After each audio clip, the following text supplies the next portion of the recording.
We anticipate in the next 10 to 12 years, approximately 8 to 6 million Hispanics coming into the United States and 41 million Asians. You have been the majority minority for 400 years in this country. You have been the number 2 population for 400 years. You're going to get kicked out of being number 2. You're going to go down and become number 4.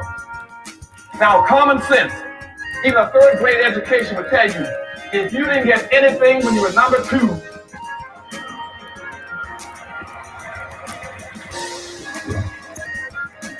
you all jumped ahead of me, but anyway, you can guess what you're going to get when you become number 4. President Biden, do you support reparations? Look, let me, since I haven't spoken in this chance, number one, the reason we're the country we are is because of immigration. We've been able to cherry pick the best from every single continent. The people who come here have determination, resilience. They are ready to stand up and work like the devil. We have 24 of our 100 children in our school today is Hispanic. The idea that we are going to walk away and not provide every opportunity for them is that not only stupid and immoral, but it's bad for America. They are the future of America. At the very same time that America refused to give the Negro any land, through an act of Congress, our government was giving away millions of acres of land in the West and the Midwest, which meant that it was willing to undergird its white peasants from Europe with an economic floor. But not only did they give the land, they built land-grant colleges with government money to teach them how to farm. And this is what we are faced with. And this is the reality. Now, when we come to Washington, in this campaign, we are coming to get our check. We are owed $104 trillion on the very low end, plus $735 billion recurring. This number does not include the cost of about 50 Black Wall Streets that were decimated, nor compound interest from 2017 when Sean D. Rochester's book, The Black Tax, was published, nor the cost of Black life, nor the cost of living increases, nor the war on drugs, nor the current day pandemic. The number I'm working with is for slavery, Jim Crow, and accruing ongoing systemic racism, oppression, and disadvantage in the country our ancestors built with their lives. Good morning on the West Coast. Good morning in the mountain. Good morning in the central. Good morning on the East Coast. You know exactly who it is, family. Angela Nirvana, your hostess with the mostest on the reparationist perspective, bringing you those Freedmen hot topics and making the case for reparations, making the case for weaponizing our vote, socializing our suffering. And today, family, we are back, day 2. What's up? I see you, Quanave. Yes, I see you, Cynthia Blaine, Trey Lincoln. And for those of you watching live from Facebook and Twitter, welcome to the live, family. Oh, my God. I am still really, as I know, love my folks. I see you, family. As many of my co-hosts are. We put in 10 hours yesterday, y'all. Oh, my God. Giving birth to lineage-based reparations superseded the 33 hours of labor and 45 minutes of pushing I did on the birthing bar to give birth to my child. It was nail-biting. It was exhausting on every front to see the nefariousness of our very own lineage trying to make this about race when they know it is illegal. Yeah, they set us up in this country where we can't come for them behind race. And now you want to literally give reparations to the very people who enslaved us, who traded us into slavery, okay? Thank you, Joanne Lewis. I see you, GK. What's up, family? Listen here. I want to thank FBA B180's Freedmen, ADOCS, BADOCS. We all bleed chattel slavery. I want to thank y'all so much. Y'all was in here 778 strong when I look at the final numbers. I don't know if everybody was here for 10 hours, but I know some of y'all over here in this chat were rolling with your sister. We didn't take a break. We had our foot on the gas the whole way. Uh-oh, y'all. Listen, let me not belabor. I want to hear if they're going to call my name today, because I know I made them mad yesterday. But that's okay. We got the victory. If I don't get to speak today, it's all good with my soul. But I do have some things to say today. So let's tune in. I will speak to y'all in between court, in between the breaks. Okay, I'll be back. Stand by.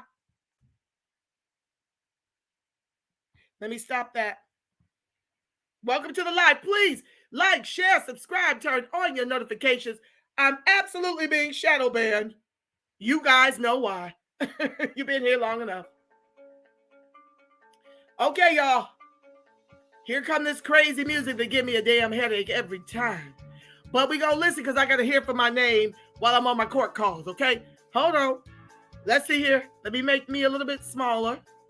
Well, I'll do that when they come on. Oh, my folks. Okay. Yes. Listen. Y'all hung in there with your sister. Y'all called. Y'all put the gate up. Every time we heed the call, every time we sound the alarm, I'm still riding high.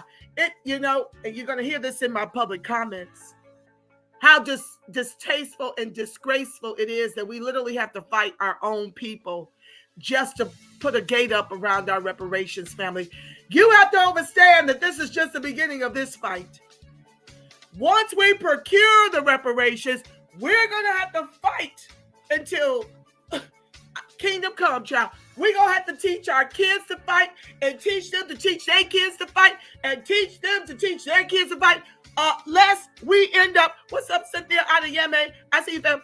Lest we end up with $5 white freedmen, $5 Asian freedmen, $5 Latino freedmen. Okay? If we don't push the pedal to the metal, it is full court press, or we're going to see happen to reparations exactly what happened to our civil rights and affirmative action. That's going to happen if we don't stand up for our kids, if we don't stand up for everybody else's kids. I see you, Derek Askew. If we don't stand up, if we don't lean in, family, they are going to give this away. You saw what that fight was like. We have been at it 9 months prior to y'all showing up, okay? Some of y'all been here for 9 months. Every time I go live about this, y'all been here. I thank y'all so much for supporting my voice in the new Black media, fighting hard, edutaining the masses, and advocating for reparations exclusively for freedmen on the state, national, local levels. Yes, I thank y'all for rolling with your sister. Yes, I do. You don't have to be here with me. You could be any place else, but you choose to be here with me, putting in time as my co-host over here in the chat. I appreciate y'all. Y'all are the wind beneath my wings. Do know that. Okay, I love y'all black and strong. Do know that our love, our collective love in this space for freedmen is how we got to lineage-based reparations. You know, that's going to be the precedent all throughout the country. Now y'all fighting throughout the country who have fought on our behalf, and we'll be fighting on your behalf. See how we get this done. We got to take it over. Okay, we about to start. Let me shut up. I love y'all. I'll be back. Hello, welcome, members of the public and esteemed task force members to day 2 of the California Reparations Task Force March hearing. I'll start the meeting by sharing some remarks. So in December 2013, the UN General Assembly adopted Resolution 68-237, by which it proclaimed 2015 to 2024 to be the International Decade for People of African Descent, with the theme People of African Descent, Recognition, Justice, and Development.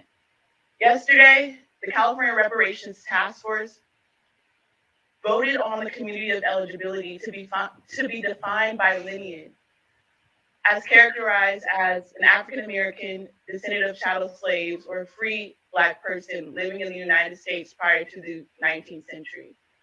I believe that the task force made the right decision in alignment with the International Decade for People of African Descent, and that we reaffirmed the human right to self-determination, particularly for descendants of free and enslaved Black people in the United States.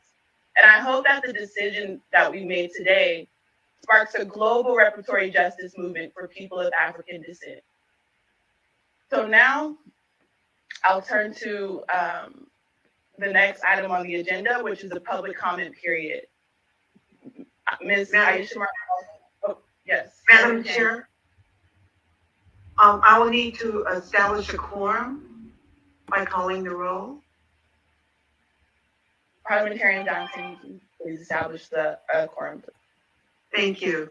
Good morning, task force members. I will begin by starting with the chair.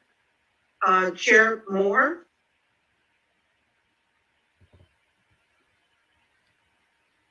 Present. Vice Chair Brown. Present. Member Bradford. Here. Member Grills. Present. Member Holder. Present.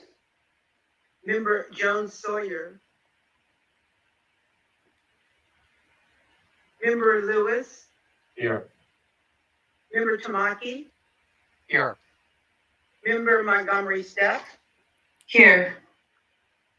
Here. JONES-SAWYER is here. Thank you, members Jones-SAWYER. Madam Chair, there are 9 members of the AB 3121 task force. 5 members are necessary to establish a quorum, and there are 9 members present. A quorum is established. Thank you, Parliamentarian Johnson. Now to Ms. Aisha Martin Walton for public comment. Good morning. Good morning, Chair Moore, task force members, and members of the public. My name is Aisha Martin Walton.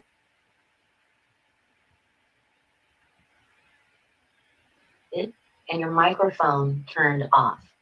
However, please know that there is a public comment period during each meeting, and the task force encourages everyone to participate. You may also submit written comments to the task force members at any time via email at reparationstaskforce@doj.ca.gov. To participate in public comment this morning, please use the raise hand function. Locate the button in the upper right-hand side of the screen. On the sidebar, you will see the shape of a hand. Click on the hand to prompt the raised hand feature. On our end, we will accept your raised hand. Then you will see a notification at the top of your screen to continue. You'll have to click the continue button. You will then be elevated into the meeting as a presenter and automatically muted until it is your turn to speak. Note that there's a 20-second delay between the attendee and presenter mode, so keep that in mind as you're being promoted. At the conclusion of your comments, you will be muted and again returned back to the attendee level. We will accept the raise hand feature as they come in. And once the person in front of you is done, Trini Hurtado, who is also with DOJ, will say your name and prompt that you may begin speaking. At that point, you may also have the option to turn on your camera. So with that, good morning, and Trini, let's have our first commenter. Good morning, everyone. The first commenter this morning will be Raphael. Raphael, you've been unmuted. You now have 3 minutes to speak.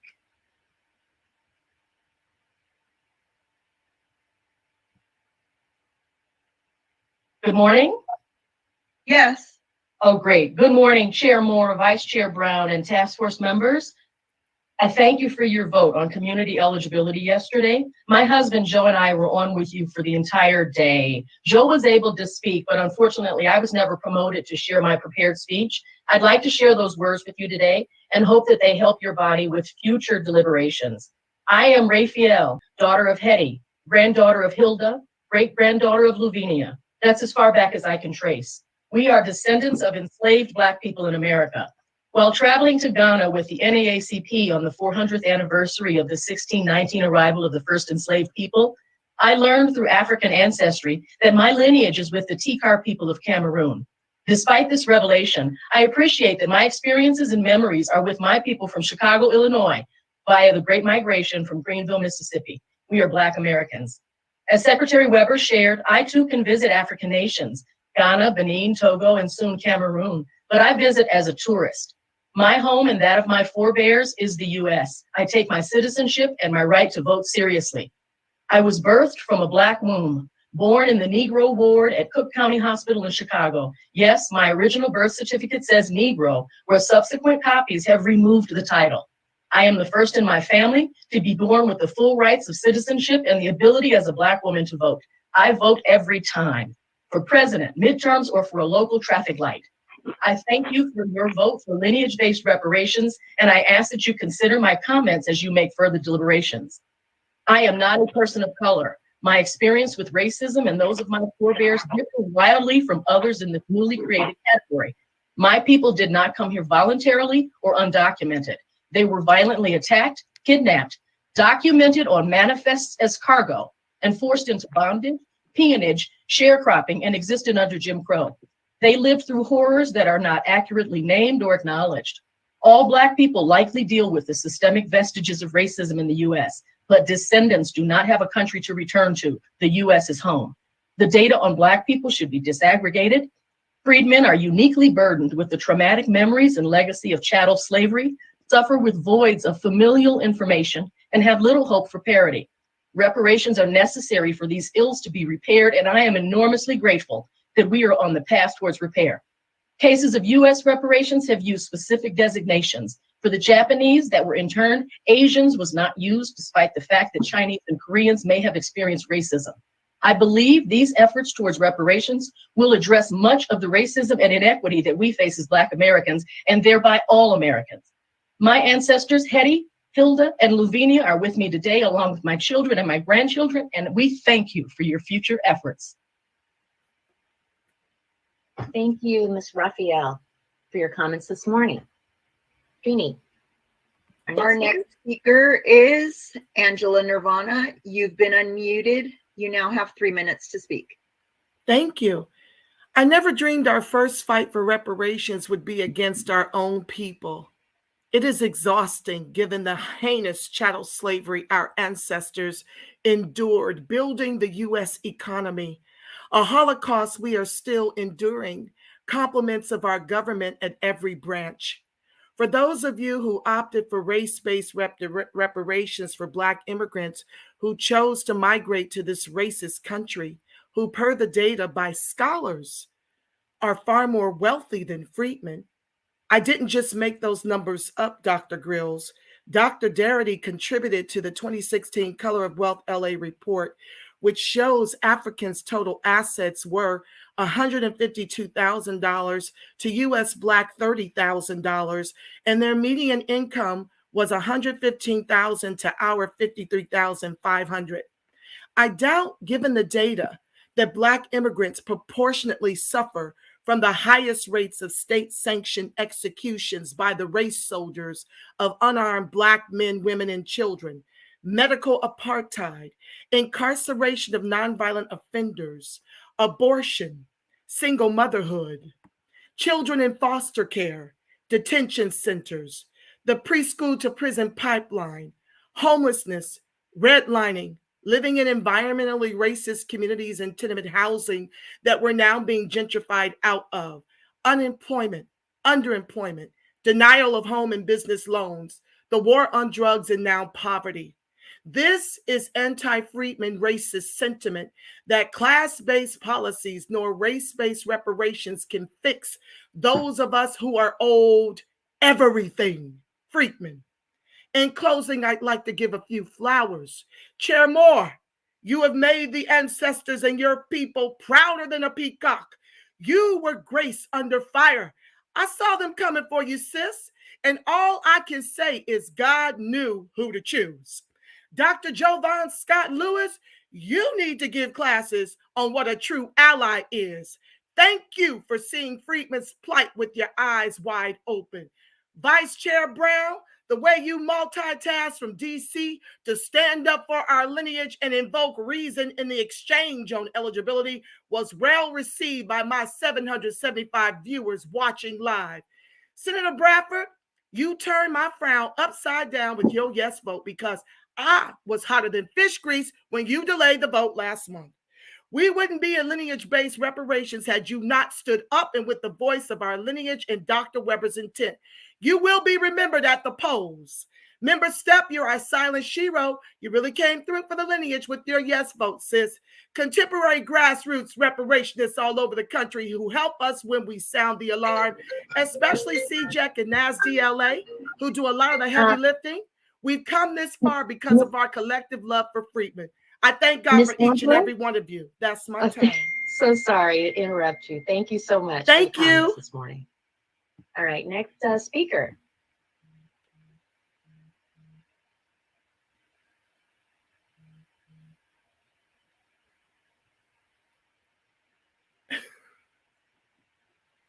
Collective love for Freedmen.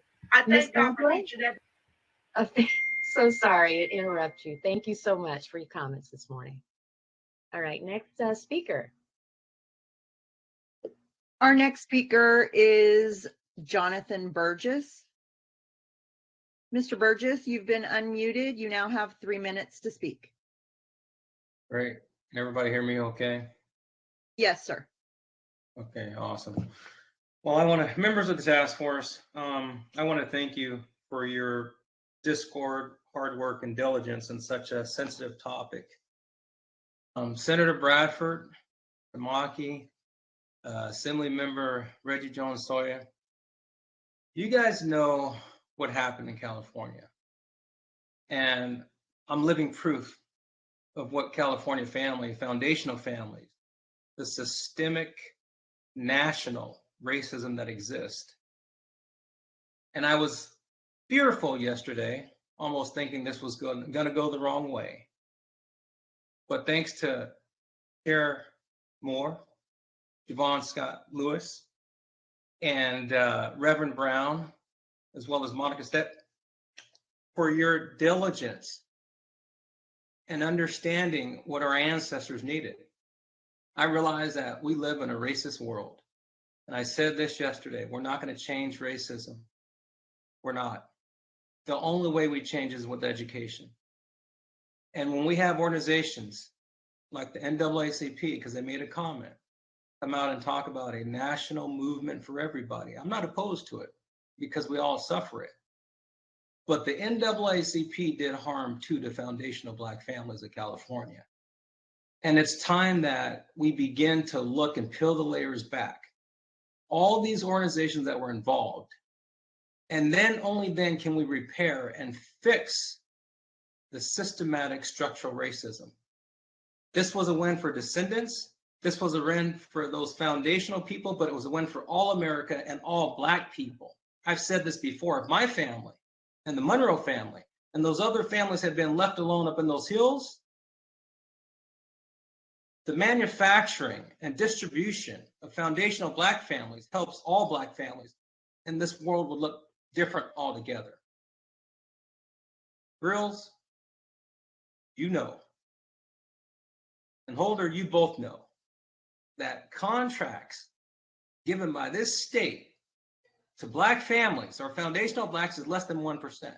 And for you to think about doing education, which is a fundamental need, that's a slap in the face to our ancestors. And what I will say is this, is when we repair the land that was taken from all the Black families across the United States with the help of the NAACP, we'll make a difference for all of Black America, including our brothers and sisters from the diaspora. I land my plane. Thank you all. Now the work really starts. I appreciate you. Thank you, Mr. Burgess. Trini, our next speaker. The next speaker is going to be Marjorie L. Melvin. You've been unmuted. You now have 3 minutes to speak. Good morning, Reparations Task Force. I want to say thank you to Chair Camila Moore, to Chair Member Javon Scott Lewis, Chair Member Senator Stephen Bradford, Chair Member Montgomery Steppe, and of course, the renowned and amazing Reverend Amos Brown. Thank you for what you did on yesterday for your vote in favor of lineage-based reparation. I am a resident of the state of California. I am in the 55th district. My assembly person is Philip Chin. My senator is Josh Newman. I know this because I engage with them. I never realized how important it is for us as Californians to be engaged in the political process than I did on yesterday. I realized that we need to have the representatives that we want to see that will advocate for us, like Stephen Bradford did on yesterday, and like the hopefully one day Senator Camila Moore will be. I have not revealed anything, hopefully, that she did not want revealed. But my point is that we need to push and advocate for the type of people we want to see. When I was a little girl growing up in South Los Angeles, I worked for the campaign of Yvonne Brathwaite Burke. Was not really sure of what I was doing or why it was important, but I knew that I wanted to see this woman elevated. And then when I was in my early 20s, I had the opportunity to intern for Congresswoman Maxine Waters in Washington, D.C.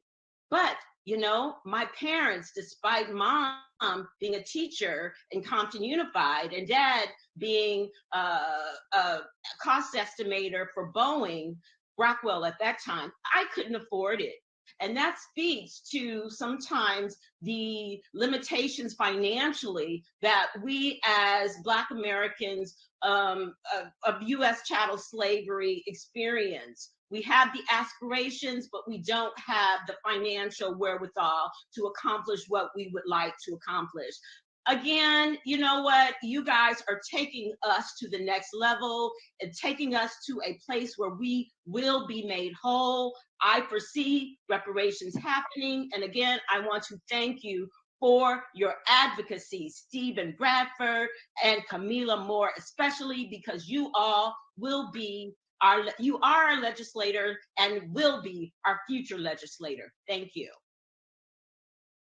Thank you, Ms. Melvin. Right. Rini, we're ready. Our next speaker is Jesse Paris. You've been unmuted. You now have. Go ahead. Yes, my name is Jesse Paris, and I am a foundational Black American, and I am urging you to vote in favor of lineage-based reparations. We built this country. We are the first stocks and bonds that were sold on Wall Street. We are the foundation of the United States of America. There would be no United States of America without our blood, sweat, and toil. So with that being said, we have a reparations claim here with the United States government, and it's time the government pay what they owe. This is a debt that's owed. This is not a handout. This is something that is owed, and it's time that they pay it in full. All these other groups, all these other Black groups that are trying to have their hand in our reparations claim, you need to sue your colonizer. So if you were colonized by the British, you need to sue the British. If you were colonized by the Spanish, you need to sue the Spanish. If you were colonized by any of these European nations, you need to sue your colonizer and stay out of our reparations claim. This is our reparations claim. No other group deserves these reparations but foundational Black Americans, American descendants of slavery, the people that built this country. I trace my lineage back to the killing fields of South Carolina. My great-grandmother was a sharecropper, so I can trace my lineage back. So it's not that hard to trace one's lineage back to the South, to the killing fields of the South. And It's time that this government pay what they owe. The Biden administration needs to come off with the tangibles. They're giving tangibles to all these other groups, all these immigrant groups, and we aren't getting nothing in return but a slap in the face and some crack pipes. So I urge this council tonight to, or this committee, this board, whatever it is, to pass lineage-based reparations. This is foundational Black Americans reparations claim and nobody else's claim. Thank you for allowing me to speak this morning, and y'all have a blessed rest of the day. Thank you, Mr. Paris. The next speaker is Connie Collins. Ms. Collins, you've been unmuted. You now have 3 minutes to speak.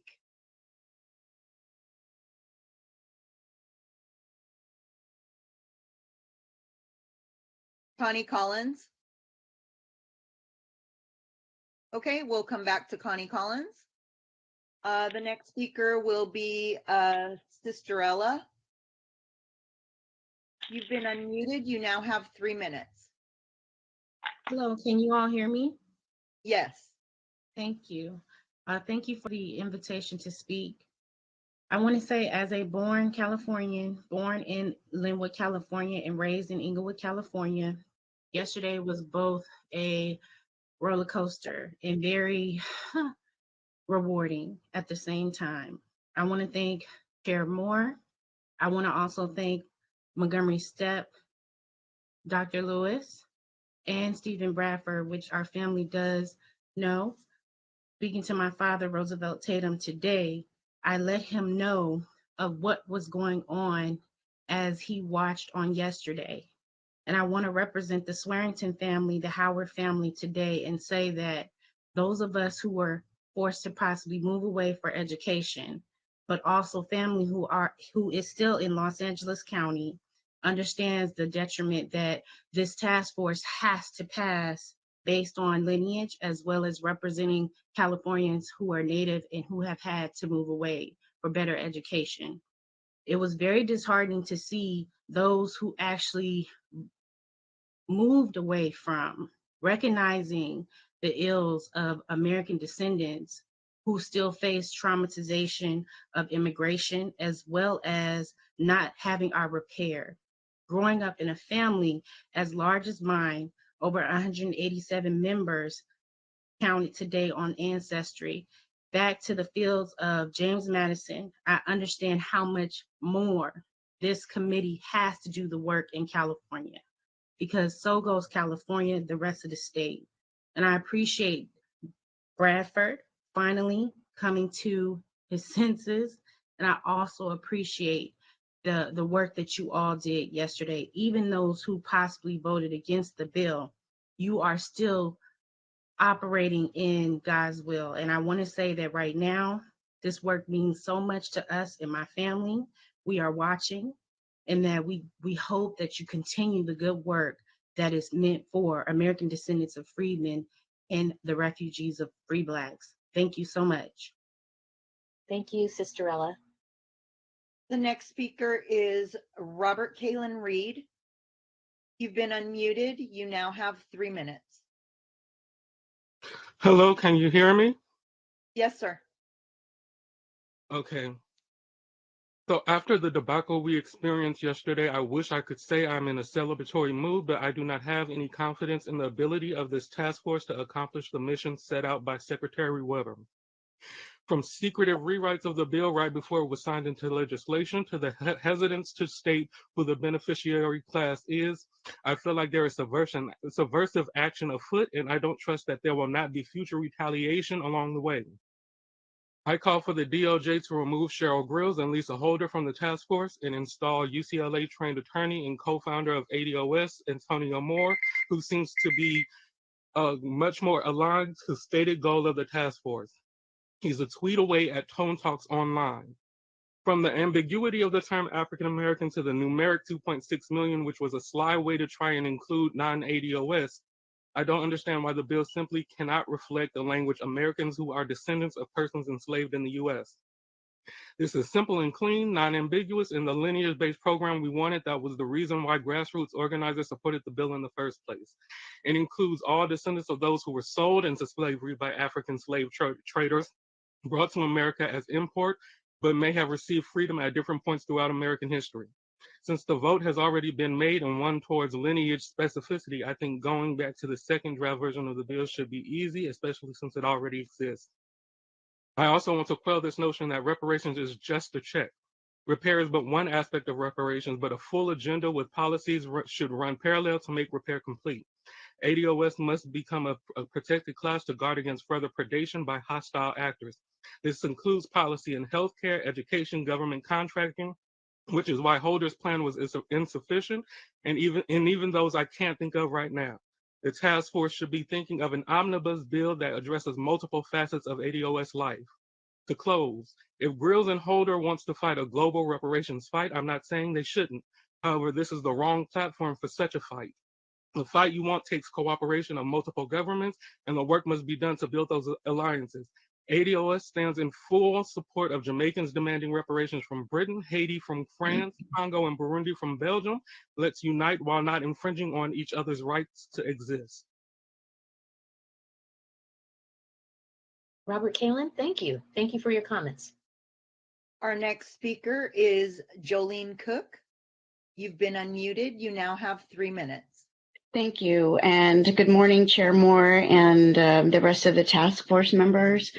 I am a native of Berkeley, California, 4 generations in Berkeley, California, which is extremely rare.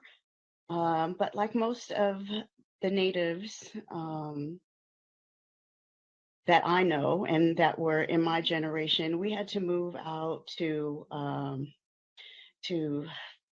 explore opportunities in education. I'm a first generation college student, and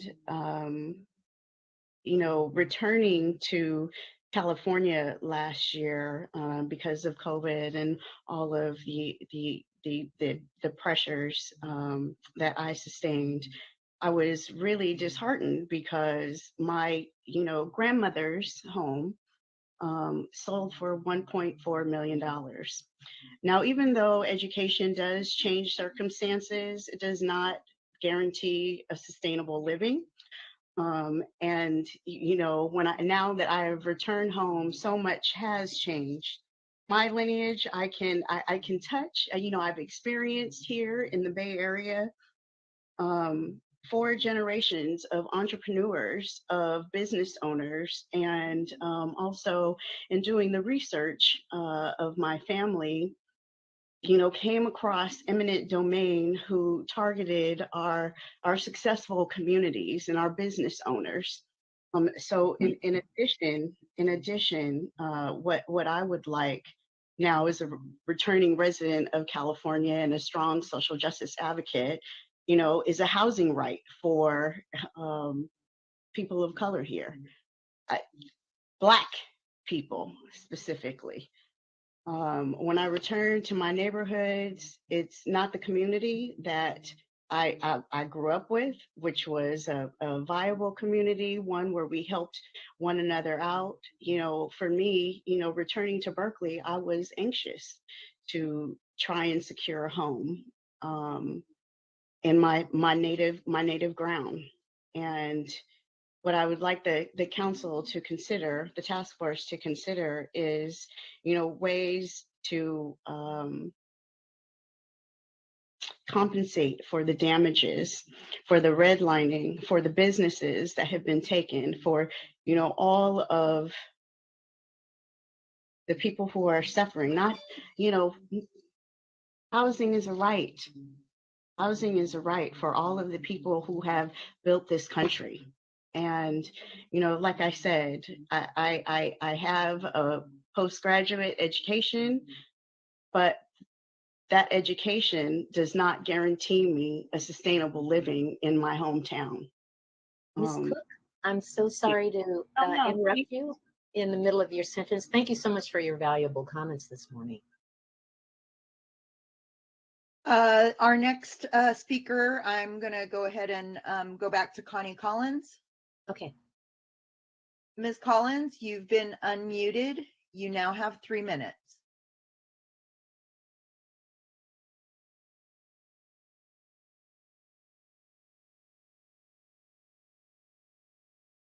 And we cannot hear you.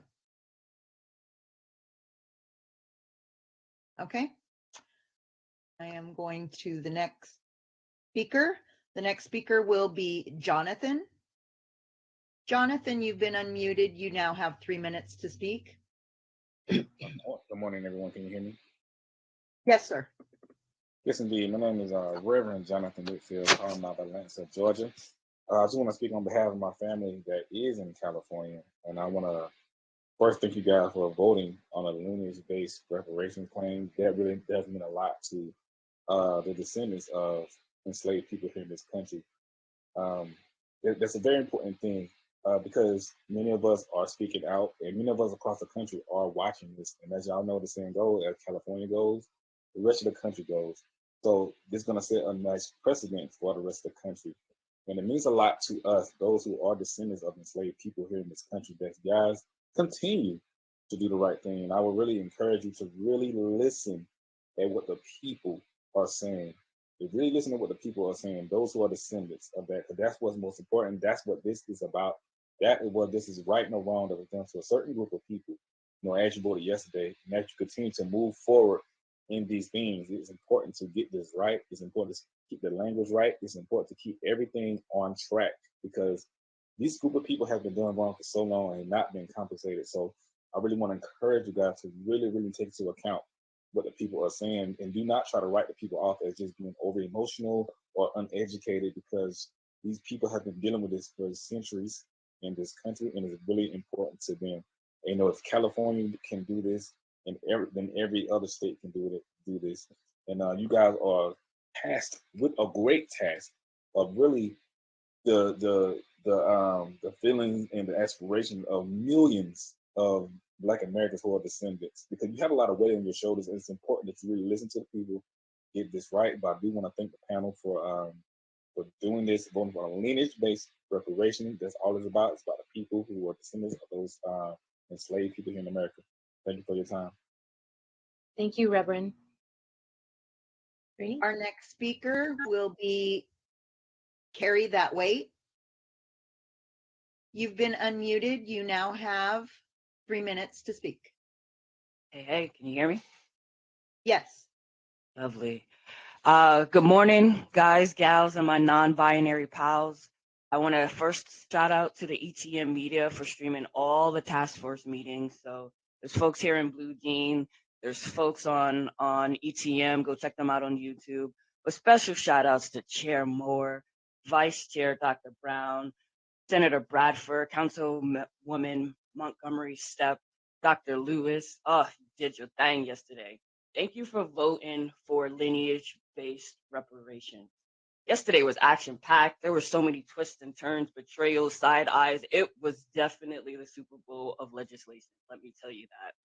I want y'all to know that on both sides of my family, both matriarch and patriarch, I hail from lines of people who were enslaved in the U.S., aka American freedmen. My family was sold into slavery. My family was raped, beaten, dehumanized, and bred here on U.S. soil. My family was deemed 3/4 of a human being by the U.S. Constitution.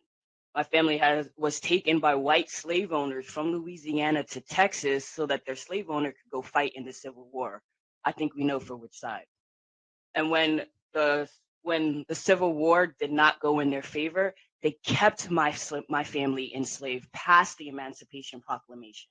When my family was able to fight to break free from that and begin sharecropping, all they did was were taken advantage by white folks in that area to help keep them in those enslaved conditions. My family had to fight off the KKK, not only for their lives, but also for others in their community. It was often my family or their friends who were that strange fruit swinging from trees. Okay? We have had a specific heritage here in this country, and I think I applaud everyone who voted in favor of addressing those issues and addressing those bad reparations that needs to be given to those folks here. And I agree with everyone else. It is not the only reparations claim that needs to happen, but This one specifically is for us, and I will encourage and support others who bring their claims forward. But I'm happy that y'all have done this today, or excuse me, yesterday. Now it's time to get to the proposal work. That took up way too much time, way too much meetings. It's time to get back to work. Let's get it. Thank you. Thank you. Excuse me. Thank you, Mr. Wade. Next speaker is Marcus Champion. Mr. Champion, you've been unmuted. You now have 3 minutes to speak. All right, can you guys hear me? Yes, sir.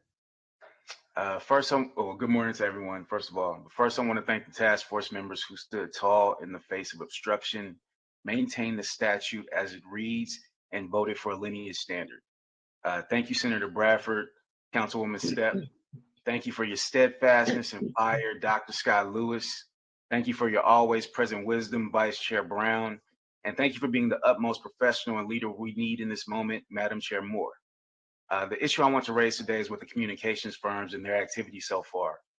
I too was perplexed by the sudden last-minute meeting labeled as urgent in all capital letters.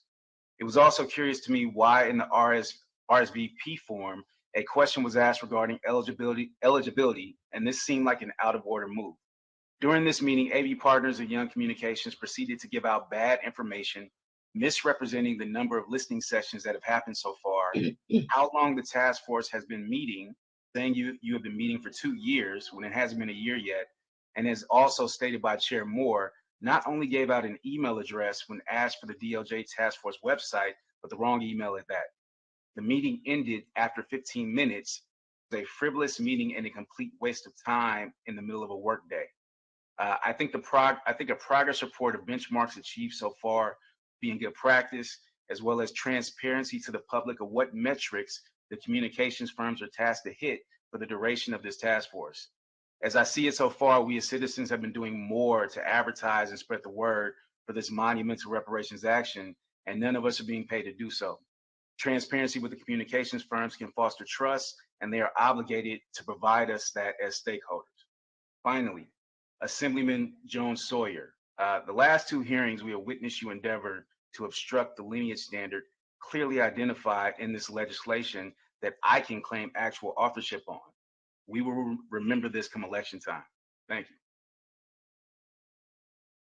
Thank you, Mr. Champion. Our next speaker is Chantel Bacon, I'm sorry. Chantel Bacon, you've been unmuted. You now have 3 minutes to speak. Thank you. I know sometime today we're going to speak on anti-Black, and so I just wanted to bring up a couple of things regarding that.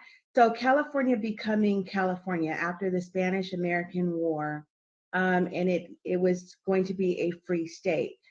But part of that, because the rest of the country in the South had already had 3/5 compromise, which is the clearest expression of constitutional structural racism, they had to prevent Black people from coming to their state.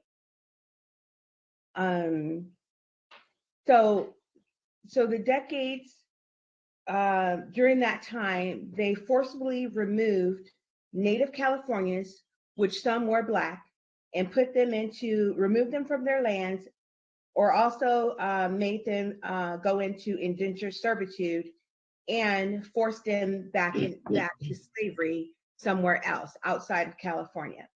And this can be verified. Governor Pete Burnett at the time in 1851, he wanted to exterminate, but he could not exterminate the Blacks because technically we were citizens. So he forcibly removed them. And anyone that he could not remove, then he exterminated them under the Indian Removal Act.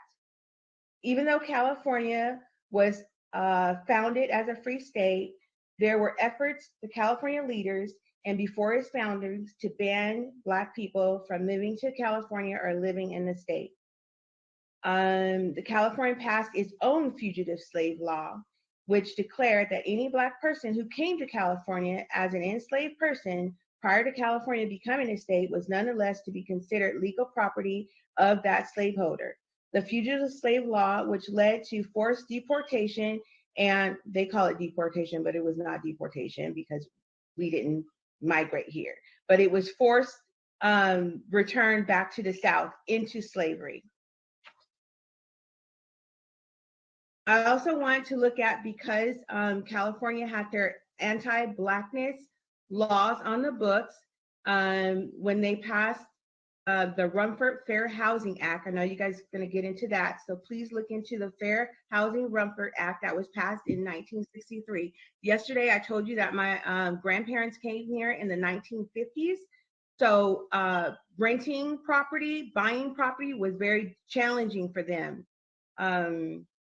Also, when you consider anti-Blackness, consider in 1963, Santa Monica Freeway in the city of Los Angeles was built through the center of Sugar Hill neighborhood, destroying dozens of mansions owned by African Americans. It was a thriving, predominantly Black community. Also, they had the Belmont Park area in Santa Monica, also Inkwell. I don't want to leave out our desert communities. John Nobles, please look up John Nobles. He had a thriving community, and the city of Indio basically demolished his town. Ms. Bacon, I'm so sorry to cut you off in the middle of your sentence. Thank you so much for your comments this morning. All right, thank you. Trini, our next speaker. Our next speaker will be Ann Reeves. Ann Reeves, you've been unmuted. You now have 3 minutes.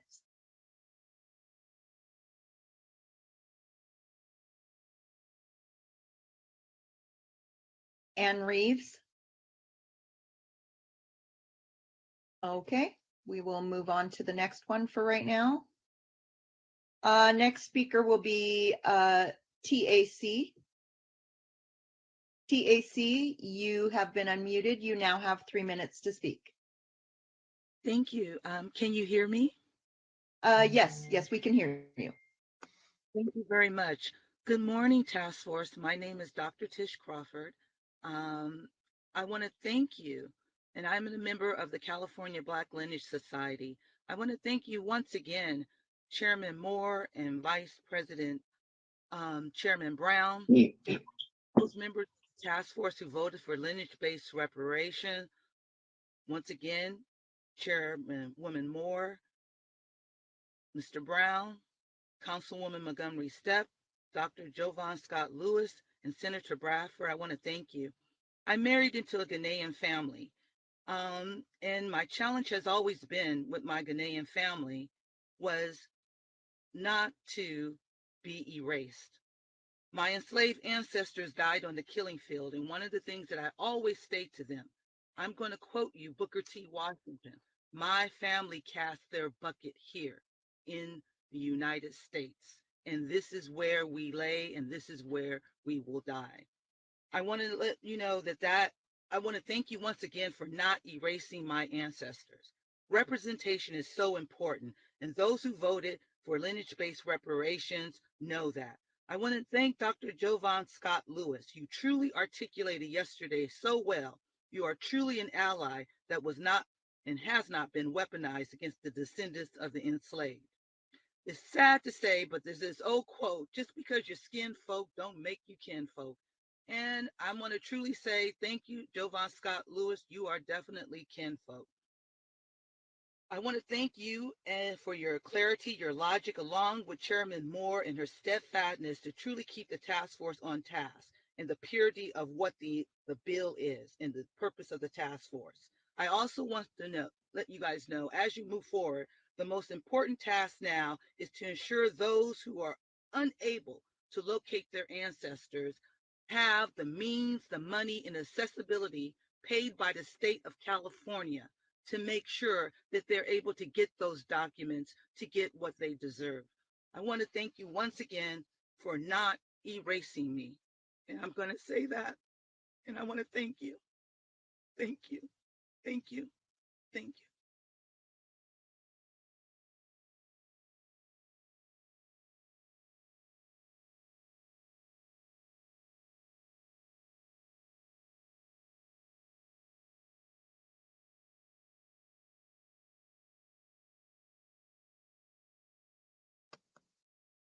Our next speaker is going to be Quanta. Quanta, you've been unmuted. You now have 3 minutes to speak. All right. I want to say thank you to all that voted in favor of lineage-based reparations. Javon Lewis, thank you. This is really showing that all the diaspora is not against us getting our justice claim. A lot of you guys are with us, and we have been having you guys on Twitter saying, hey, we're here with you. I even had my ex-husband, who is Chinese American, call me from Hawaii and said, I'm standing with y'all.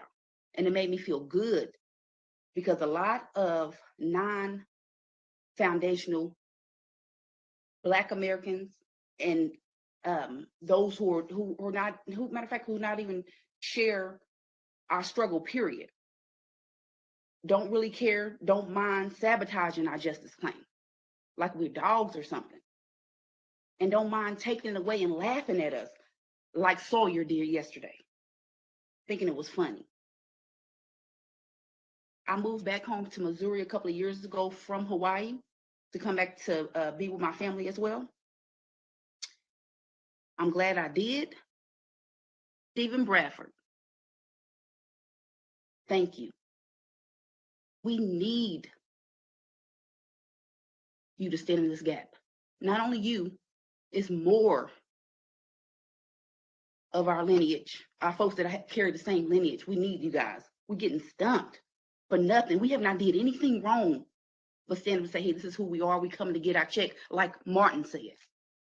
We coming to get our justice claim, like Martin said. And then to see the people that carry our lineage, like, I'm sorry, I'm worried about how they feel. What do you mean? I'm telling you, we dying. I'm telling you, our wealth is under those who come here yesterday. With what they say, with two quarters. How is it that they came here with 2 quarters? In the same day, supposedly, they got a house, car, loans, grants, and we're begging. We're begging them to give us the same thing. You know what they told me? Ma'am, you can get a signature loan for $300. We're not afforded the same things that others are afforded, and we built this place. They disrespect us so bad for nothing. We have not did anything wrong. And then they call us divisive for standing up for ourselves. I'm not divisive when I'm ready to fight for non-FBA, for immigrants.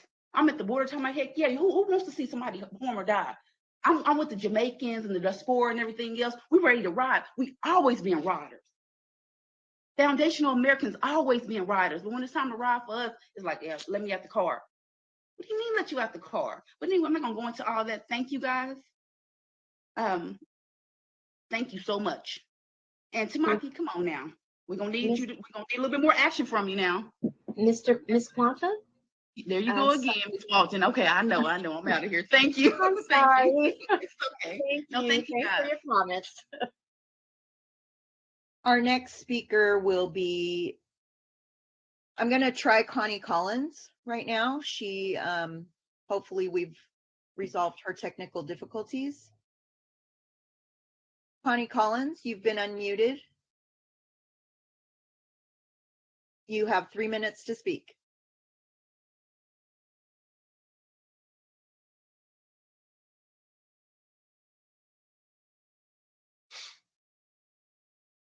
Ms. Collins? Okay. The next speaker will be Cleve Mollett. You've been unmuted. You now have 3 minutes to speak.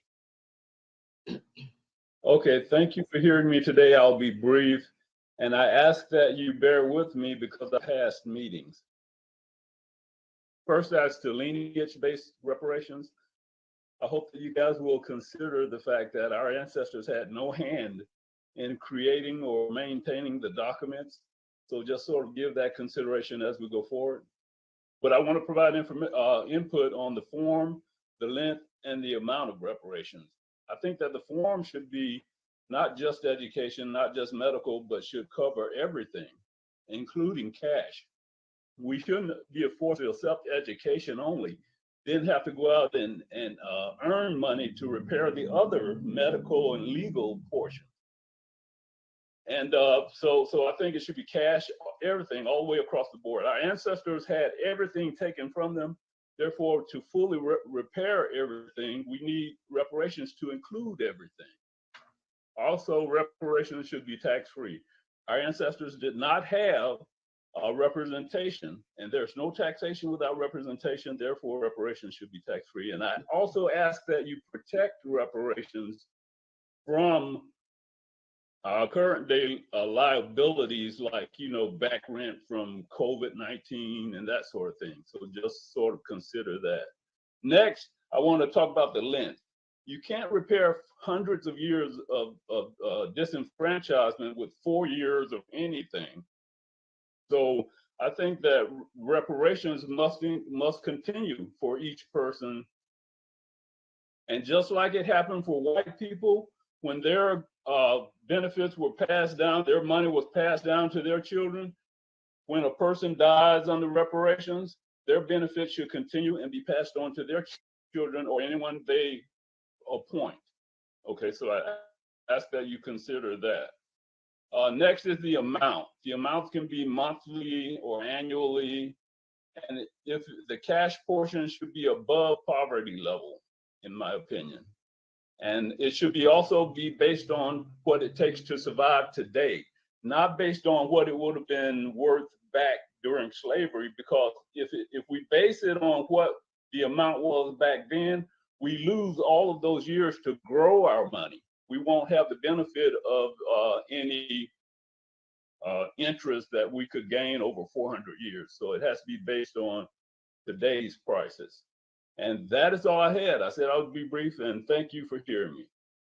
Thank you, Mr. Millette. Trini, let's do a check-in.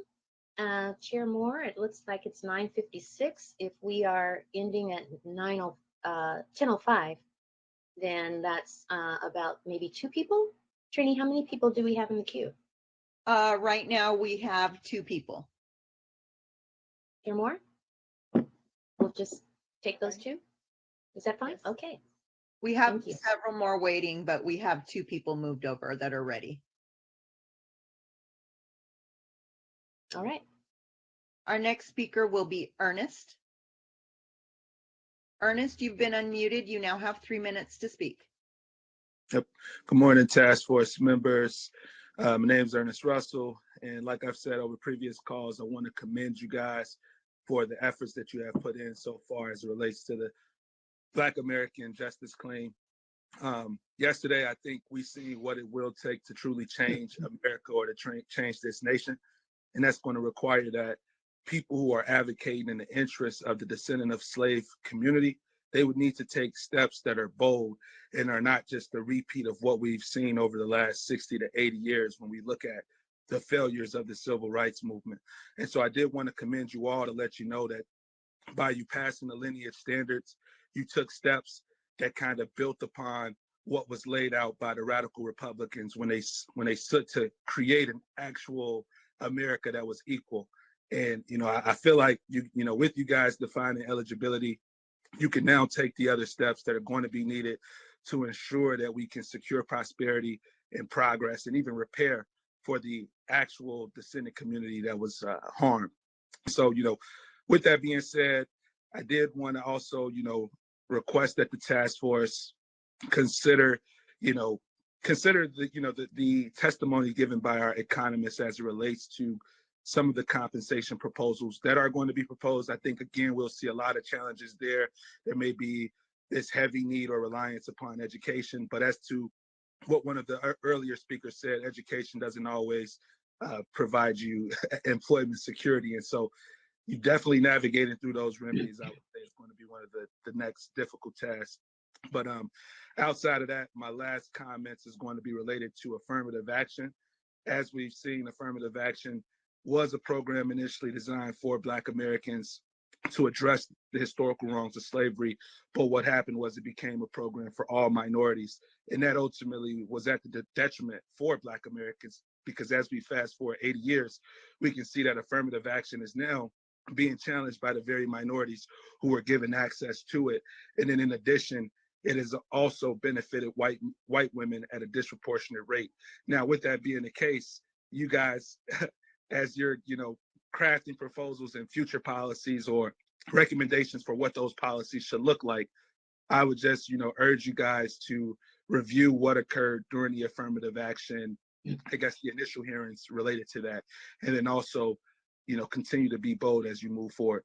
And with that, I'll say peace, love, and reparations. Thank you, Mr. Russell.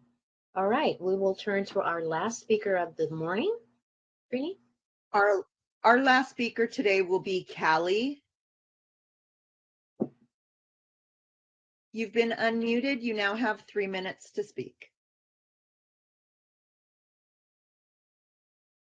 Hello, can you hear me? Yes, sir. Okay, yeah. Good day. My name is Osric Pratt, founder of OPP Presents LLC here in California, as well as campaign manager for U.S. congressional candidate Greg Marcel Dixon, and the grandson-in-law of the first Black freedmen police chief in the history of LA County. Now, I'm born and raised in Northern California and a descendant of American freedmen from the Eskridge and Pratt Plantation in Mississippi and the Tate Plantation in Alabama.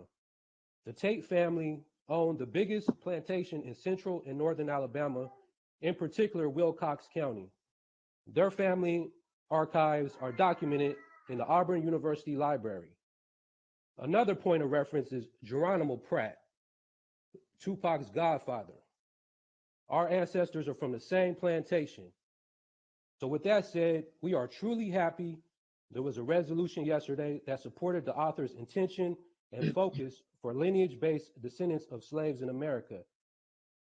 And we know the fight is not over, but the people have recognized leadership in this group. Attorney Moore, God bless you as God has anointed you with the leadership in this journey. Dr. Lewis, love is kind, love is patient, love rejoices with the truth.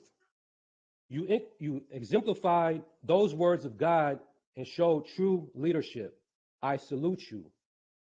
Dr. Brown, thank you for calming the chaos. Your wisdom continuously sets the tone. Thank you for your leadership. Bradford and Montgomery, thank you. Today's a new day, and through this leadership, we can begin to repair Black America to fix America through the leadership of freedmen. That is U.S. congressional candidate Greg Marcel Dixon's slogan as he journeys into Congress with this legislation. MarcelForCongress.com, peace and love to the freedmen. And that's it. Thank you. Thank you, Mr. Pratt, and thank you, all the commenters. Wait, so there's still time for one more because Okay. 10:02 and the period ends at 10:05. Fine. Sounds good. Trini, can you promote one more person?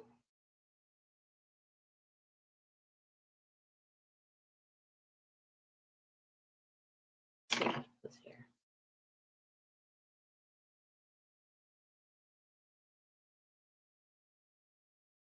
Trini? Yes, I'm waiting for them to click continue. Okay. Whoever clicks first will be the last speaker. Okay. The last speaker is LaDonna. LaDonna, you have been unmuted. You now have 3 minutes to speak. Yes, good morning, task force. Can you hear me? Yes, ma'am. Yes, good morning. First of all, I want to say, please, moving forward, can you get an effective webinar system where there is effective communication? We constantly had to deal with the blips and the computer sounds and being knocked off the system, not only through trying to engage effectively with you on this, but as a previous speaker mentioned, the lack of communication and engagement on the community boots ground level, where many of us miss those very important meetings and opportunities to engage. I believe Chair Moore mentioned somewhere close to $1 million being spent on that. Please find a new system. This had been such a hair-pulling experience just to even hear you all clearly. But I want to say thank you, thank you, thank you on behalf of my ancestors who were literally bought and sold, and we have receipts to show how they were mistreated, treated as less than humans. The vote that you took yesterday have restored that faith in us that we have a new day coming and we are due our fair share. I want to go through each one, but we only have 3 minutes to just get all this out. But I want to say, Dr. Jovan, you are in our area. You operated like a quiet assassin, and we love you. You are truly an ally that you could share and teach Mr. Tamaki what it means to be a real ally for those who have been harmed. Ms. Moore, thank you for holding it down while our elder tried to bully you and you held your ground. Thank you, thank you. Senator Bradford, I watched you through the CARB, California Air Resources Board process. You came in there like a warrior for the unheard, for the disadvantaged communities whose resources in the millions have been taken right from under them. You came in and called out that agency as poverty pimps. At one point, you made me really question your commitment to the disadvantaged, which is our lineage. That's where we're starting. But at the end, you voted in the right way and you showed that you are that warrior, although we're going to hold you accountable. For Grills and Holder and Tamaki, I ask that you remove yourself from this process because I have no confidence at all that you will do the right thing. I feel like the other caller, that you will sabotage this process. Let those come in who are committed to righting the wrongs that have happened to our people. My ancestors who were from Virginia, from Oklahoma, from Texas, that had to literally run for their lives and get to California only to be further discriminated against, I know for a fact they are turning over in their grave, although I actually believe in the resurrection. But these processes here have literally forced us into a depressive mood, watching us being sabotaged by our own through these processes. So we're asking, as we move through this, money should be at the top of the list. Ms. LaDonna? No other interests who have Ms. had. LaDonna, I'm so sorry to cut you off. Thank you so much for all of your comments this morning. We appreciate the fact that you came out and made comments. Thank you and have a great day. All right, hear more. That concludes the public comments today. Thank you, everyone. We've reached the allotted time.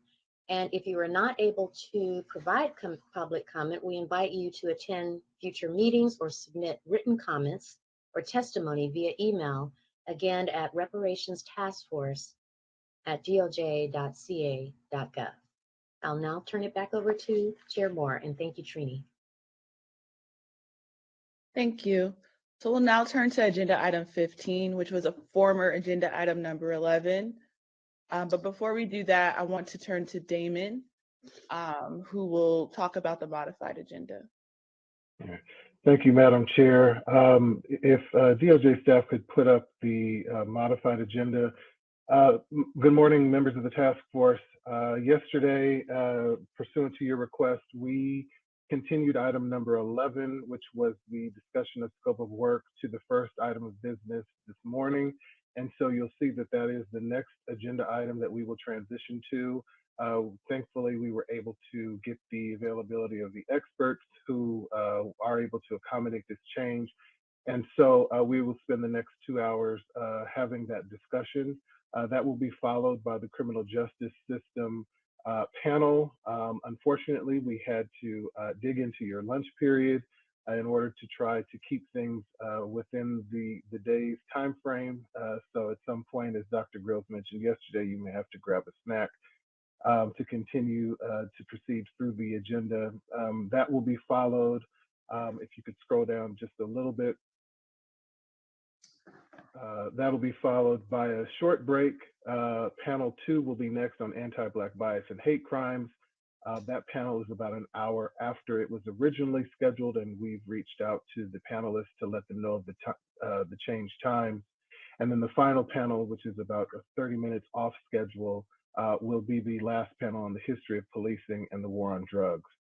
At the conclusion of those three panels, we will continue with the agenda as previously noticed with the unfinished business, the future meetings schedule, and during that time, you can take up some of the items that were tabled from yesterday. So I just wanted to preview that for you today. We are scheduled to end at 5:30 as opposed to 5 o'clock. That is how we'll proceed. Madam Chair, I'll turn it back over to you. Thank you so much. So the next item on the agenda is agenda item number 15, former agenda item number 11, potential action item, discussion on the scope of work. The task force will discuss the scope of work and provide guidance to the witnesses. So at this time, is the economic consultant team available and ready to present? Yes, we are. Okay. Hi, Professor Campbell. You may begin when you're ready. Hi, good morning, everyone. Will the presentation pop up or do I share my screen? How does it work? The DOJ should be able to assist. Can the DOJ share the presentation on their end or assist her in how to share her screen? We'll put up the materials just momentarily. Thank you.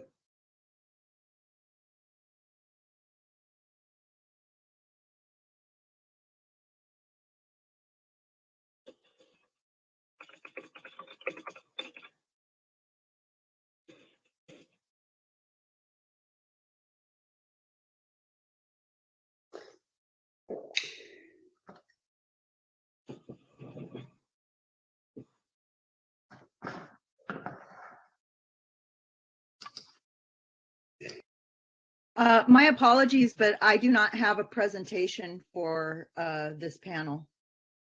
Ms. Campbell, if you can share your screen, it's there should be some sharing options on the right-hand side of your screen. Got it, not a problem.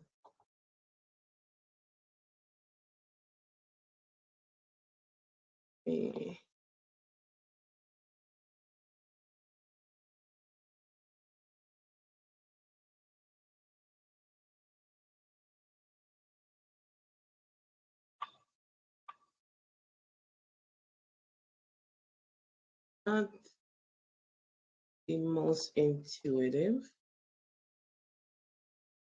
If you share just the window, stop sharing and then go back, open your presentation in the presentation mode. And then if you alt tab back to Blue Jeans, you can share just the window and it won't show your entire desktop.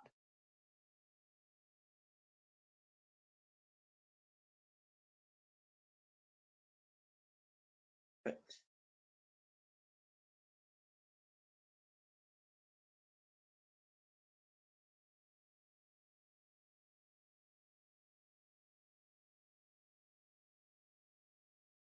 Is everybody seeing the presentation? Yes, ma'am. Okay, perfect. Thank you for helping with, I'm trying to unzoom myself. Okay, all right. Again, we want to thank the task force for allowing this group to be able to present some of the findings and to kind of give a framework so that we can begin a discussion on what exactly is required for the scope of work. I will preface what we're about to say by alluding to the fact that last night's vote will affect some of the models and the calculations and the schemas that we kind of present here, and will affect some of what we will do moving forward based on the framework that the task force will give us some directions on. The members of the task force are listed here: Casey Campbell, Thomas Kramer, William Dardy, Hurston Mullen, and William Spriggs. What you see here is what we have collectively come up with, having met and determined that this was one way we wanted to begin some of the discussions as we watch the proceedings related to this very important work. The first thing is when we met and we had our initial discussion, we had two frameworks that we identified as the expert group.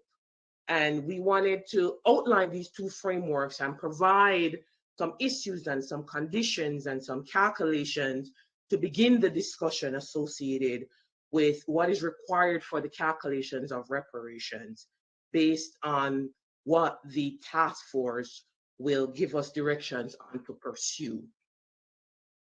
The first model that we discussed at length, we're calling the National Reparations Framework.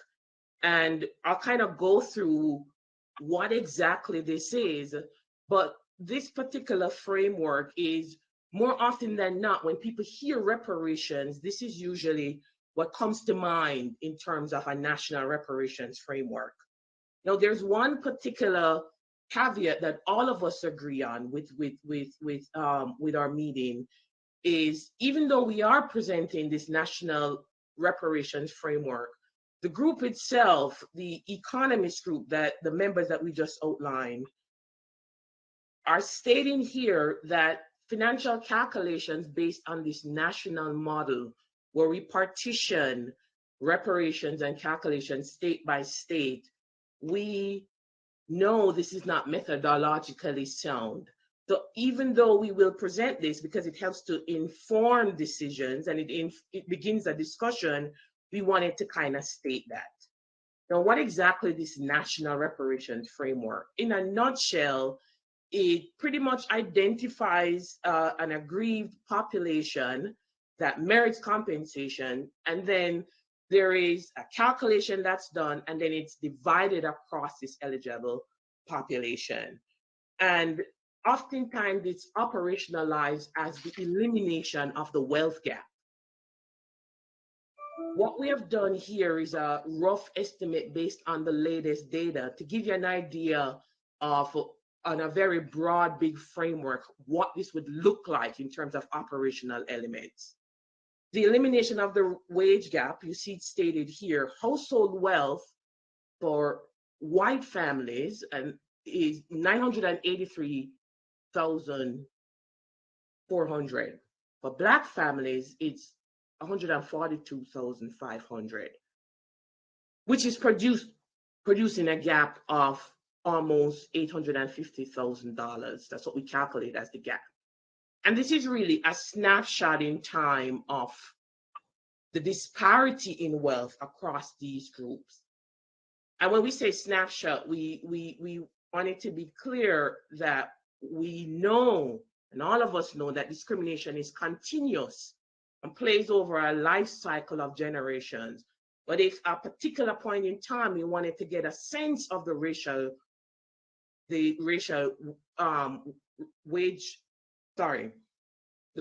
wealth gap, this is what we would do to operationalize that. Now, the national frameworks model, if we were to go on this calculation, the idea is, given this wealth gap, this racial wealth gap, the difference between them based on Black and white household sits at approximately $336,000 based on the calculations of what we know to be the persons in a white household and the person in a Black household. So, snapshot in time, racial wealth gap is sitting at $336,000 based on the recent numbers. And this is what's operationalized in terms of an elimination of the racial wealth gap. I don't know if any of the other economist group want to chime in or add anything. Feel free to do so as I kind of go through any of this. Yeah, so this is a national estimate of the disparity in wealth between Black and white American individuals. And so that estimate is in the vicinity of $350,000 or so. And in the calculation that we generate for the minimal amount of a reparations plan at the national level, we multiply that $350,000 figure by the population that's eligible to receive it. to come up with a total. And I believe in a moment, Dr. Campbell will show that I think that the threshold minimum estimate at the national level will be $14 trillion. What we're attempting to do is to indicate why that is not a figure that can be met at the state level or the local level or all states and localities combined, in large part because their budgets won't facilitate it. I think we estimate that the total budgets for all state and local governments throughout the United States is approximately $3.5 trillion, which is far less than the $14 trillion minimum that would be required. And so I just want to insert that into the conversation. Dr. Campbell. Thank you. But to be clear, it's not an issue simply of the feasibility, because of course we're talking about wealth, and the state could transfer wealth for that amount. So the budgets are different than the state's capability of granting wealth, depending on how you want it, reparations. But this is based on the fact that because of anti-miscegenation laws, roughly speaking, you have a very well-defined population at 1865. We know the wealth gap from then to whatever year you want to choose, 2020, 2022. And we can presume that the totality of all actions of omission and commission that prevented an equal accumulation of income that then would turn into an equal accumulation of wealth, that is what this is measuring. And it's not possible to petition this to individual states, because the model is saying, given that Black people moved in many different states and lived in many different states during parts of their lives, this is an average spread across all African Americans from 1865 forward, despite all the different states they live in. To petition it by state becomes impossible because we don't have a model that can incorporate movements of people and understanding what actions, inactions, what commissions of sins can be petitioned, and how we would trace those. And further to the point, there isn't a way for us to come up with calculations at a state level for the wealth gap because of this movement of people. So even if we said, what was the wealth of Black people in California in 1855 when it became a state, what is the wealth of Black people today? Those clearly aren't the same people.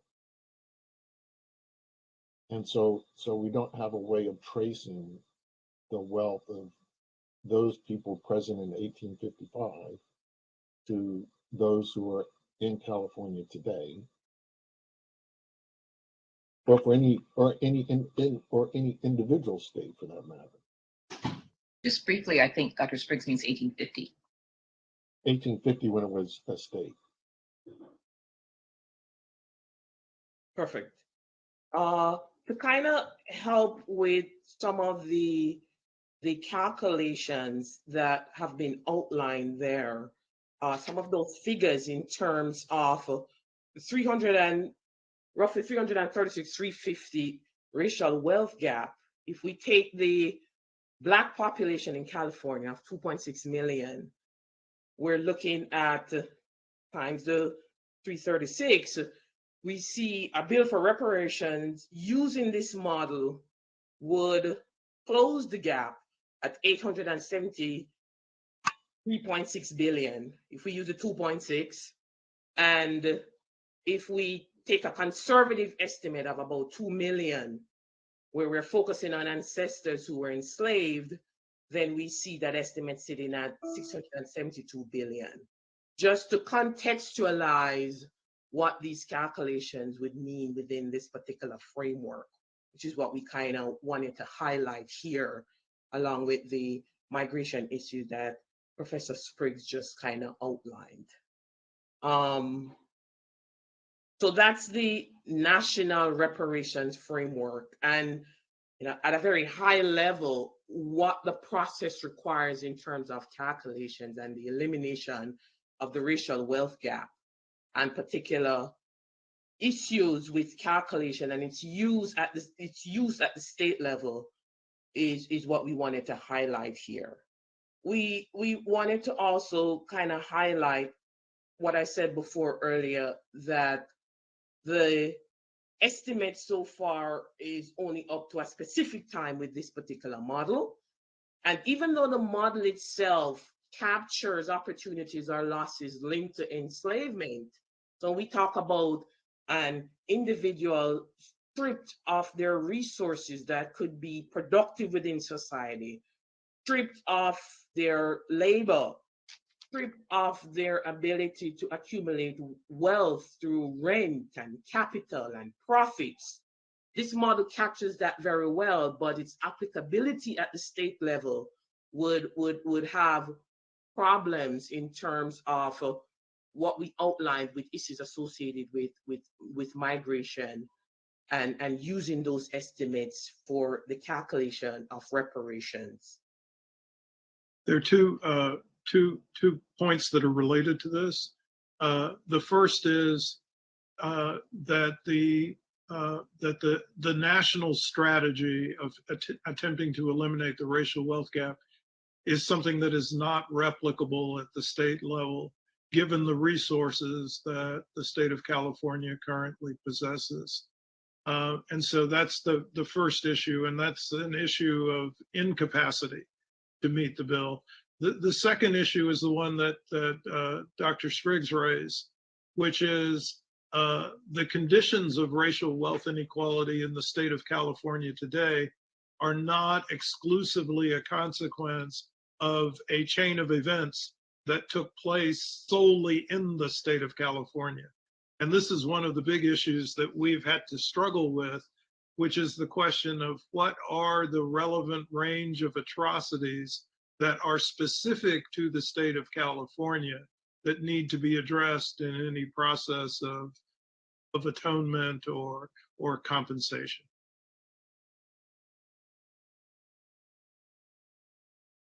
Which segues perfectly into model number 2 that we're referring to as the state-specific harms, or we call it the Atrocities Framework. And the task force, of course, will give us some direction and tell us what areas to pursue so that we could use this framework to figure out a procedure, to have calculations that would allow us to identify specific atrocities or harms for which California should compensate. To give you an idea of what the economist group met and looked at, the idea here is, based on what Dr. Darty just outlined, we would, from the input of the task force and with direction of the task force, look at a list of harms that would be prioritized to be linked with some specificity to California. And what we have here are just some categories that the task force can start to think about. This list is in no way finite. It can be expanded, it can be shrunk, but we wanted to give an idea of these particular buckets, these particular atrocities, as they're identified, and the task force directs us as to what we should be looking at, we would have under each of these particular categories calculations associated with reparations, calculations associated with harms and atrocities that are specific to California. Just to give you an idea, we have categories such as unjust property takings by eminent domain, intellectual property deprivation, houselessness, unwarranted police violence, segregated education, non-representative estate commissions, housing discrimination, labor discrimination, environmental harm, mass incarceration and sentencing, health harms, transgenerational effects, and other related potential harms. Just to give you an idea of these particular atrocities, we would present calculations under each of these categories that will provide a link to a total calculations of reparations based on the population that is identified and these lists of atrocities or harms within this particular framework. Did I capture everything from the group? Again, feel free to pop in. I think we mean not necessarily a total calculation, but that the task force would have a threshold that they would declare this action warrants compensation. And we would let you know what our best calculation would be for that.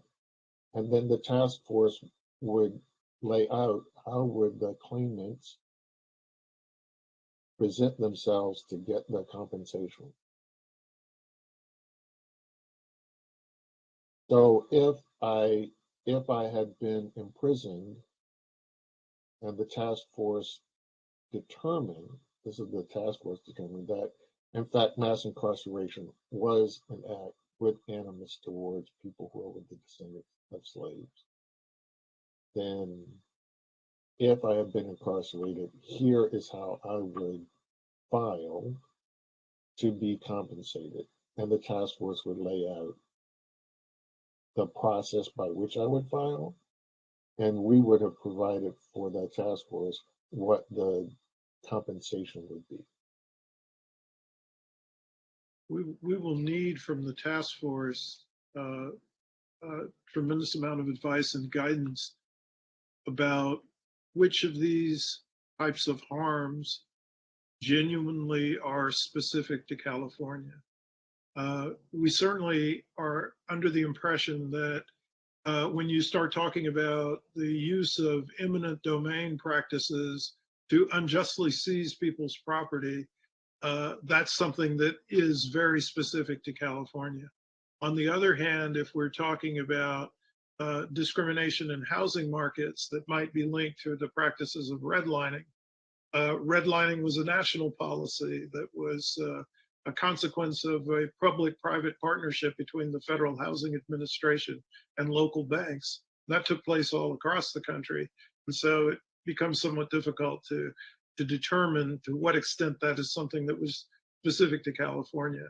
And then, of course, we don't actually say much about slavery and enslavement. Our focus is on the period after slavery ends, in large measure because the practice of slavery took place on a national scale and on a more extensive scale in many states, particularly in the southern part of the United States, than it took place in California. And so, again, the issue of the specificity of the harm to California is really critical from our perspective in pursuing this second approach. And remember, people who were enslaved in California were enslaved by first Spain and then by Mexico. And you'd have to clarify your terms, because currently you're saying that people only get compensated for being enslaved by the United States, which means from 1789, when our Constitution was ratified. If you mean people in compensation before then it appears, and this is the part that my colleague at Howard, Greg Carr, was raising, when there was no United States, then it appears you are arguing for those who were enslaved by the British in those places that became the United States. If you start to get into an argument about compensating people who were enslaved by Spain, then you're getting a field from what you appear to have agreed to. So I think Dr. Spriggs is referring to enslaved people who were present in California before 1850. Totally. Yeah, and our assumption is that well, we don't know. I mean, the task force will have to tell us, but we have been assuming that 1850 is essentially the start date for considering any of these atrocities that are relevant to compensation by the state of California. I have a question, if I could, or I could wait until the end. Okay, I think I addressed this in our advisory committee meeting, but for instance, one of the first people we heard from to give testimony was Jonathan Burgess, and his great-great-grandfather first came to California from New Orleans in 1849, and he was initially brought to California as a slave to mine for gold. So I think I asked this in our advisory committee, like how, if at all, are we accounting for people like Burgess, if they can find that they were actually, their ancestors were enslaved in California? Would there be a distinction between those who were enslaved in California versus other states? I just kind of wanted to put that out into the ether as something I'm still wrestling with, but I think maybe because he first came in 1849 and not 1850, then that's out of the scope. Is that what I'm hearing you're saying? The task force can set whichever scope you wish. Right. But the challenge is one of what are you saying? Is the current state of California responsible for things California or that California had a role in, is something you as the task force must define. Yeah, and that's part of the framing questions when it comes to figuring out the scope of work. That time period allotment will come from the task force. Residency requirements, again, is direction from the task force. The years of determining the beginning of harm, different starting points associated with different atrocity categories are framing questions that have to come from the task force. And the last one with last night's vote kind of gives us some direction. So the particular, what we need as the economist group in terms of how we proceed with calculations, the input into the models for time periods and residency requirements and what categories and so on will come directly from the task force. One thing that we pointed out, given the difference with model number 2, the Atrocities Framework, one thing that we discussed was an idea of how to operationalize this in California. And one approach that we talked about was having a reparations tribunal. And I heard some of the testimony yesterday that kind of hinted at some sort of office or entity that helps to individuals to identify claims and claimants. There are individuals who might not know they have a right to a claim or might not know how to, or to even notify claimants of a right to a claim based on harms or atrocities, or provide research and advice and paperwork, and to give timelines and approval and requirements so that the process can be operationalized was something that we kind of discussed in our meetings initially. But as it relates to what we need, those very important inputs that you, especially like what you just brought up, Chair Moore, are inputs that would come directly from the task force. So for instance, if we were talking about a specific highway that went through a Black neighborhood, then we envision that the task force could recommend that there be an office that would help me and identifying that, yes, my parents owned a home in the path of that highway. Yes, my parents lost their home. Now, then the task force has to make an additional set of decisions. California's lost Black population.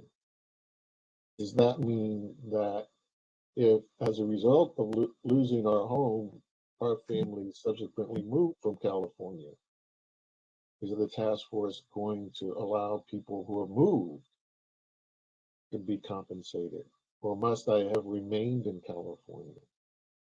If the task force agrees that there needs to be a reparations tribunal over mass incarceration, same question. Can I document can you help me document when I was incarcerated, the years I was incarcerated? Can I have access to the benefits that are calculated that I should have received? And again, suppose I moved from California. Am I entitled to be repaired, made whole by the state of California for something California did, even though I no longer live in California? Right? These are fundamental problems that arise with state level, quote unquote, reparations, which is, doesn't make your task easy.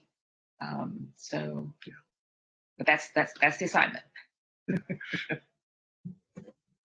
I would add there are data issues involved here. For much of what we would want to do, as an example, if you wanted us as economists to say, well, we want economic evidence to add to our evidentiary evidence when it comes to what's the calculation for the harm done, let's say by mass incarceration.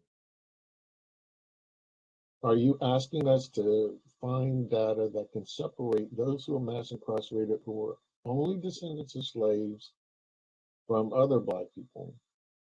And if we estimate what was the harm done for Blacks of being mass incarcerated, you want us to come up with a calculation that would compare only the descendants of slaves to other people being the other group.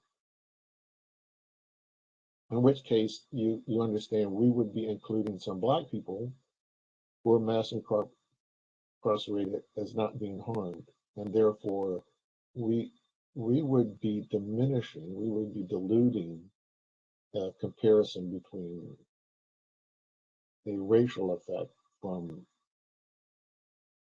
an animus effect aimed only at the descendants of slaves. These are the kind of things you have to tell us how we would calculate it. And the availability of data by ancestry is not something that is common.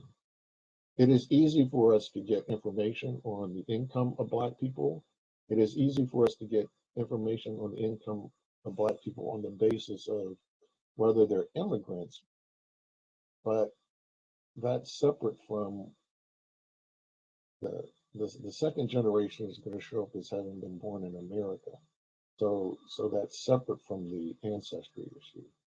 There are going to be a lot of people who show up as being Black in the data that we have access to, but we won't be able to identify them as a problem.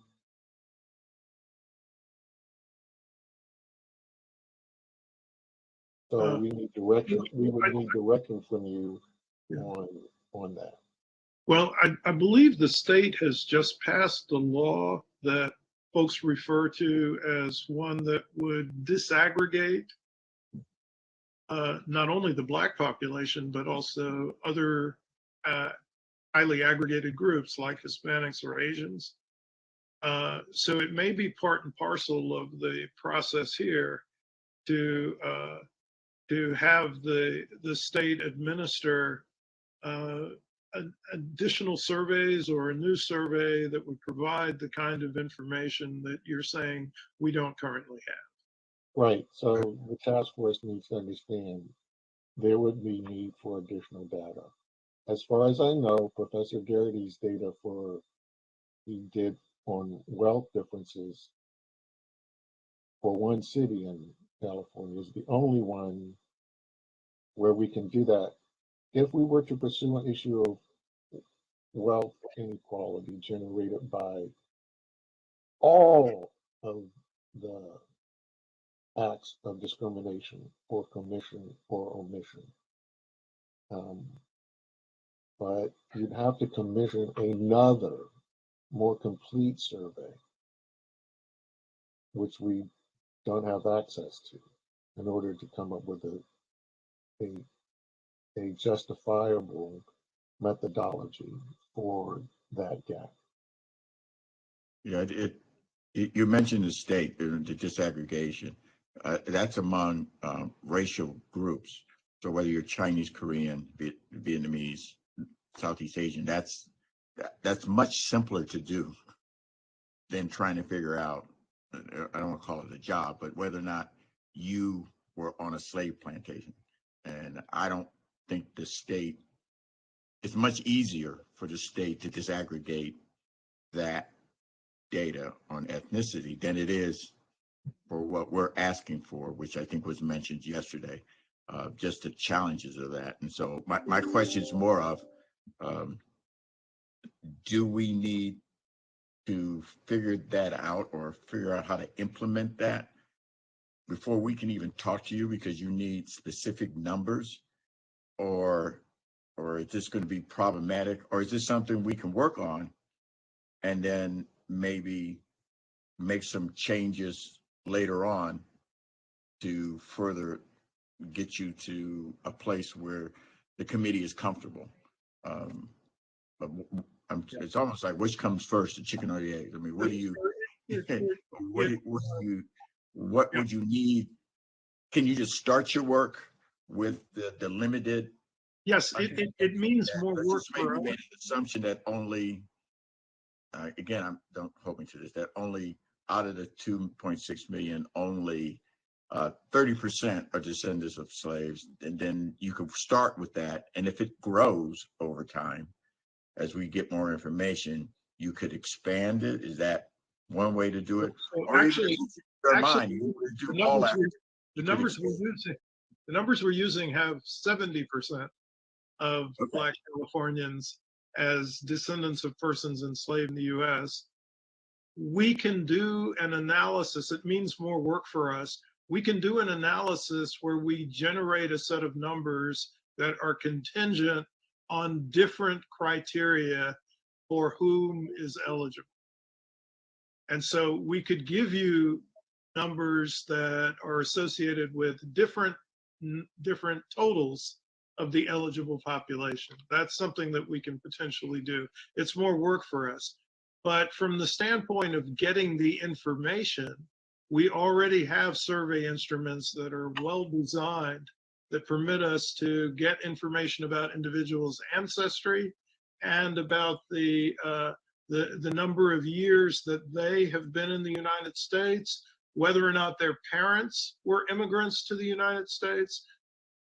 This is something that we could potentially learn depending upon whether or not this is something that the task force recommends to the assembly. But remember, I mean, and we have the current census results, which have that kind of information, but this depends on what your model is, what you're asking us to do. If you take the approach that the task force will come up with, at the end of the day, either a procedure by which there would be a tribunal, and the task force wants to set a bar. So let's say that you spend the rest of your time saying, we're going to establish a set of rules. If an act of California created an X% gap in Black, white wealth, then we will have a study, we will have a reparations tribunal, and people who suffered that injustice will come before the tribunal to get compensated. If that's the approach you take, then we can estimate a model to try and understand, for instance, what effect did redlining have on Black-white differences in home ownership? As I mentioned, we could differentiate that, but understand that the potential pollution, that if we said we're only going to look at the disparity for descendants compared to everybody else, then everybody else includes some people who may have been harmed equally, because the animus may not have been against being the descendant of slaves, but against being Black. So if there were banks that were practicing discrimination in lending, if there were realtors who were practicing discrimination in selling homes, and we estimate what we believe to be the impact of redlining to people today on their wealth, then, you know, again, we need your direction. Do you want this smaller estimate because it will include people who may have been the subject of racial animus, opposed to simple animus against the descendants of slaves? And whether you take our advice that we not be asked to try and do the national reparations model, that will be equally as important. The national model, meaning, take a point in time, 1865. We know that because of anti-miscegenation laws, there's very little overlap. There is overlap, but very little overlap between the Black and white population. We know what the wealth is of white people at the end. We know what the wealth of Black people is at the end. Black people moved all around, white people moved all around, but all within the same confines of the United States. And we can do a calculation nationally. We're saying to you, we don't believe that would be a good approach, because it's not possible to disentangle that model by state, to petition the argument, the underlying argument of that model, to decompose it by state, because it just doesn't decompose. I wish we had had this conversation yesterday before we had that inane conversation we had yesterday, because this puts a whole nother light on all of this. I mean, you put a financial light on this that is, that gives us more to do as a committee. So I thank you for that. It gives us more to think about. And I think the more information we get, the complexity of this becomes truly difficult. So I want to thank the economists, because now I got another set of things, another set of tools we can do to make sure we can do our best at mitigating the harm, which is what we're all striving to do. Dr. Kramer, did you have any comments? I haven't heard from you. Yeah, earlier I meant to jump in when you mentioned the redlining discrimination as a federal policy, which is true, it was, but the federal law was designed on purpose to be to give very great discretion to the states. So in fact, the redlining did become a state responsibility. So I think we can take redlining into consideration as a state-specific injustice. And I also think we can calculate both models, the national one and the state-specific one, and give our recommendation which one is more methodologically sound. But this could also give California an incentive to set some money aside for lobbying for federal reparations, because ultimately this is what slavery reparations definitely would require, a federal policy. Thank you. I actually agree with you, Professor Kramer, on the redlining piece and on the piece about the federal reparations effort, because that's in the statute as well that was written in by grassroots activists, that whatever comes out of the state reparations task force does not preclude federal responsibility for a national effort. So that's definitely in alignment with the statute. I just wanted to clarify, I'm glad that Professor Spriggs brought up the 2020 census, because that's the first census in history which allowed people to write in who or how they want to identify. So, you know, I know that's probably limited in its efficacy, but it's definitely better than past practices. And then I just wanted to clarify in terms of the data disaggregation bills in California. I think the bill that Dr. Darity was referring to was AB 1604. In AB 1604, it hasn't passed the state legislature, but it did pass the Judiciary Committee. And the sponsor of that is Chris Holden, Assembly Member Chris Holden. And it really applies to state boards and commissions, but it eventually will probably be extrapolated, I think is the theory. And in AB 1604, it requires the disaggregation of data amongst Black and African racial groups. So it'll be disaggregated amongst, you know, African Americans who descend from chattel slavery in the United States, West Indians and Caribbeans, and then, you know, West Africans, East Africans. So there's a bill already going through the California legislature, just passed the Judiciary Committee, that would disaggregate the data, particularly amongst Black and African racial groups, sponsored by Assembly Member Chris Holden. And so maybe that is something that as a task force we could support, because it seems like that type of data would help us in this effort. Thank you. Member JONES-SAWYER. So point of clarification, I will ask Assemblymember Chris Holden, because I do believe it does not disaggregate by descendants of slaves. If it doesn't, maybe we can suggest that we put that in there so that we can maybe even start getting or having the state start to get that information. So I will personally have a one-on-one conversation with the author of the disaggregation bill so that he can maybe help us with our efforts.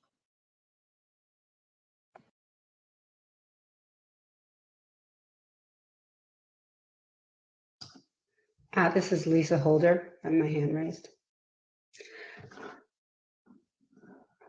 I have a question for Dr. Spriggs. I wanted to follow up on the analysis that you gave about, you know, the lack of disaggregated data that we have now. So in terms of the status quo data, there's an absence of data disaggregated by lineage.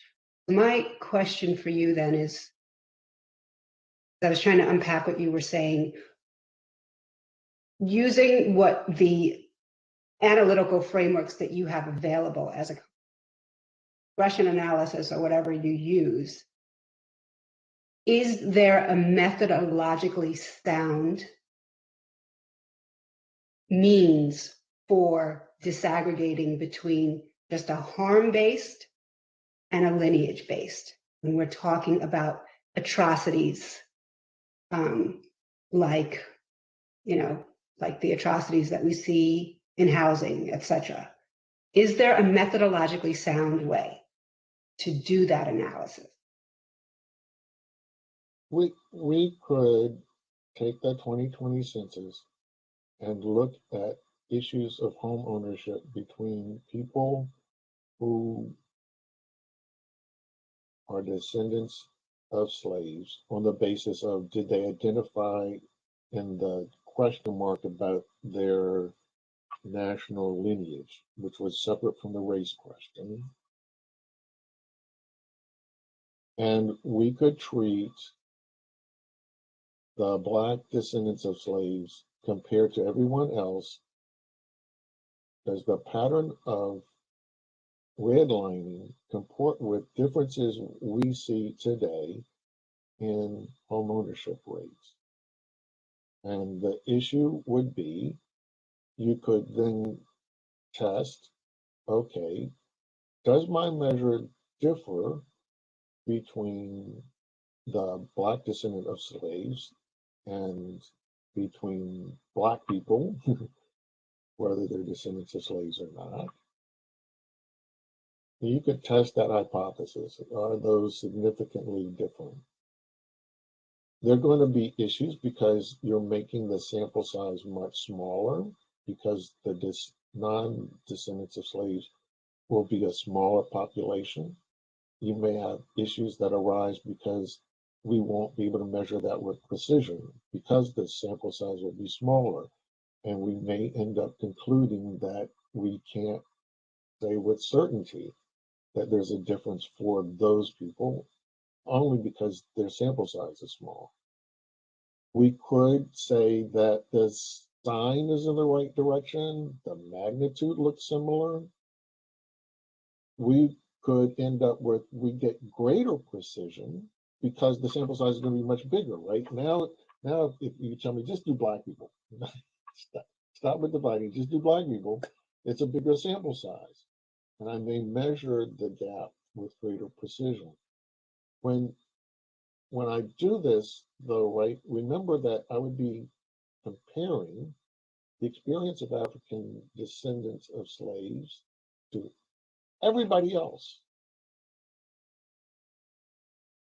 And if the animus was, in fact, the realtors and the bankers and all were conspiring because someone was Black, then I'm going to be including people in the everybody else who face the same discrimination. And therefore, my estimate is going to be smaller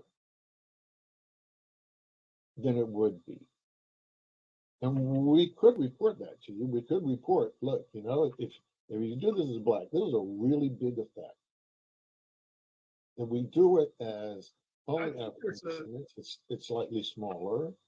We may not be able to say that there's any significance because the sample size is going to be very small for the people who aren't the descendants of slaves. I think there's and that may be what I'll come back to you with. There's a subtle issue here, though, because I believe that what the task force approved yesterday was not a criteria for eligibility that exclusively involved Black Americans whose ancestors were enslaved in the United States, but also included the descendants of free Blacks who were present in California prior to 1900. And so the distinction that you're drawing, Bill, is perhaps not really relevant to this conversation insofar as the more recent immigrant population is largely a community that has come to the United States after the 1960s.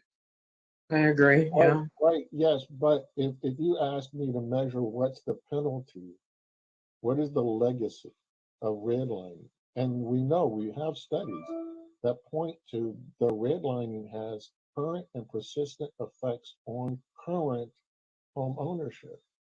You're going to have included in that people who have come here since 1960. And so if you ask me about looking at the effects on the current population, okay. Yeah.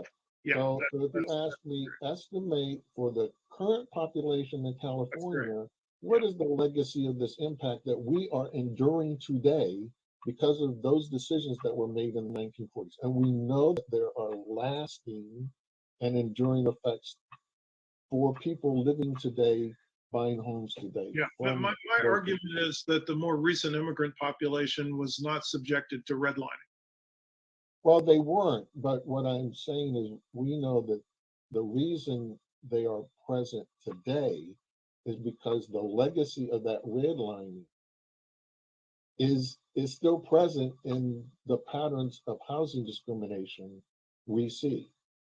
The patterns of residential housing segregation we know are informed by those redlines from before. Well, I don't know. I mean, it's a tricky question concerning the whole processes of generation of wealth for individuals whose families Yes, versus individuals whose families are more recent immigrants to the United States. So, but what I'm saying to you is we have research that has been done that documents that today there is this gap that is rooted in those red lines, that it shows up in the data of today. Now, we could be told by the task force, we don't care about that. We only want the more narrow. Show me that you were here in California in 1940 when the redlining went into effect, and document that you were here, and then we can do it that narrow too, if that's what you Yeah, that would be possible. task force wants us to do. It's simply say, come up with a map that identifies people who were here in 1940. Though remember, the population of Black people in California in 1940 is significantly smaller than the current Black population of California. Significantly smaller, because the bulk of the people in California who are Black came with the World War II ammunitions buildup in the war industry. I have a quick question that I just for clarification that I would like to ask. Would it be possible to calculate the wealth gap stemming from housing discrimination in 1965 rather than today, to get an estimate that that excludes recent immigration?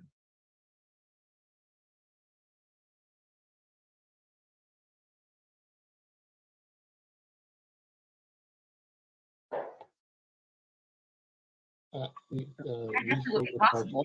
Certainly, yeah. Yeah, that could be done. I think that snapshot in time does, Thomas. I think it does. I think that snapshot in time with the 1965 date does. A lot of the inputs and framework with time periods as determined by the task force will in fact kind of allow for an intrinsic disaggregation. Once we're given those time periods and we already know what the vote said yesterday, I think even with these kind of salient dates, we will kind of have intrinsic lineage-based calculations that will be produced for these atrocities. So I don't think it's a matter of we calculate and then we need to disaggregate the population again. I think the inputs with the time period would allow for some of what we need to see in terms of the disaggregation. No, but before I would agree to that, I have to be clear on what is Thomas's point. Are you saying you want to compensate people who were in California in 1960 on the basis of what was housing discrimination in 1960? Or are you saying I want to use discrimination in housing patterns as of 1960 to project forward what is the lasting impact of that? And what I was saying to you before is that depends. Because the lasting impact, what is the residue, is I would take Black people today and look at that housing pattern and look at their home ownership pattern, and I would try to trace back this correlation to what we know happened then. So my initial thing is that we already know that redlining, the red lines that were drawn back by FHA at the origin, this is before there was mass immigration of Black people from somewhere else, has lasting impacts on Black homeownership and Black housing patterns, Black residential segregation today. But if you disaggregate, right, you're asking me calculate an amount. What do I get compensated for that? What is my compensation?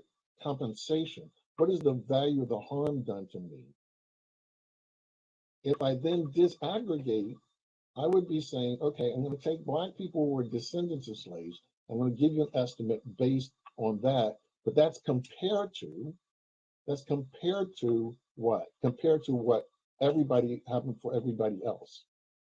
But the everybody else in that comparison is going to include some people who may have also been discriminated against because they were Black. So I'm going to dilute.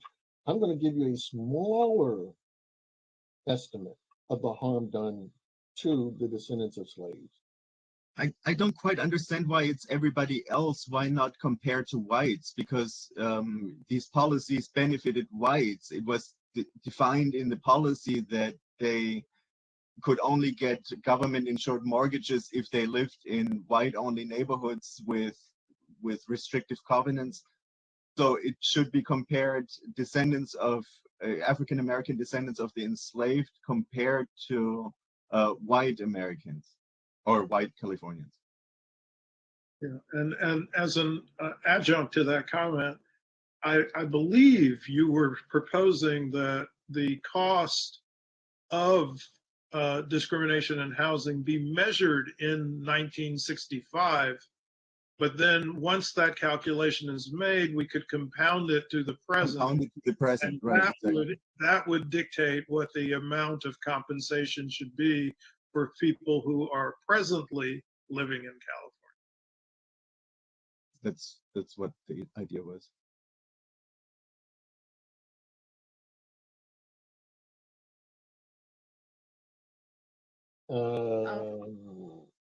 That would still be tricky, but the task force would then also have to tell us, are you going to not compensate someone who was here in 1960 but now lives in Las Vegas?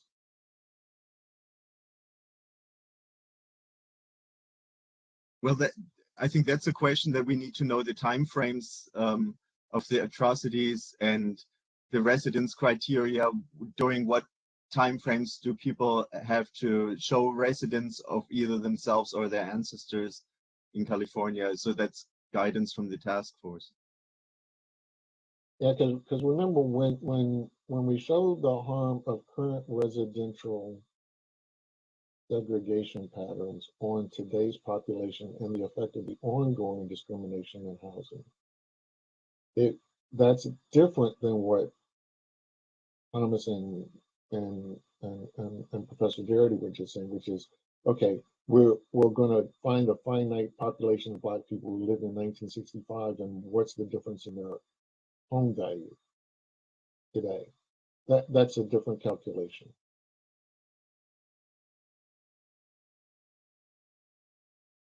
I was going to quickly comment in terms of the residency requirements.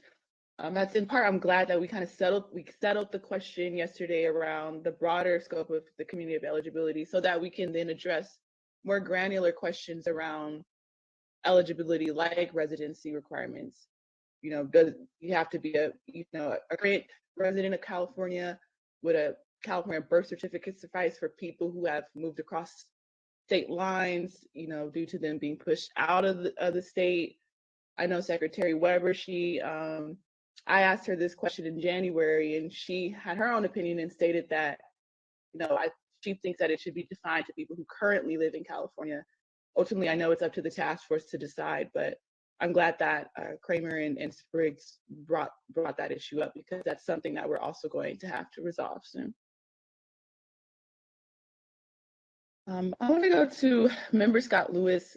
Do you have any comments or thoughts as an advisory committee member on what we've been hearing so far? Sure.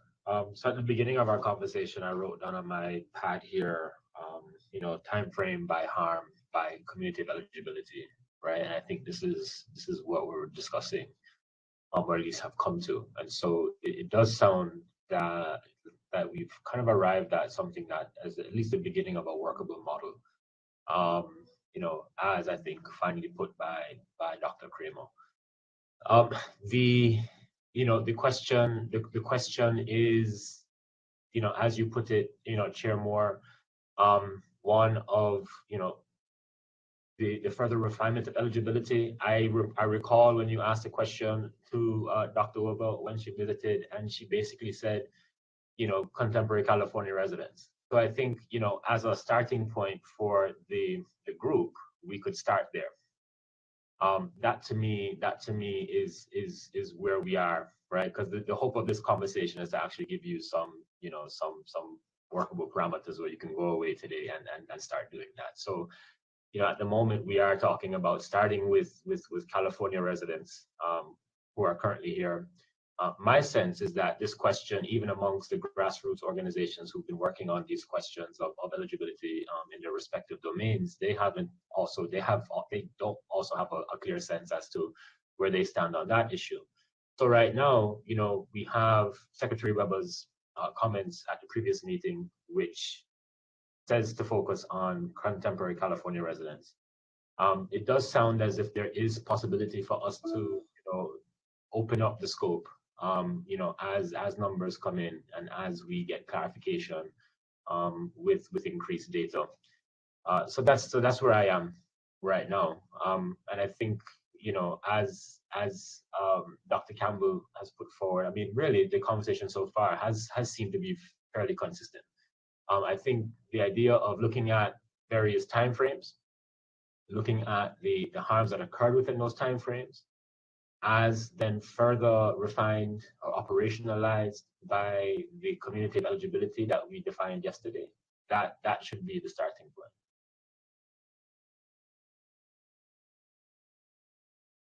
point.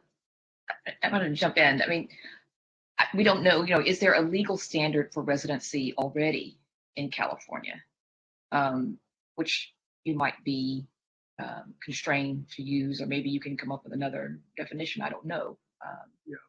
As this body, but it's probably relevant. Certainly somebody can't move to California today and overnight be eligible. So, what is the residency standard? That's something you all have to decide. Resolve. But one thing you might consider is, once you determine how long an individual would have been in residence in the state, I think maybe Member Lewis even proposed at one time, setting up Venn diagrams, sort of circles of, sort of shared attributes. And after you get, your series of circles, putting all these individuals in the circles, then you could rank them and determine, that would be another way to determine what the compensation would be. Yeah, do you want to say people who were resident at the time this legislation passed to prevent people from moving to California, to say, now that you've resolved it all, I want my whatever, 3,000 or whatever to my home ownership? Yeah, I was thinking that. I just Googled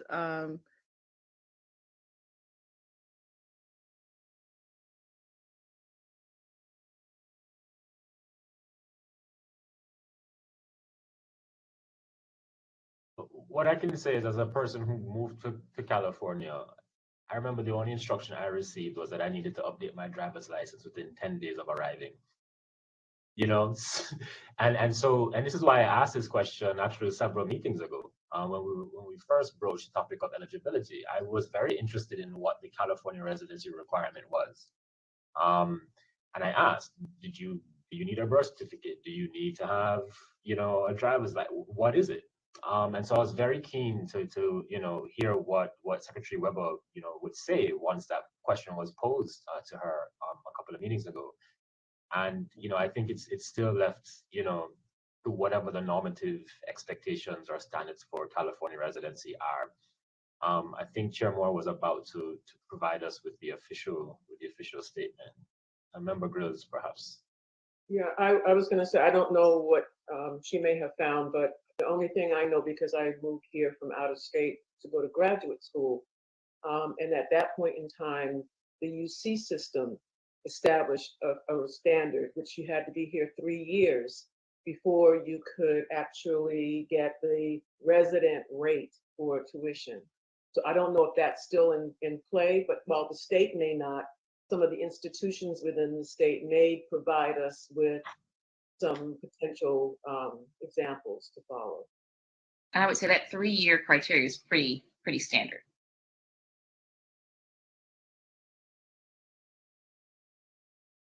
Sorry, Member Tamaki, you're recognized.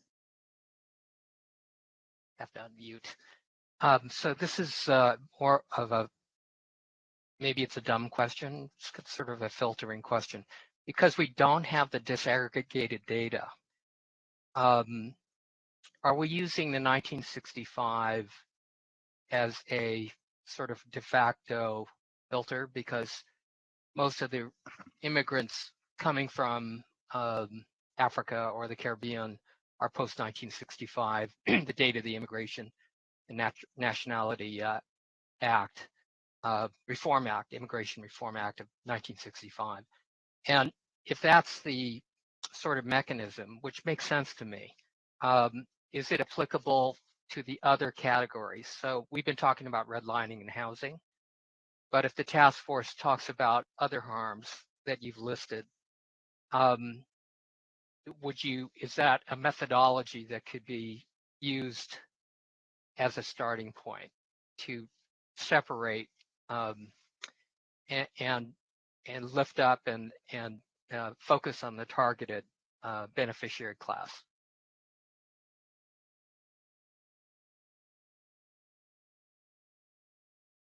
Does that question make any sense? Well, I'm the holdout here in understanding what was offered by 1965. We don't have longitudinal data. We do not have a way of saying you were a homeowner in 1965. What happened to your home ownership? We don't have data to do that on scale. And we can't recreate the existing longitudinal data sets. So we have what we have. So I'm not sure. If it's the issue of mass incarceration, we know mass incarceration became far more intense way after 1965. And so were we asked to model what is the impact of that mass incarceration, we would have to be looking at a population in California that's more recent than 1965 in order to model what do we think was the lost income. The other question, Professor Spriggs, related to housing is ownership versus renting. Because of redlining and racial covenants, people couldn't own homes or they were precluded and they had to rent. And it was a damage caused by redlining. So when you do the calculations, how does that net out for people who, and let's take the figure of 1965, for whatever reason, that they were here as of 1965, but redlining precluded them from home ownership, but clearly damaged by the policy. The studies I was referring to look at maps of redlining in cities and then showed how that impacted the current population and the gap in home ownership and the effect that had on current residential segregation. You could do something different. You could say, I want to look at the current population, benchmark it to 1965, and make some sort of estimate of what I think is a difference. That's a different approach than what some people have done before.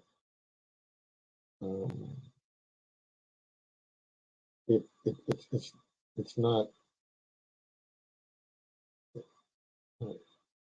I'll let the others who raise this possibility explain what they think their methodology. I'm suggesting that it's the difference in the current population's effect, which would get me a number of what I think home ownership would have been and what I think the wealth gap is because of the difference in the home ownership and the lingering effects of differences in values because of that. I'm not sure what others have in mind.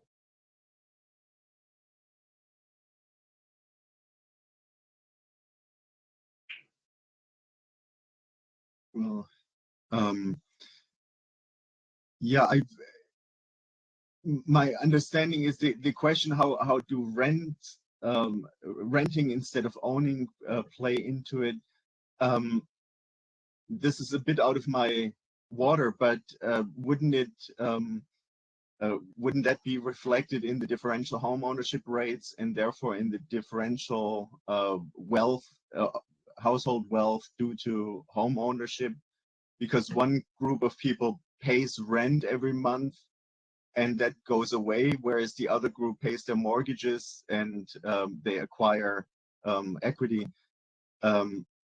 So I think that's how I believe that rents are included in the model. Please, other economists, correct me if I'm wrong. Well, yes, that's how it would be included.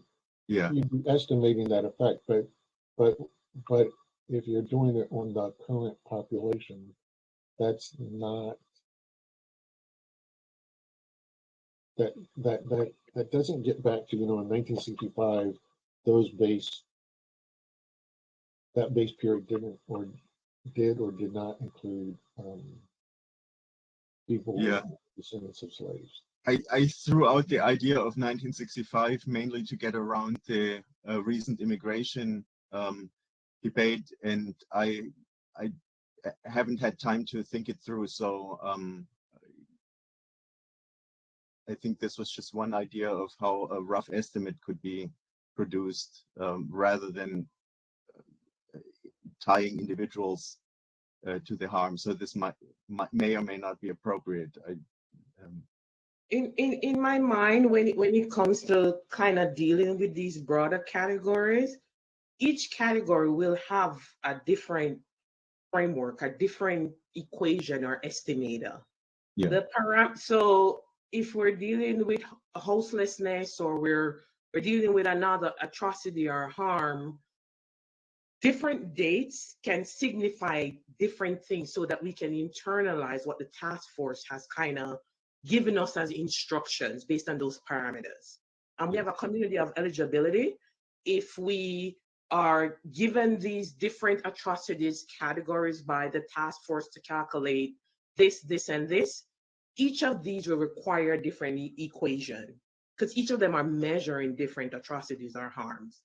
And I think once we get into figuring out what exactly the task force wants us to look at from that long list that I gave, plus what they want to add or subtract, we're going to take each of those atrocities, and given those parameters, we'll give an equation or an estimate that's shown. You might tell us, focus on 1965 here. You might tell us, focus on the 1800s here, so on and so on. So I think trying to frame all the atrocities in one is a little bit difficult right now, because each of those categories will have different calculations. And then the idea is, once an individual from this community of eligibility that the task force has identified and voted on kind of raises their hand and they check whatever categories applies to them, one, all, some, then these different calculations kick in. So an example I was given in our meeting, let's say, for example, direct descendant of slavery, I'll name them Casey Campbell, okay, even though I'm not, so I wouldn't be in the group. But let's say this person identifies whatever the body has put in place in terms of residency, whether or not they can make a claim, they will determine what exactly this person needs to present to make that claim. This person is then saying houselessness, mass incarceration, whatever the atrocities are. It's then our job to figure out, if these particular elements are checked, what are the damages, whether it's a range or a fixed amount associated with these categories for that individual. And those calculations will depend on different dates, they'll depend on different parameters, and they'll depend on different models. So I think where we are right now is trying to get a framework in place to say, one, what are the categories you want us to focus on from the task force? What are the residency requirements, as task force member Lewis kind of highlighted earlier, which is very important. And then as it relates to each of the categories that you give us, what are the dates that we need to figure out in terms of damage periods? And if these dates allow us to kind of intrinsically disaggregate the data, we can. If they don't, then we'll kind of come back to say, if you chose, for example, 1964, 1965, then you might be getting a broader model that includes some noise. But if you choose this, then you might be getting a model that focuses more specifically on the population. So I think each of these categories will require a microscopic view of inputs that will come from the task force before we can start giving you broad dates or guidelines. I think each atrocity, each harm is very different. I have a follow-up question to that, and it's really a clarifying question. So at yesterday's task force meeting, the task force decided to define the community of eligibility based on lineage determined by an individual being an African American descendant of a shadowed enslaved person or the descendant of a free Black person living in the United States, so not necessarily California, but in the United States prior to the end of the 19th century. So I guess my clarifying question is, how does that lineage standard that we decided on yesterday, along with the potential to limit redress to present California residents or contemporary residents, where does the dates come in to that? If, let's say, it's that lineage standard plus contemporary resident. Well, the atrocity and redlining would be, we know when redlining occurred, and so it would be estimating what are the lingering effects of redlining. If you tell us mass incarceration and you want an estimate of what we think the effects would be, then you might tell us a year that you believe penal code changes in California dictate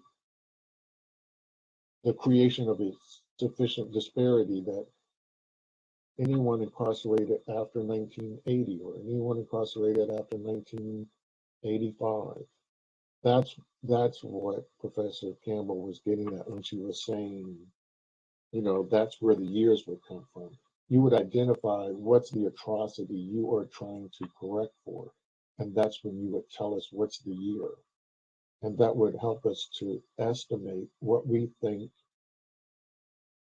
the effect would be, how we would get the data to try and make the estimate of how much, during a period in which race seems to have been the dominant factor in disparities in who got incarcerated, during that period, what's the cost? What's our estimate? What's our best estimate for the cost to those who were incarcerated? In terms of the lineage question, remember there will be a challenge because unfortunately, a lot of people who are incarcerated may have been in foster care or may have had broken relationships that make their connection to their relative more difficult to establish. They may not always know the links that could let them trace their lineage. So you should just be aware that that may be a population that faces a bigger challenge than for some of these others. Thank you. So what I think I'm hearing is that given what we decided yesterday, along with, the potential residency requirement of being a current resident, it seems as if there might be a tier system where it's all for descendants of enslaved people, but, depending on if you were in the state of California longer, you probably experienced more harms. And so, if you're a California resident for 20, 30, 40, 50 years, you'll probably be eligible for more than someone who came to California and is still a descendant of slaves later on in the timeline. Sure, You Mark. may not be eligible because when you declare when the task force says this is the incident for which we think the constitutes the atrocity, yeah, you may not have been in California then. Great. Yeah, Mark. Yes, member Scott Lewis. So I want to go back to what Dr. Campbell was proposing earlier, where she was stating basically, you would have this further process of selection, right? And it might even be self-selection. And so what we can do is we keep the qualification of California residency stable across each of those moments. So if you are in fact, say, claiming harm from redlining, what you would need to do is establish California residency, right? At that time, or provide some evidence of California residency at that time. If you are claiming harm for the period that we identify as incorporating or including the period of mass incarceration.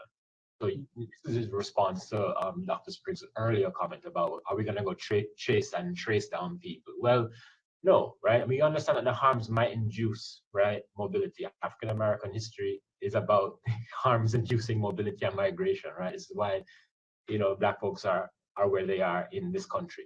The point is that if you can provide evidence to having California residency in a period of time, that will then help, right, establish the point. So this is why cumulative eligibility, harm, and time period is the framework that I'm trying to recommend.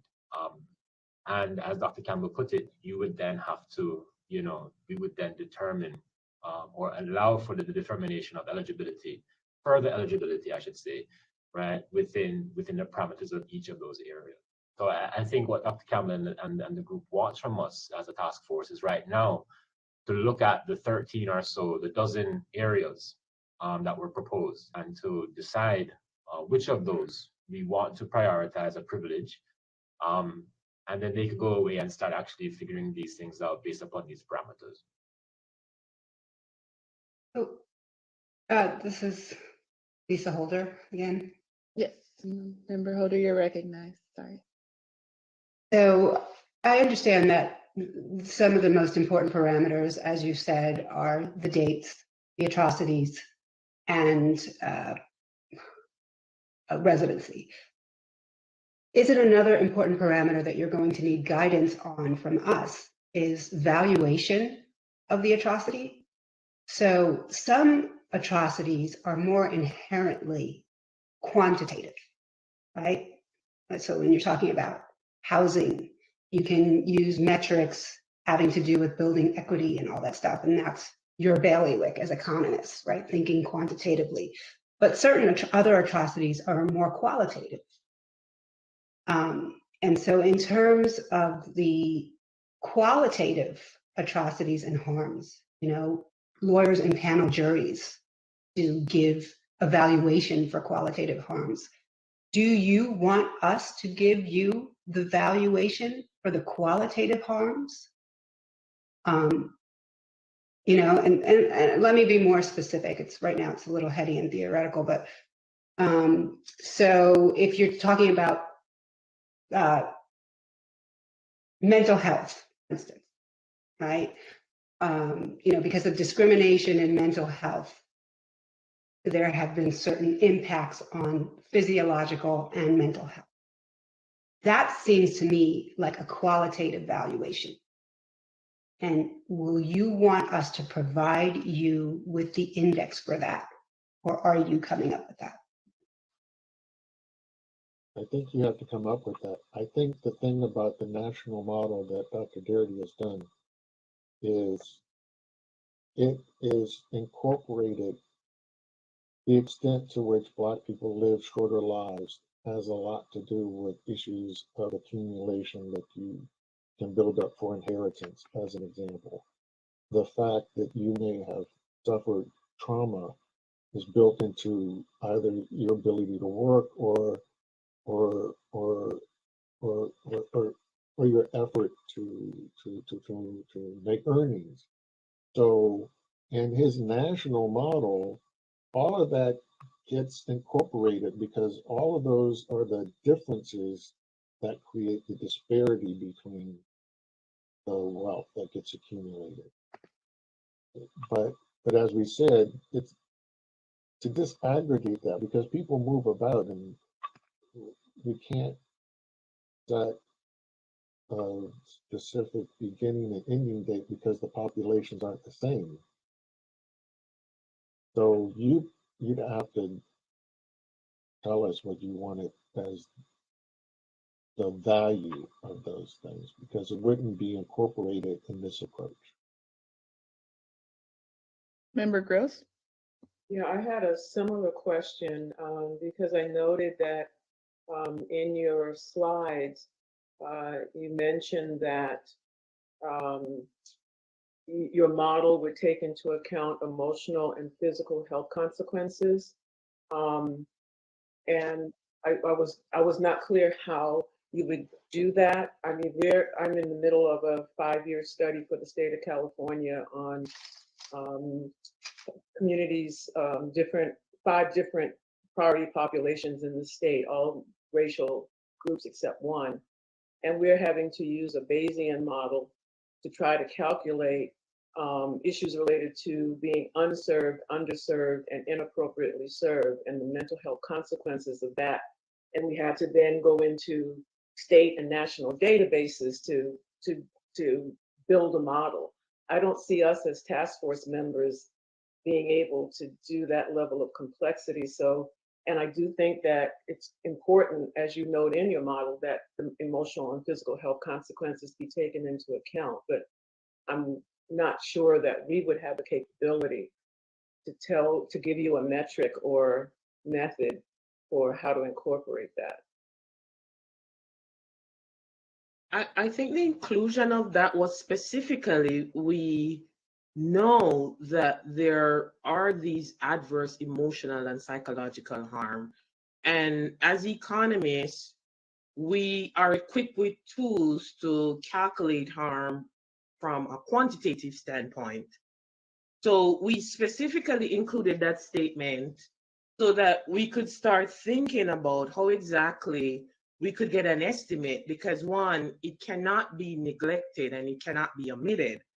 The process of including that, again, as Member Holder is saying, this move from qualitative to quantitative, given this type of category, will require input from the task force first and foremost.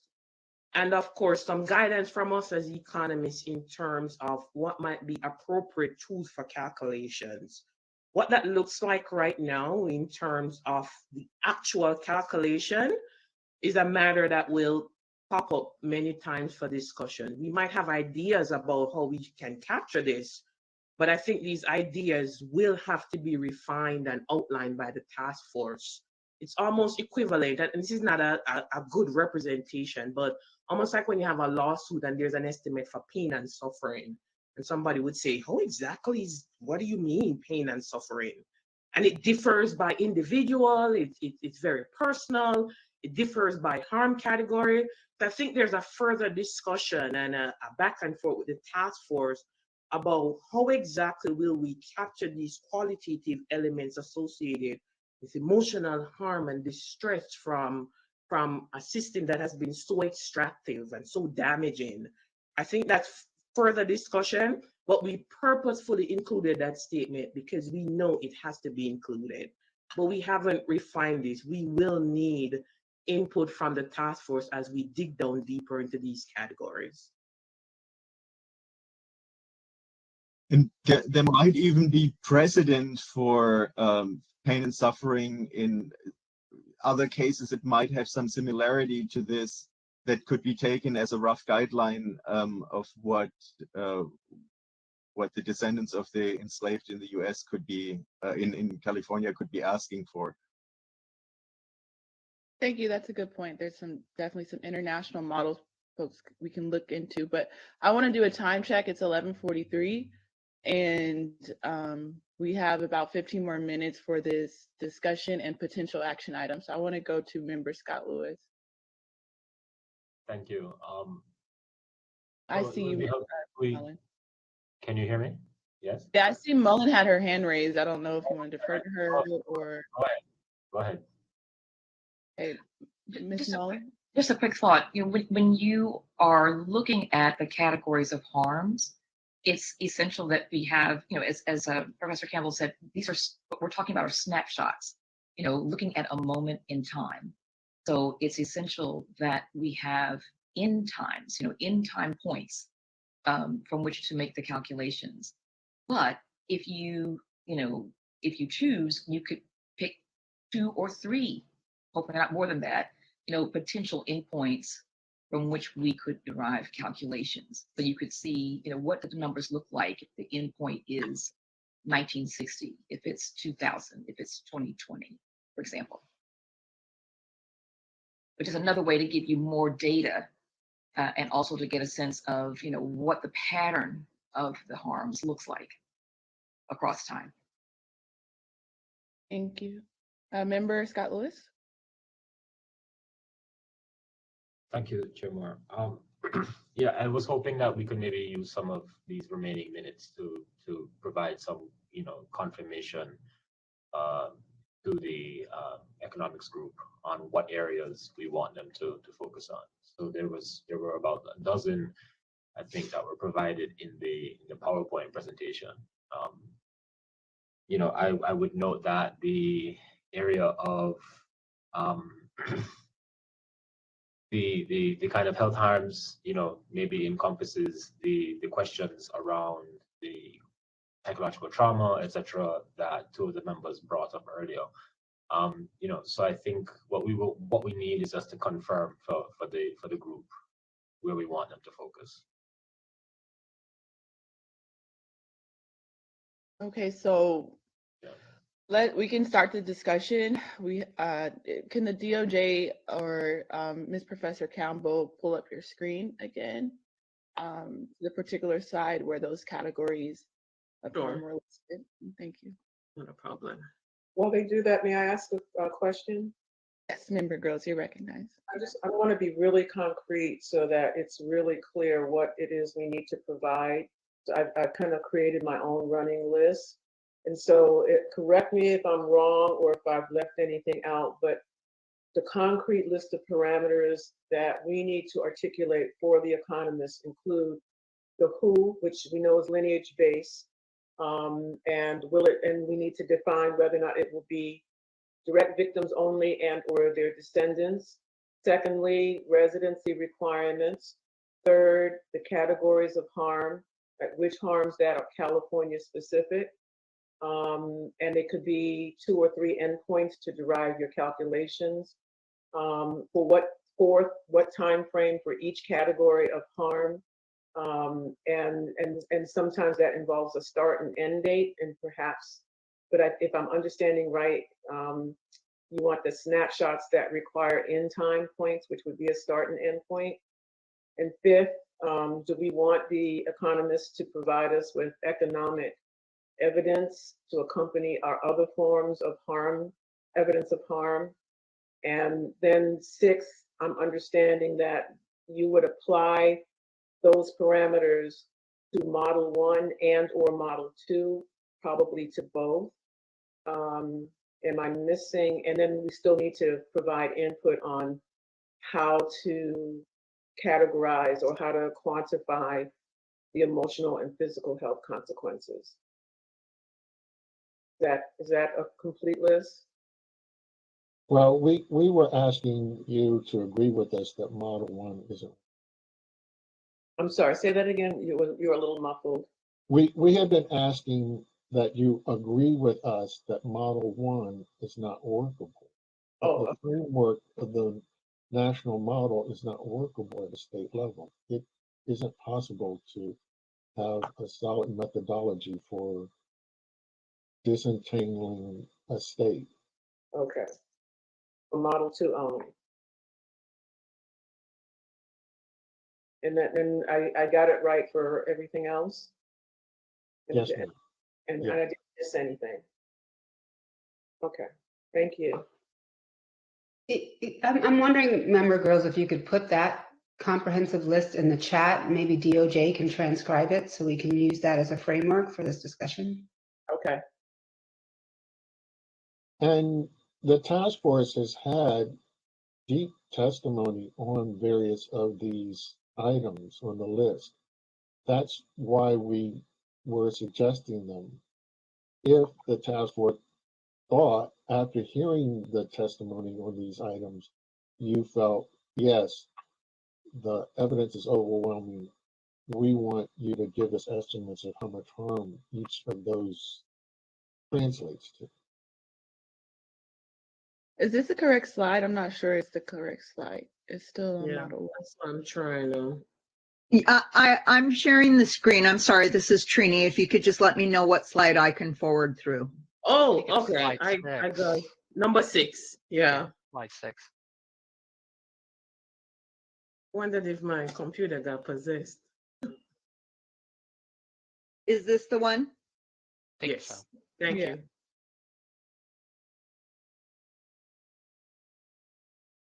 Member Scott Lewis, as an advisory committee member, I want to defer to you on this portion, and then also keep in mind that we have 10 minutes left for this section. So I'm not sure if we're going to be able to come to a decision on which categories we want to prioritize, but then again, I'll defer to you in terms of how to proceed.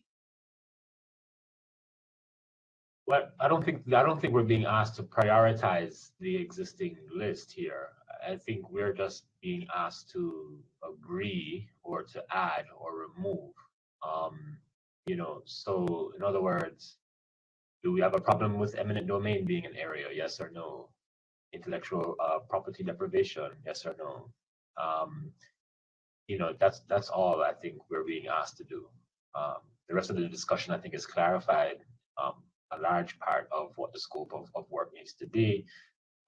Dr. Spriggs, has just asked us, whether the national framework will work. I think we have effectively said, no, we are going with the second model, which is why we're discussing these areas right now. So all we need is the task force to just say, yes, these harms qualify for what we're talking about, or there are others that do not show up on this list that we want to have included. Thank you. Okay, so in the interest of time, I will list out the categories. Number 1, unjust property takings by eminent domain. Number 2, intellectual property deprivations. Number 3, houselessness. 4, unwarranted police violence. 5, segregated education. 6, non-representative estate commissions. 7, housing discrimination. 8, labor discrimination. 9, environmental harm. 10, mass incarceration and sentencing. 11, health harms. 12, transgenerational effects. 13, other potential harms. So essentially, as the chair, I guess I can say I entertain a motion to, adopt all of these, or add some, or reduce some, just to structure the rest of the discussion for the next 10 minutes. I'm proposing there's some motion to be entertained, and then we can have a discussion as to whether we include all of these or other steps.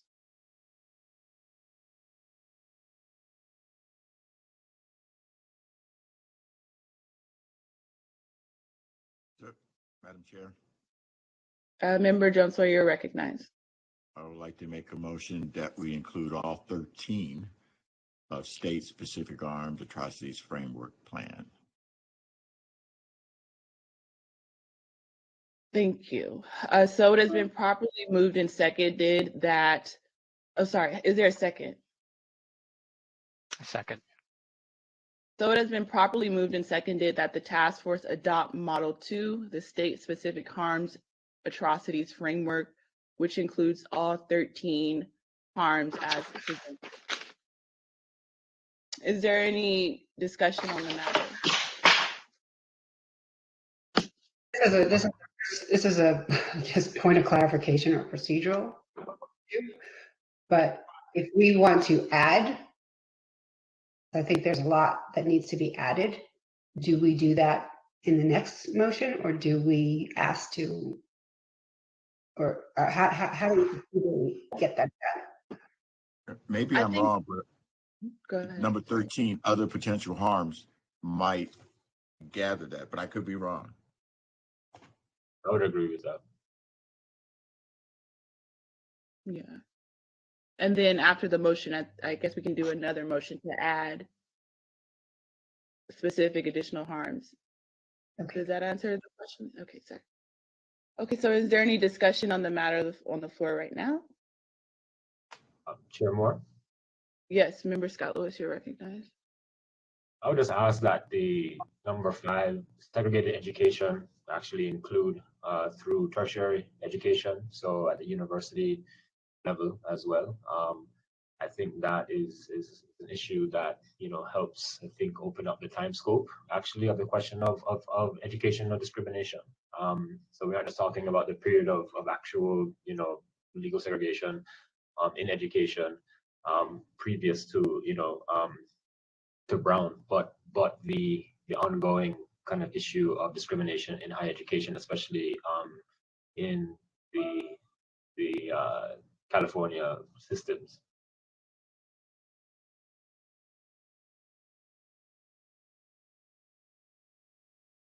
Thank you. So is there any other discussion?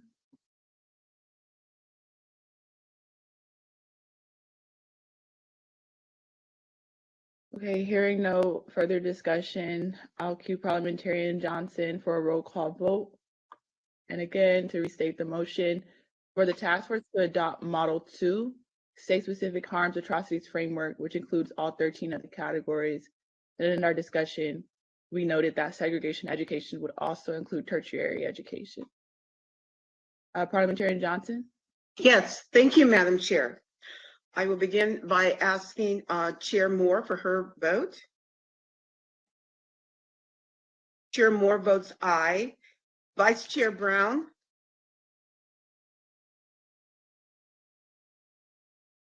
Member Bradford? Aye. Member Bradford votes aye. Member Grills? Aye. Member Grills votes aye. Member Holder? Aye.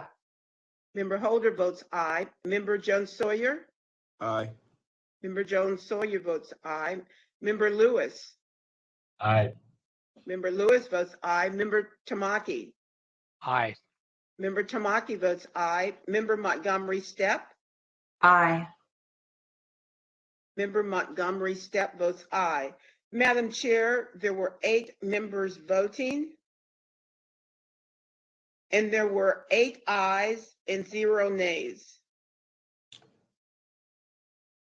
There are 8 ayes and 0 nays, so the ayes have it and the motion carries. The task force has adopted Model 2, state-specific harms, atrocities, and frameworks. And now I would like to turn to Member Holder in the event that you would also like to introduce a motion. Yeah, let me just think for a second how to craft this. I would introduce a motion that the Yeah, so I'm also interested in I'm sorry, go ahead, Member.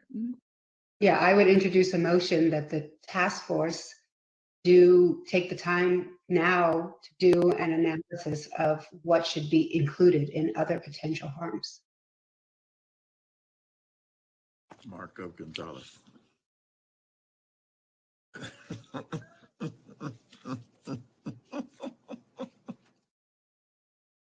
You tell me I should be fine, except. Assembly member, I think you're unmuted. You're not muted.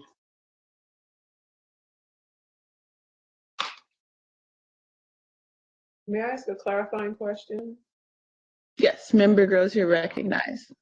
Because we are still compiling the harms, this is not going to be cast in concrete what we decide today. So there would be an opportunity to elaborate on whatever it is that we've identified today. Is that correct?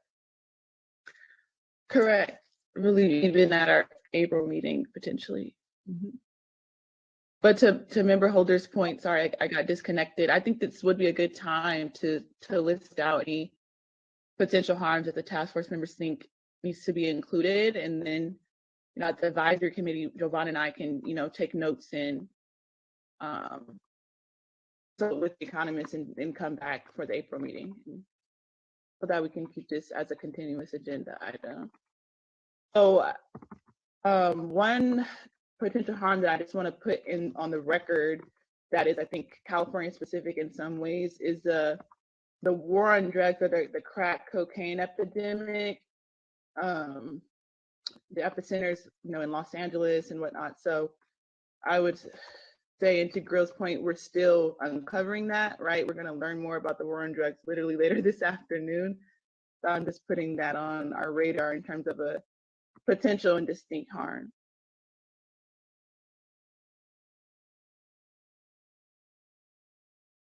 Is there anyone else? Yeah, I think that a distinct harm or distinct atrocity is slavery that existed in California for that limited period between 1860 and 1865. Yes. And also the Black exclusion policies during that period. So policies that excluded escaped enslaved people from coming into the state, etc.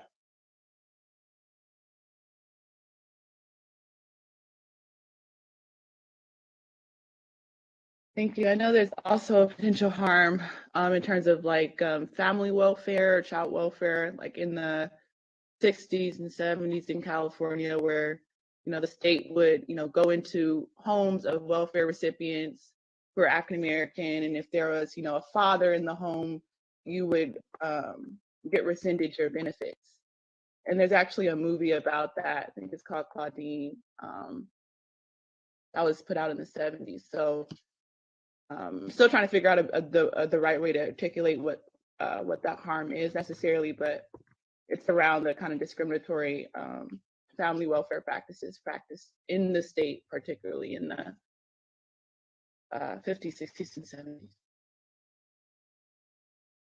I'm wondering if Dr. Grills can also articulate a harm around foster care and placement and removal, because there's been a lot of atrocities on that issue, and I know that you have a lot of expertise there. And it's in terms of the foster care system, it's the disproportionate involvement of Black children in the child welfare system in California. The rates are ridiculously high, but that's also coupled with the mass incarceration issue, because the numbers of Black children in the child welfare system was also associated with the increase of Black parents, especially Black women, being incarcerated. The other part, in terms of our children, is the issue of the overrepresentation of Black children in the juvenile justice system in California, and the many harms that they experienced, including loss of educational attainment, employment, and the issue of transition-aged youth, who, if you were in the child welfare system or in the juvenile justice system and Black, the likelihood of achieving gainful employment is very, very low, but the likelihood of incarceration and homelessness is extremely high. The other thing that I'll add to that is the issue of homelessness, the harm associated with the overrepresentation of Black folks in this state who are unhoused. Thank you. Are there any other contributions? I believe homelessness was the second harm listed on the presentation. Are there any other contributions? Keeping note of time that we're 2 minutes over this period. We're probably going to learn a little bit more about this from the experts today, but I would say, as an adjunct to what Professor Grill said, sort of pertaining to youth, is gang prevention. The way that gang prevention was implemented in such a biased manner that destabilized so many youth in California over the last 50 years. So I would add that. Okay, so I just want to thank the economic consultant team for your hard work and for this presentation, and the advisory committee, which consists of Jovan Scott Lewis and myself, will take into account all of the contributions from our esteemed task force members, and we'll hopefully put this on the agenda for April so that we can continue our conversation. So thank you. Thank you so much. So the next item on our agenda is item 16, witness panel number 1, which will run from noon to 2 p.m. on the criminal justice system. And we have some amazing panelists that I'll now introduce, and each person has 10 minutes to speak, and I'll be keeping time. So our first panelist is Professor Rachel Barkow. Professor Barkow is a Charles Delegacian Professor of Law and the Faculty Director of the Zimroff Center on the Administration of Criminal Law at NYU. Then we'll hear from Dr. James Pitts. Dr. James Pitts is an assistant professor in the Department of Criminology at Fresno State University. Thomas Harvey is the Executive Director of the Children's Defense Fund and National Litigation Strategist. Kika Keith is the founder of Life Development Group, co-founder of the Social Equity Owners Workers Association, and is now a social equity cannabis retail license owner, and is in fact the first Black American woman or African American woman to own a cannabis dispensary in Los Angeles. Then we'll hear from Cerise Castle. Castle is a Los Angeles-based journalist specializing in arts and culture, civil rights, crime, and human interest stories. We'll also hear from Tasha Henneman. Tasha Henneman oversees PRC's public policy and government affairs, as well as communications functions. We'll also hear from Nicole Porter. Porter manages the Sentencing Project, state and local advocacy efforts on sentencing reform, voting rights, and elimination of racial disparities in the criminal justice system. And our last two panelists will be Brendan Woods, who has more than 15 years of experience in criminal defense litigation and has responsibility within the Alameda County Public Defender's Office, and he was appointed public defender in December 2012. And then last but certainly not least, we'll hear from Susan Burton. Susan Burton is the founder of A New Way of Life, a nonprofit organization that provides housing and other support to formerly incarcerated women. So without further ado, Professor Barkow, you may begin your expert testimony when you're ready. Thank you again for joining us. Thank you very much for having me. It's an honor to be here. And I want to just apologize in advance because of the time change of the hearing. I'll have to leave at 1:20 because I have another meeting that I couldn't move, but happy to take any questions or follow-ups that people have via email or any other method. What I would like to do is share some of the ways that the operation of criminal law enforcement and punishment discriminates against Black people in America. And I'm not going to cover it all in the time that I have, but I'm going to give you an overview. And I know that you have other witnesses who are going to cover other aspects of how bias in housing and transportation, education, and the like exist, and they intersect with criminal law because they do help explain why a disproportionate number of people of color are committing crimes relative to their proportions in the population.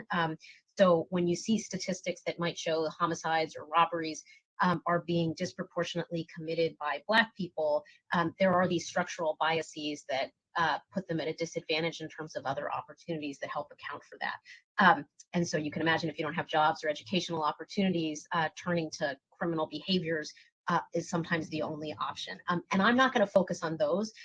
What I want to focus on for you today is the widespread evidence of bias within the administration of criminal law itself. So we have these other forms of bias that may lead people to commit crimes, but I want to show you the ways in which how we enforce criminal law has biases against people of color.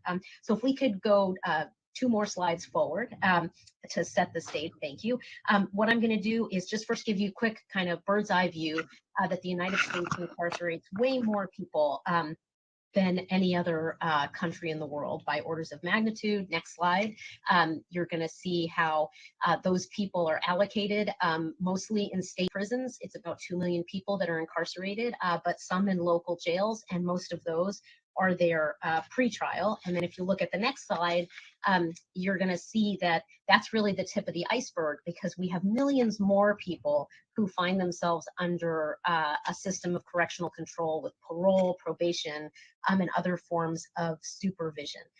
The next slide will give you an indication of what drives this, which is mostly state decisions. This is not the federal government, it's mostly states. making decisions to use incarceration this way. And that is true of California, which is the second largest number of people in prison in the United States, or in, so it has been a leader in terms of total number of people. And then if you look at the slide after this one, you will see that it's a disproportionately large number of people who are incarcerated are people of color. So this is the overall number of 60% in America. In California, it's even worse. More than 72% of the people who are incarcerated in California are Black or Hispanic. And we see similar dynamics in terms of disparities for people under criminal justice supervision. Just a huge proportion of them are people of color. Now, as I said that at the outset, some of this is because we have a disproportionate number of people of color committing crimes, again, because of a variety of structural disadvantages. But what I want to show you now is the way in which this large number of people who are incarcerated or under criminal justice supervision, the way in which that is because of the way criminal law operates and disproportionately targets them. So if we go to the next slide, I'm going to begin by talking to you a little bit about policing. And I'm only going to just give you a select sampling of studies. There are tons, but this will give you an idea. So the next slide shows you what we see in terms of traffic stops. So the police are not pulling everyone in America over at equal rates. Instead, they are disproportionately pulling over Black drivers as opposed to white drivers. And there's a really interesting study that shows that these differences dissipate as it gets darker during the daytime, when as it gets towards dusk and evening, when police officers cannot see the skin color of the driver, these differences start to go away. So the darker the sky, the less pronounced the disparity, which is to say, or put it a different way, is when police officers can see the color of the skin of the driver, they are disproportionately pulling over people who are Black. The next slide will show you that the people who are pulled over, so they're disproportionately Black people in the first instance. And we also know that they're more likely to be searched when they're pulled over. And interestingly, and this, by the way, is from an LAPD study in particular, when they are searched, when drivers are searched, the Black drivers are far less likely to actually have contraband on them. So they're being pulled over at higher rates, but when they are pulled over, they're less likely to have done anything wrong. So you can see that basically the police aren't pulling them over because they're actually engaged in wrongful behaviors, which is evidenced by the fact that they don't actually have anything on them when they're being pulled over. The next slide gives you a meta-analysis of 20 million traffic stops and what we've learned from them across the country. So what we learn is Black people are almost twice as likely to be pulled over as white people. They're more likely to be searched after they've been stopped. And so just by getting in a car, a Black driver has twice the odds of being pulled over, 4 times the odds of being searched. And when they are searched, they're less likely to have any kind of contraband. So another way you could put this one is to say that when fewer white people are being stopped, and when they are, they're less likely to be searched. And yet when they are searched, the white people are more likely to have contraband. The next slide will show you that the Black people who are stopped are often, it's not explicable in terms of them having done anything wrong. Studies have tried to figure out, can you understand this in terms of gang affiliation, prior arrest records, crime rates, any of those things? Is that's what explaining why we're seeing a disproportionately large number of people being stopped who are Black? And when studies have sought to look into all of those things, they find none of them explain it. That in fact, it looks like the only thing that's left over to explain these stops is merely race. That is why people are being pulled over. If you look at the next slide, you'll see that police officers are often pulling Black drivers over for pretextual reasons, saying things like they had mechanical issues, there was an equipment problem with their car. Whereas when white drivers are being pulled over, it's usually for much more serious things, more serious driving violations, things like speeding. So again, just giving you a sense of what law enforcement officers are doing when they're exercising their discretion to pull drivers over. The next slide just gives you more detail on the reasons given for these kinds of stops.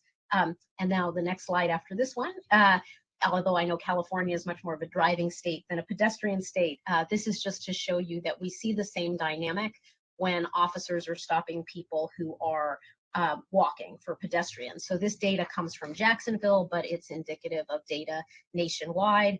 Again, you're just far more likely to be stopped if you are a Black person, and the rates are much higher. So I think it's important to think about how much discretion police officers have in deciding who it is they're going to have interactions with and who they're going to stop.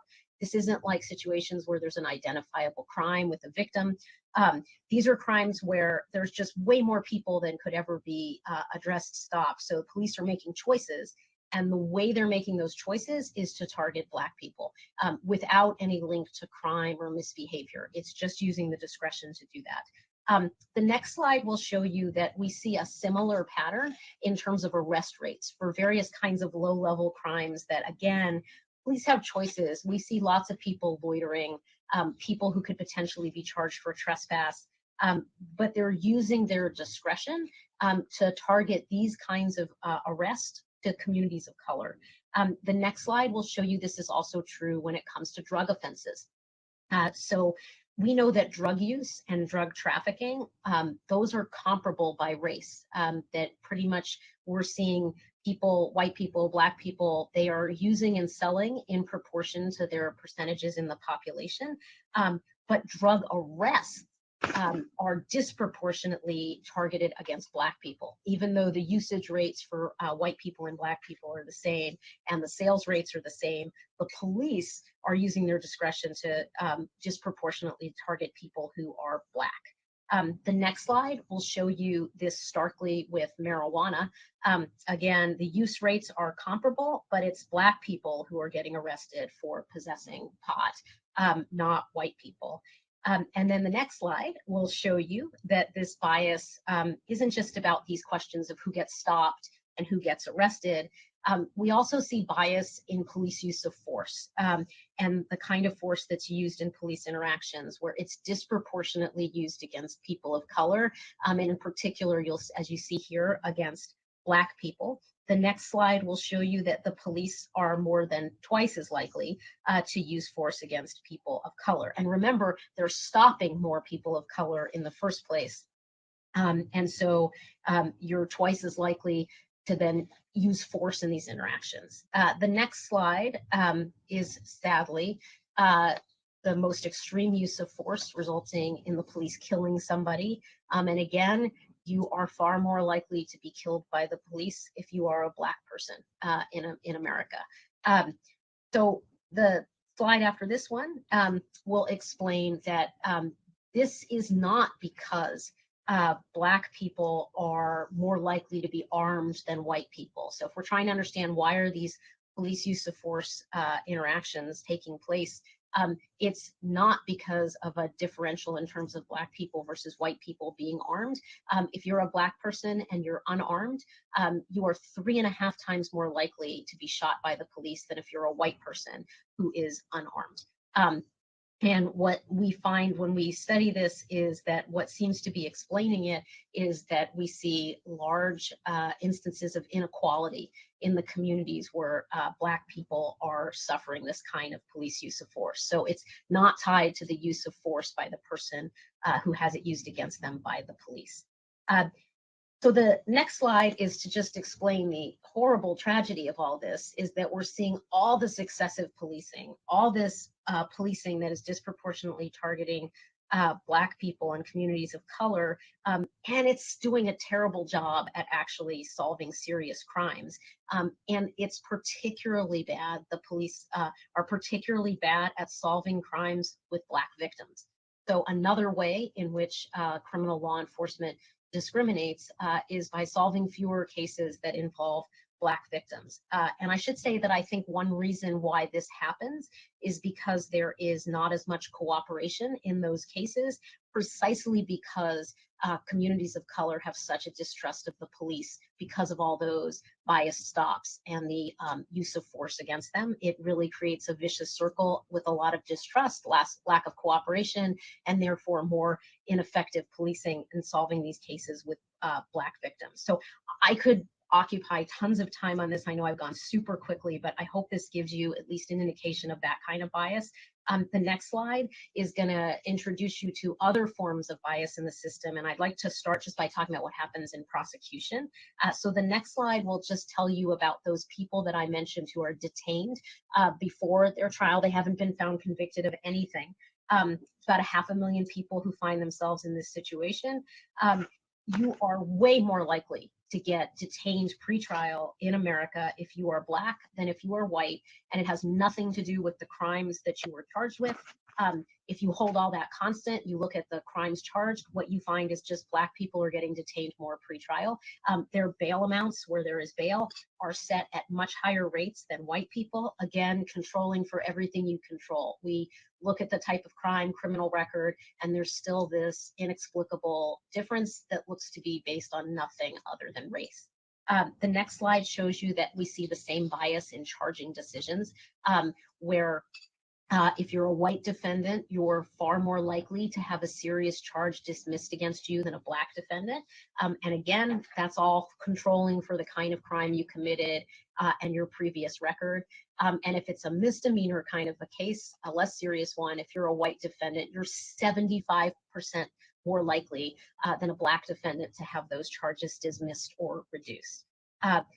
Again, the next slide will show you that when you are a white defendant, you're offered better deals than Black defendants. So I previously mentioned those dismissals, but it's also true that if you are a Black defendant, you're more likely to get prison time, whereas white defendants are more likely to be offered things like community service and fines. The next slide will show you that we see the same kind of bias in terms of who gets charged with mandatory minimums, habitual offender laws like California's 3 strikes laws. You're far more likely to be charged with those if you're a Black defendant than if you are a white defendant. And you know, I will tell you, in California, that's true of 3 strikes decisions as well. There's a study by Elsa Chen that found racial disparities in 3 strike sentences, and she finds they're greatest in cases of property and drug crimes as opposed to violent crimes, and that if you're an African-American defendant, you're significantly more likely to get a 3rd strike sentence. So again, this kind of bias exists with all kinds of charging, including these sorts of laws.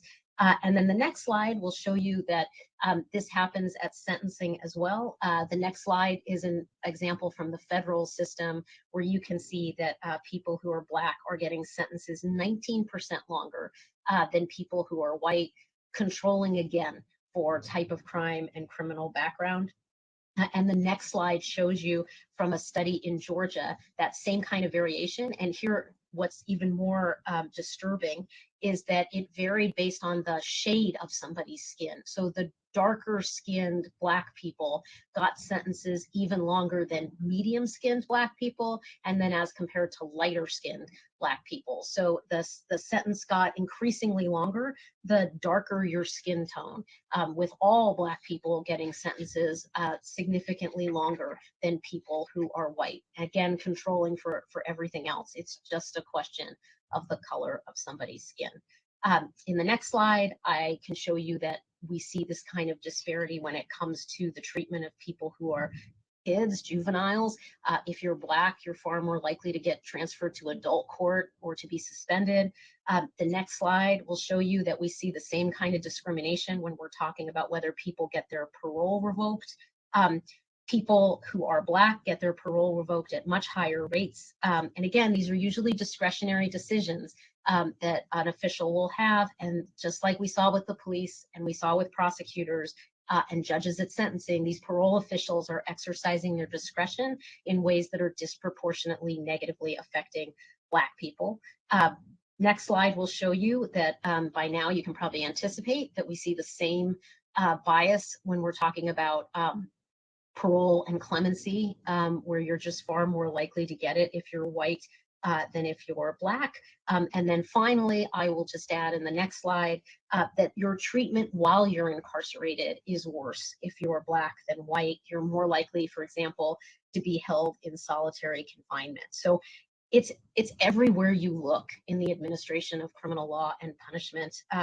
It's stopping by the police. It's what you're arrested for. It's what you're charged with. It's whether your charges get dismissed. It's the plea that you're offered. It's the sentence you're given. It's whether your parole is revoked. We have study after study after study, and they're validated, excellent, peer-reviewed studies that are all replicating these same findings. But it doesn't end there, because even after you have been through this process and you've been convicted and you've served your sentence, you're going to have collateral consequences that affect your life. You're going to be denied housing opportunities, both public and private, with landlord restrictions on people with convictions, denied licenses, drivers and occupational.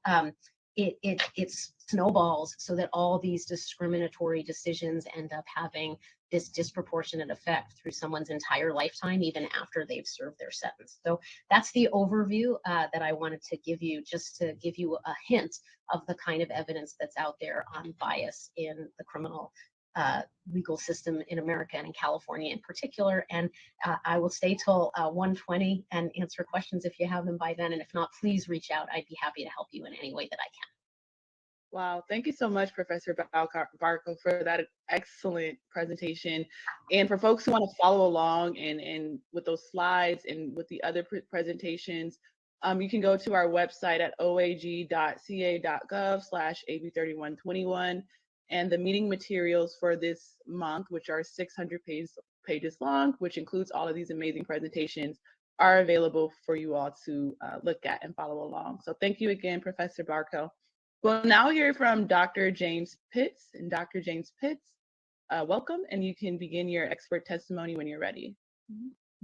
Well, good morning, everyone. I'm Dr. James Pitts from California State University of Fresno. And today I'll be discussing how the justice system can be used to justify reparations as it pertains to slavery and contemporary slavery. Unfortunately, Black Americans continue to endure persistent inequalities resulting from slavery, and in some ways continue to be subjected to involuntary servitude, much like slaves. The evidence of this is found in substantial racial disparities, both legally and socioeconomically. Across the board, Blacks are more disadvantaged than other groups. In terms of income, we tend to earn about half on average of that of our white counterparts. In terms of wealth, we have less assets to pass down to our future generations. In terms of unemployment, we tend to find ourselves being unemployed at twice the rate of white Americans. And even in terms of inheritance, we don't have as much to offer to our future generations of children. So Blacks more often live in communities of poverty. And because of this, criminological theory justifies the over-policing of Black people by arguing that areas of poverty are more likely to have crime. Thus, the economic disadvantages that contribute to the over-policing of Black communities and results in an increased rate of police encounters for us as Blacks.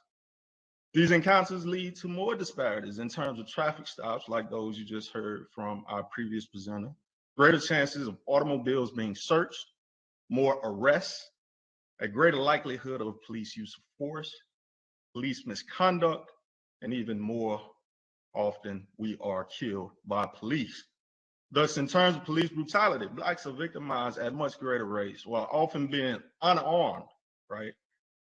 Often while in police custody, we are brutalized by police while being handcuffed and even face down in prone positions despite being compliant with officer commands.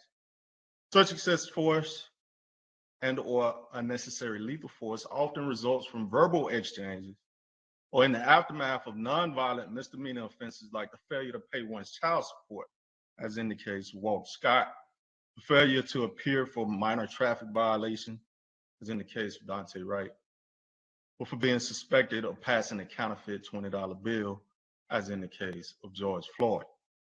You know, it's no wonder we have strained relationships in our communities with police. Historically, police have, one might argue, have been the mechanism by which a system of racial and socioeconomic inequality has been perpetuated in America. Strangely, nowadays, we embark on the practice of community policing intended to improve relationships between police and citizens without even acknowledging the harm that has been done by a system of injustice. What we must consider is that without acknowledgement, reconciliation becomes much less likely. You might ask, well, how is it that this mechanism that I refer to as police has contributed to this racial and socioeconomic equality?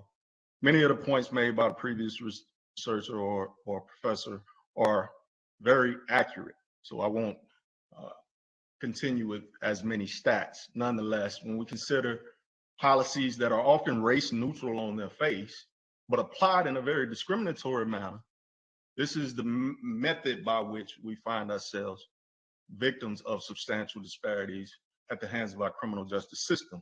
Things like stop and frisk in New York State, which was recently declared unconstitutional by the United States Supreme Court. Stop and frisk was based on the policy of reasonable suspicion, a much lower standard than probable cause, which gave police the authority to write up on anybody they felt like was suspicious, even though there was no evidence of the individual committing a crime. While this policy was neutral on its face, it was applied primarily to Blacks and other minority communities. Similarly, the war on drugs has been noted as a process by which we have ensured that Blacks are disadvantaged. And the war on drugs has primarily been fought in Black communities. Things like the crack cocaine disparity that led to disparities in sentencing between crack cocaine and powder cocaine, where roughly 5 grams of crack cocaine would get you a life sentence, whereas 500 grams of cocaine, powder cocaine, would be necessary for the same sentence. The reason this is important is because crack is a drug that is primarily pushed in poverty-stricken communities. Powder cocaine is a drug that is more often attributed to people of wealth. And so when we see this sort of substantial disparity, despite the fact that crack is an impure substance, often cut with other substances like baking powder, considering this impure substance, it's strange that we criminalize that particular drug more heavily. Furthermore, through the practice of qualified immunity, in the aftermath of police violence and police misconduct, often our police officers are not held accountable to the same degree as the rest of us citizens. Often they are able to get their cases dismissed in court through summary judgment if that particular incident has not been one that has been adjudicated on similar circumstances in the past. And when I say similar circumstances, I mean almost identical. So in this regard, considering the atrocities that we just discussed, police in many ways constitute the gatekeepers to a system that unjustly and systematically subjects a disproportionate number of Black Americans to injustice. This over-policing leads to even more legal disparities for Black Americans, as our previous presenter just stated. Due to lower socioeconomic status, Blacks are less likely to be successful in court. We're less likely to be able to afford cash bail, less likely to be able to afford a private attorney, and to the extent that you can't post bail, research indicates there's much greater chance of you receiving a harsher sentence. To the extent that you must rely on the services of a public defender rather than a private attorney, it becomes much more likely that an individual will receive incarceration in the aftermath of their court case. Thus, this greater likelihood of incarceration contributes to the disadvantage that we as Black Americans experience in court, thereby leading to a system of mass incarceration. Jeffrey Ryman entitled his book, "The Rich Get Richer and the Poor Get Prison." Michelle Alexander entitled her book, "New Jim Crow." Each of these describing the American penal system in similar yet graphic detail. Angela Davis, many decades ago, famously coined the phrase prison industrial complex to describe the marriage between prison, and industry that characterizes contemporary corrections. What we need to be mindful of is that mass incarceration is reminiscent of slavery. Inmates can be forced to work for free. In fact, many states make inmate labor mandatory. The 13th Amendment, while it was supposed to abolish slavery, says that neither slavery nor involuntary servitude, except for a crime, except as punishment, for a crime, will exist in the United States. The key phrase here is except as punishment for a crime. In fact, it is customary to refer to an inmate as a slave of the state. Thus, the criminal justice system can and has been used to perpetuate the inequalities resulting from slavery, while also maintaining an underclass of people known as criminals, ex-convicts, and inmates. In short, the 13th Amendment only abolished slavery in terms of private ownership of another individual. Essentially, we still have slavery simply by another name. The government can own as many slaves as they would like. Is this not simply slavery by another name, you might ask? Where minorities account for more than 65% of the prison population. Well, 1 in 3 Blacks will be in jail or in prison at some point in their life. But Blacks account for 35% of the prison population, but only 13% of the general population. Well, we as Blacks are more than 3 times more likely to be incarcerated than our white counterparts. Well, white Americans account for 62% of the population, but only 34% of the prison population. Is this not slavery by another name? Every day, Blacks are still living the struggle, still trying to catch up in a race where many other people seem to have a head start, in a race where other races or races often have been given better equipment, come from better neighborhoods that provide better training, in a race where other races of people come from a lineage that has not been cut off from their history or their heritage or their legacy.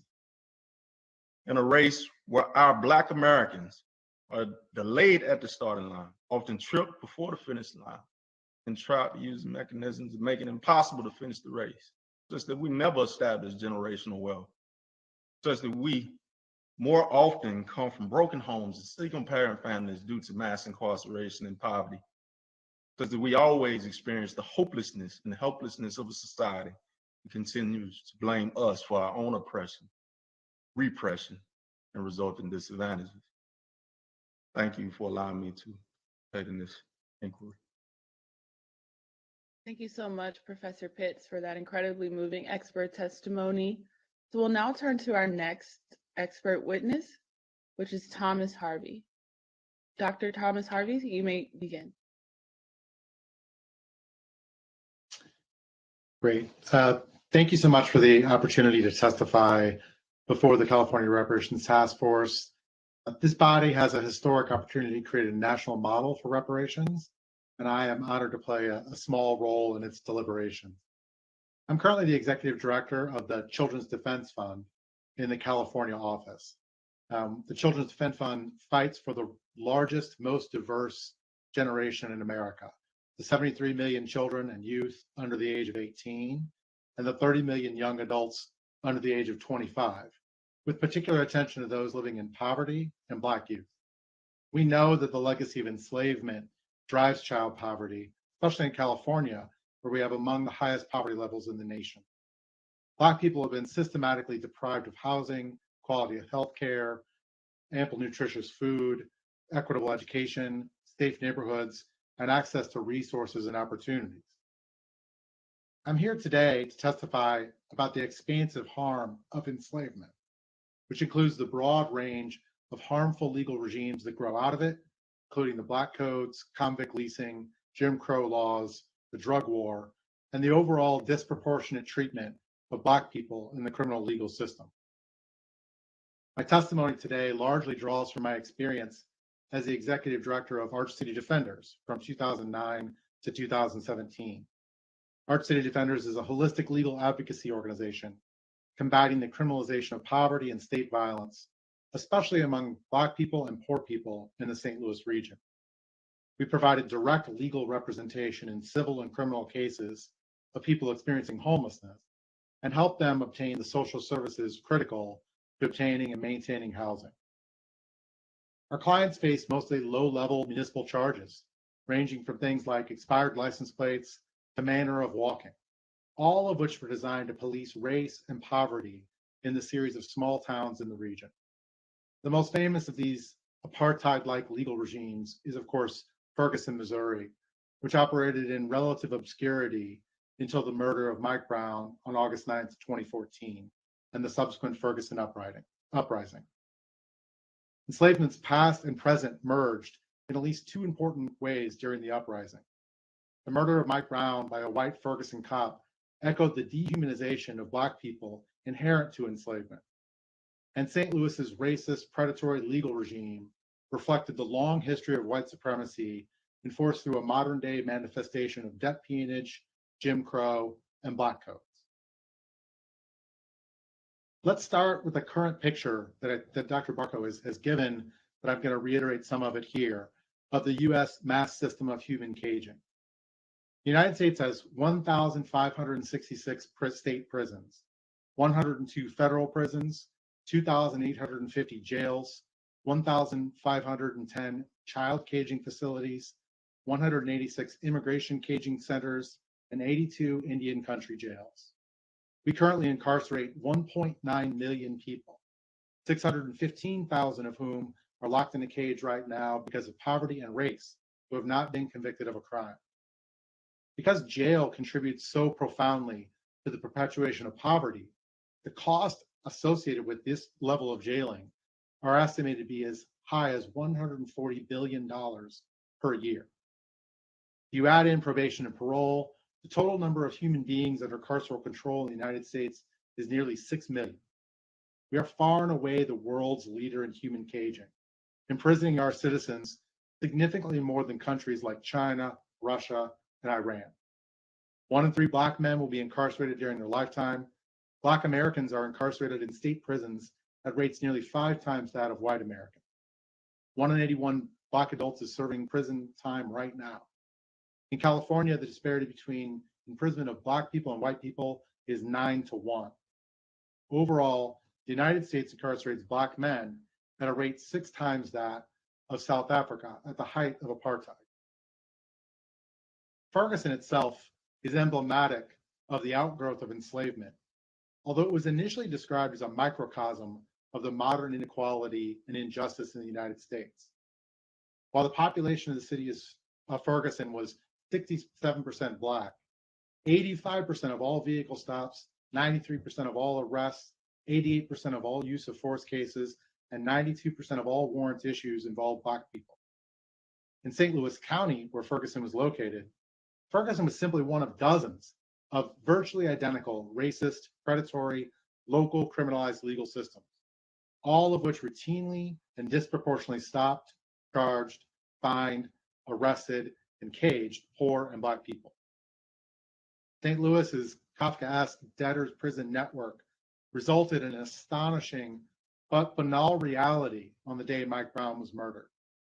There were 700,000 active warrants for arrest in the St. Louis region, which only has 1.2 million people.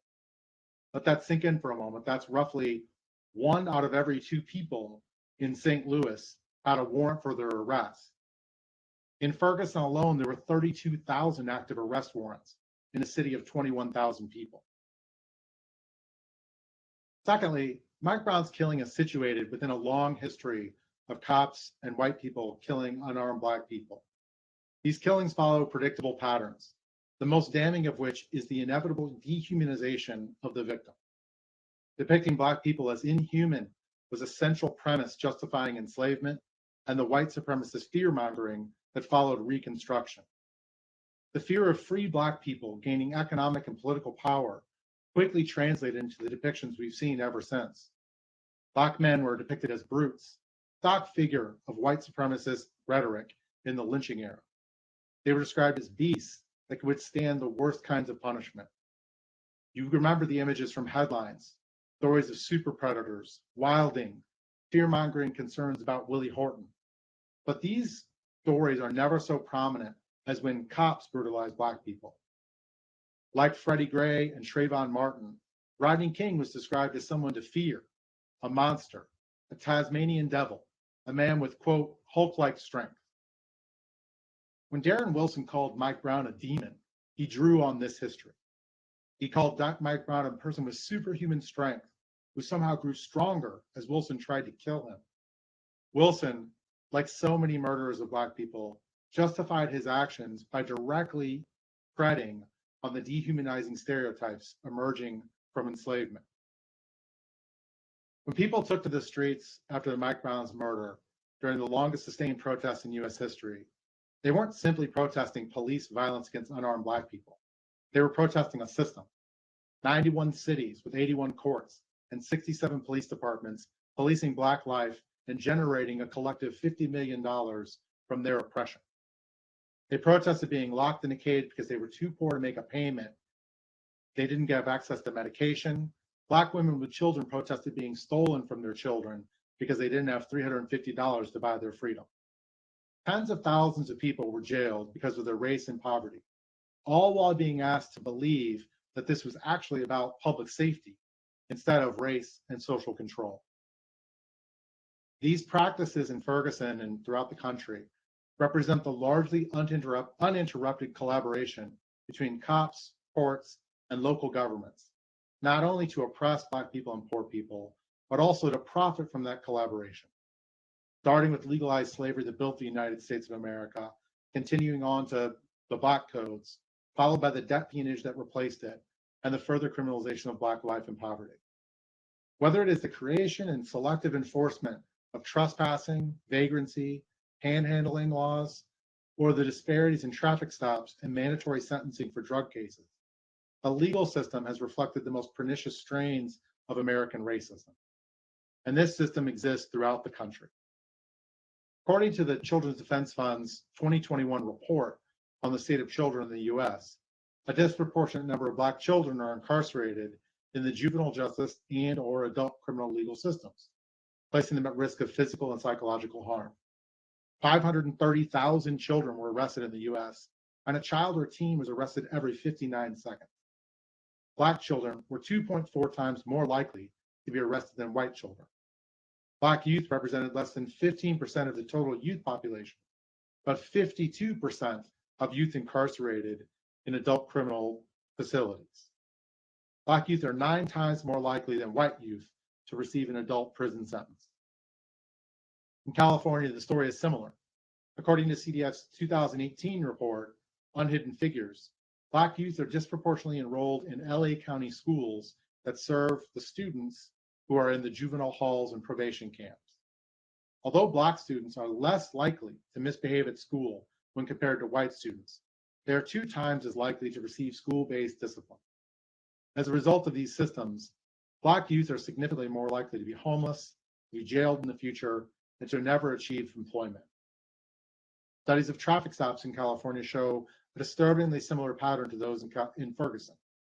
While only 5% of white people who are searched during traffic stops, 24% of Black drivers and their passengers are searched, even though police are more likely to find drugs, weapons, or other contraband on white people than they are on anyone else.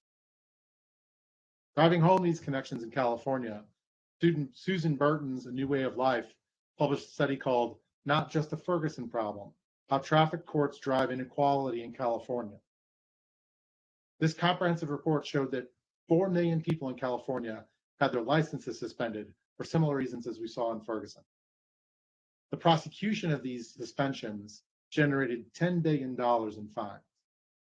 As in Ferguson, these policies disproportionately impacted people of color, beginning with who gets pulled over in the first place.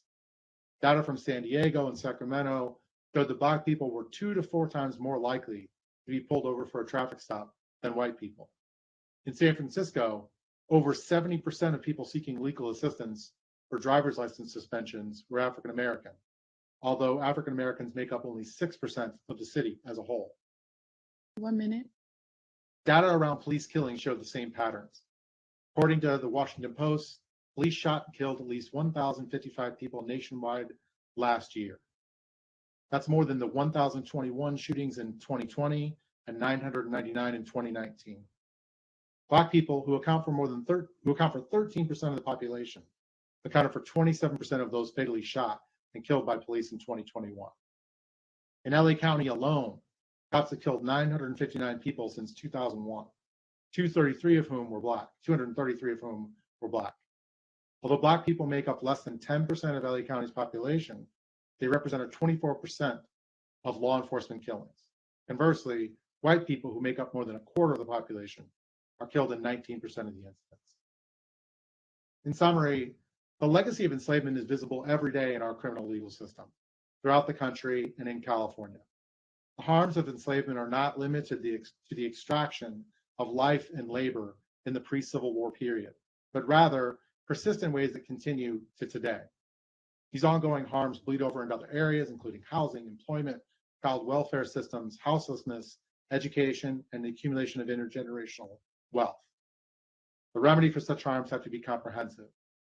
When we were litigating against St. Louis's criminal legal system, we sought multiple victories: direct cash payments to people who survived the harm, massive systems change to end that harm in the future, and the creation of systems that would continue to offset these historical harms. Given the pervasive, ongoing nature of these harms, the people we represented, who have been experiencing intergenerational harm by these systems, knew that none of these incomes individually provided sufficient reparations. I hope the task force will consider this as it determines a slate of remedies to address these historic wrongs in California. Thank you very much. Thank you so much, Dr. Harvey, for your incredible expert testimony. We'll now turn to Kika Keith. Kika Keith, you may begin your testimony when you're ready. Thank you. Thank you. Good afternoon, esteemed task force. My name is Kika Keith, and I'm appreciative of this opportunity to contribute to the Department of Justice's work on reparations. There are distinct parallels between the institution of slavery that was constitutionally and statutorily sanctioned by the United States and the history of the war on drugs that is marred by racism and was enforced with racist motivations. I stand here before you today as a drug war survivor. Prior to 2017, when I learned about the legalization of recreational cannabis in Los Angeles, drug war survivor wasn't even a term that I would have used to describe myself. I was a proud owner of a beverage manufacturing company with the first to market drink Gorilla Life in Whole Foods, Bristol Farms, and Gelson's, a single mother of 3 beautiful daughters from South Central LA, who was taught by my parents to fight for justice and to be a voice to the voiceless. And though I never heard or used the term drug war survivor, I knew I was raised my whole life in impoverished neighborhoods. South Central Los Angeles was indicative of Black communities across this country that were destroyed by the systematic declaration of war, from the infiltration of drugs on the streets of our inner cities. Across the US, Black men on average were 8 times more likely to be arrested and convicted for cannabis than white men. The collateral damage is reprehensible. The fabric of the Black family was broken into the prison system, the foster care system, and the graveyards. We must consider that it wasn't just a question of arresting criminals. It was a question of criminalizing a whole community and inflicting upon them mental health issues that led to psychological warfare on the whole African American community, the Black family. And when we speak of reparations, we must consider the legacy of the war against our people that had been waged from the days that we were kidnapped and brought to these shores. Our very beginning speaks to traumatic stress passed down from generations of protracted war that has been visited upon us not only by civil society, but by government policy as well. Harry J. Anslinger, the father of the war on drugs, was a notorious racist who didn't keep his overtly racist comments and propaganda behind closed doors. And similar racist motives drove the expansion of the war on drugs during the presidency of Richard Nixon, with the signing of the Controlled Substance Act into law, which remains intact today. John Ehrlichman, Nixon's aide on domestic affairs, gave us great insight on the government's intentional, immoral, and inhumane acts against Black people, as he revealed in an interview following his time at the White House, and he stated, the Nixon campaign in 1968, the Nixon White House after that had 2 enemies, the anti-war left and Black people.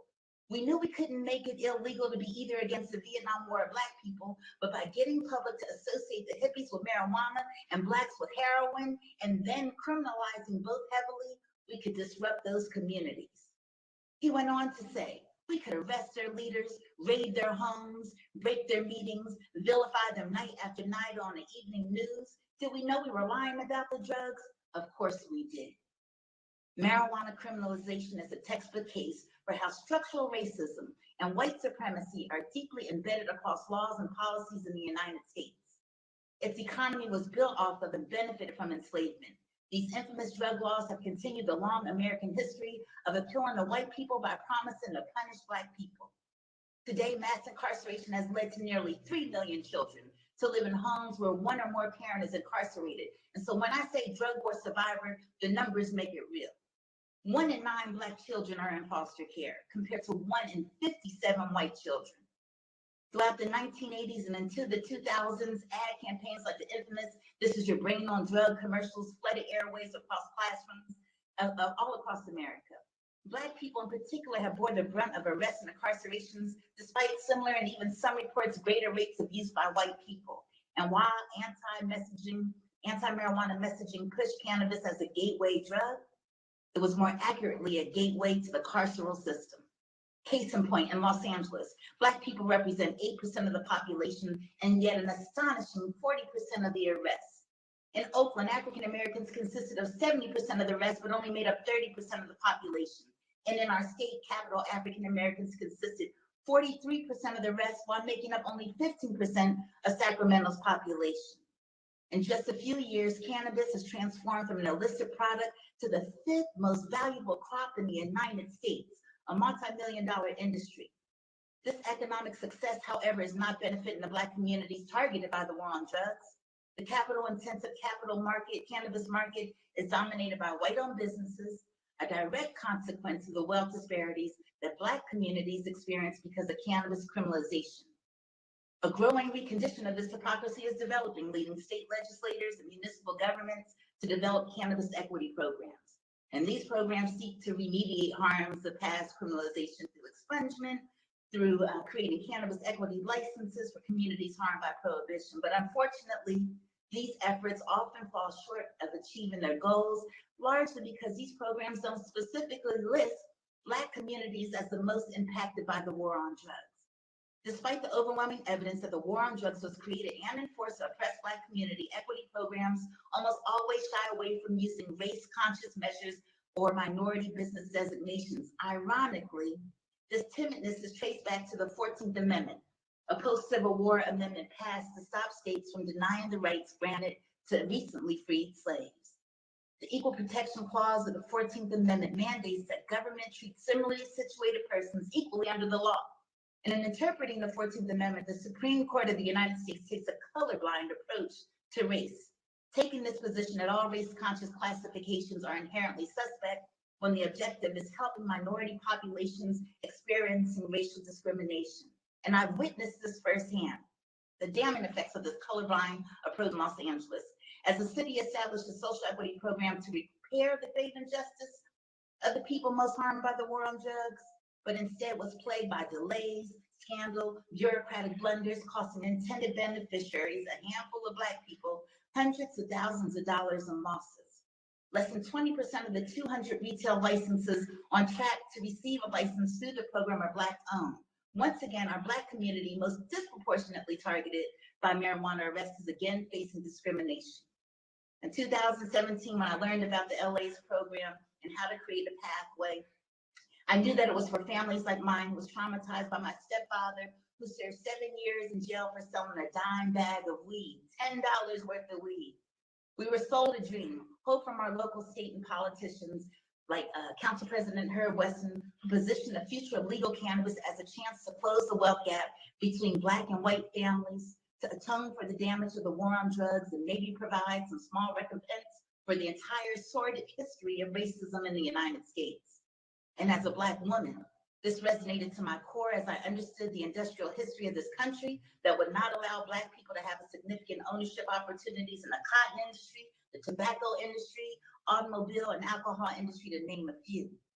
By 2018, we quickly realized that social equity program was designed to fail. No budget, no technical assistance, no education, no access to capital. The requirement to have a property to apply, my location on Crenshaw Boulevard, was $12,000 a month. Once again, Black people were set up for predatory investments with sharecropper agreements. Once again, it's obvious that even with legislation in place for repair to justice, the true intent of the social equity program was being dismantled in front of our very eyes. After 3 years of grassroots educating and lobbying, we formed the Social Equity Owners and Workers Association to organize our people, unionize our efforts, and cooperatively raise money for a legal fund. We filed a lawsuit against the city of LA and later settled for 100 additional social equity retail licenses. 1,340 days later, I opened the first Black woman-owned dispensary in Los Angeles, Gorilla RX Wellness Co., or as we call it, the house that the people built.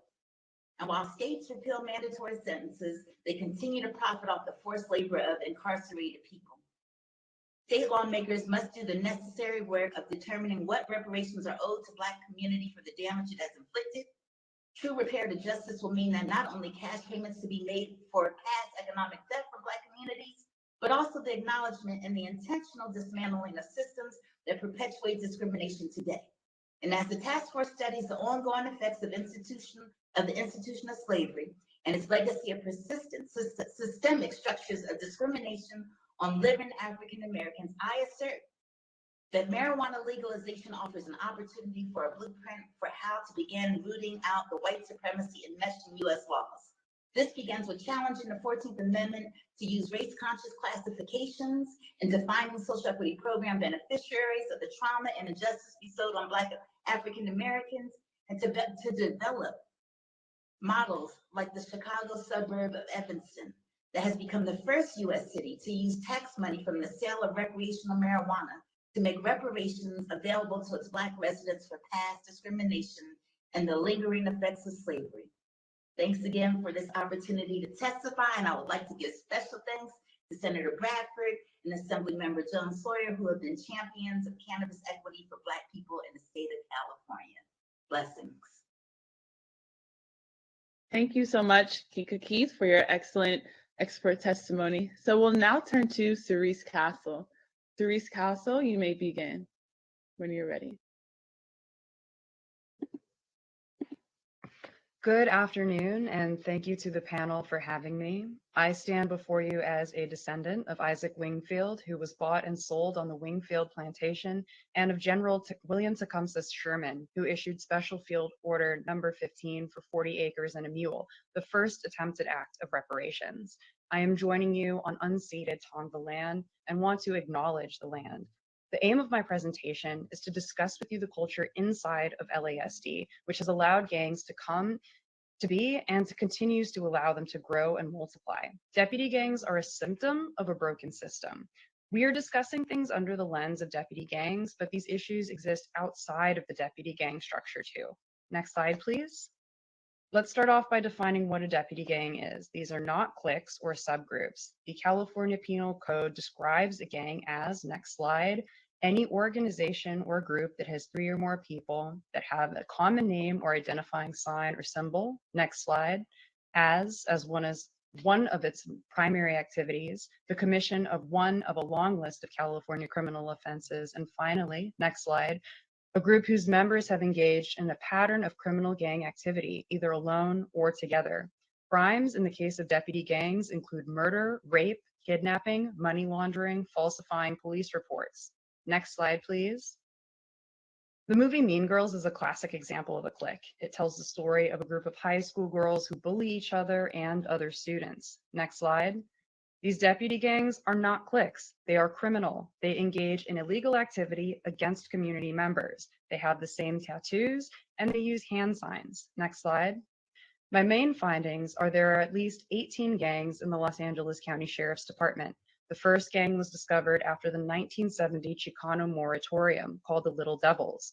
Law enforcement gangs are not unique to the Los Angeles area, but we are home to the first known ones. Deputy gangs are responsible for the deaths of at least 19 civilians, all of whom were men of color, or were in the midst of a mental health crisis. Next slide. LA County also keeps a list of litigation related to deputy gangs. I created a database at NAARC LA of deputies alleged to be associates and tattooed members of the gangs. I was inspired to create this by systems like CalGang, which is widely used by law enforcement here in Los Angeles County. The bar to get into CalGang is incredibly low. It classifies gang members based on family members, where someone may live, or who they're friends with. If you are arrested, it comes with enhancements and more jail time. The deputy gang database acknowledges deputies and upper level personnel who were present or oversaw illegal activities as associates, and those who have been identified in court cases through self-admissions and tattoos are categorized as members. Tattoos are given at so-called 998 parties, named after the police code for officer-involved shooting. It's alleged that in order to enter some of the gangs, a deputy must kill a civilian. Litigation related to deputy gangs has cost LA County at least $100 million, all funded by taxpayers. Next slide. Government agencies such as the Los Angeles County Board of Supervisors, Offices of Independent Review, all the way up to the federal level have known about deputy gangs for decades, but no action has been taken. Next slide. There have been no meaningful internal investigations, no significant policy changes to address the issue. Next slide. Patterns of deputy gang violence against community members. Next slide. Raids, illegal detainments and arrests, physical assaults, planting and manipulation of evidence. Next slide. Harassment of victims' family members and members of the press, such as myself, and of course, killings of civilians. Next slide. I want to show you how the culture metastasizes throughout the department. So I've put together a case study, but I want to give a bit of background first. Once deputies graduate from the academy, they move on to the jails where they do the next part of their training. Then they move on to patrol at a station. There are at least 4 known gangs inside of the Los Angeles County jail system. The most popular one styles themselves as the 3000 Boys. Deputy violence inside the jails looks like beatings, sometimes to the point of death, rape. Next slide. Tasers to the genitalia, OC spray or pepper spray to the genitalia and eyes. Next slide.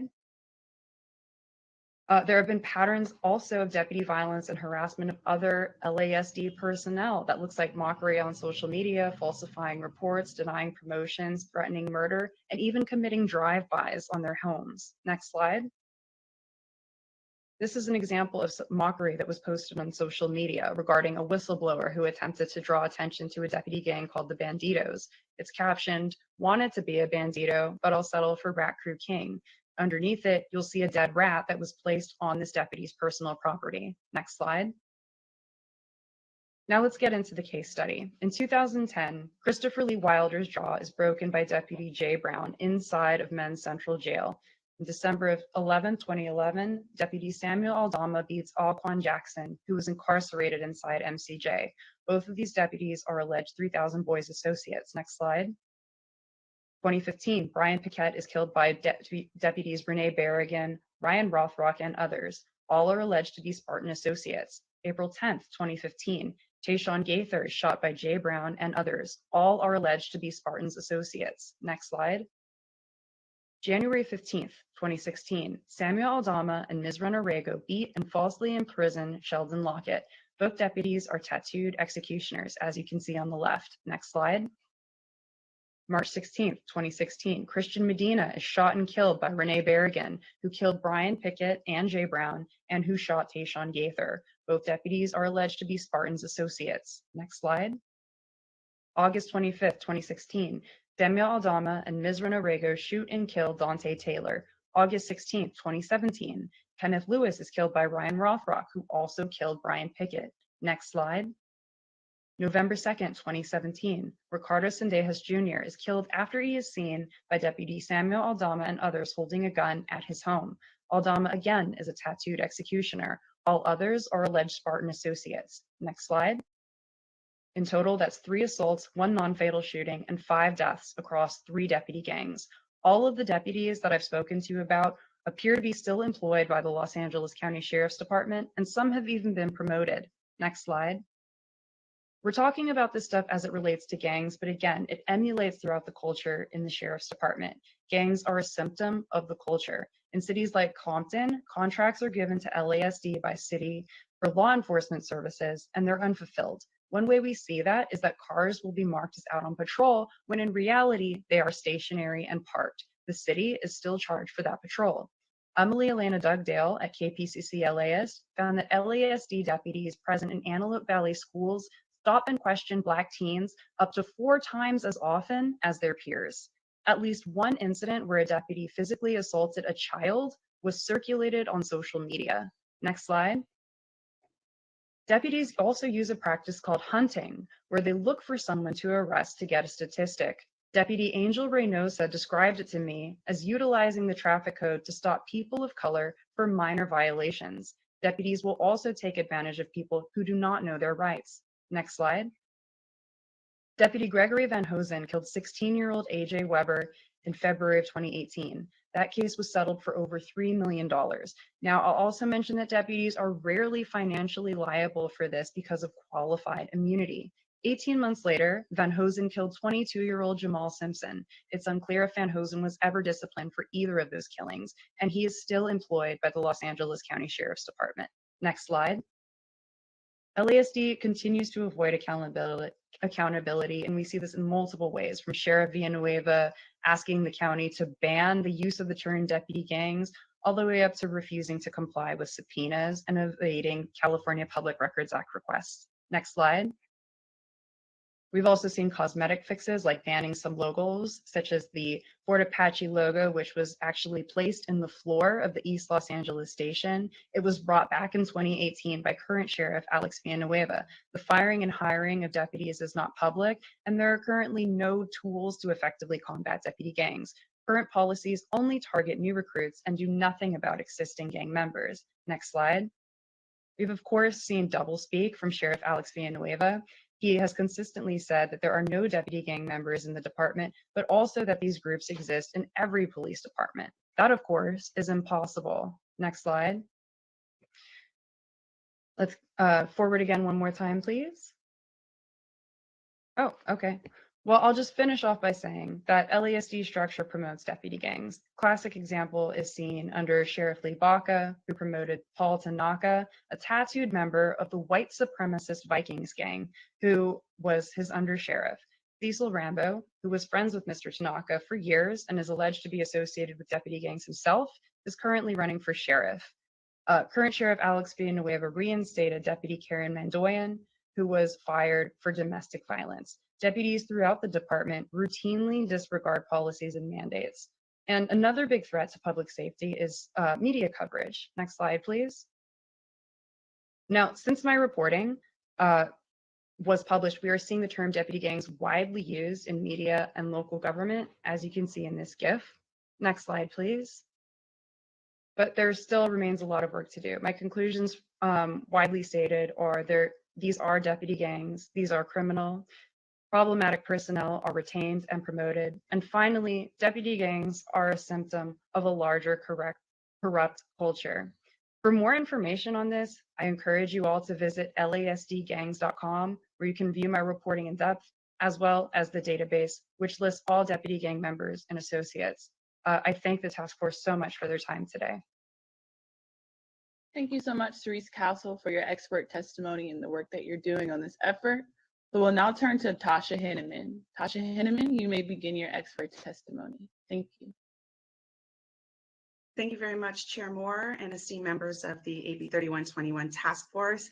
I'm Dr. Tasha Henneman, and I'm honored to be here to share my research regarding preschool expulsions and suspensions and the impacts on young Black boys and their families, and how exclusionary and harsh discipline in early childhood can lead to the preschool to prison pipeline. Next slide, please. In 2015, Walter Gilliam from Yale University conducted a nationwide study of preschool expulsions and found that preschoolers are expelled at rates 3 times more frequent than their K-12 students. Additionally, research later determined that there was disproportionality with the 3 Bs. You can go to the next slide, please. The 3 Bs being boys who are Black, who are bigger in stature and physical size. Next slide, please. I want to just take a quick moment to define expulsions and suspensions. When I refer to expulsions, this is the permanent removal of a child from an early childhood setting. We're talking about 2, 3, 4, 5-year-olds in this case.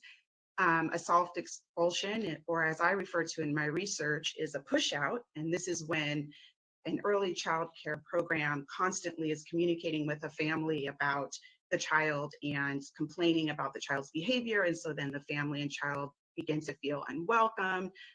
And usually the family ends up leaving or feels like they have to leave because they're getting ready to the child is getting ready to get kicked out. We have in-school suspensions. These occur when a child is sent out of the classroom, usually to a director's office, for example. And then out-of-school suspensions. And this is when families or caregivers get called to pick up their child early because of behavioral problems like biting, hitting, or not following directions. Next slide, please. So more data from Gilliam's research found that 4-year-olds were 50% more likely to be expelled than 3-year-olds. Boys represent 54% of preschoolers, but 78% of the suspensions. And Black preschoolers are 3.6 times more likely to be suspended than their white peers, and 5 times more likely, to be expelled, and 5 times more likely to be expelled than their Asian peers. And this research really garnered the attention of the U.S. Department of Education's Office of Civil Rights Data Collection back in 2011 and 2012, who compiled data from 97,000 public schools and 16,500 districts representing 49 million students nationwide. And their 2014 report found that Black children represent 19% of preschoolers, but 47% of the suspensions. Next slide, please. So how frequently is this phenomenon of preschool expulsions or suspensions happening daily? I encourage any of you to take a guess. Next slide, please. The answer is really too many, 250 national daily average preschool expulsions and suspensions. So next slide, please. Our current system of early childhood educational services falls short in various ways. It is characterized by lack of integration of services and systems that support the whole child. And given that preschool expulsions are a systems issue, I examined factors that perpetuate the problem, in my opinion, specifically these identified in my conceptual framework, which I viewed through a critical race theory lens. So you have the high stakes accountability movement, and this really refers to the standardized testing in the K-12 system that is used to measure student achievement, student ratings, administer rewards or consequences, and discipline, formulated from the No Child Left Behind Act of 2001. But the spiral effects of the high stakes accountability movement is translated as school readiness in early childhood, raising the expectations of behavior and learning for 2 to 5-year-olds to be more academically prepared, really impacting the loss and importance of play in learning. And we know that systems of teaching to the test not only disrupt organic forms of learning, but can also create bias in teachers' perceptions of students, further widening the gap between affluent children and low-income or minority children in the areas of achievement, graduation rates, levels of suspensions and expulsions, and also alters student-teacher relationships, which are so important in early childhood. Advances in brain development research have revealed the importance of young children experiencing regular stimulation and interaction with parents, caregivers, and their environments to optimize their social emotional development. And further, exposure to trauma or chronic stress, such caused by harsh discipline, can make children more prone to emotional disturbances and less able to learn because they have overactive neural pathways that control the fear response, causing their brains to be organized primarily for survival. And when emotions are poorly regulated, they can interfere with attention and decision-making, ultimately affecting behavior. The ECE workforce is not comparable to the K-12 workforce. Wage parity, health insurance benefits, and other mental health supports for ECE educators is lacking. Additional important deep-rooted issues of culture, race, values, beliefs, and attitudes are not prioritized in training. And these inequities contribute to high turnover rates in the field, which really affect the importance of the continuity of care in early childhood education. Lastly, there are many factors that can contribute to home life challenges for young children. We heard many of them today from previous experts. Homelessness, these types of issues are often not considered in early education policy development. One being that of incarcerated parents. An estimated 90,000 children in California have a parent or caregiver incarcerated. And of the nearly 2 million minor children in the United States with currently incarcerated fathers, the majority are under the age of 12. And these children inherit the trauma of systemic oppression. And studies show that Black students are hurt most by parental incarceration, with estimates suggesting that cumulatively 1 in 25 white children and 1 in 4 Black children that were born in 1990 had experienced parental imprisonment by their 14th birthday. And on any given school day, approximately 10% of Black school children have a parent who is in jail or in prison. Next slide, please. So most of us can recall our early childhood experiences, pre-kindergarten. We were probably in 1 or 2 different settings. And this is a snapshot of some of the young boys who were in my research study. And as you can see, some of them experienced being in 9 programs in 4 years, 10 programs in, less than 5 years. And these young boys were expelled or pushed out for several reasons, including talking back, not talking nicely, not sharing, being overly emotional, being too hyper or too loud, hitting, not napping with the group, or problems sleeping, explosive behavior, not listening, not standing in line, not sitting properly to eat lunch, moving around too much, not sitting still in circle time, screaming, being difficult to soothe, using bad language, or the inability to get along with others, and reasons that were unclear to the parents. And the consequences to their behavior resulted in isolation, exclusion, their names being put on the board repeatedly, policing of their bodies, as I refer to it too, in quotes, not being able to sit crisscross applesauce or stay on the square rug, sent to other areas of the room. They were shamed and negatively labeled. Next slide, please. And just to give one example of this, one of the boys, Sultan, this isn't his real name, but at 4 years old, he was in a center where he was having, the program was having a lot of problems with his high energy. And Sultan was adopted from Ethiopia around the time when he was 8 months. He was abandoned previously. He was adopted, he was brought to this country, and he had a lot of developmental delays physically. And he made a lot of great strides in the first, 3 to 4 years of his life, but he did have high energy. And we know that some of his behavioral issues stemmed from the trauma that he experienced when he was younger.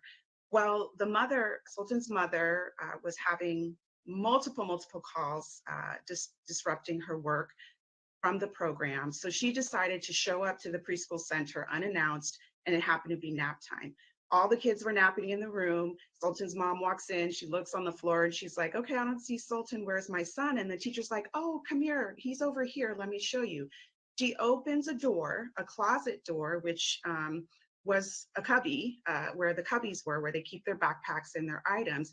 And Sultan pops up and is like, mommy, it's dark in here, I'm by myself, I'm scared. And the mother was like, why is my son put in a closet with the door closed and not napping with the rest of the students? And the teacher said, well, the director is going to cut the door in half. Essentially, this was their solution to Sultan not napping with the other children, which is completely irrespective of his trauma in the past, developmentally appropriate that some kids just stop napping at 3-4 years old. Next slide, please. So this chart indicates the vicious cyclical process that children and families went to based on harsh discipline tactics. I won't go through every one for the sake of time, but on the next slide, please. This one leads us to the preschool to prison pipeline. So a report by the Equal Justice Society explains that students removed from the school environment fall behind academically, are at higher risk of getting in trouble, feel stigmatized when they return to school, and are more likely to drop out, never obtaining high school diplomas. This is why they are easily led down the path of criminal justice system.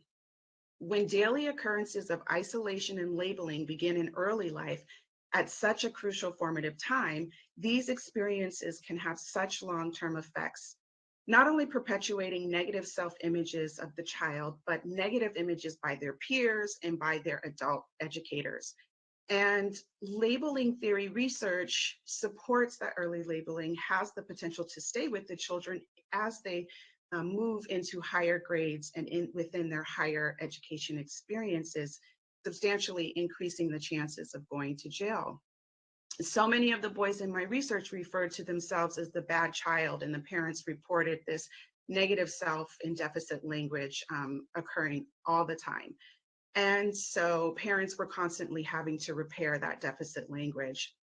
Parents also reported that their children's emotional and developmental regression started to occur, such as acting like a baby all the time, or many of the kids had regressions with potty training due to the issues in their early learning environments.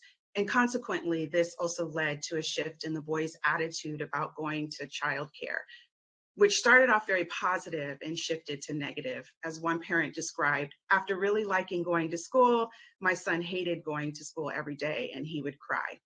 And according to the US Department of Education's National Center for Education Statistics, the 3 common criteria often used for school readiness are student academic skill, development, attitude, and behavior.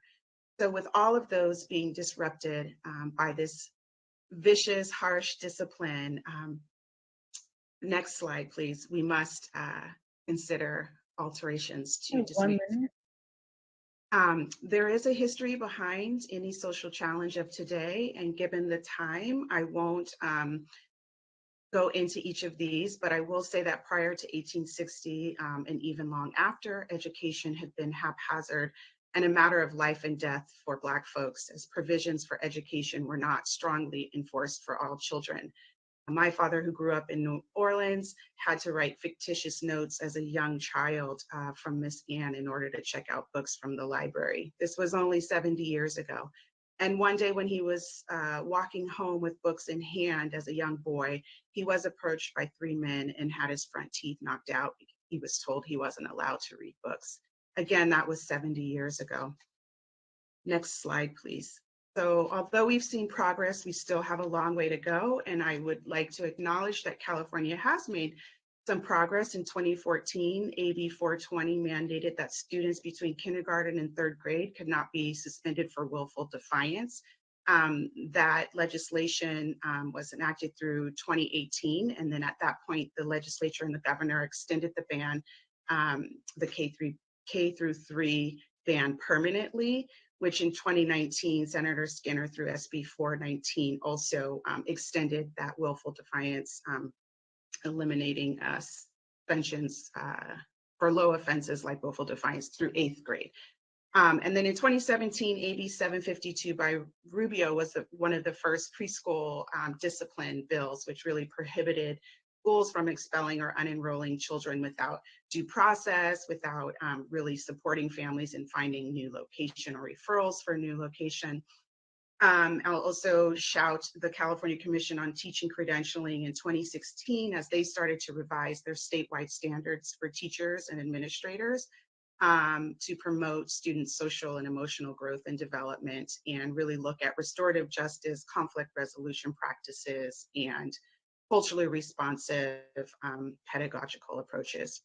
And lastly, at the California Department of Education, Superintendent Thurman has created an African American Student Achievement Task Force.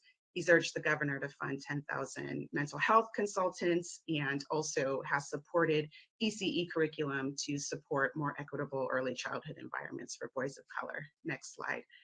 So I'll just leave you with these sets of recommendations. We must invest in early childhood education. The National Forum on Early Childhood Policy and Programs has found that high quality early childhood programs can yield a $4 to $9 return on per every $1 invested. And previous studies have even said that there is an estimated return to society of about $7 to $12 for each $1 invested in early childhood. There are crime effects by 2050, the savings to government and savings to society from reductions in criminality due to investments in ECE programs with total $422 billion. Next slide, please. Additionally, we need to collect data on ECE expulsions and update our dashboards to include suspensions and expulsions from early childhood programs. We need to eliminate zero tolerance policies and harsh discipline tactics and require more training, as mentioned earlier. Next slide, please. We need to eliminate law enforcement on school campuses. As you see, things that happen on K through 12 campuses have an effect in early childhood environments. Need to involve more fathers, recruit and retain more diverse ECE workforce. Next slide. And my last set of recommendations, partner with families and deploy family engagement strategies, mandate lower teacher-student ratios in early childhood preschool programs. Next slide, please. So to conclude, disciplinary practices in early childhood settings that result in expulsions or suspensions is an adult issue. It perpetuates an inequity that has the potential to shatter the self-esteem and development of young Black children, hindering their chances for positive social, emotional, and academic experiences in later schooling in life, thus building the initial groundwork leading to the preschool to prison pipeline. Instead of treating our youngest learners like criminals, early care systems need to develop more positive practices to help reconstruct the way that Black children learn, are viewed, and are treated. We need to focus on strengthening student-teacher relationships and trust while prioritizing inclusive, equitable, and quality early learning environments. Thank you so much for your time, and I'm happy to answer any questions. Thank you so much, Dr. Hinneman, for your informative expert testimony. We'll now turn to Nicole Porter. Nicole Porter, you may begin when you're ready with your expert testimony. Hi, good afternoon, and thank you so much for inviting me to testify before the task force. I am the Senior Director of Advocacy at the Sentencing Project, a national research and advocacy organization based in Washington, D.C. So it's an honor to participate in this conversation. The Sentencing Project has been doing work since the mid-'80s to call out the racial disparities that are exacerbated by criminal legal practices that lead to the overrepresentation of Black residents in the prison system and among arrest and other parts of the criminal justice system. And addressing racial disparities, and through this conversation, the reparative justice that might be possible is a part of a growing coalition of interests in this country. And it's encouraging to be able to be a part of a conversation that has the potential to pioneer similar discussions in other states across the nation. So as a research organization, the Sentencing Project deals in data. Behind each statistic are persons directly impacted by the intersection of race and justice in the US. Behind each percentage point is a Black man disappeared behind the walls. Behind each number is a Black child who will visit their mother in a prison visitation room. And behind each data set is a neighborhood like the $1 Million Blocks in Los Angeles and Oakland, where incarceration can almost be a normative experience for its Black residents. The prison population in the United States has declined by 11% in the past 10 years after reaching an all-time high in 2009. But that modest reduction follows a nearly 700% increase in the prison population between 1972 and 2009.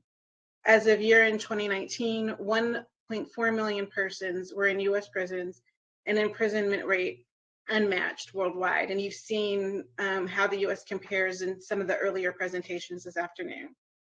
At the recent pace of decarceration, it will take nearly 6 decades to cut the US prison population in half.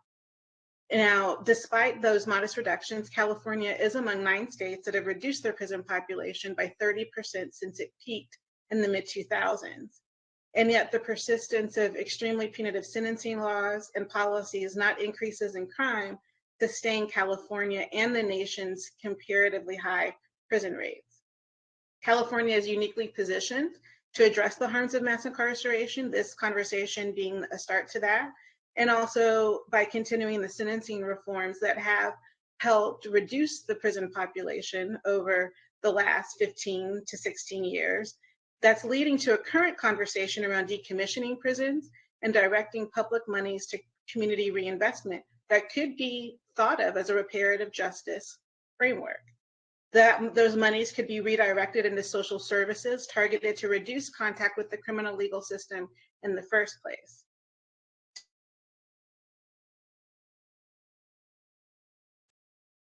We're in a very engaged conversation in the chat that I've been witnessing and monitoring over the last hour or so. The descendants of the enslaved are fighting for justice in a multiracial coalition to challenge the anti-Black policies and practices that reinforce mass incarceration more than 150 years after the abolition of slavery. In fact, as some of my previous panelists mentioned, slavery was never fully abolished, and a clause in the United States Constitution has allowed the criminal legal system to develop in a way that continues to marginalize and disappear Black residents who are often not seen as fully human by criminal legal practitioners, from the police,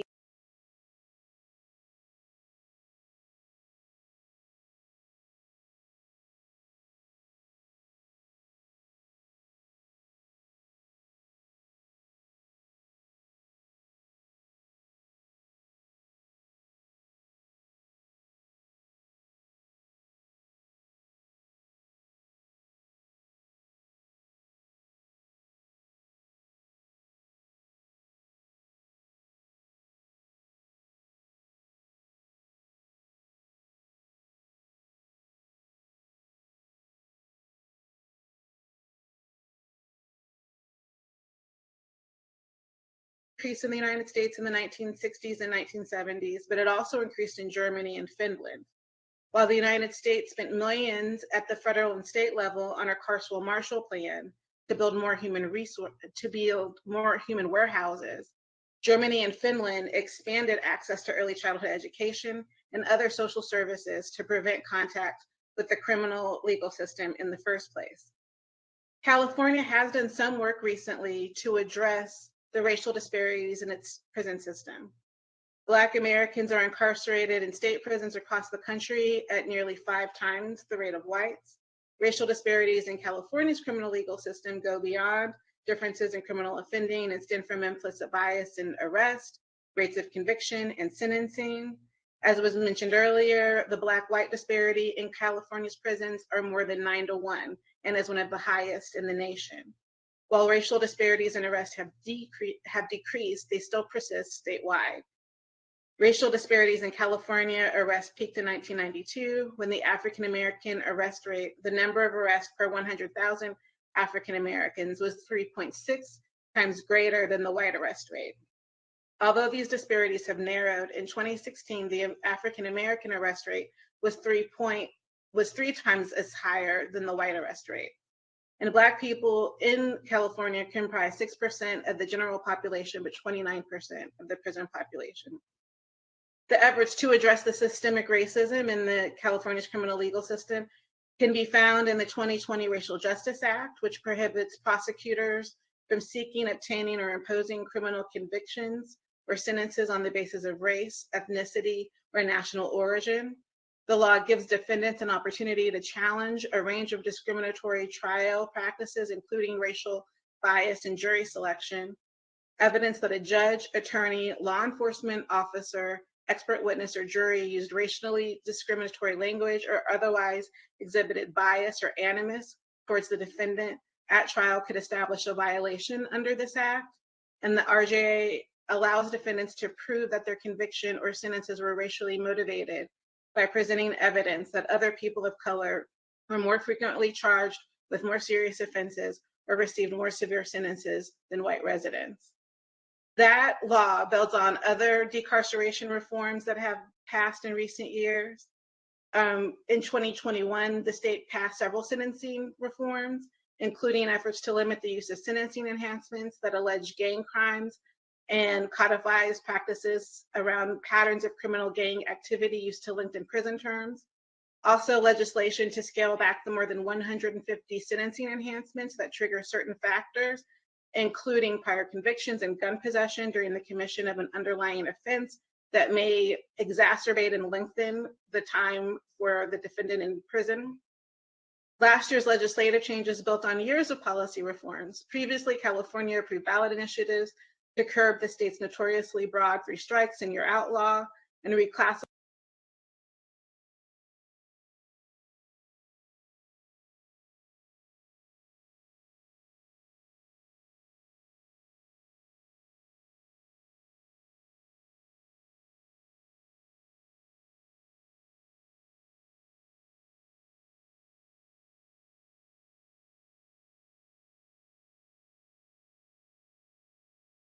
That's them, y'all, not me. That crappy Blue Jeans app.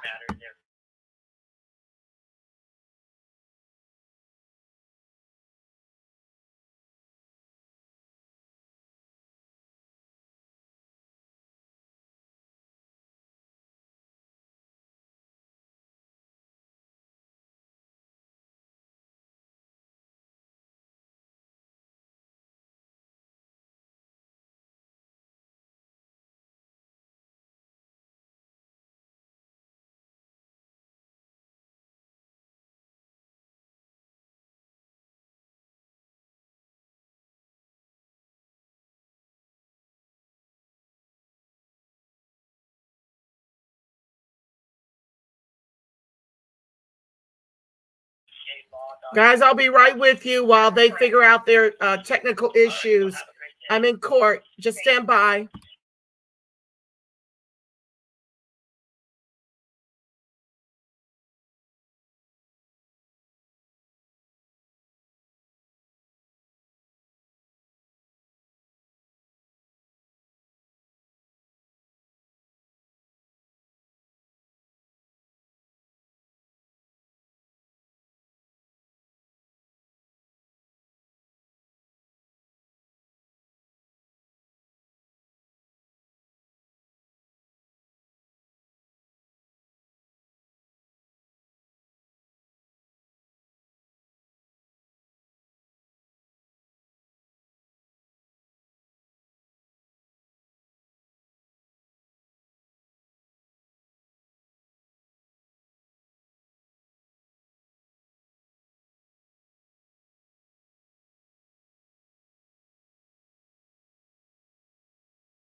Hi, OG Griffin. OL Griffin, I see you, fam. What's up, Will Dunn? I don't know what it's due to. And lastly, well, there they are. Reparatory Justice Framework resources can be directed at the community level to prevent crime in the neighborhoods where people have been disappeared from over the last 30 to 40 years during the mass incarceration era.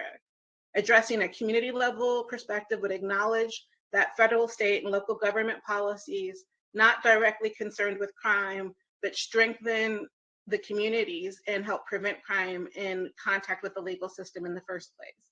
So I'll stop there, and I thank you so much for including me in the conversation this afternoon, and hope to continue to be a resource to the task force as you all move forward.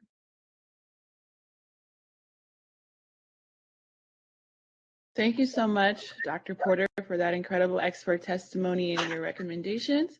The Woods for his expert testimony.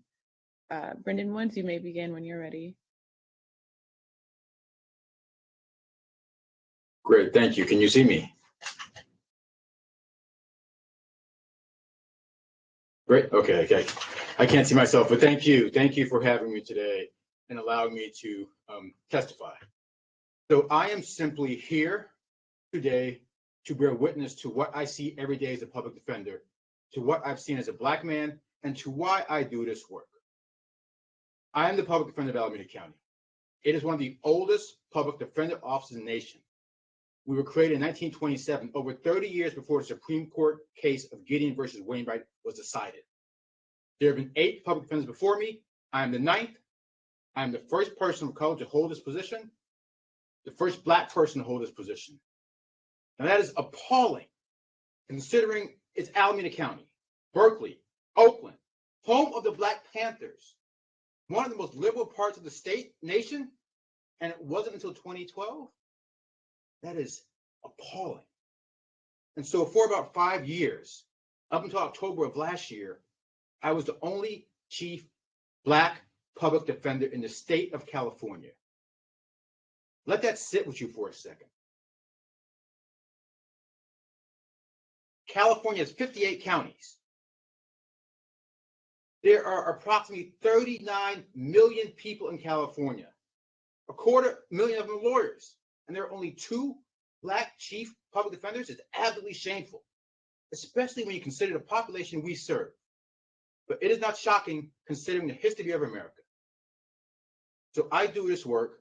I became a public defender because of my upbringing, because of what happened to me, because of what I saw happen to my community. So real quickly, my mom was a single parent. She was very young. She was in high school. You know, I personally have been stopped and harassed by the police more times than I can remember. One of my cousins was severely beaten by the police in New York. When he was in college, he suffered a traumatic brain injury. He never graduated, ended up on federal parole. Another cousin suffered from mental health issues. He began to self-medicate with meth and crack. He was deeply involved in the criminal legal system, and he ended up dead shortly after I became chief public defender. One of my uncles to help raise me was sentenced to 27 years in prison for armed bank robbery. I was a sophomore in college. So that's why I do this work. And the thing is, my story is not particularly unique. Like so many Black people in America, I've been proximate to the harm. I've been close to the harm. I've touched the harm that this criminal legal system does. The system is a testament to the legacy of slavery in this country. And I begin most of my talks with that introduction, but it seems so much more appropriate for today, considering the topic around reparations and the criminal legal system. This system has had impact on every Black person, from getting the talk when you're a young child, from having those personal contacts with law enforcement, to having family members that have been harmed and removed from your life and community. This is what happens to Black people in the United States and in California. And with that being said, we have a complete lack of representation in jobs, make decisions about what is happening to our own people in this system. So many have said that slavery is not an aberration in American history. It is at the heart of our history.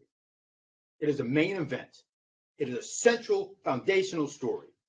And that is so true. It is so true. But if we stick with that only narrative, we sell ourselves short. Because slavery is not a thing of the past, it is present. The criminal legal system is another form of control, another system of terror, and another system of slavery. The 13th Amendment tells us that, right? Neither slavery nor involuntary servitude except as punishment for crime. It did not make slavery illegal, it just gave it a different title. So I remember my very first day as a law clerk with our office and going to North County Jail to do interviews, to talk to our in-custody clients, and going through a locked door and a locked door and another locked door, and then seeing what was called a holding tank. And on the other side of this glass, in the size of what would be a large living room, except without anything comfortable, cement blocks and metal chairs, there was just a sea, and I mean a sea of Black faces. About 30 to 40 Black men. Everyone was Black. I remember being a younger deputy public defender and going to a massive criminal courthouse and the department and seeing Black person after Black person after Black person come out from their custody holding cell to make their appearances. In that very same courtroom, you hear deputies say to the judge, "Your Honor, The bodies are here now. Or a judge would say, can you bring the bodies down to court? Bodies. Now, I remember sitting in a courtroom after losing a trial and listening to a judge sentence my young Black client to 41 years to life for breaking into someone's house and stealing CDs. Sitting in a holding cell, talking to an 18-year-old young Black man who really has really a child because he was 5'6" and about 135 pounds, talking to him about taking a plea bargain for 30-year state prison instead of risking going to trial, spending the rest of his life in prison. Talking to someone in custody about the fact that his lawyer is the only person he can have a private conversation with on the phone. Because every time he makes a phone call and tells his kids goodnight, or tells his wife he loves them, or gets news about his mom passing away, or wants to tell someone that he's scared about what might happen, every single conversation will be recorded and turned over to the prosecutor. That means he can't talk to anyone on the phone about the facts of his case, about what to do, to get advice about whether he should plea bargain and go to trial, because every single one is recorded.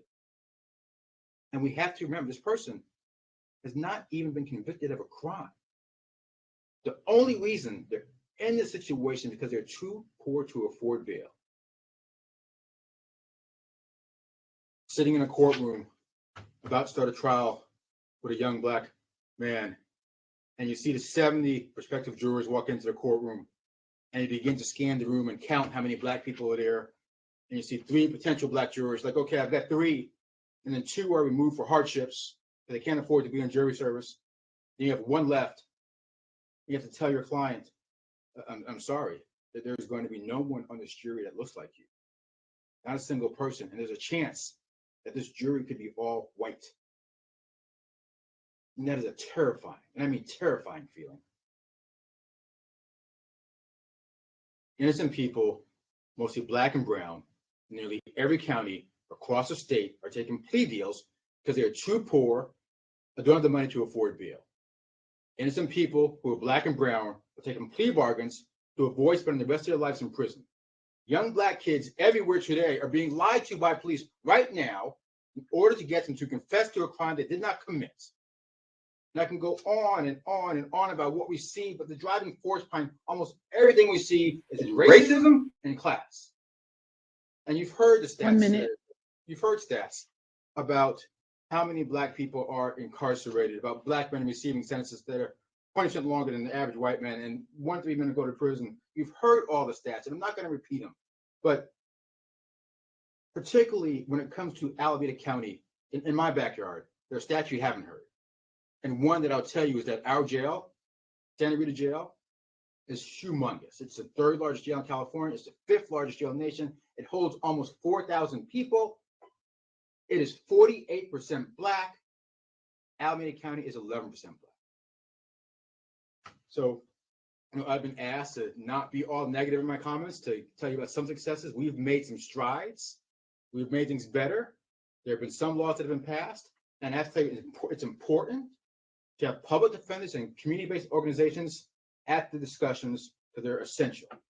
We've been at the table, we've been able to pass laws like SB 310 to allow people with felony convictions to serve as jurors. We've been able to pass AB 3070 that this allows excuses often used by prosecutors to remove Black people from juries.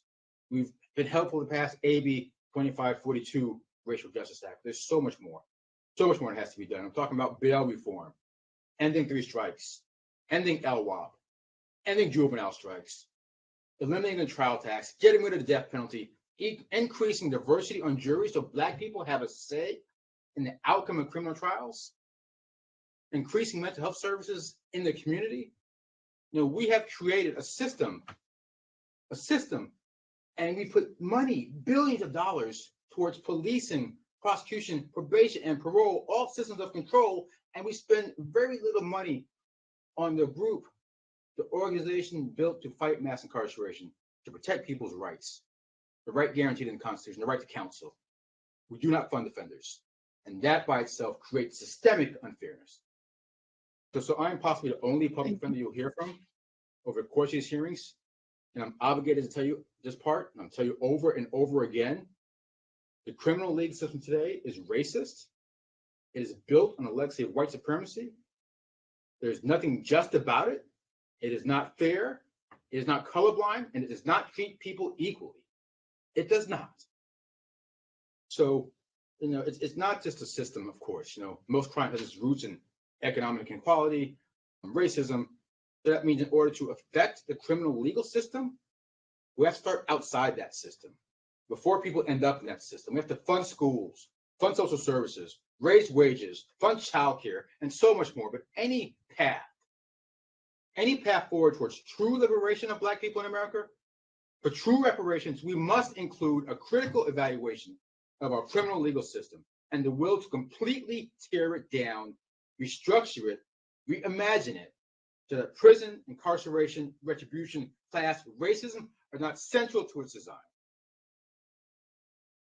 So Thank you. Many have said that slavery defined our nation before the Civil War, and mass incarceration defines our nation today. But we public defenders spent our lifetime fighting for our clients, fighting against mass incarceration, fighting racism, and we're an essential part of the solution. Funding us would be revolutionary. Reimagining our legal system would be revolutionary. Reparations would be revolutionary. So thank you for allowing me to make these comments. Thank today. you. Thank you so much, Brendan Woods. I apologize for being so pressed for time, but thank you so much for your incredibly informative expert testimony. So last but not least, we'll go to Susan Burton for her expert testimony. Susan, you may begin.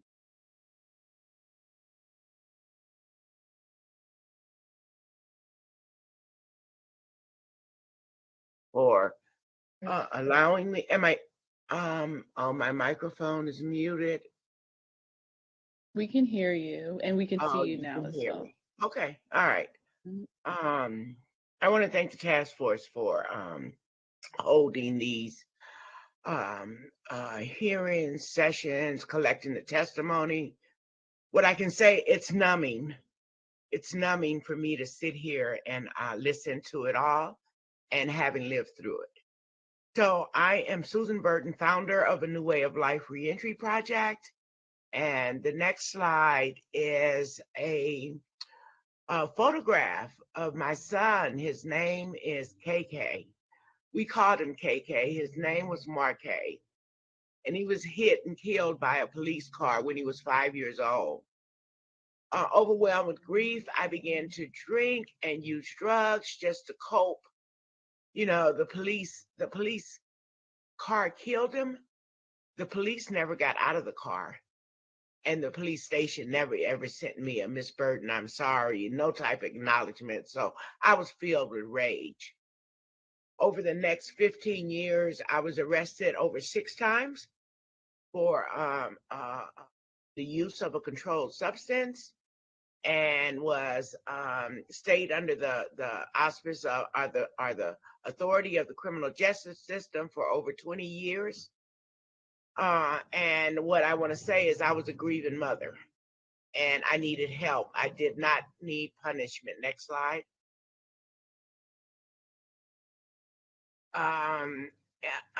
In 1996, I learned that the justice system responded differently to Black people, Black women. I found a treatment center in Santa Monica, California, after them 6 prison sentences, and there I got sober. My sobriety date is October 4th, 1997, and I saw people, get court cards and get community service and get deferred to treatment and what have you, but that did not happen in South LA. Next slide. So after being in treatment for 100 days, I was able to pick up my bed and walk. I started A New Way of Life Reentry Project 1 year after leaving treatment. And my vision was to build a home in South LA that could help women like me transition out of prisons and jails and have the space to heal and build power and opportunity.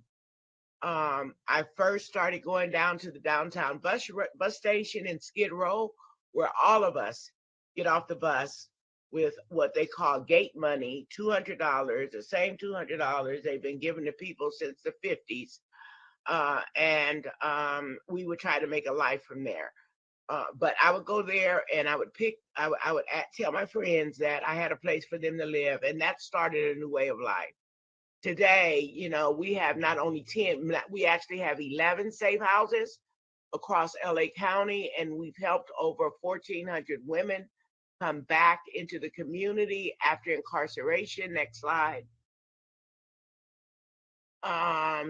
You know, I realized that, you know, we needed to build support for people as they were leaving incarceration. That all the money, our state money, our federal money, all our county resources was put on incarceration and punishing people. So with the help of a friend, Dorsey Nunn, you know, we started organizing, we started leadership development with the help of Professor Saul Sarabia. We created a legal clinic and has established a family reunification department within a new way of life. Next slide. We now have the 11 safe houses across LA County, and we're able to house about 73 women at a time. Last year, we provided about 94 reentry services for women. And what we do is we have a holistic approach. First of all, we provide safe housing, leadership development, legal services, employment services, family reunification services, just a whole host of services, just, you know, real reintegration support back into the community. Next slide. And I just talked about the services, the pro bono legal services, the organizing, and we have actually 6 attorneys, 3 in post-conviction relief, and 3 that serve family reunification. That's another big area, the way in which while men are incarcerated, they actually lose their parental rights, and they never ever know it until they get home and they're trying to reunite with their children. Next slide. And then there's the reunification supports. In 2021, we assisted 127 parents, and with we're working to now bring those reunification clinics inside of the prison, inside of the jail, where people are able to keep their family rights intact while they're incarcerated. I think we've reunited about 400 women with their children total, the time span that we've been at a new way of life. Next slide. So we do advocacy and leadership development, policy development, voter registration, organizing, and then the leadership development. In 2021, we held a Peace and Justice Summit that we organized to shine a light on the disruption of family rights and to promote the restoration of families. And we also held a rally in Sacramento to bring this to the attention of our legislators. Next slide. We also tell stories. We have a Testify that allows people to tell their stories. I believe that our stories are really, really important for people to hear. I've heard so much today that, I mean, it's just numbing and chilling. And I think, how does this keep going on? But it continues to happen, and we're going to have to call. I hope this reparations task force will be able to call some of it on the rug. We'll be able to end some of it or all of it. Next slide. On the earlier slide, you saw the book that I published called Becoming Miss Burden, From Prison to Recovery to Leading the Fight for Incarcerated Women. When I published the book so that I could tell the story of women, not just my story, but how we incarcerate so many women, and women being the fastest growing segment of the criminal justice system. And that book took me all around the nation, where I had the opportunity to go in prisons everywhere. And what I heard overwhelmingly is, Miss Burden, will you bring a house to my state, to my city, to my county? When we leave prison, we have nothing. No one looks out for us. No one tries to help us. And we end up getting back involved in the same stuff. We need a house like that here. So what I did was I developed the Safe Housing Network. It's a network of women, formerly incarcerated women all over the country that are providing a replicate model of a new way of life. So thus far, we have 16 network members operating in 12 states. Last week, I just added 5 more members to the Safe Housing Network.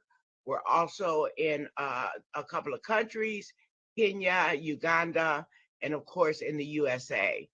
The members receive training, technical support, and I actually fund them to start opening up the first house. We've been really fortunate here at A New Way of Life that we've created a model and a brand that people are willing to support. And so I'm willing also to support other people to become leaders. None of us can do this alone, and it needs to happen everywhere. Next slide. Is there a next slide? These are ways that you can learn more about A New Way of Life or either get involved. I think that we are a really robust and cutting edge model. And I say cutting edge because our services are for the community and they're supported by the community. I've had the opportunity in my 20 years to understand different types of resources, from county resources, city resources, state resources, federal resources. And what I've learned is that those government resources perpetrate the same harms on community members as the justice system does on its folks. So I've elected not to engage in state funding, federal funding, city and county funding. I have a little bit of it, but it's really problematic. But I don't have so much of it that I feel like a slave again. I know what it feels like to work for 8 cents an hour when what I needed was a place to heal. It's almost like the lashes on your back. And if you don't go to work for 8 cents an hour, another day is added on to your sentence. So it is a system of slavery, and there could be so much more we need to be doing.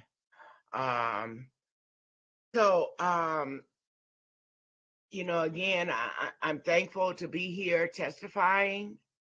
I think our model is a model that works, that, you know, I say all the time, is freedom work.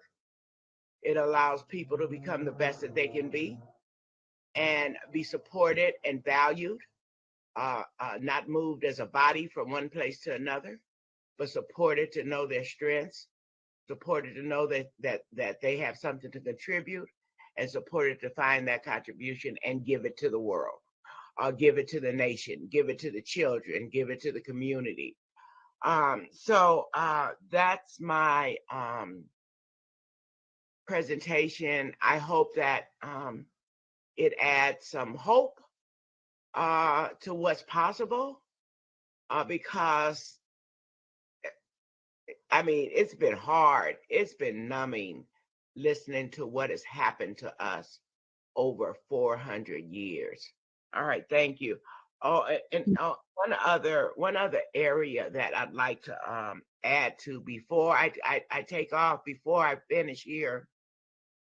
One of the things that I've recognized for folks that are incarcerated, Black folks that are incarcerated, you know, in addition to being, you know, tortured and incarcerated and punished, the opportunities that do exist, the few and far in between opportunities that do exist behind the walls, Black folks are not allowed to engage in them. For instance, I have an employment. So for instance, when I was in prison, I never ever got to do drug treatment or go to the training class or you know, they wanted me to cut the line. And I had to cut the line for 8 cents an hour or spend another day in jail. But right now I'm delivering an employment readiness program inside one of the local jails. And as a Black woman in the lead of an organization, I want to see Black women participating in that employment program. But the selection for the employment program is done by the deputies, and they, Black women are 8% of the people that have the opportunity to participate in that employment readiness program. And the employment readiness program gives you access to housing, clothing when you're released, $2,700, just a whole host of stuff that they get. But there's a problem with what Black people have access to even while they're incarcerated. So I'm going to end there, and I hope what I add something to the panel. Thank you. Oh, yes, absolutely. Thank you so much, Ms. Burton, for your incredible personal and expert testimony. Again, I want to thank the panelists. I understand we're low on time, and so we may not be able to have enough time to have a robust discussion and questions and comments from the task force. But I think it's, you know, absolutely important that your testimonies are a part of the official public record. And so thank you all for your incredibly moving expert and personal testimony. At this time, do any task force members have any questions for the? Do the task force members have any questions for the members? I'm sorry, Member Bradford, go ahead. I don't have a question. I just want to thank Ms. Burton for all the work that she's done. And I think with all the presenters, we see a clear nexus of the, you know, the remnants of slavery and how it's impacted our criminal justice system, how we incarcerate people, you know, our days in courts, all of those, you know, from drug treatment, and it's just really telling. And I'm just moved by what I've heard today. But at the same time, I just want to give a bit of caution, because clear these sheriff gangs do exist. But I would just add one bit of caution when the young lady, I think Ms. Casso, identified Cecil Rambo as a sheriff gang member. I grew up with Cecil Rambo. He wasn't a gang member as a kid in junior high school and high school. I know him very well. He doesn't have an identifiable tattoo on his body as a gang member. So I would just want to put that word of caution out there, that just like we don't want our Black and brown boys to be identified just by association. Yes, he worked for Paul Tanaka. I too grew up with Paul Tanaka. I served 10 years on council with Paul Tanaka. Paul was an unapologetic Viking member. Why are we doing this? I just want to just put that out there. Okay, thank you. Member Grills? I just want to thank all of the panelists. Your information was invaluable. And I just want to raise or lift up something that Susan Burton said toward the end of her comments. And she was cautioning us that some of the very services or programs or strategies that are offered by the system, in fact, create or cause more harm. And so I wanted to just caution us all, because I heard a few of the presenters talk about evidence-based practices and encouraging the use of evidence-based practices. But those very evidence-based practices were designed with evidence primarily for white people, middle-class people, and they in fact don't provide the kind of supportive services that Black folk need. They're culturally bankrupt, and they're not contextually grounded, and they don't recognize the history of racial trauma. And so we need to be thinking more along the lines of community-defined evidence practices, which are things that our community organizations are able to offer. Otherwise, we end up with legislation that, like what Danny Davis put forward on the federal level for juvenile justice, where our community-based organizations are totally shut out of being able to provide services because they don't meet the litmus test of an evidence-based practice. Thank you. Thank you. I guess the last question I'll ask it to any of the panelists who weren't able to impart maybe some preliminary recommendations. If you'd like, if any of the panelists would like to impart any preliminary recommendations that they weren't able to impart in their testimony, particularly around guarantees of non-repetition.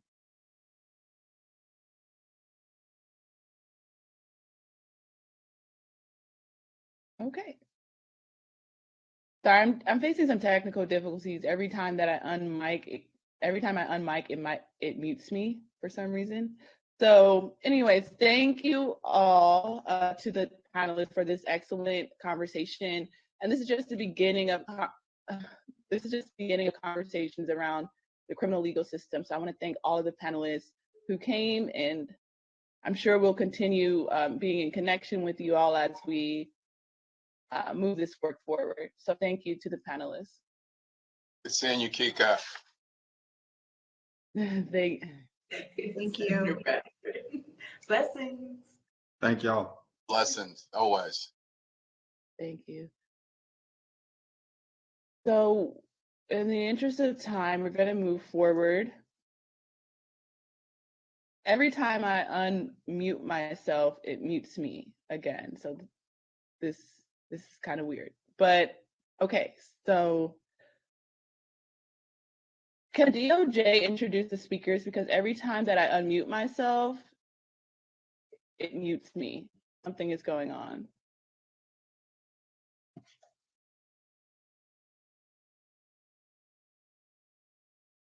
Okay, I'm going to try to introduce the next speakers.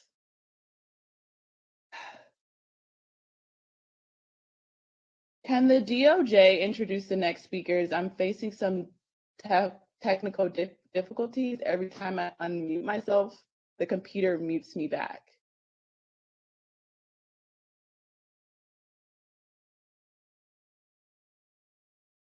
Chair Moore, I'm just pulling up the bios. Just give us 1 second, please.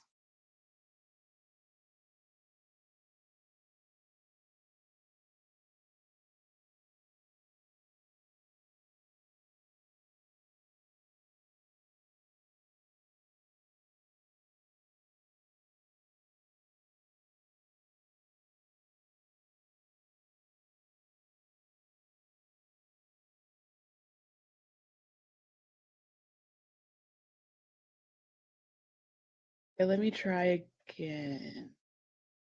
Let's see. Okay, I think we're good. Okay, so the next, yeah, I think so. Sorry about that. No problem. Okay, so the next panel is on anti-Black or African-American hate crimes. And the first witness is David Price. So David Price he serves rather, as the Director of Racial Equity for the Civil and Human Rights and Equity Department for the City of Los Angeles. We'll then hear from Derek Young. Young is the Impact Manager of African Americans and Pacific Islanders at the Bay Area Regional Health Equities Initiative.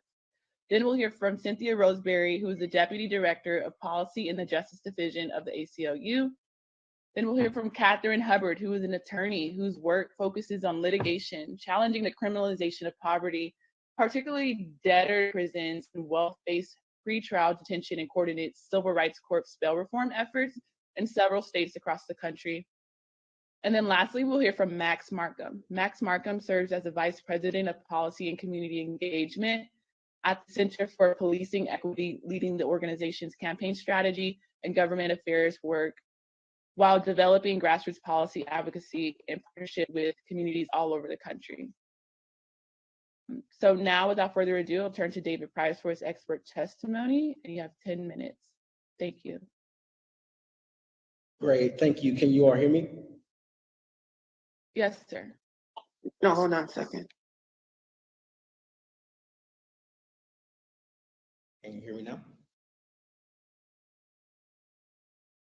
Okay, fantastic. Good afternoon, Madam Chair and esteemed members of the task force. Thank you for the opportunity to participate in today's discussion. Unfortunately, because of the time change, I will not be able to stay over for the question and answers, but I'm happy to share my testimony here and now. My name is David Price, and again, I serve as the Director of Racial Equity for the Los Angeles Civil Human Rights and Equity Department, where Capri Maddox is the Executive Director.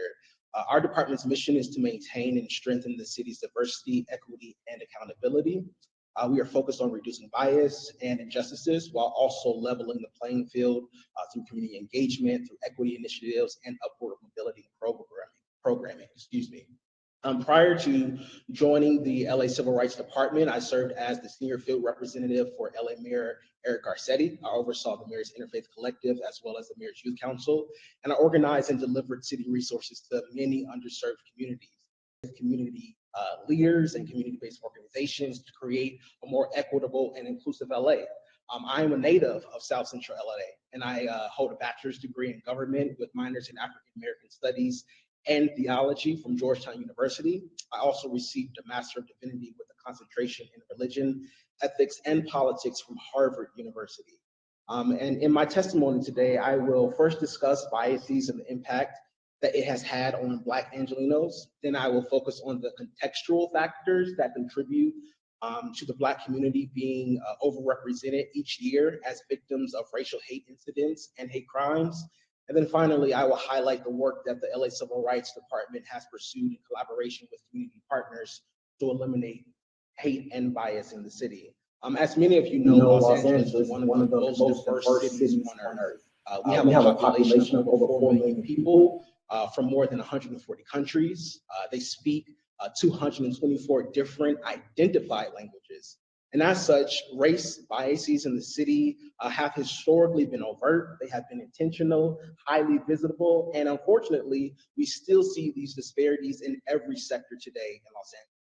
According to Timothy Wilson, he's a professor of psychology at the University of Virginia, we are confronted as people with about 11 million pieces of information at any given moment.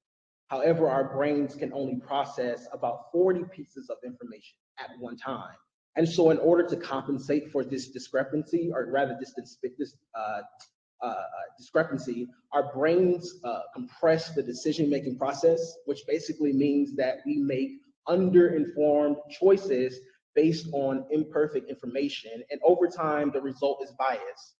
And while bias is a necessary survival trait, it's also ingrained in our interactions with each other, which, as we know, can quickly lead to a lack of diversity, single-minded thinking, discrimination, and hate crime. Today, we see the lingering negative effects of bias and discrimination against Black communities in many of these sectors, including education. The graduation equity gap for students of color has grown to 12.4%. Meanwhile, 17 historically Black colleges and universities face bomb threats. In the media, Black creators have to constantly fight for visibility and credit while they witness their non-Black counterparts skyrocket in popularity by copying their work. Even artificial intelligence software is labeling Black men as primates.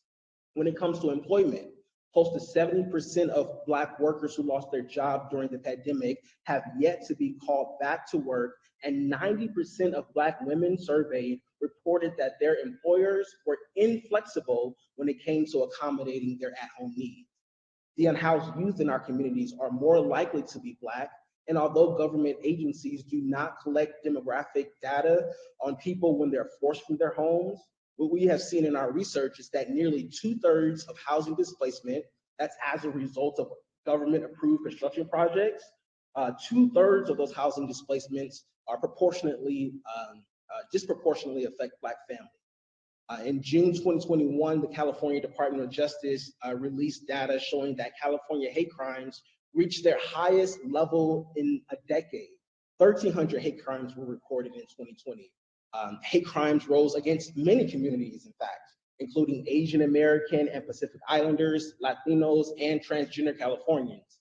However, by far and away, hate crimes against Black Californians were the highest, increasing 87.7% in 2020 to 456 crimes targeting Black folks. Data out of Los Angeles mirrors this state trend. A recent report by the California State University San Bernardino showed Los Angeles recorded the most hate crimes among large US cities in 2021. Black Angelenos were the most targeted group, rising 91% from 2021 to over 2020, which was already a record high in 2020. And so this amounts to 148 hate crimes in 2021 against the Black community in LA, which is triple their share of the population. Attorney General Rob Bonta was correct when he called hate crime a crisis across the state of California. In Los Angeles, we are fighting this crisis using a multi-layered, victim, community-centered approach, which includes education, outreach, prevention, and resilience. And so the LA Civil Rights Department, we launched the LA for All campaign in 2021 to promote resources for reporting hate and the values of inclusion, belonging, and solidarity. This campaign is the largest in LA's history, running in 18 languages in over 42 ad spaces across the city. And just last week, we welcomed LA Unified School District into the campaign with 70 banners at their schools. Hate crime reporting options included law enforcement and non-law enforcement options. As part of this campaign, we are working with the city's 311 call center, as well as the county's 211 call center to begin intaking hate crime and hate incident reports. Historically, 311 is used by residents to report potholes, debris, and other issues that the city can handle. But now you can call 311 to report a hate act in multiple languages, choose whether or not you want to report to law enforcement, and be contacted with culturally appropriate services from partner organizations like the NAACP of Los Angeles. And family, this is essential for better tracking of hate in LA, as well as greater access to resources from the public. And as I draw near my time, I just want to leave us with these three thoughts. Because the work of this task force is essential in the development of a racial reparations program that addresses hate and hate crimes. And so this task force, I believe, must repair the harms of past biases against the Black community through a reparations program, reshape the public's perception and consciousness through education, prevention, and response that centers the victim and targeted community, and lastly, recruit community partners to align resources and programs to begin peace building and healing.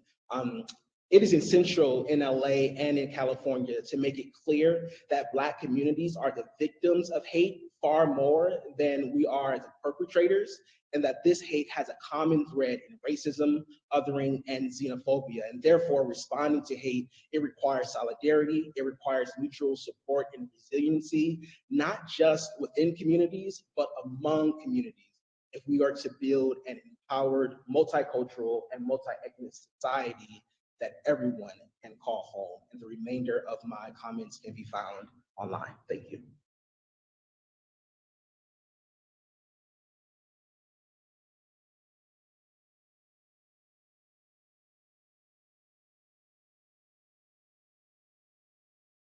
Thank you so much, David Price, for your incredible expert testimony.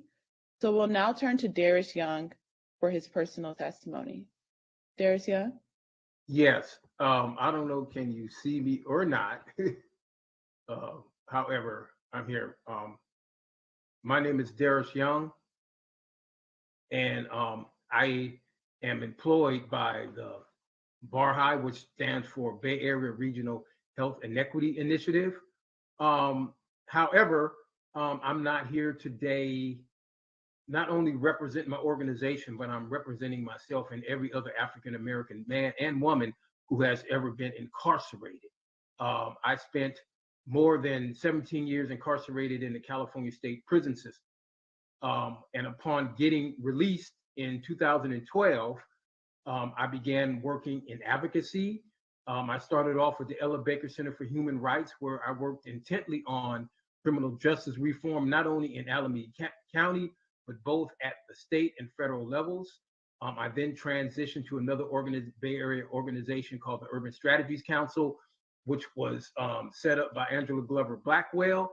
And I was the facilitator of the Alameda County Boards of Men of Color table.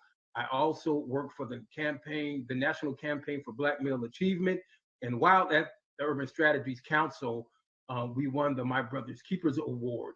And so those are all the things that I have did that has led me here. And I'll touch more on my background at the end. So what I do want to say is this. I was supposed to be testifying under the school to prison pipeline and mass incarceration, but I'm got placed in this group.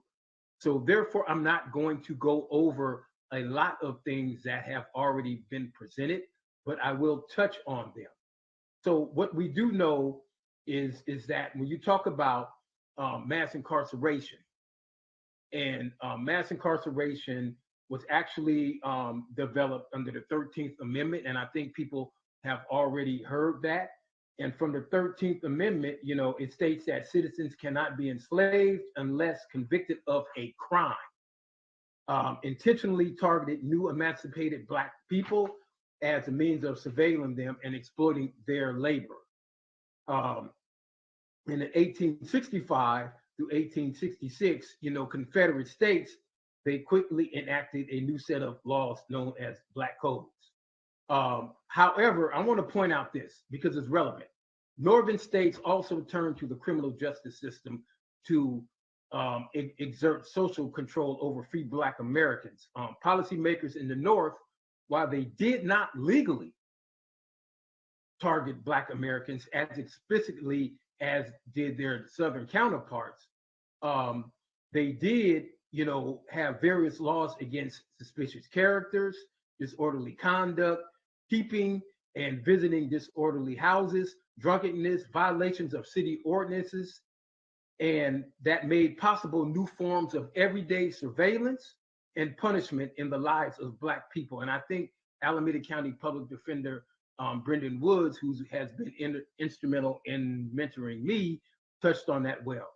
Next slide. You can go one more. So I just want to point out some statistics that's already been pointed out, but for us, you know, we know that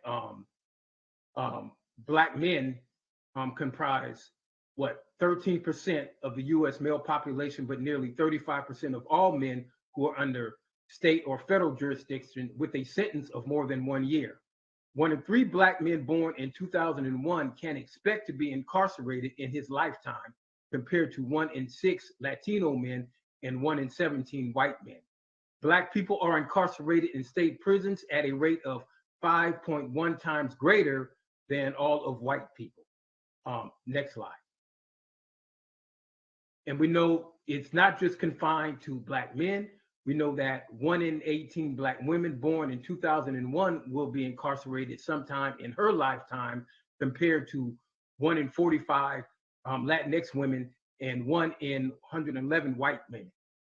We know that 4% of incarcerated women are Black, although Black women make up 13% of the female population.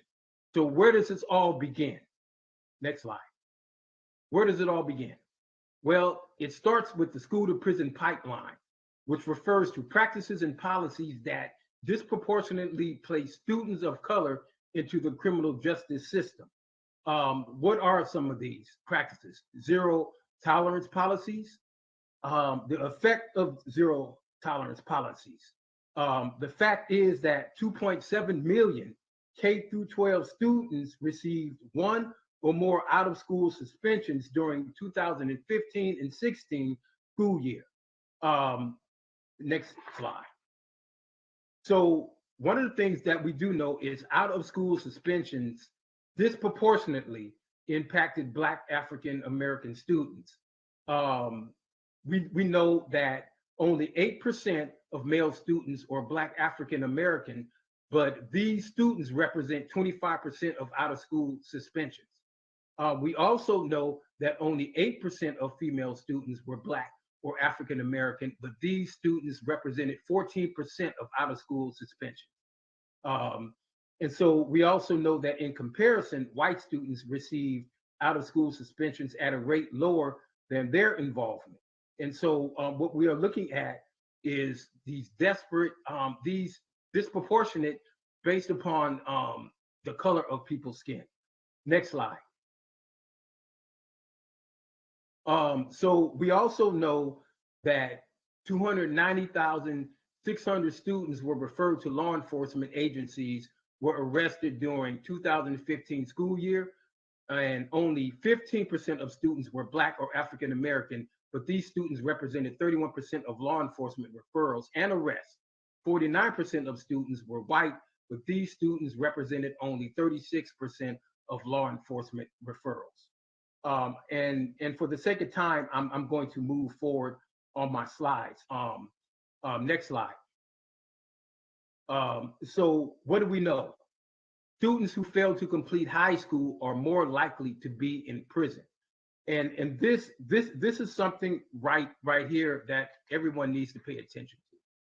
Among men born between 1975 and 1979, an African American high school dropout, that's nearly they have nearly 70% of a chance of being in prison by their mid 30s, and that's really high. But what we also need to know is this, that in California, right, the number is 90%. 90% of African American males who do not complete high school or drop out, and it's mostly caused by these policies and practices that have happened behind the school to prison pipeline. They have a 90% chance of ending up in incarceration. The other fact that we need to know is this: 21% of African Americans with a high school diploma or GED will also go to prison in their lifetime. I myself fall into that category. Next slide. So what needs to be stated in this is that Black women, they do bear the burden of mass incarceration. And it was a gentleman by the name of Arnold Chandler who created the Life Course Framework for improving the lives of boys and men of color. It was pointed out that according to a survey in 2018 conducted by NAARC at the University of Chicago that looked at what percentages of African Americans have ever had a family member incarcerated, it was found that 40% of African American women surveyed said that they currently have a family member incarcerated. The rate for Black men was only 32%. The rate for white women was 12%, and the rate for white men was 6%. And so what we're seeing is that African American women are touched by incarceration more than any other group in American society. And I want to point out something else. I put here 1.5 million missing Black men. Now, this was conducted in a study by the New York Times, and it came out in 2012. And what that study looked at was a specific age group called the prime working age, which is 25 to 54. That study asked a very simple question: how many Black men are either dead or incarcerated for every 100 Black women between the ages of 25 and 54 for the country as a whole? What they found was very extraordinary, is that only 83 Black men who are not dead or incarcerated between the ages of 25 and 54 for every 100 women. Once again, they found 83 Black men who are not dead or incarcerated between the ages of 25 and 54 for 100 women. So naturally, there are 17 missing Black men for every 100 Black women. When they look further at places like Ferguson, Missouri, for example, the ratio was 60 to 100. And so that equaled out to there are about 40 missing Black men for every 100 women between the ages of 25 and 54. Now, one of the things that I pointed out, Mr. Arnold Chandler, who developed this life course framework for improving the lives of boys and men of color, he did his own study. And he crunched the numbers for certain neighborhoods in the Bay Area, such as East Oakland, West Oakland, Visitation Point in San Francisco, and also Hunters Point. And what he found was that the ratio in those neighborhoods is 50 Black men to 100 Black women that are missing. And he found there are only 50 Black men between the ages of 25 to 54 for every 100 Black men. So putting this all into perspective, and I think this is important, and it's important to the, having strong, vibrant, and healthy neighborhoods. It's literally impossible to have two-parent families when you look at those numbers.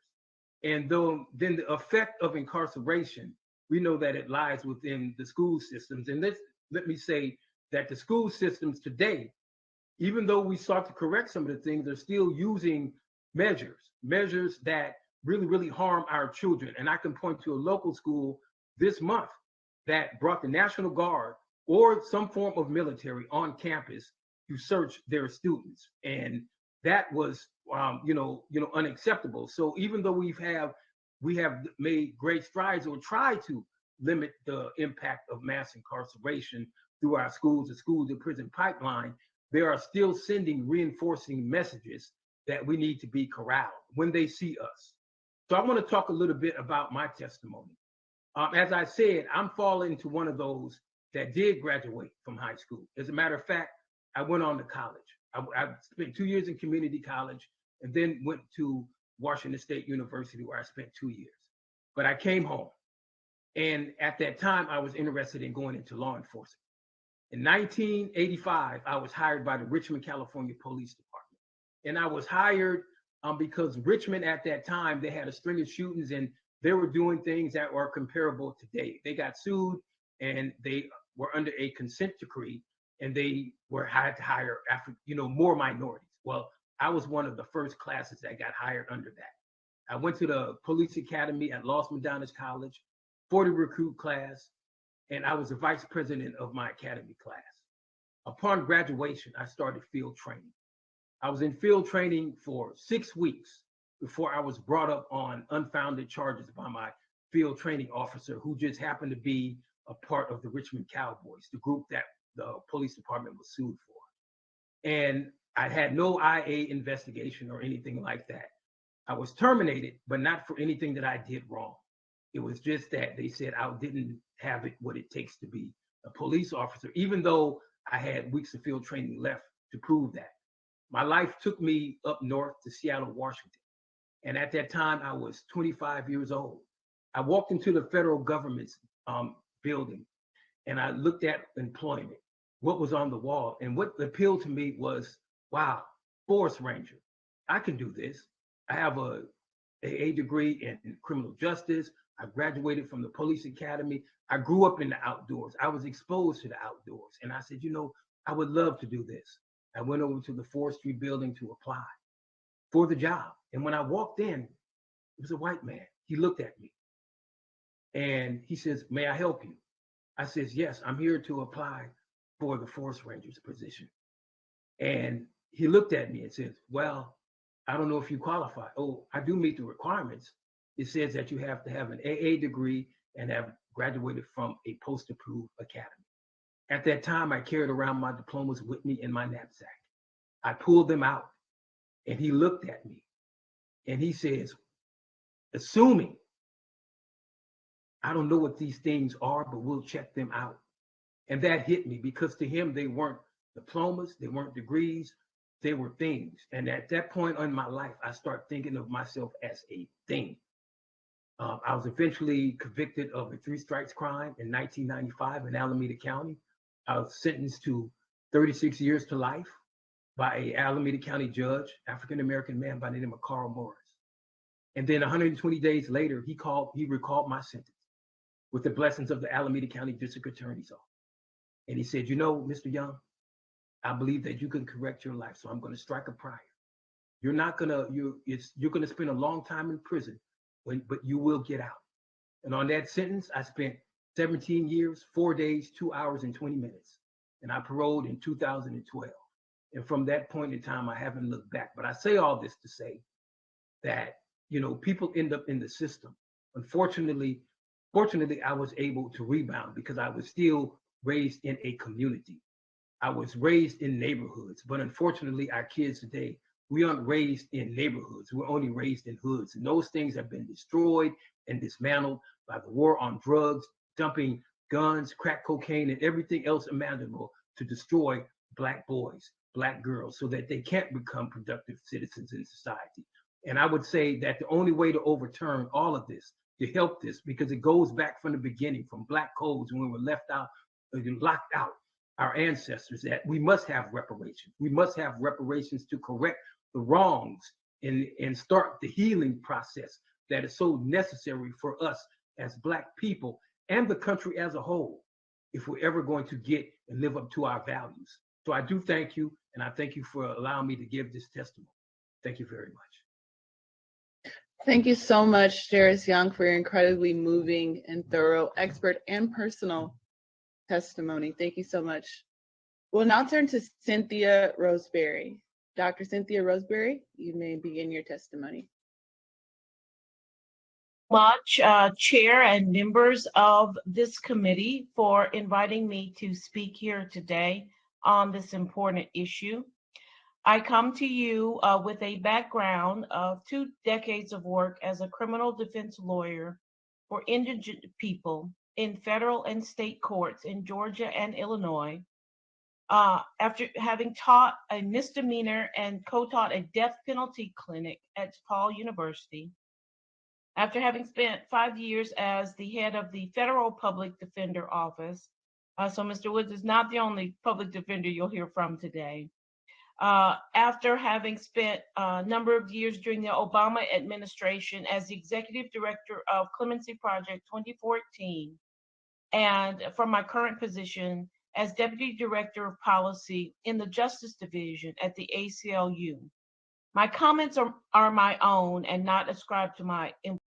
I chose to use the Ahmaud Arbery murder as the lens through which I would give my comments today, because they reflect that murder and the subsequent actions of the government reflect America's anti-Black bias. I know you asked me to speak on hate crimes, and generally when we think of hate crimes, we think of people perpetrating crimes against another person based on their race. But I submit to you that there is an unbroken line of hate crimes from the treatment of first enslaved persons by America to today. The first space where we see that is this idea that there are spaces designated for Black people. Historically, we saw that with enslaved ancestors through, of course, Jim Crow that mandated separation. But recently, we've seen that in the body of Trayvon Martin being seen to be in the wrong place, Ahmaud Arbery being seen to be in the wrong place, Sandra Bland, Philando Castro, George Floyd. I could continue to name spaces where America continues to be segregated and continues to hold the idea that there are spaces Black people don't belong. The segregation includes housing. It is no coincidence that we have the South Side of Los Angeles, that we have the South Side of Chicago, that we have Harlem, that we have Detroit. These conclaves of African Americans, and chiefly, although now being gentrified, in poverty-ridden areas, are a result of the redlining that you've heard my colleagues talk about, and other means of directing African Americans to particular places. There continues to be segregation in employment. In my field, in the legal field, there was just a report the other day from my hometown of Atlanta, Georgia, where the Coca-Cola company has now abandoned its efforts to fully integrate its cadre of lawyers because there is a dearth of Black lawyers who work in firms. We've seen it in labor-intensive markets, and what that leads to is an inability to move generational wealth forward. And we've also seen it in the Veterans Administration, where employment and loans, for example, were given to white veterans, but not to Black veterans to move generational wealth forward. We see it in education with legacy admissions, with anti-Black bias testing results. And we've seen, as we've heard today, the school to prison pipeline. We see it in health, and the COVID pandemic showed us with great clarity the disparity in health. We've seen it in health in the prison healthcare system, where healthcare is abysmal. The next place where we see this anti-Black bias play out is in the Black body itself. If it is not deemed as valuable or profitable, it is not deemed as worthy. When it has been deemed, the Black body has been deemed valuable in the carceral system, for example, the modern day slavery that so many have talked about, then it's used to profit from private prisons, not unlike our enslaved ancestors' bodies were used for profit before so-called emancipation. And I know that California is called a free state. However, California participated in those fugitive slave laws. California allowed the holders of enslaved people to bring enslaved Africans into California to work during the gold rush. So despite being described as a free state, it has not been. Black bodies have only been seen valuable for research. The Tuskegee experiment tells us this. There was COVID vaccine testing in Africa. And as a practitioner, I can tell you, as a legal practitioner, I can tell you that there's testing of new medical procedures in our carceral system as well. Also, Black bodies have been silenced. The Black codes have said that we were not allowed to testify in court, as if we are not to be believed. And in fact, in modern day society, even in the face of our complaints about mistreatment by police officers and by governments, and even in the face of video evidence, we still find it difficult to achieve some modicum of justice. We also see the anti-Black crimes against the descendants of Africans in the spirit of impunity. Impunity for Ahmaud Arbery's killers had it not been for the release of a videotape. The killers would not have been charged. Police officers who enjoy qualified immunity. On Tuesday of this week, we just saw the signing of an anti-lynching bill. And we know that between 1882 and 1968, we know of almost 3,500 Black people having been lynched. And so years later, we are just seeing the first bill that would address anti-lynching. And as an aside, in my death penalty work, I can tell you that in America, as lynchings went down, as the counting of lynchings went down, there was an increase of the death penalty use against Black people in America. So our criminal legal system substituted itself in that vigilante justice that we know as lynching. Hate crimes that are investigated by the FBI, while at the same time the FBI having been infiltrated by the hate groups themselves. The Brennan Center reported on the pervasive infiltration among the ranks of law enforcement officers, and particularly in the FBI. This anti-Black bias shows up in the face of overwhelming evidence to the contrary. And then, of course, the carceral system has collateral consequences. The disenfranchisement of Black people, the inability to vote or to serve as peers on a jury. The next area that I'd like to just mention to you is the dog whistle, which I see as an anti-Black, or hate crime perpetrated by many members of the American political system and legal system and otherwise. We've talked today about Nixon's aide Ehrlichman, who admitted that the war on drugs was fabricated to disrupt Black communities. We know that the omnibus crime bill that was championed by current president and former President Clinton was dangerous to Black people and has led to the highest number of incarcerated people in the world. We heard former Secretary of State Hillary Clinton call young Black men super predators, and I'm talking about dog whistle here. So while the actual word Black men wasn't uttered, we all know what that meant. And then the use of Willie Horton during a presidential campaign that tanked Massachusetts governor's run for president was a part of the dog whistle.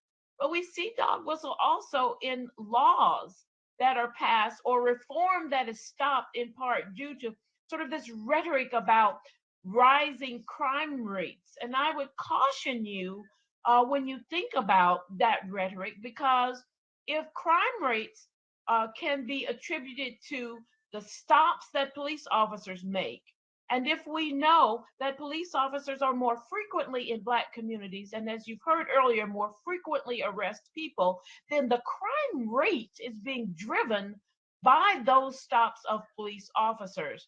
And just tangentially, the idea of violent crime, we've seen this idea that violent crime is on the rise as a way to stop reform of our criminal laws. Violent crime too is discerned by police officers. A theft, for example, can either be labeled an assault or a theft. If it is labeled an assault, it is a violent crime, and therefore violent crime is up. So I would caution you to think about that sort of dog whistle when you think about the need for reparation for Black people. In California, the governor has the power to grant clemency in this carceral system.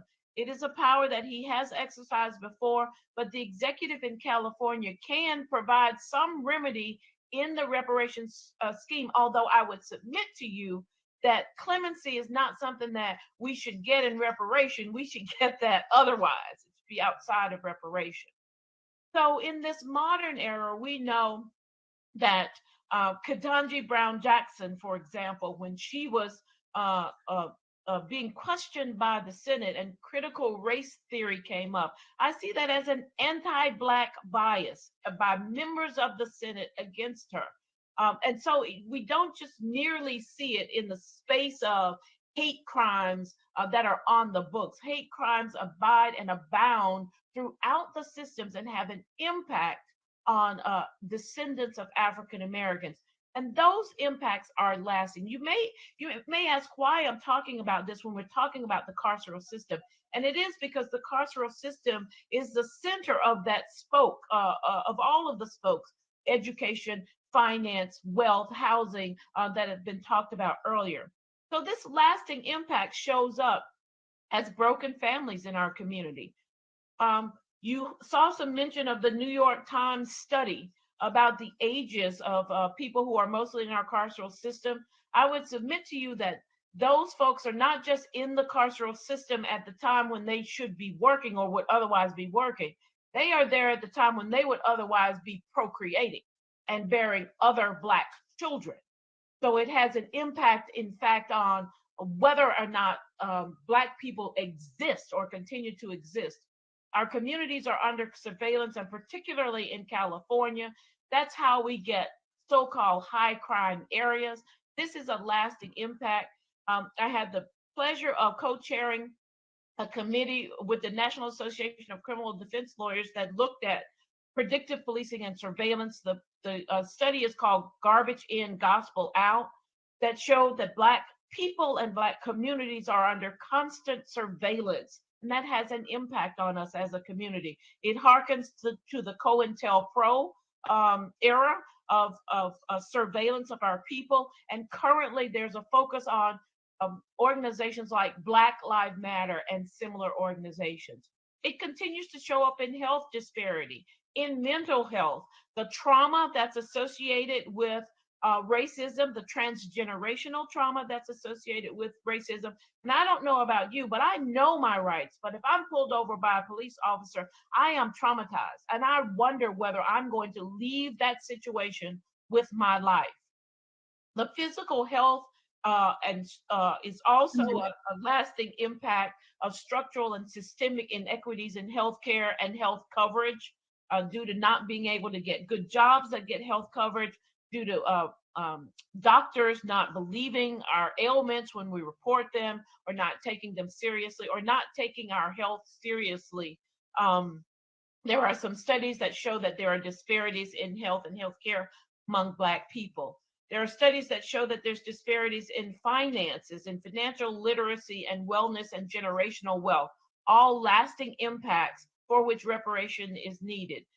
We've mentioned education, school readiness, teacher-student ratios, legacy enrollment in colleges, the school-to-prison pipeline. I don't have to tell you that in some schools, if there's a shooting, for example, in school, every healthcare professional in the surrounding area is called to help some students. However, our students can walk through shootings and trauma-induced communities on their way to school, and there's a very different response to their trauma response. And in the political arena, we have currently no Black governors across our nation. This is a lasting impact of systemic racism and anti-Black bias.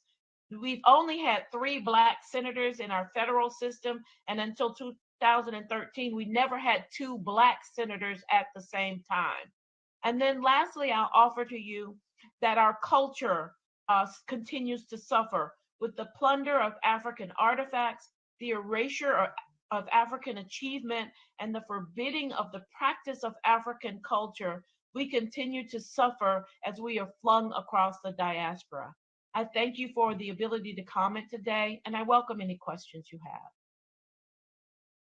Thank you so much, Dr. Roseberry, for your expert testimony. We'll now hear from Catherine Hubbard. Catherine Hubbard, you can begin your testimony now.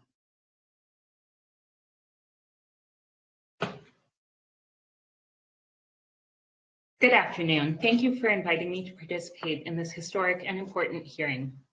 My name is Catherine Hubbard. I am a senior attorney at Civil Rights Corps, a nonprofit organization dedicated to challenging systemic injustice in the United States legal system, a system built on white supremacy and economic inequality. Today, I will be discussing the disproportionate financial costs that the criminal legal system has inflicted on Black Californians and why these harms should be included in the conversation about reparation. A point I hope to make clear is that the costs that the criminal legal system imposes on Black families are not hypothetical or indeterminate. Many are readily identifiable and quantifiable.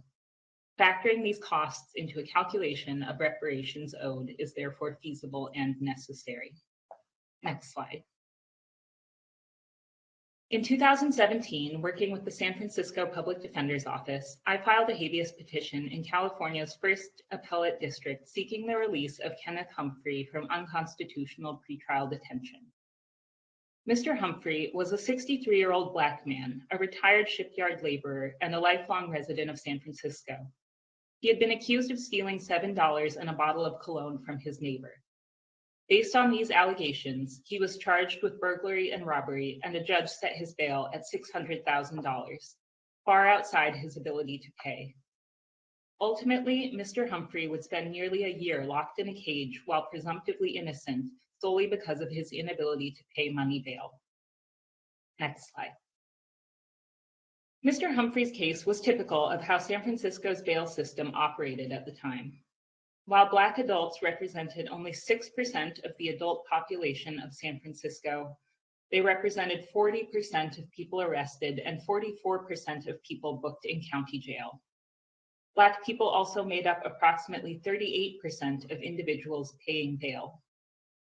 Over 99% of people who posted bail used a commercial surety bond, meaning that Black arrestees and their families paid up to $5.7 million annually in non-refundable fees to bail agents.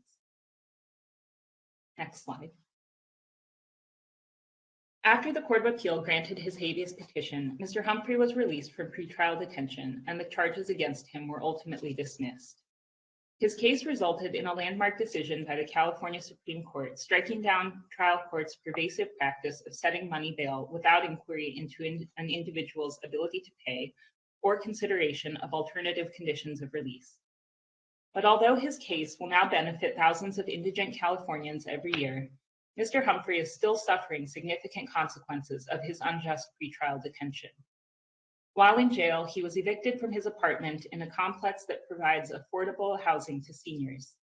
Upon his release from a residential treatment program, he had no housing in San Francisco and no choice but to move in with family in the East Bay.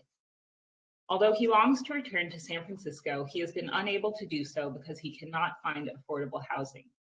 The racially biased criminal legal system took his home from him. Next slide.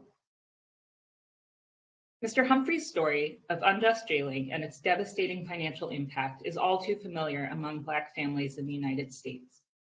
Anti-Black racism pervades our criminal legal system. Black people continue to be caged and separated from their families and communities at rates far outpacing that of white people. Nationwide, Black people are incarcerated at nearly 5 times the rate of whites, including while they are awaiting trial and presumed innocent. Black men constitute about 13% of the US male population, but about 35% of those incarcerated. Discriminatory policies and practices pervade all stages of the criminal process. Black people are more likely to be stopped by police, detained pre-trial, charged with more serious crimes, convicted, and sentenced more harshly than white people. Next slide. These national trends are also reflected in California's criminal legal system, both historically and today. In the 2010s, California adopted a series of justice reforms that have substantially reduced mass incarceration. But while incarceration declined nearly across the board, by the end of the 2010s, men and women of color continued to be incarcerated at higher rates than white men and women, and some racial disparities actually widened. The likelihood that men of color were incarcerated at the state level compared to white men generally increased during the 2010s. In 2019, Black men made up 28% of men incarcerated by the state, nearly 5 times higher than their share of all men in California, and Black women made up 26% of women incarcerated by the state, more than 4 times higher than their share of all women in California. Additionally, when Black Californians are subjected to traffic stops, they are at least twice as likely to be asked to step out of a vehicle, to be handcuffed, or to experience a stop involving an officer's weapon. They are twice as likely to be booked into jail, despite the fact that searches of Black people are less likely to result in the officer finding contraband. Next slide. Because of the well-documented overrepresentation of Black people in the criminal legal system, the economic cost that system imposes fall disproportionately on Black people. These costs begin shortly after arrest with the requirement to pay money bail. Whether the person pays bail, almost always by paying a non-refundable fee to a bail agent, or whether the person remains in jail awaiting trial, they and their family experience enormous costs. Next slide. Money bail amounts in California are extraordinarily high. The median bail amount in California, $50,000, is more than 5 times the median bail amount in the rest of the country. Because money bail in California has historically been so expensive, the vast majority of people cannot afford to pay the full amount of refundable bail to the court. They therefore are forced to avail themselves of the non-refundable fees and predatory practices of the bail bond industry. Next slide. Commercial bail bond companies in California require people to pay non-refundable premiums of 10% of the full bond bail amount. Companies keep these premiums regardless of case outcome, even when formal charges are never filed in court, charges are dismissed, or the arrestee appears in court for all required hearings. Those who purchase or co-sign a bail bond, usually the family or friends of the arrestee, typically sign a legal contract obligating them to pay the full bail amount if a court date is missed. Occasionally, the bail agent requires the arrestee or family or friends to collateralize the full bail amount with real or personal property. If bail is forfeited, the agent may require payment of the full bail amount, in addition to other costs associated with the failure to appear and bond forfeiture proceedings. If neither the arrestee nor the cosigner is able to satisfy these costs with cash, the bail agent may seize and liquidate any collateral, often the home or personal property of the arrestee's family or friends. Next slide. Although paying non-refundable fees to bail agents can be ruinously expensive, the economic consequences of not paying money bail and remaining in pretrial detention are often as bad or even worse. When people are jailed, even just for a few days, they are at risk of losing their job, their income, and their housing. This sets off a cycle of jailing and poverty that can be nearly impossible to get out of. Not only do people held in pretrial detention often lose their jobs, but pretrial detention also has long-term effects on an individual's employment. A recent study found that 3 to 4 years after a bail hearing, people arrested who are not released are 9.4% less likely to be formally employed.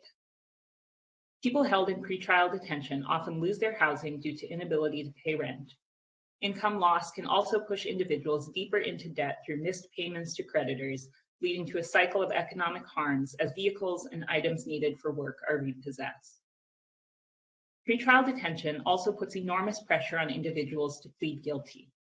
By cutting people off from family, friends, jobs, and communities, and subjecting them to the miserable conditions in jails, the criminal system puts arrestees in a position where they face huge incentives to plead guilty in order to end or minimize their pretrial detention. Numerous studies show that people who are detained pretrial are more likely to be convicted, more likely to receive a sentence of incarceration, receive longer sentences, and pay higher court fees. These negative case outcomes prolong separation from families and inability to make any significant amounts of money. Next slide.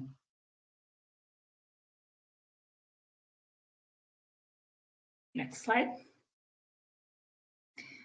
The disproportionate number of Black people arrested and charged, the higher bail amounts required of Black arrestees, and the wealth gap for Black families combined to put a disproportionate number of Black people in pretrial detention, suffering the negative consequences discussed previously. One study found that Black men receive money bail that is 35% higher on average when controlling for the seriousness of the offense. It also found that money bail amounts for Black people are on average $7,000 higher for violent crimes and $13,000 higher for drug crimes. Another study revealed that Black arrestees were 66% more likely than white arrestees to be jailed pre-trial. Looking at similarly situated arrestees, Black arrestees were twice as likely as white arrestees to receive bond amounts they could not afford. Compounding the issue of higher bail amounts is the fact that Black families are less likely to be able to pay any amount of bail because of the wealth gap. The average wealth for white families is 7 to 10 times higher than average wealth for Black families. More than 1 in 4 Black households have zero or negative net worth. This gap represents the accumulated effects of centuries of institutionalized and economic racism. Next slide. And next slide. Bail or pretrial detention are only the beginning of the many costs that the criminal legal system disproportionately inflicts on Black people. Another direct cost of the system are fines imposed as punishment following convictions and fees which are charged to raise revenue for the court system. The majority of California's fees date back to the 1990s on the heels of the super predator myth, a racist and debunked theory that predicted an increase in violent crime due to a generation of Black youth who were supposedly prone to violence. As part of an effort to stave off the so-called super predators, the California legislature enacted numerous fines and fees, many that are still in use today. In recent years, California has become a leader nationwide in eliminating certain court fees and forgiving debts. But the laws do not go far enough. They have left in place county-level criminal fines, state and local criminal fees, and non-criminal fines and fees imposed by the state as well as local governments. They also did not reform or eliminate the state's fees for traffic tickets, which are among the highest in the country and disproportionately affect Black people. Black adults in California remain up to 10 times more likely than white adults to be cited for a low-level infraction. Slide. Next slide. Thank you. The incarceration of a loved one often has a profoundly destabilizing economic impact on immediate family members. Family members absorb financial costs of jailing, such as attorney's fees, phone calls, travel expenses, and commissary bills. These costs begin to stack up at the same time the family is losing the financial support of their loved one. A 1998 study of the female partners of incarcerated Black men in a California state prison found that on average, women were spending $292 a month on visits, phone calls, and packages, equivalent to more than $450 today. Families also bear opportunity costs. People with incarcerated loved ones report that the incarceration has required them to work more hours, get a different job, or turn down an educational opportunity. The costs place strain on key familial relationships and communities. Prisoners speak of their reluctance to call family while in prison because of the monetary burden prison phone calls place on their loved ones. This strain on family relationships is starkly counterproductive to the goal of rehabilitation, as studies have shown that the most important factor in a prisoner's successful reentry is a strong family relationship. Next slide. While California has made efforts to lower its incarceration rates and reduce racial disparities in the criminal legal system, decades of mass incarceration and racist laws and practices mean that significant generational damage has already been done. When a parent is incarcerated, family income drops significantly, and extended family members may have to share custody of children and take on additional caretaking labor. Families often obtain little to no increase in financial or material support when assuming childcare roles. This lack of support and loss of resources creates a burden for family members across generations and pushes both older adults and children deeper into poverty. Once they have been released, justice-involved people face thousands of legal sanctions that can prevent them from getting a job, obtaining a license, attaining and maintaining housing, qualifying for public assistance, pursuing higher education, and changing immigration status. People with criminal records also face discrimination in hiring decisions. These impacts lead to higher rates of homelessness and unemployment, lower cumulative earnings, and difficulties pursuing educational opportunities. The consequences of having a criminal record have direct and substantial impacts on families, particularly minor children. The barriers undermine the family's well-being in terms of income, savings, and assets, education, housing, and stability, and in turn negatively affect family cohesion. As a result, people with records lose access to opportunities, driving and keeping their families in poverty across generations. Next slide. As I hope this testimony has made clear, the disproportionate costs that the racially biased criminal legal system imposes on Black families are readily identifiable and quantifiable. These costs have harmed generations of Black Californians and continue to cause immense suffering to this day. It is crucial that an accounting of the debts owed to Black Californians as a result of the state's racist policies and practices include the costs of the criminal legal system. Thank you.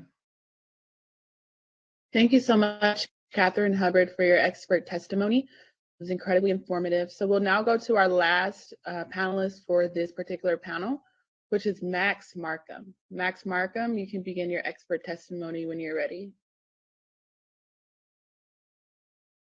Good afternoon to the members of the task force, and thank you for having me speak today. Thank you, Chair Moore, for your recognition. And I have to say, on a personal note, I'm very honored to join such distinguished panelists, many of whom whose books I have on the bookshelf behind me.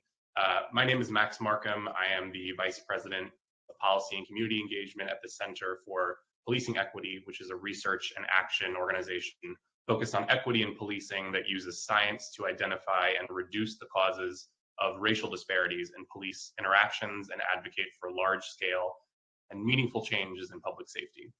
I join you today on behalf of CPE in order to discuss the history of anti-Black racism in policing and to address the ways that reimagining public safety and investing in Black communities can serve as a positive step forward towards needed reconciliation and healing in this country. The Center for Policing Equity maintains the National Science Foundation funded National Justice Database, which we understand to be the largest collection of police behavioral data in the world.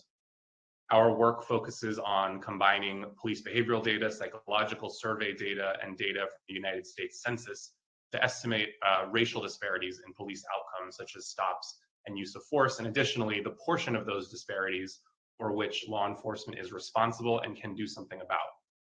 We use the National Justice Database in turn to support the Justice Navigator, which is an interactive tool containing targeted analyses of police data and a range of resources to help drive changes to public safety.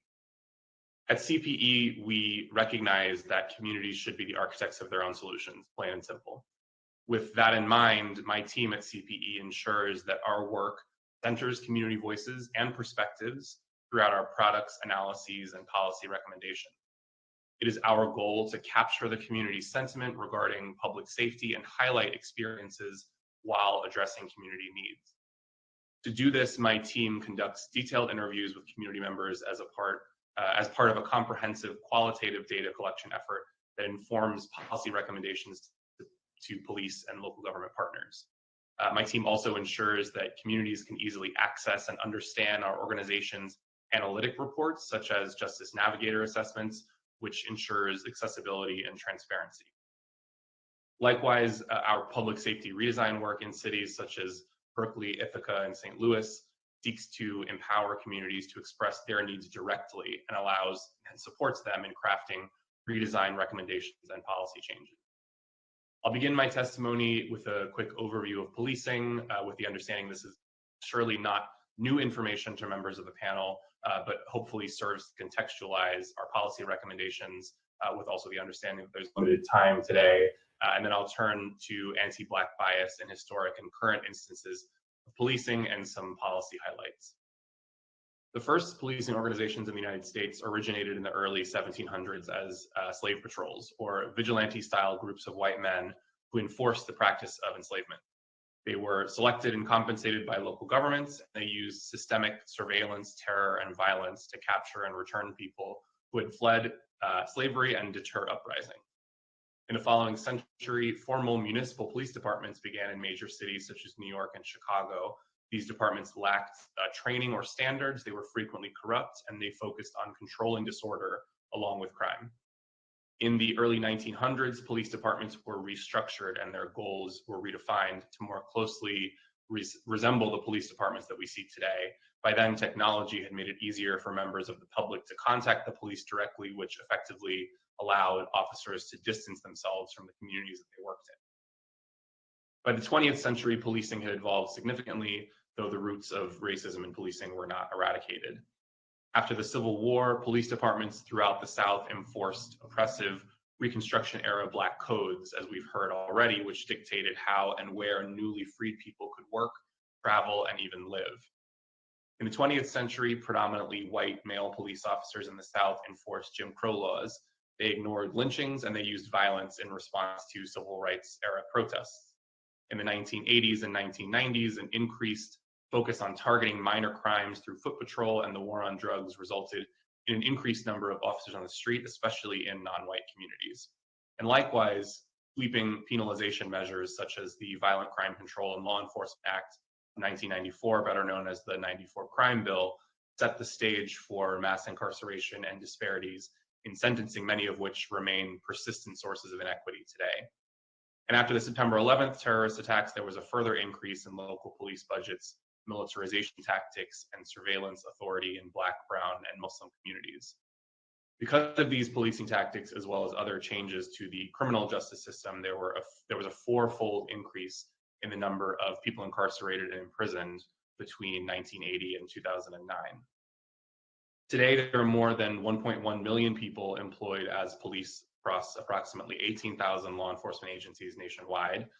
However, while local police agencies and cities have officers patrolling the street and are tasked with maintaining order and enforcing the law, serious crime is typically not a large driver of community calls for service or of police activity. In one analysis of police departments' work, it was found that 4% of officer time was spent on serious crime. And depending on what resources exist in communities, police are often tasked with a wide range of other duties, from mental health crises to responding to weather emergencies.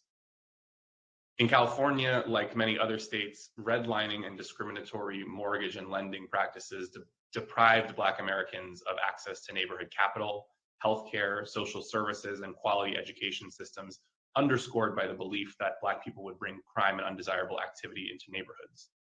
As many of your other expert witnesses have testified, and far more eloquently than I, the legacy of these racist housing and economic policies has resulted in stark racial disparities in wealth, in home ownership, in health, and education outcomes that are all visible in many California communities and frequently deepened by infrastructural and environmental disinvestment. These same communities who have felt the historic impact of disinvestment also tend to be the most heavily policed and overly subject to punitive criminal policies, which in turn spurs a cycle of distrust of government and lack of participation in government. Thus, the unique needs of these communities are frequently underrecorded, and the power and strength of the community goes underutilized. The American public, and Black Americans in particular, have very low trust in police. Nearly 50% of Black Americans have little to no confidence that local police treat Black and white Americans equally, and for good reason. Black people are disproportionately more likely to be stopped by the police, more likely to have police use force against them, and are more likely to be killed by police, especially when unarmed, as previous witnesses have indicated as well. And it should surprise no one to hear that an increased risk of police violence can and frequently does result in individual and collective trauma, which exacerbates all of the aforementioned community disadvantages.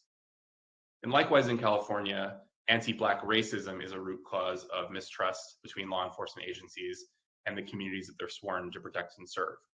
A routine traffic stop of two Black teenage brothers in the neighborhood of Watts in Los Angeles in 1965 erupted into a fight between the community and police and led to 34 deaths and thousands of injuries and arrests.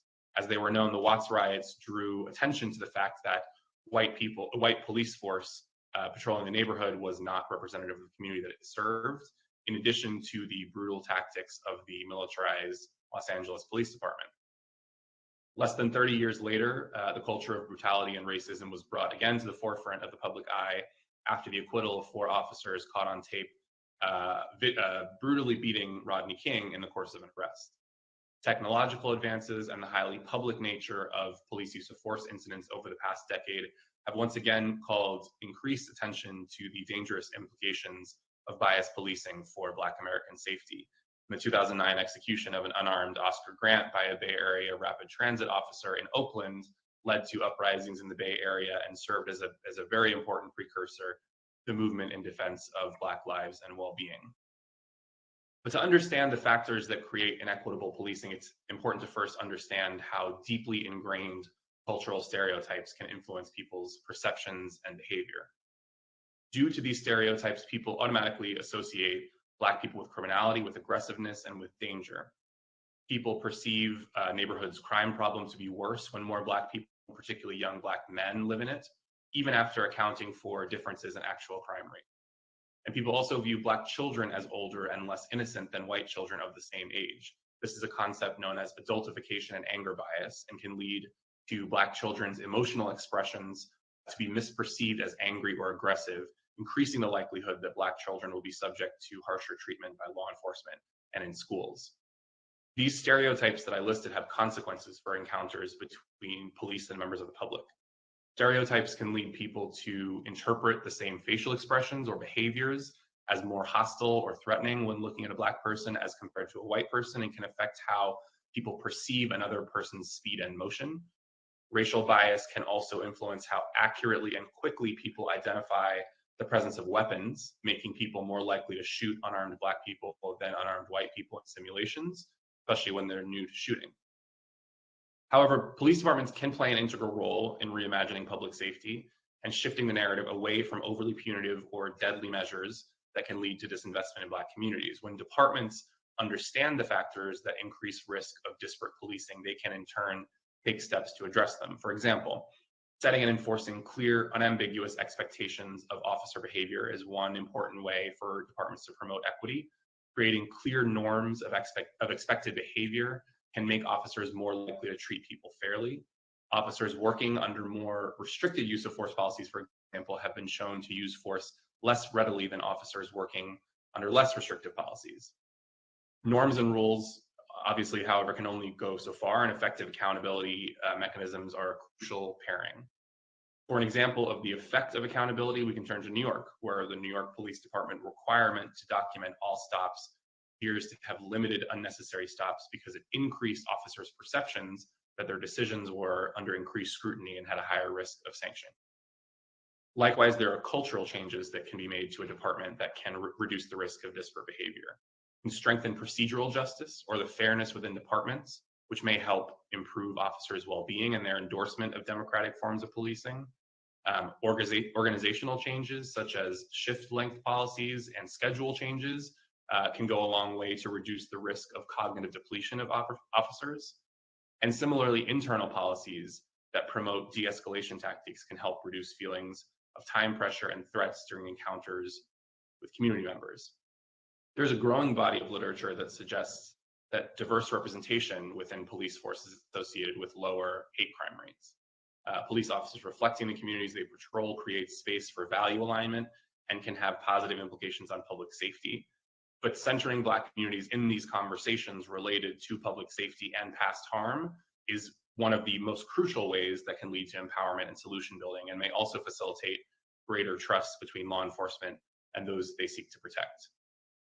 But looking to the future, there is a clear appreciation for the systems that have not worked and an appetite for public safety redesign writ large. Nationwide demonstrations against police violence have created unprecedented conversations around the allocation of public safety resources in American cities. As communities chart paths towards new models of public safety, many communities and government decision makers are asking questions about how to do so without risking violence, without aggravating racial disparities, or producing other unintended consequences that don't serve communities calling for change. Communities can and should feel empowered to assess what resources, police or otherwise, are required to fill their community's needs, while identifying neighborhoods most in need of additional investment. In order to reduce police footprints in communities, inefficiencies in policing should be measured and mapped. Likewise, investments can be targeted to communities that have been overburdened by crime or policing. Policymakers can and should create stronger social safety nets in these neighborhoods by delivering more social services to residents, including cash subsidies, hospitals, mental health treatment centers, and substance abuse facilities. Policymakers can also invest in and provide credit to local businesses such as grocery stores that enhance community well-being. Community input must be broadly sought throughout community surveys to help quantify the exact kinds of services needed and not oversaturate communities with services that they are not asking for and do not need. Policymakers should create spaces for conversations, physical conversations, in-person conversations with community members to obtain their input on public safety services and policy. But in order to prevent violence and create safer communities with smaller law enforcement footprint, we can use and invest in community resources. Community-led violence intervention programs, for example, like Life Camp in New York, and community-led crisis intervention teams like the CAHOOTS program started in Eugene, Oregon. CAHOOTS stands for Crisis Assistance Helping Out on the Streets, CAHOOTS in Eugene, Oregon, show promise as low-cost, community-centered, and nonviolent alternative responses. Similarly, community navigator model like the one in Minneapolis allows trained city employees instead of police to respond to victims of crime, of homelessness, or other concerns where there is not an immediate threat of violence. Similar community-centered response models exist around the country and the globe. And just as a last example, there are targeted cash subsidies that can mitigate these risk factors. Basic income programs like the SEED program in Stockton, California have shown a lot of promise in improving the wellness, financial stability, employment, and mental health of the participants, and may in turn help to reduce violence and crime in communities. Only police departments that understand the factors that cause disparate outcomes can help build equity. This is a necessary acknowledgement, and it provides that a path towards healing is possible through a reimagined public safety system that does not criminalize Black people and create disparate outcomes, but instead centers community and takes a holistic and historically informed approach to public safety. Again, on a personal note, I want to thank the task force members and members of the public for your time today. I appreciate the depth and breadth of expert and personal testimony that this body has thought over such a prolonged period of time to truly address meaningful and structural opportunities for healing in the country. And I look forward to further discussions and collaboration. Thank you very much.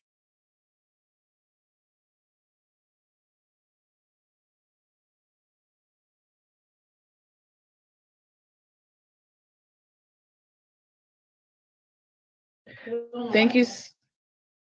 Thank you so much, Mr. Markham, for your excellent expert testimony. At this time, I would like to turn to the task force in the event that they have any comments or questions for the panelists.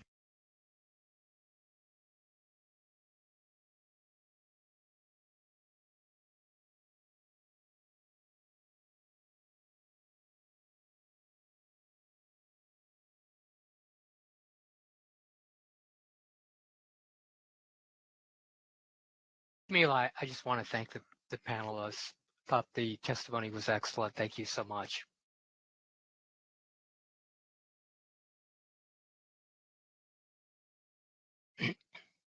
Task force. I'll just have a quick question for Dr. Roseberry, and anyone else who would like to respond can. Can you speak about any potential redress recommendations as it relates to systemic changes in and guarantees of non-repetition? I'm sorry, I heard you say systemic changes. I didn't hear the last part of your question.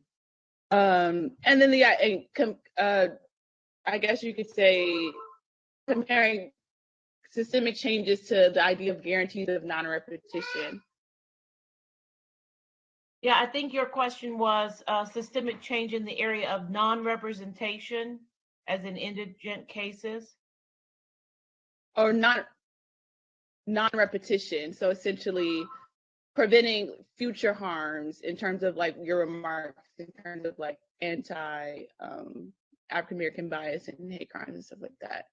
Thank and you. not just the personal, but the institutional, if that makes sense.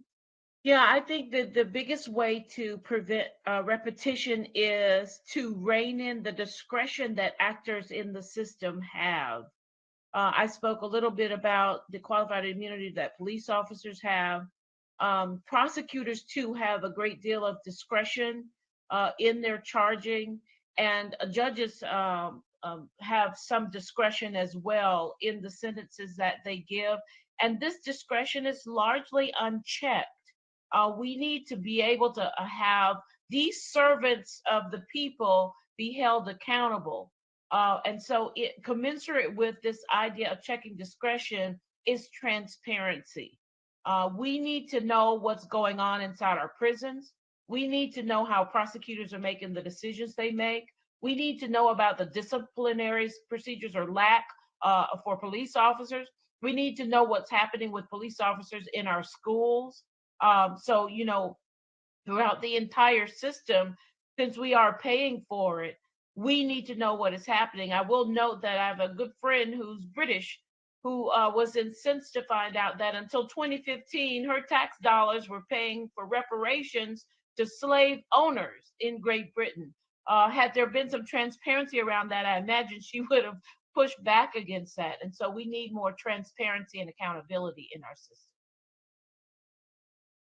Other panelists like to answer that question or follow up with what she said?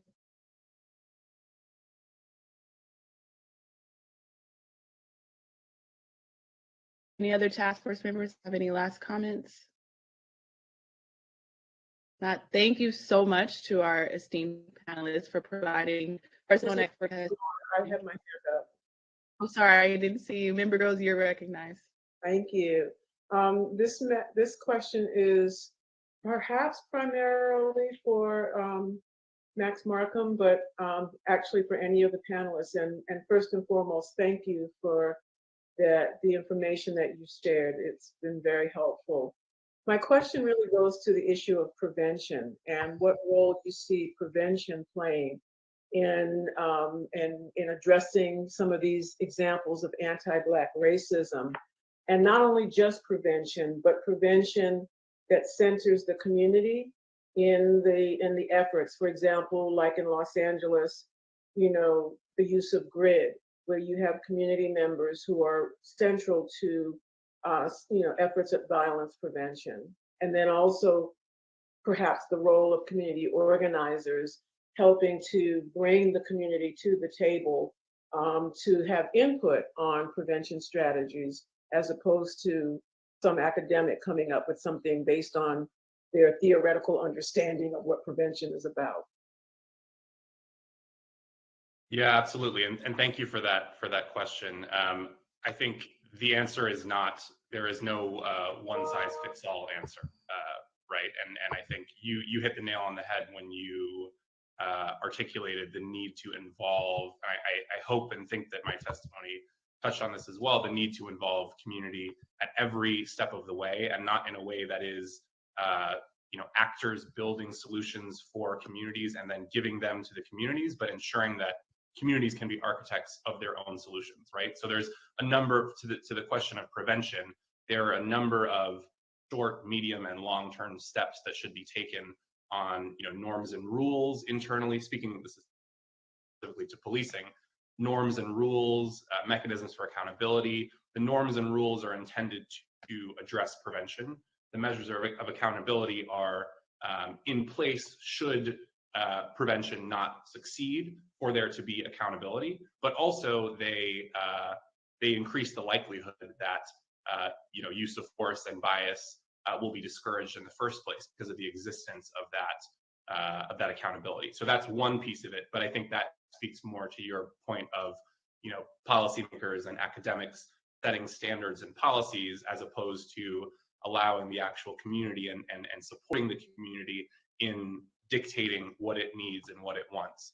And that's where programs like, you know, violence intervention programs like Life Camp, right? We have them all throughout New York City. They exist in a number of states, you know, some that follow the Cure Violence model, hospital-based violence interventions, where people are able to, you know, there is violence that has occurred, or there is violence that has historically occurred, but instead of turning directly to law enforcement to mitigate potential, you know, revenge killings or additional violence, we turn to community members who have, you know, who are commonly referred to as credible messengers, people who understand their community, understand the population that lives in that community, and can seek to mitigate those kinds of harms through conversations, through programming, through mentorship, through job training. Those are the kinds of programs that are highly deserving of investment and have not been funded by policymakers historically because of the exact same comment that you made, Chairwoman Grill, or a member Grills, that they're not necessarily based on evidence, right? In that same way that we are used to being able to call on. So that's something that needs to change, and something that communities really should feel empowered to participate in, despite cycles and histories of disinvestment. Thank you. And could I ask one other quick question? The other issue is that, you know, we're talking about anti-Black bias, and oftentimes what that invokes in people's minds is Black and white. But the truth of the matter is that we've got this white adjacent pecking order that all racial groups are trying to get as close to white adjacent as possible and as far away from Black as possible, which means that everybody ends up drinking some of the Kool-Aid of white supremacy. And in that regard, you know, one of the things that we're facing in the LA county jails is, particularly in the women's jail, is the issue of anti-Blackness directed against the Black women incarcerated. And it's not coming from the white officers as much as it is from the Latinx officers, or, you know, sheriff staff. And so do you see any role for, and any potential effectiveness for training around anti-Blackness?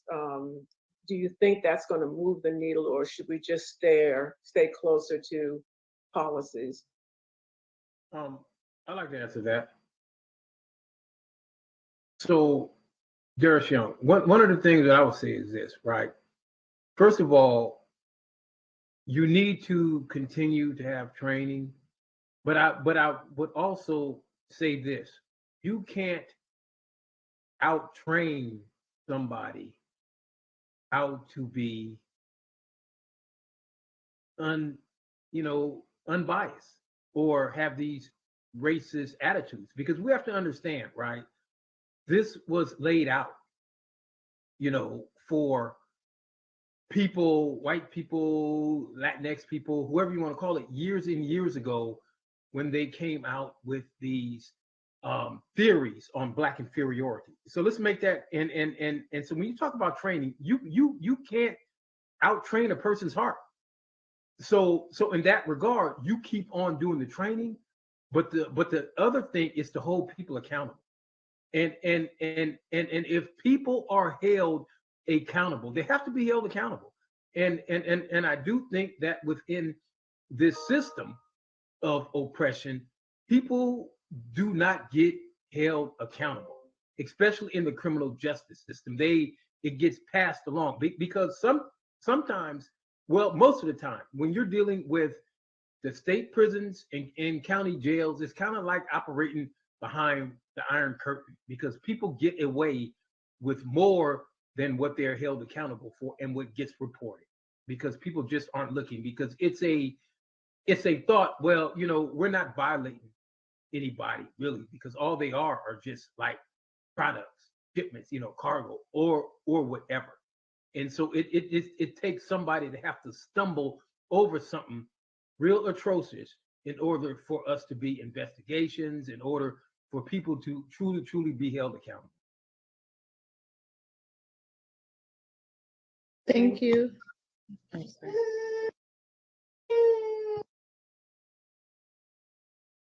Thank you so much to the panelists. Thank you again for your time. We'll move on to our next agenda item, which is panel number 3, agenda item 19, History of Policing and War on Drugs. So our speakers are as follows. Aaron Harvey, Aaron Harvey is unable to participate today, so we have DeAndre. So DeAndre Brooks, sorry. Could someone mute? Before I introduce the speakers, do we have Congresswoman Maxine Waters? Is she here?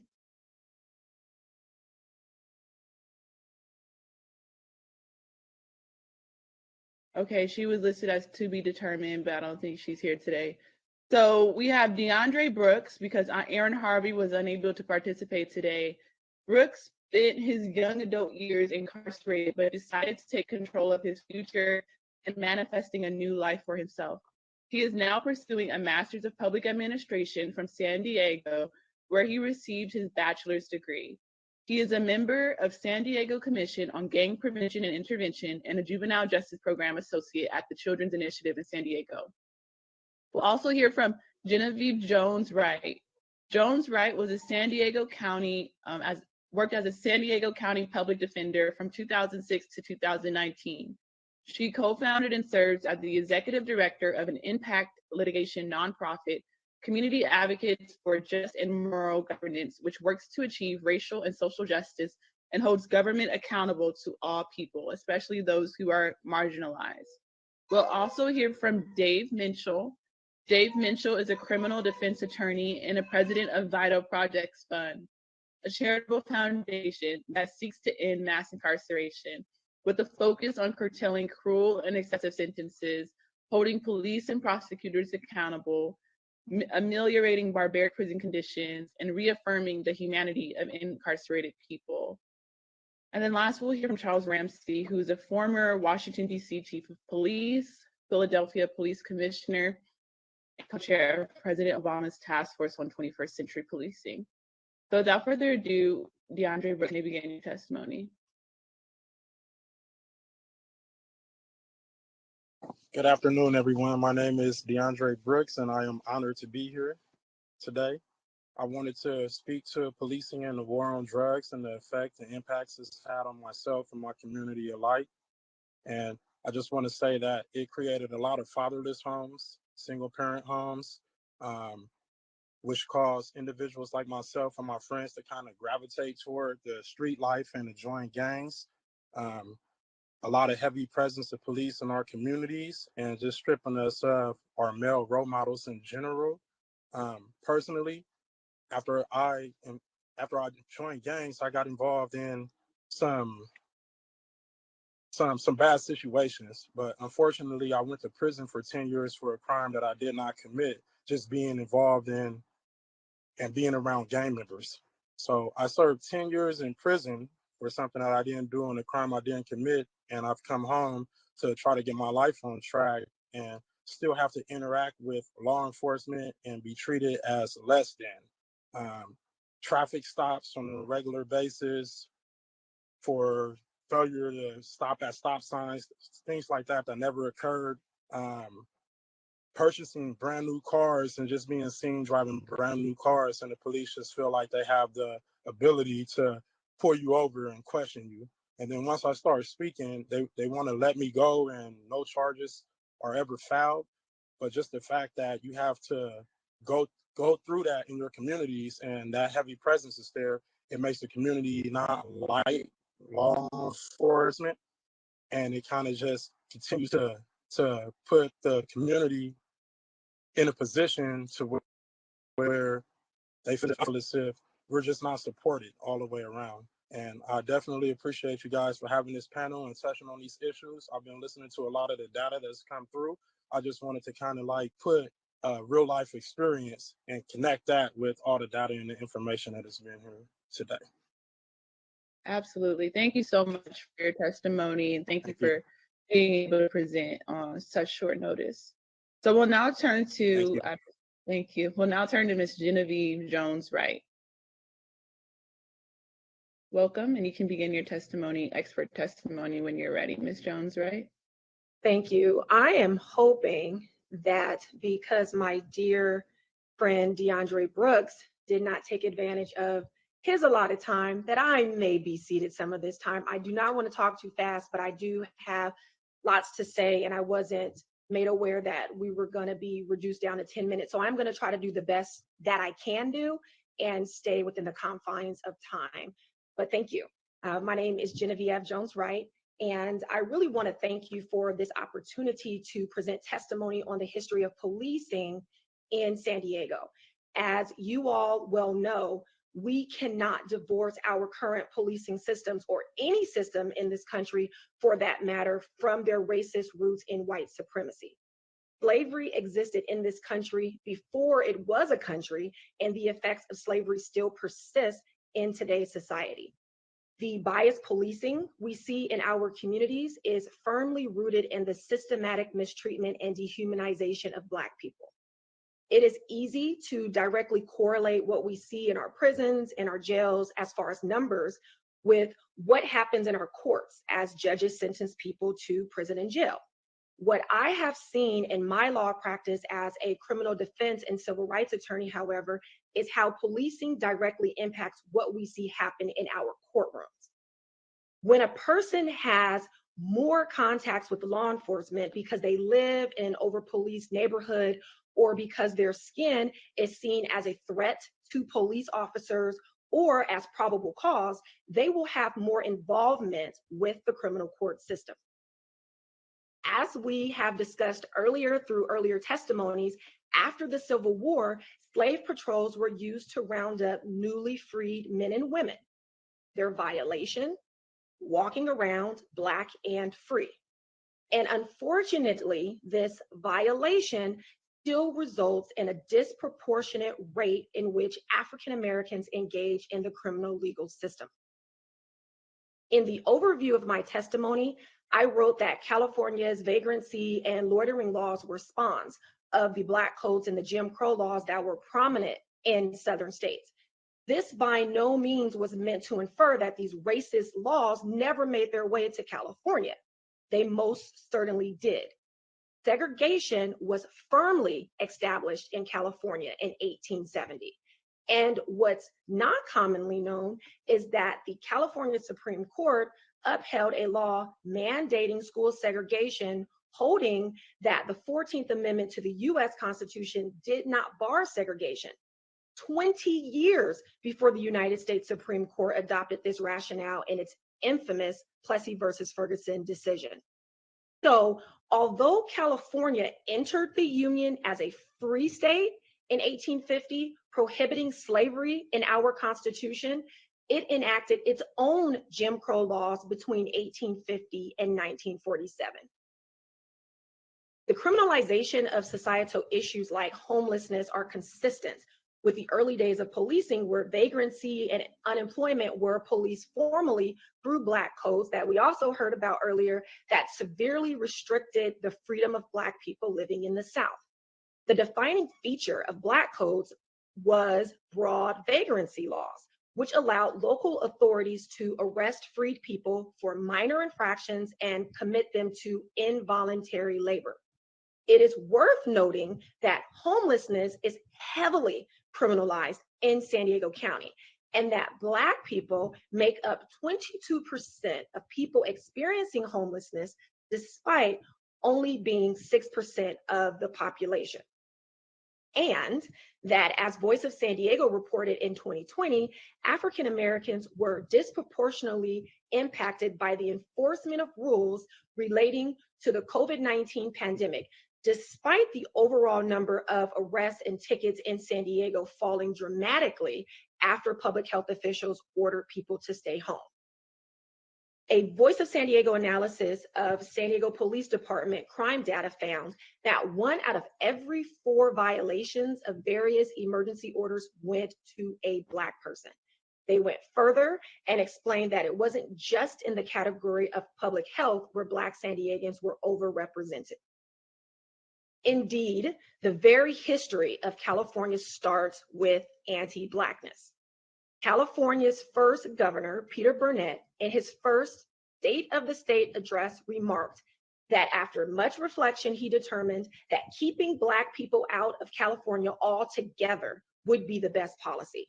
California's first governor pushed for a complete ban of Black people from entering the state as one of the first items of business for the newly formed state, and so did some of the men who wrote California's Constitution. It is with this backdrop of history that I offer my testimony on the history of policing in San Diego this afternoon.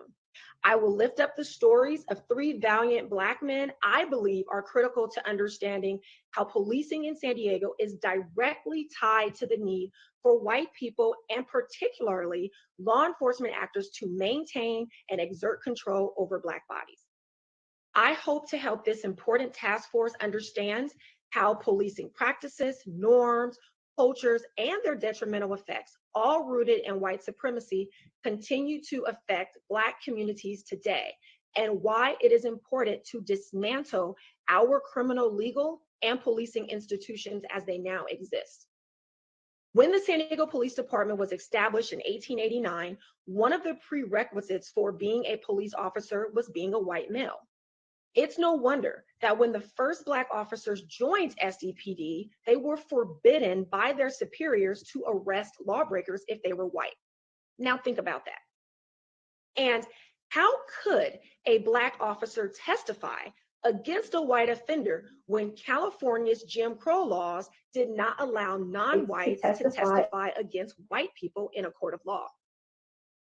This brings me to the story of the grandfather of one of my oldest friends from childhood. Detective Johnny Williams joined the San Diego Police Department in 1952 as a quote-unquote beat cop. He was one of the earliest African-American police detectives in San Diego, and he served with distinction 26 years until 1978. During his tenure, he was known for his exceptional investigative and interrogation abilities, notably carried out with fairness and determination to do the right thing.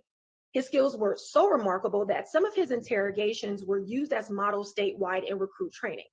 As outstanding as he was assigned to work only with other African-American officers and only in cases that involved African-Americans for many years on the force. And as a matter of policy, he was expressly prohibited from arresting white offenders.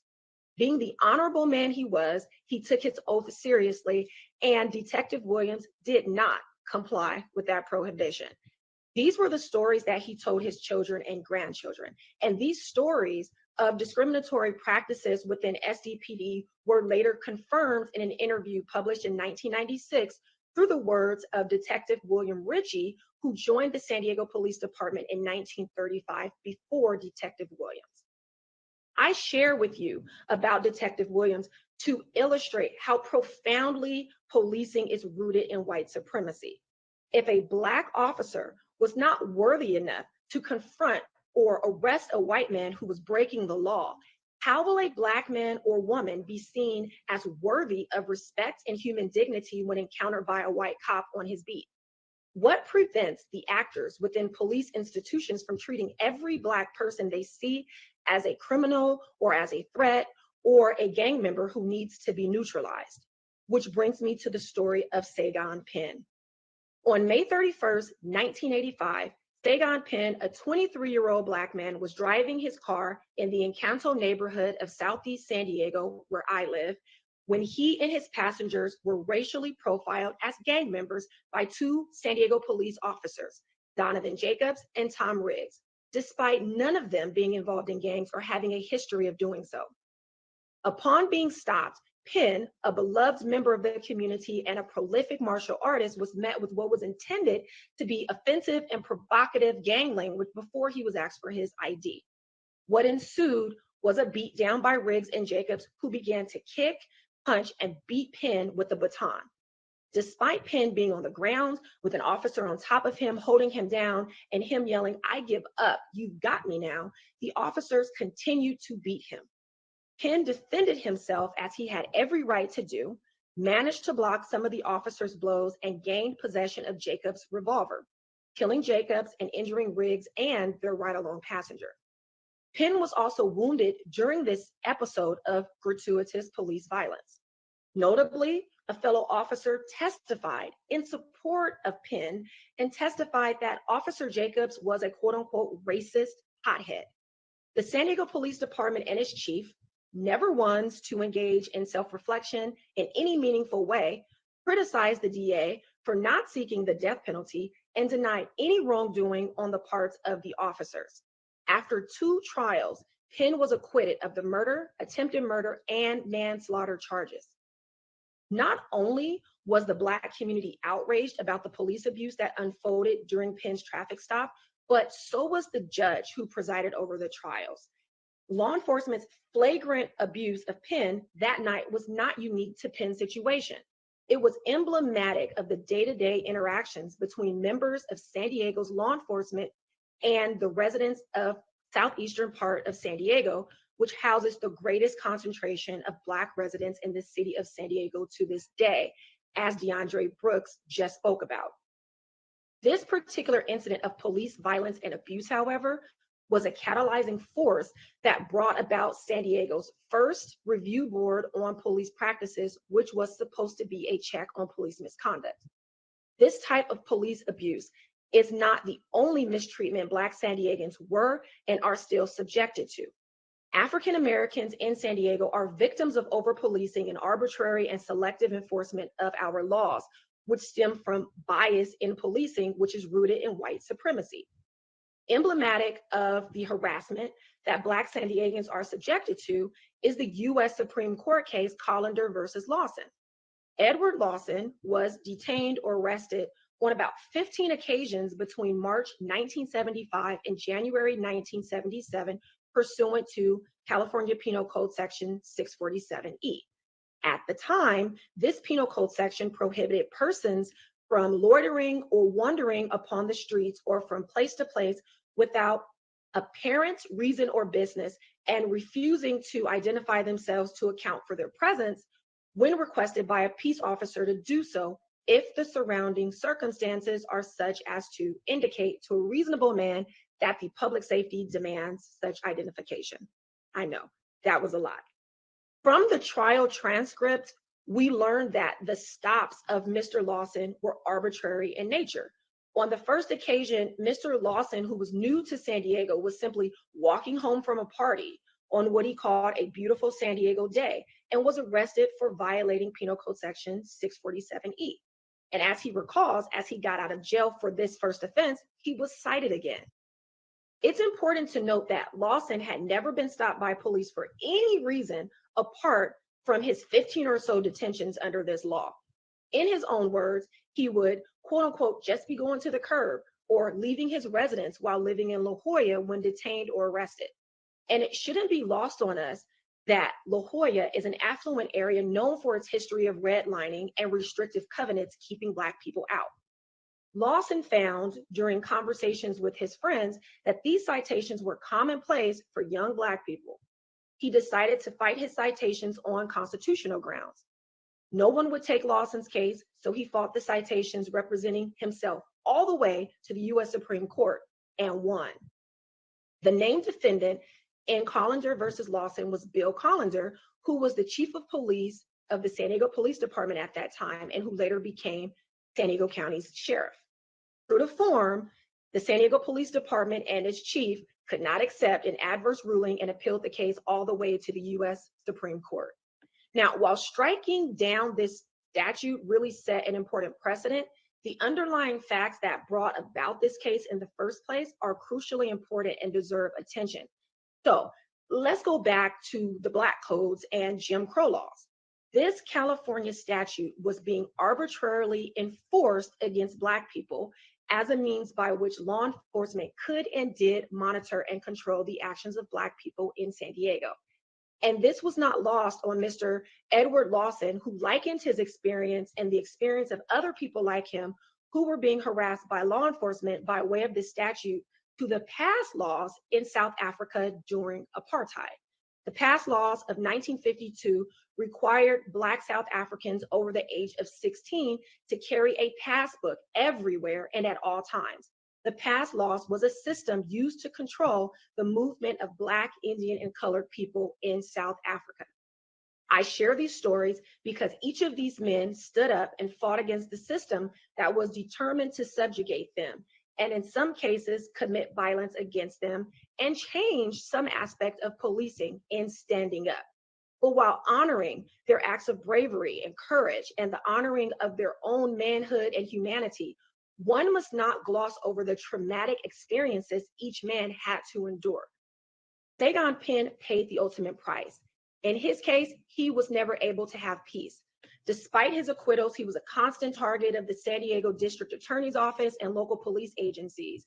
And for the next 17 years of his life, Sagan Penn endured their constant harassment and struggled with mental health and other issues as a result of the traumatic experience on the night of May 31st, 1985. Sagan would tell his friends and family that he couldn't have a life as a result of that fateful night. Sagan Penn was liberated from the constant harassment in this life on July 4th, 2002. Finally, in honoring their stories, we must also acknowledge not only that white supremacy underpins our policing institutions and systems, but also the need to rid ourselves of it. Although the data is clear that African Americans are policed differently in San Diego, the city attorney nor any of her representatives made any mention that San Diego's outdated seditious language laws were selectively enforced in a discriminating way against African Americans when they decided to repeal it back in 2020. And even after commissioning their own reports that confirmed that Black drivers are stopped and searched disproportionately when compared to their white counterparts, both the San Diego police and sheriff departments have doubled down on their arguments that these quote unquote disparities don't equate to bias or discriminatory policing. We know that given the history of policing in this country and in this state, we cannot separate the fruits we see from the root of white supremacy and institutionalized racism. For this reason, I ask that this body consider proposals that will result in a complete reimagining of our criminal legal and policing systems and address collective trauma. I don't believe that we have two justice systems. I don't believe that this country is home to any justice systems. I also don't believe that our criminal legal system is broken. It is working the way it was intended. That being said, I thank this task force again for allowing me the opportunity to share a few thoughts and, of course, for undertaking this great work. Thank you so much, Ms. Jones-Wright, for that amazing expert testimony. Really appreciate you. So we'll now turn to Dave Mitchell for his expert testimony. And Dave Mitchell, you may begin when you're ready. Good afternoon. My name is David Mitchell. As Ms. Moore mentioned, I'm a criminal defense attorney and president of Vital Projects Fund, a charitable foundation that gives grants to organizations that seek to end mass incarceration. To my mind, one of the clearest examples of reparations being implemented in recent years has been the social equity provisions enacted in a number of American states in the wake of marijuana legalization. While these provisions differ from place to place, they include things like 1, the expungement of old marijuana convictions, 2, special licensing regimes that provide economic opportunities to those previously convicted of marijuana offenses, and 3, public investment in communities that were disproportionately impacted by marijuana criminalization. These social equity provisions are worth examining because I think they might provide a useful model for reparations for individuals and communities that have been unjustly criminalized and over-sentenced in other contexts. Generally speaking, when we make changes to the criminal law, we don't provide reparations to those previously convicted and sentenced under the prior legal regime. I think the fact that many jurisdictions have chosen to provide reparations in the wake of marijuana legalization is in part because we have an intuition that our prior marijuana laws were not merely imperfect, deficient, or warranting improvement, but rather because the laws were immoral, unjust, and enforced in a racially disparate manner. In other words, I think these reparation provisions reflect the fact that our culture has had a moral awakening with regard to marijuana criminalization. An awakening perhaps not unlike the moral awakening that accompanied the abolition of slavery and the end of Jim Crow. And we have a sense that that awakening creates an accompanying moral imperative: provide reparations to those who are victimized. I would further submit that if we look carefully at some of the other criminal justice reforms California has made in the past decade, there are other changes that might fall into this category, where we might say that the reforms reflect not merely an effort to fix deficient laws, but rather a deeper moral judgment that the prior laws were cruel, unjust, and racist. And like with marijuana, we should consider reparations to individuals and communities unfairly impacted by those laws. So what are some of the reforms that may fall into this category? Here are a few worth considering. Number 1, Proposition 36. In 2012, by a vote of 69% to 31%, Californians enacted Proposition 36 that amended California's draconian 3 strikes law. While other states had enacted these kinds of habitual offender laws during the 1990s, California's 3 strikes law was one of the broadest and harshest in the nation, providing for decades-long mandatory minimum sentences for a 3rd strike offense, even when that offense was nonviolent and exceedingly minor. Individuals convicted of petty thefts, like stealing a slice of pizza, a pair of white tube socks, or a pair of baby shoes, ended up with exorbitant, decades-long sentences.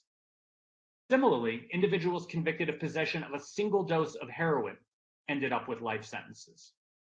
In some instances, like a famous case where a man received a 50-year mandatory minimum for stealing 5 videotapes of children's movies, the 3rd strike sentence for shoplifting was more than 6 times longer than the sentence that same individual would have received for rape.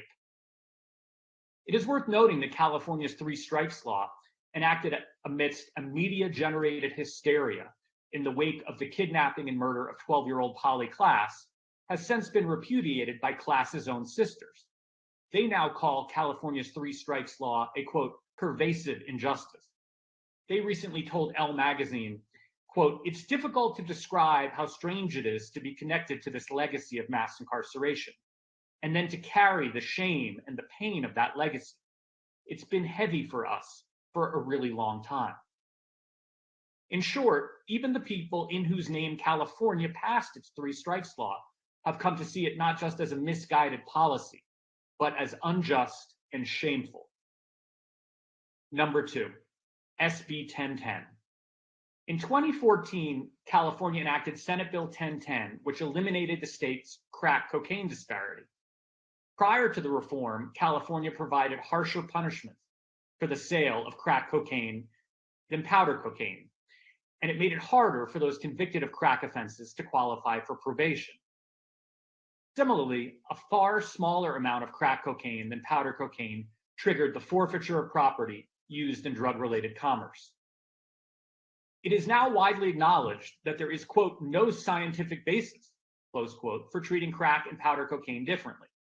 Indeed, California's 2014 reform law contained a legislative finding that crack and powder cocaine are, quote, 2 different forms of the same drug. The prior law produced dramatic racial disparities. 77% of those imprisoned for crack offenses were Black, whereas less than 2% were white. Number 3, SB 1437. In 2018, California enacted Senate Bill 1437, which amended the archaic felony murder rule and the natural and probable consequences doctrine, dramatically narrowing the circumstances in which people who neither kill nor intend to kill can be convicted of murder as though they were the actual killer. The reform bill recognized the inherent unfairness of pre-existing law and provided retroactive relief to those who had been convicted prior to the reform's enactment. Prior to the reform law, merely agreeing to participate in certain felonies made one strictly liable for any death that occurred. Thus, a person could be charged with 1st or 2nd degree murder, even for homicides that one did not commit, did not intend, and did not foresee, and even those about which one had no knowledge. So people like Nico Wilson could be prosecuted for 1st degree murder in connection with the deaths of a couple during a robbery in the Central Valley, even though prosecutors conceded that Wilson had merely helped to plan the robbery and was not physically present when the robbery or the deaths occurred. In short, prior to the reforms, California law allowed people who were peripheral to felonies, lookouts, getaway drivers, and other minor participants, to be prosecuted as though they were the trigger man in an intentional 1st degree murder. This law frequently ensnared people like women and youth who played a small role in the crimes of others. Indeed, 72% of the women serving a life sentence for homicide in California did not actually commit a homicide. England and other Commonwealth countries around the world that previously employed the felony murder rule have long since narrowed or abandoned it because it's archaic and produces unjust results. And indeed, the California Supreme Court itself has called the felony murder rule, quote, barbaric. In short, there is significant evidence that California's SB 1437 did not merely reform an imperfect law, but sought to end a pervasive injustice. Number 4, SB 394. In 2017, California ended JLWOP sentences, that is, life without the possibility of parole sentences for juveniles. Prior to its enactment, California had more than 300 children serving such sentences, and California was one of just 9 states that accounted for more than 80% of JLWOP sentences nationwide. Of the more than 3,000 counties in America, Los Angeles County was the 2nd most prolific user of such sentences. JLWOP sentences first became common during the 1990s at the height of what has now become known as the juvenile superpredator panic. The panic was initially fueled by Princeton professor John DiIulio, who then seized on by politicians and the media who opined that a new generation of youth that had, quote, no respect for human life was going to drive a crime wave unprecedented in US history. In the coming years, juvenile crime didn't rise. In fact, it plummeted. For his part, DiIulio has since admitted he was wrong, expressed remorse, and joined a brief to the US Supreme Court repudiating his own work. As many have subsequently noted, the juvenile superpredator panic specifically tapped into and amplified racial stereotypes, suggesting Black children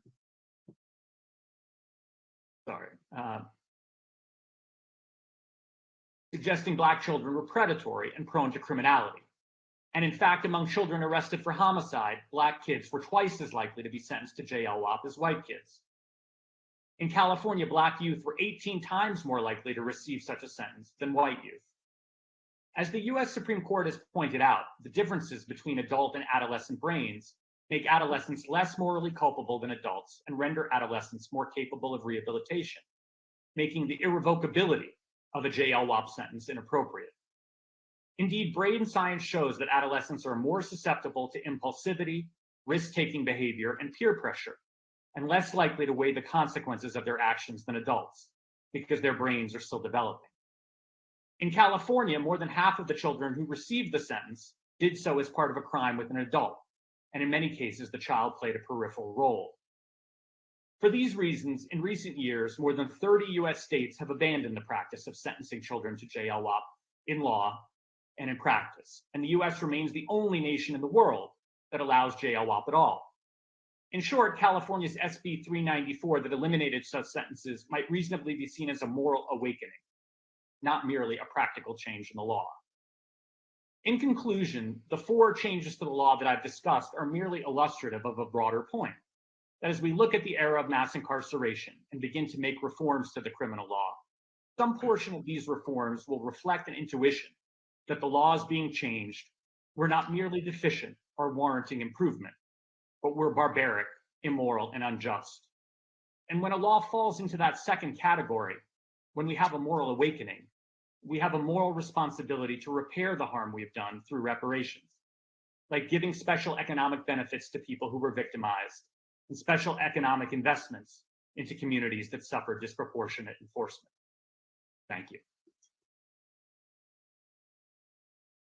Your excellent expert testimony. Our last panelist for this particular panel is Charles Ramsey. So without further ado, Mr. Ramsey, you may begin your expert testimony. Thank you. Okay, well, thank you very much and good afternoon. It is still afternoon in California. I'm in Philadelphia, so a little different time zone. But thank you so much for inviting me to participate on this panel. I'll try to keep my comments as brief as I can to allow for time for questions. Having served on a commission, I know what it's like when you have the panel testimony and you're anxious to ask a question or two and you have to kind of wait till the end. So I'll do the best I can in trying to keep it short. My name is Chuck Ramsey. My background is in policing. I started my policing career. I'm a native Chicagoan. I began my policing career in Chicago in 1968 as a police cadet. I spent 30 years as a member of the Chicago Police Department. I left in 1998 to become police chief in Washington, D.C., where I served for nearly 9 years, retired very briefly, and then took on Philadelphia, where I served as police commissioner for 8 years. It was mentioned early on during the introductions that in 2015, I had the honor of serving as co-chair of President Obama's task force on 21st century policing, which came about in the aftermath of Ferguson, Missouri, Michael Brown and Eric Gardner in New York. President Obama at the time wanted to have a in-depth review of policing with solid concrete recommendations. And we did produce a document with some 92 action step 61 recommendations, which many departments are using to this day. But to focus on narcotics, if I may, drugs, I do have a background in drug enforcement. When I served in the Chicago Police Department as a sergeant, I was a member of the narcotics section from roughly 1978 to 1984. So about 6 years I served in that capacity. I returned to that unit and was reassigned there in 1991 or so as the commander of Organized Crime Division Narcotics Section. So most of my street experience with narcotics comes from my time in the Chicago Police Department, although obviously Philadelphia and DC had more than a share of issues surrounding crime. So this so-called war on drugs, I was one of the people that actually was assigned to narcotics during that period of time. Obviously, the so-called war failed. It failed on a lot of different levels. But primarily, in my opinion, it failed because there was nothing really provided for treatment and prevention. Everything was geared toward enforcement. And that was pretty much the mandate, you know, get the drugs off the street. When crack cocaine hit in the early 90s, late 80s, early 90s in Chicago, there was a great deal of violence that was associated with open air drug trafficking. And so that just amped things up a bit in terms of enforcement activity. But again, there was very little done in the area of treatment or prevention. I also think that this whole, the legislation that was passed, and again, I'm not familiar with California law. I can only address laws in the cities where I worked. But that disparity in crack cocaine versus powdered cocaine, at the time they did it, many of us in narcotics didn't understand why. I mean, it's all cocaine. It's just a different form of cocaine. We didn't understand the need to pass that kind of legislation, but it was passed, and it did lead to a disproportionate number and lengthy incarceration of primarily people of color. So again, there were a lot of things that went wrong. There's absolutely no question about that during that period of time. And fortunately, I think there are some things that are being done to try at least to correct some of that. When I served as co-chair of the task force, we addressed 6 specific areas, and we limited it to 6 because the president, you know, he wanted a report on his desk within a relatively short period of time. We had some 45 days or so in order to actually sit down and actually work on the report. We had, by the way, it wasn't just a law enforcement project. We had civil rights attorneys. We had people that had just come off the protest lines in both Ferguson and New York that were part of this. We did have law enforcement. We had constitutional lawyers. We had a variety of people, 11 in total, that made up the task force. We were able to reach consensus on every single recommendation that you'll find in that report. Despite our varied backgrounds, we were able to come up with the recommendations in which we all agreed were needed in order to improve policing. The very first thing we tackled was building trust and legitimacy, and it was mentioned earlier when going through the history of policing. And policing has a very, very bad history, especially as it relates to people of color. There's no question about that. But the people we're hiring today weren't alive during some of that. I mean, I'm 72 years old. I remember the actual civil rights movement of the 60s and so forth. We aren't hiring 72-year-old cops. We're hiring 20 and 21-year-old cops. So it's very important that that history be incorporated in training, because people need to understand, officers need to understand in their specific cities, whether you're talking San Diego, Philadelphia, Chicago, or Washington, D.C., what's the history of policing in that particular city, especially as it relates to communities of color. And I think if we're going to make any progress moving forward, that's a very important part of what needs to be done. Certainly, there have been some changes in terms of legislation and sentencing and those kinds of things, but not enough is being done, because we do need to focus on reentry. We do need to focus on treatment and prevention. We do need to focus on housing and substance abuse, addiction, and all those kinds of things if we really want to turn the situation we have around in terms of crime on the streets of our city, some of which is drug-driven, but a lot of it isn't drug-driven. So we have a variety of areas that we need to really aggressively go after in the sense of trying to turn it around, trying to change people's lives. And everything doesn't have to be with arrest and incarceration. We need alternatives to incarceration. They need to be fully funded so that there is options available other than just jail, because many people do not belong in jail. But there does need to be some kind of consequence for their action, but it doesn't have to be incarceration. There are, of course, others that commit more serious crimes that do need to be incarcerated, in my opinion. But that's not the majority. The majority of people, I think we can find alternatives, but they have to get serious about the funding that's needed if we're ever going to get beyond this cycle of having discussions around these issues. And then, 2 or 3 years later, we have a discussion pretty much like the one we had before, because nothing really changes. And it's not going to change unless we make it change.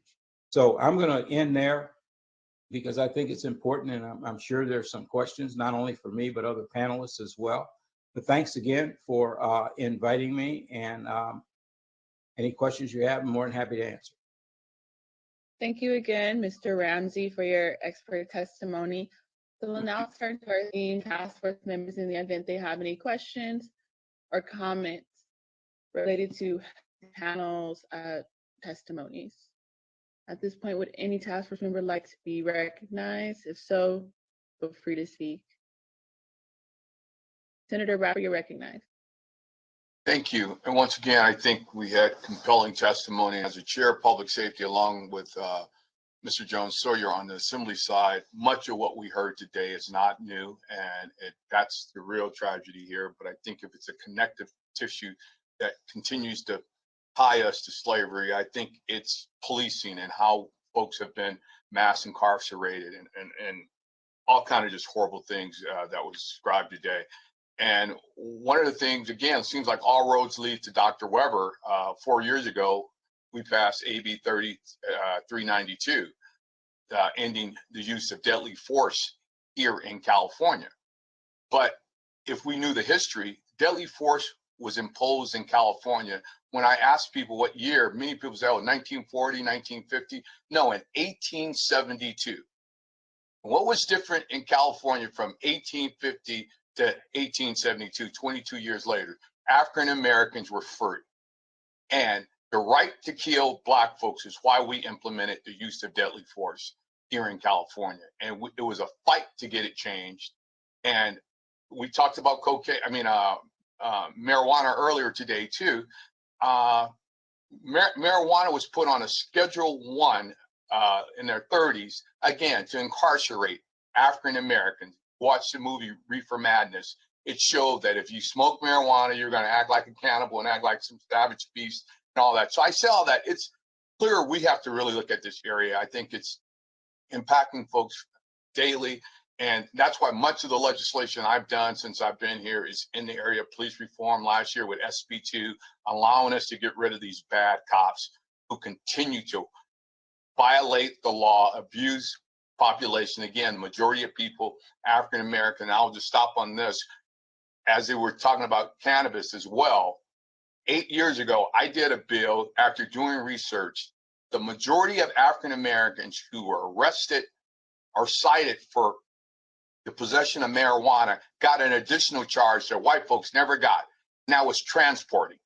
Even if you had a $10 bag and you were on a bike, a skateboard, or in a car, they gave you the additional charge of transporting. Where we had white folks flying down Sunset Boulevard or Pacific Coast Highway in Malibu with an ounce of cocaine, and all they got was a possession charge. So this is an area that we really need to look at, because there is a clear nexus.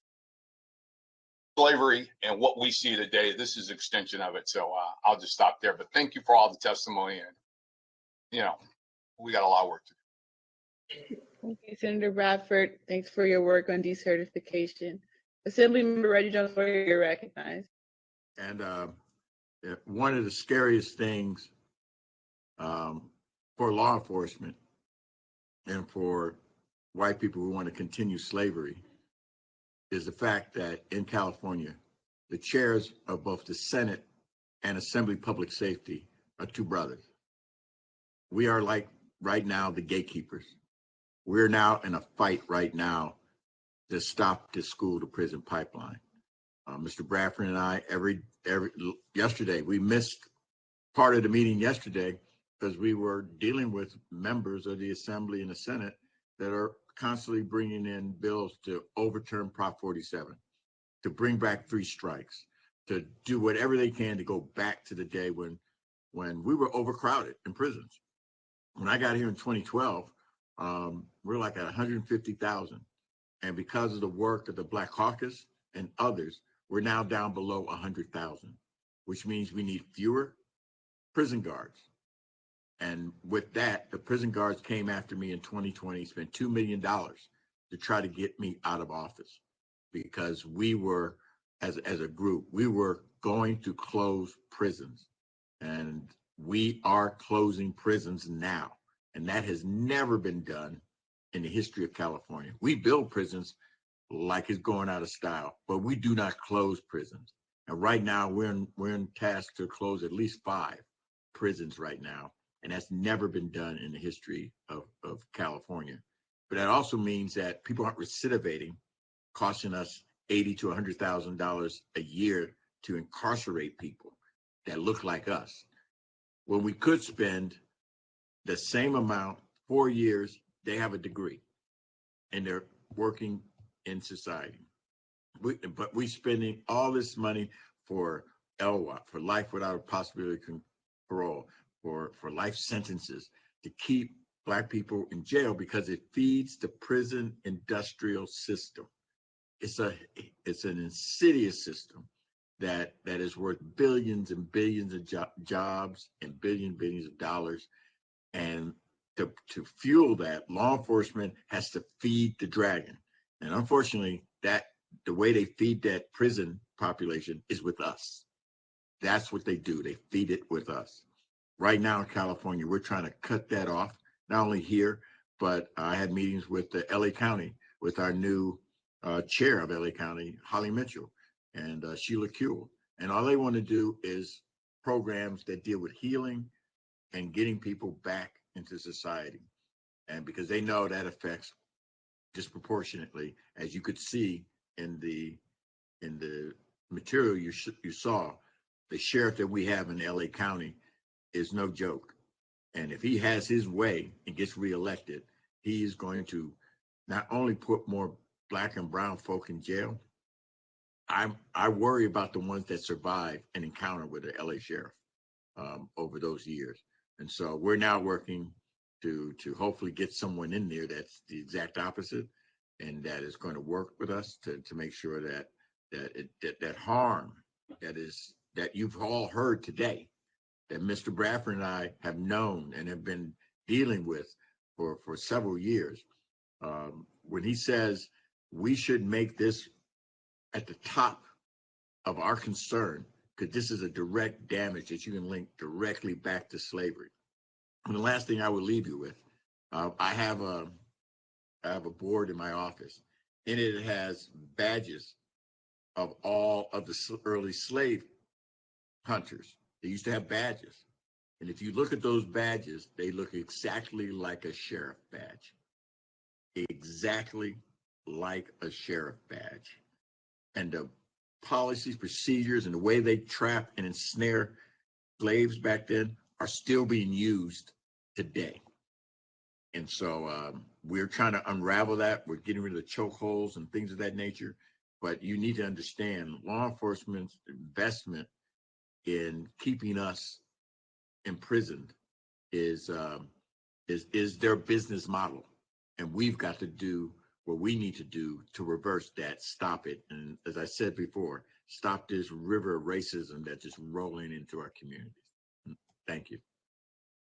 I did have a question for Chief Ramsey real quick, if you don't mind. And I wish you would just expound on really quick the whole movement on menthol too and its impacts on the African American community, the ban on menthol cigarettes. I don't, first of all, I'm a former smoker and I smoked menthol cigarettes when I did smoke. So I don't understand the sense in it. I think all smoking is bad, whether it's menthol or not. I stopped in 1985 because I knew it was damaging my health and I wanted to live a little longer.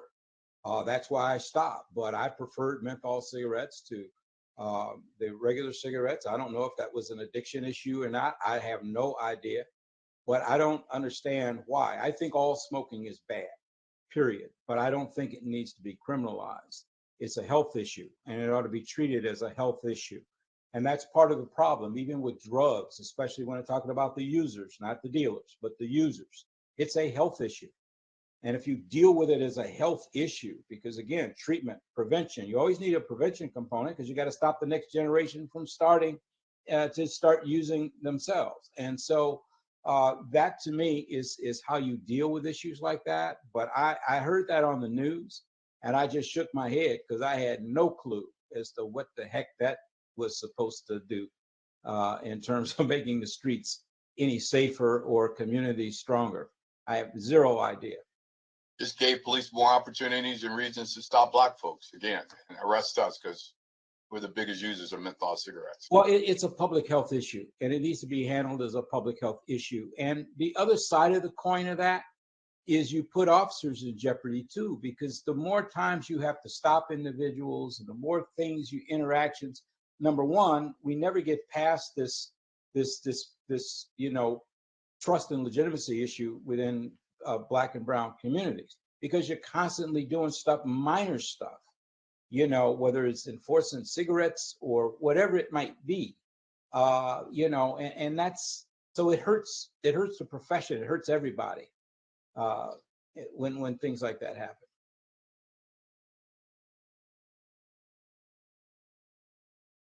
Member Grills, you are recognized. Thank you. My question is for Mr. Menschel, but actually this could go to any of the presenters, and thank you so much for your testimony today. Mr. Menschel mentioned in your testimony that you said the laws being changed were not merely deficient or warranting improvement, but were barbaric, immoral, and unjust. And you go on to talk about that this second category kind of falls into a moral awakening. And I'm not so sure about the moral awakening, because morality really hasn't been an imperative in how America has dealt with us. Neither has fairness and this notion of blind justice. So I'm wondering whether or not, if we think about ways to promote non-repetition, would something like a policy practice similar to what's done in environmental policy be helpful?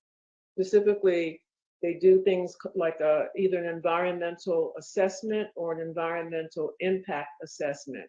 And what that means is that before a policy can go into effect, a policy, a plan, or a program or projects, there has to be an assessment to determine potential unintended consequences for certain groups of people or for the environment, etc.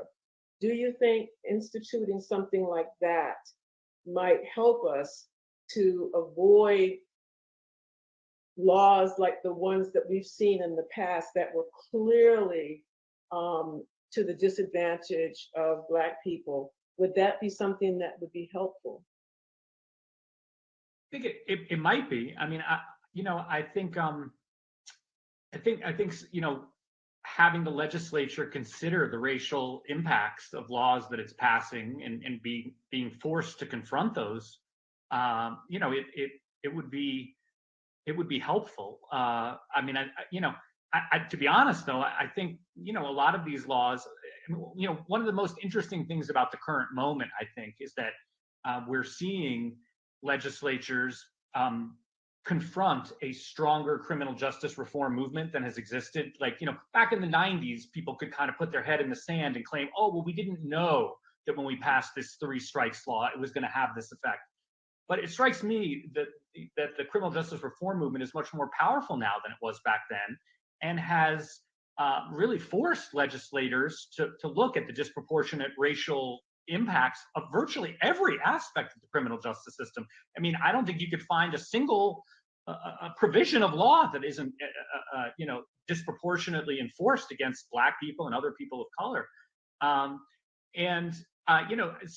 Whether they care or not, I think is a different matter. I mean, but forcing them to say, like, look, you know that this is going to produce dramatic racial disparities, and you're passing it anyway. I mean, unfortunately, I think that may be where we are in America, that there's a very powerful criminal justice reform movement that is capable of proving these things, and that the typical Republican and Democrat in state legislatures couldn't care, really just doesn't care at all. They're happy to lock up Black people, not a big deal. Can I just add something real quickly? I don't know about California, but in the places where I've worked, and when they talk about criminal justice reform, it tends to be limited to just police reform. Now, that's not to say that police don't need reform. police do need reform. There's no question about that. But if you don't address the rest of the criminal justice system, nothing's going to really change. You have to deal with the entire system and understand that changes you make one place has a ripple effect on the system somewhere else. And you don't know that if you don't sit down and really think it through. So we need to look at police. We need to look at prosecution. We need to look at defense, because defense attorneys need to be adequately paid to get quality defense. You need to look at corrections. You need to look at reentry. You need to look at all these kinds of things because they all are connected. And what I see happening, at least in the places where I have been, it tends to get stuck in one place and doesn't go any further. And I think that's a mistake personally. There needs to be criminal justice reform. The last comprehensive look at the entire criminal justice system was when LBJ was president of the United States. And some of you weren't even born when Lyndon Baines Johnson was president. Now, I think a lot has changed since LBJ was president. It's time we took another look.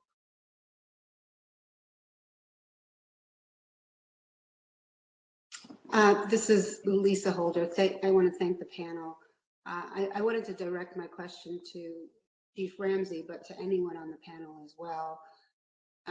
Just sort of following up on your comments about public health and about how so many of these issues that we are seeing being criminalized are really public health issues. Mm-hmm.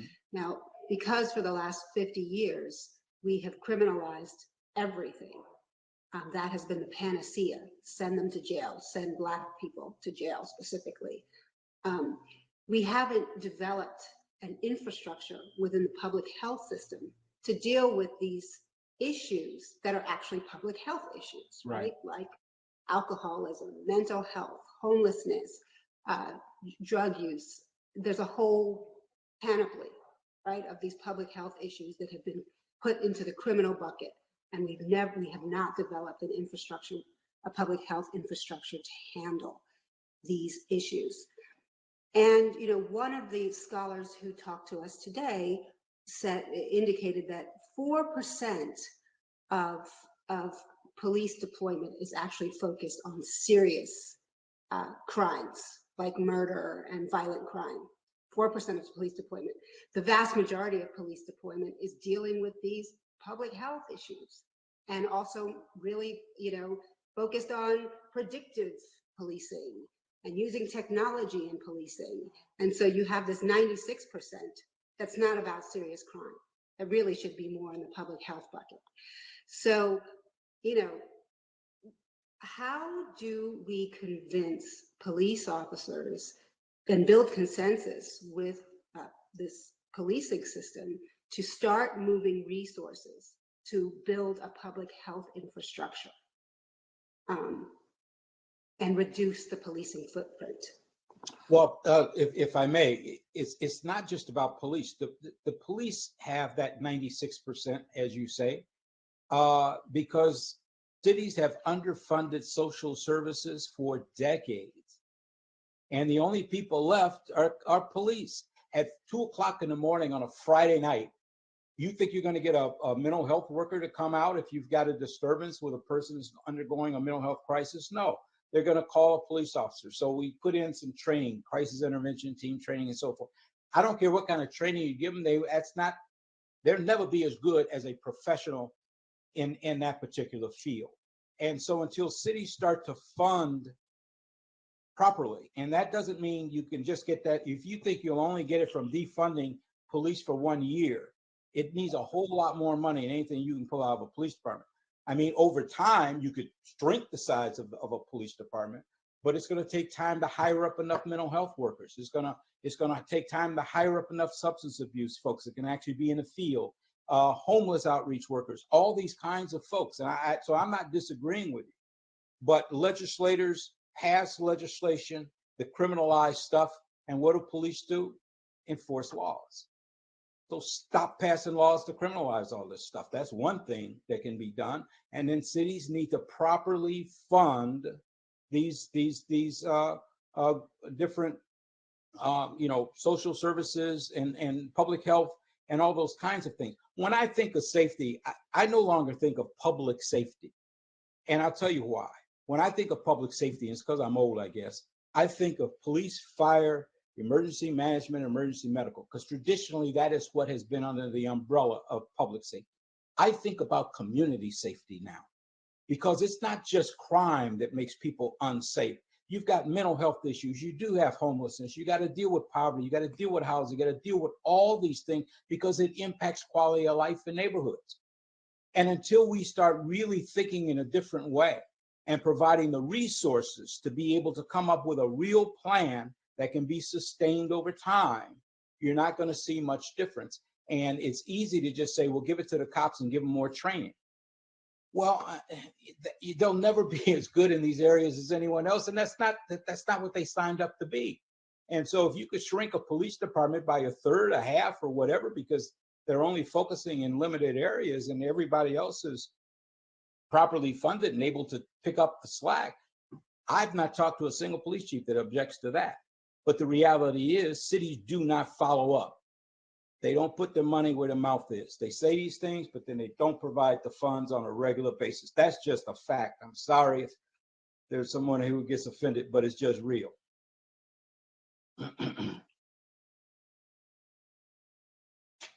Thank you. Are there any other last comments from the task force members? If not, thank you so much to our panelists for this amazing testimonies that you all provided. I'm looking forward to staying connected with you all. So thanks again. Thank you for your time. Thank you. We can sign off now. All right. Yes. Okay, thank you. And also, thank you, Senator Bradford and Assembly Reggie JONES-SAWYER for your work on these issues as well. So the next item on our agenda is agenda item number 20, which is potential action item, next meeting agenda and witnesses. Okay. So at this time, can we get some assistance from the DOJ to put on the screen, I think the proposal that Jovan and I came up with first, and then we can go to the draft agenda that you all made for April.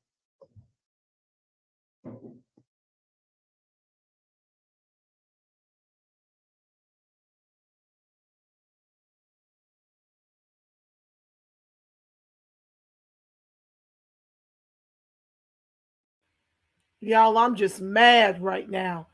I'm just mad. I'm just mad.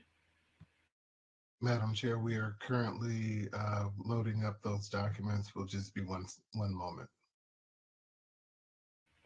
I'm mad and I'm tired because it's not like they don't know this. This is the plan to extinct us to as few in number as the Indians.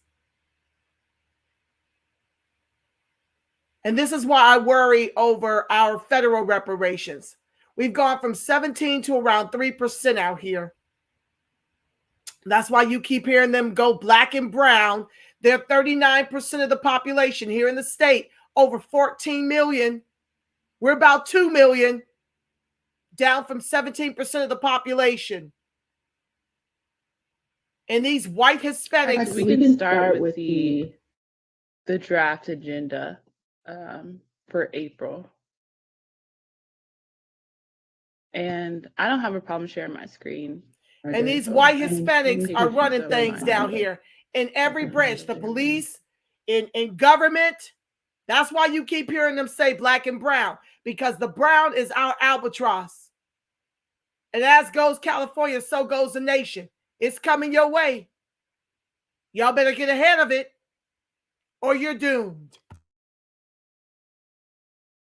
I'm sorry, I have it up, but it's not transferring over. If someone has a copy and can share it quickly. Sitting up here talking all this nonsense. This don't stop till you stop hiring the KKK to execute us with qualified immunity. They're doing this on purpose to ethno-genocide us to as few in number as the Indians.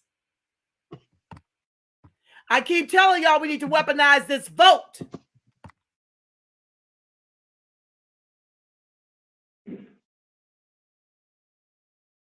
and socialize this suffering. We're the only ones in distress when these Democrats have a trifecta.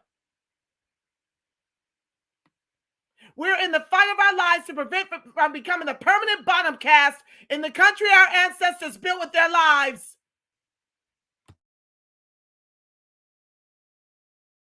And y'all want to keep voting this goddamn blue, no matter fucking who, to our own people's peril. I'm sick of the bullshit. Vote closed border candidates, including Marcel Dixon and to unseat Coon Clyburn in District 6, South Carolina, and Tamara Johnson-Shealy to unseat Coon Warnock.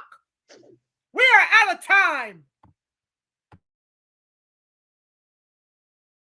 Okay, can people see the screen? Yes, I can. Okay, thank you. Okay, so this is the draft agenda for our April meeting. And so the April meeting will be our first in-person meeting, and it will be held on April 13th, 2022, and April 14th, 2022. So in January of 2022, we stated that we're going to discuss the final report approval in the April meeting. We're also going to discuss how to educate the California public on the findings in the report. And in the February meeting, the task force also adopted that we would have some panels on educational disparities from pre-K to 12th grade to also tertiary education as well. We also said we would have an introduction to the communication firms and their communication strategy. So potential items for task force consideration.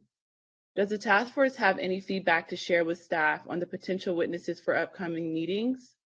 And then I'll show the potential witnesses listed below. Please note that the DOJ staff will rely on this list to reach out to potential witnesses.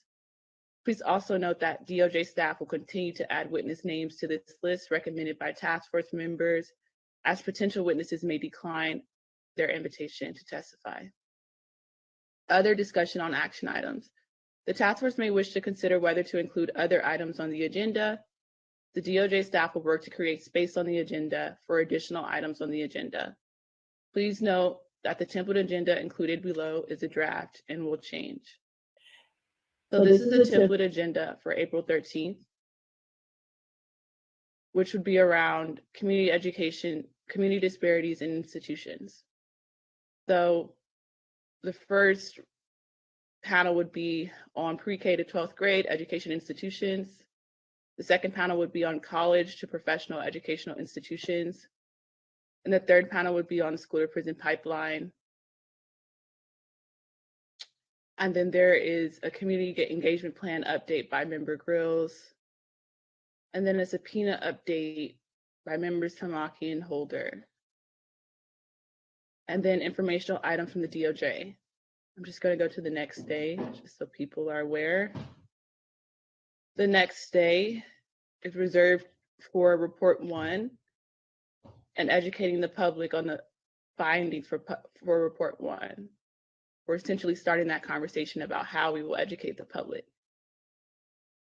So really the first action item of that particular day would be a final discussion on report 1 and vote on report 1, led by Attorney Newman and Attorney Yang. And then we would hear from the communication firms to introduce themselves and discuss present and to present their communication strategies. And then we would also have some time with the economic consultant team again to further discuss and refine the scope of work. And then we'll present, myself and Louis, ideas before the task force for the schedule for future meetings to get your vote and approval. And then, yeah, we will set the agenda for the next meeting. So does anyone have any thoughts around the draft agenda? Do you see anything that's missing? Did you want to make known some of your potential witness recommendations. If so, this is the time to do so. And I'll stop sharing my screen for the moment. This is a question for Madam, Attorney. Madam Chair. Madam Chair. Sorry, Vice Chair Brown, I heard member Holder first, so I'm going to go to her and then I'll go to you, Vice Chair Brown. Thanks. Just a question for Attorney Brown. What is the deadline that you indicated for witnesses for the next meeting? Oh, that would be on Monday, April the 4th. Okay. And we just, again, want to remind folks that the task force will be meeting in person at Third Baptist Church in San Francisco. So any witnesses that are confirmed would have to be present in person to provide testimony. And do you anticipate that now that we're moving over to in-person meetings, it's going to be more difficult to confirm witnesses? So you would like us to provide you with maybe a longer list of witnesses, or do you not anticipate that? Certainly, you know, if travel is contemplated and could pose a potential barrier to and anticipating having a number of witnesses to choose from would be helpful. If members would also like to perhaps rank by priority the witnesses that they suggest for any particular panel, we can certainly, you know, make sure that our efforts are focused based on those priorities as well.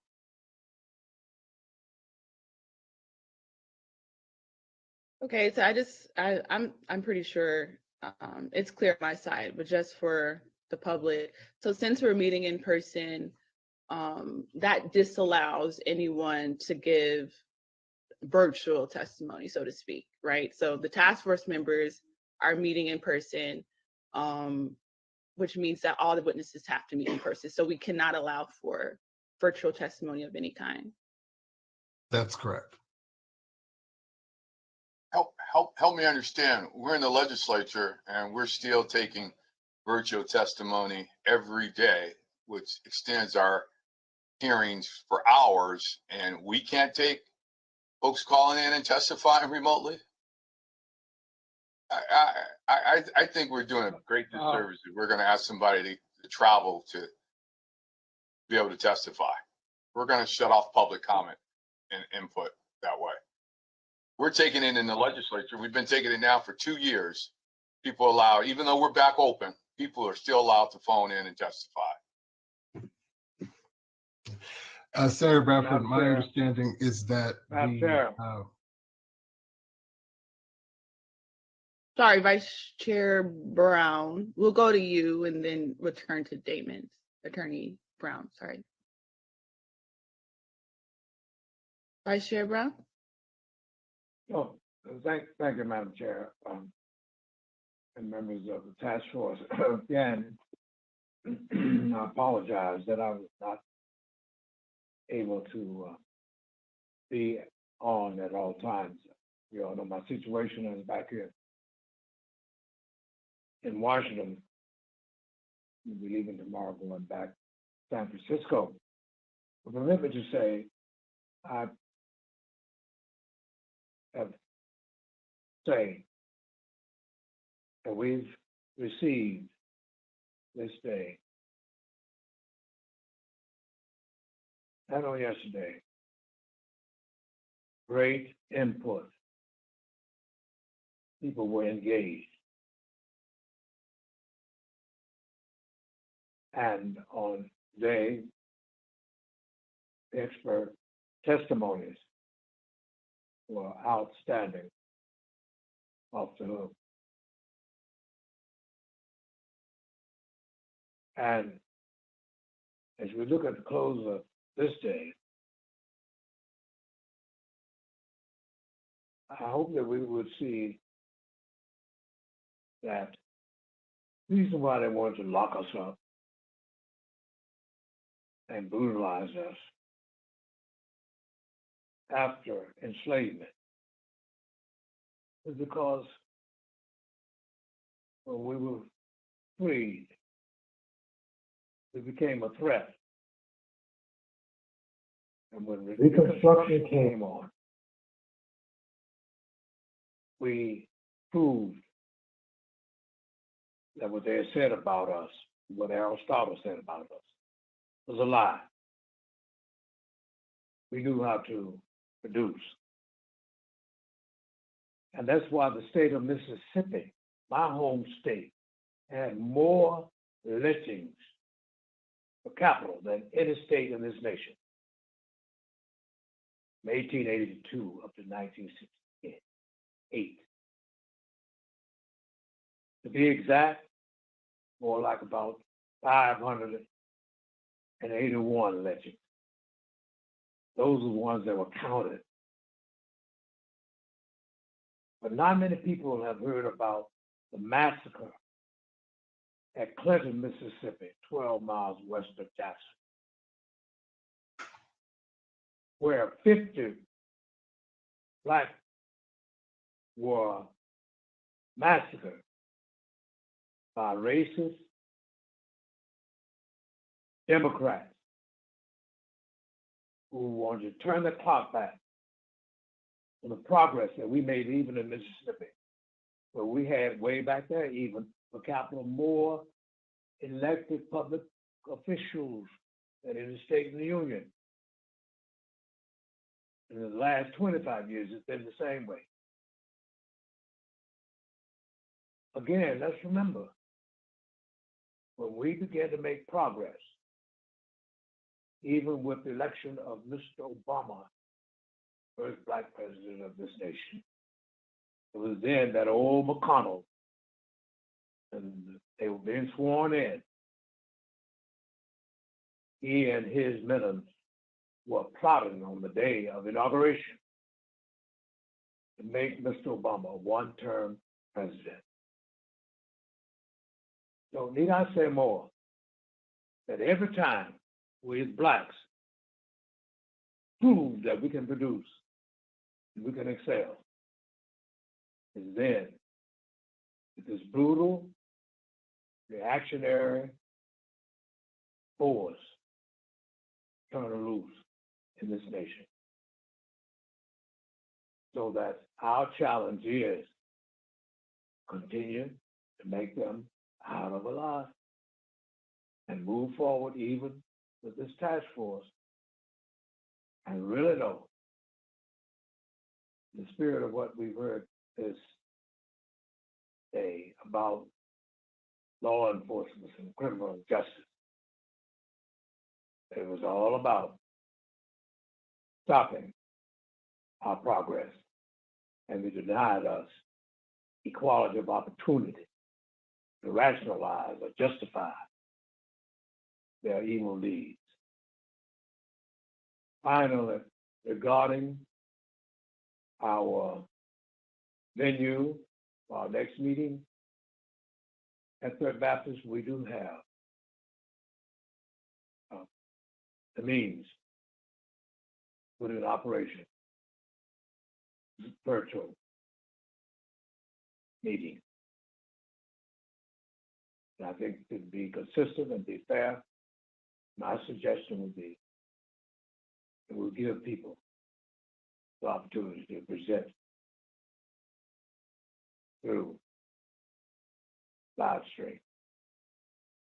And this will be a historic day too, on the 13th in particular, because it was on April the 13th, 1858, that unfortunately, Blacks in San Francisco felt so unwelcome, so disenfranchised, so ostracized, that they met at First AME Zion Church. And the Baker family, who were abolitionists, and the BRADFORD, who were abolitionists, and Starr King of First Unitarian Church, together to hear the invitation from Governor Douglas of Victoria, British Columbia, Victoria Island is the place that he invited blacks to come to. But he said, get aboard the ship, the Commodore, come up to Canada, and they won't respect you in San Francisco. They won't give you justice there. And those blacks established their community. 1858. And then Dr. W.B. Du Bois celebrated his 90th birthday at Third Baptist and spoke to a capacity audience. Not all black, well integrated. We had many allies then too. And he spoke about the evils of capitalism and how if we did not change our trajectory and our course, our nation, this democratic republic, be in trouble.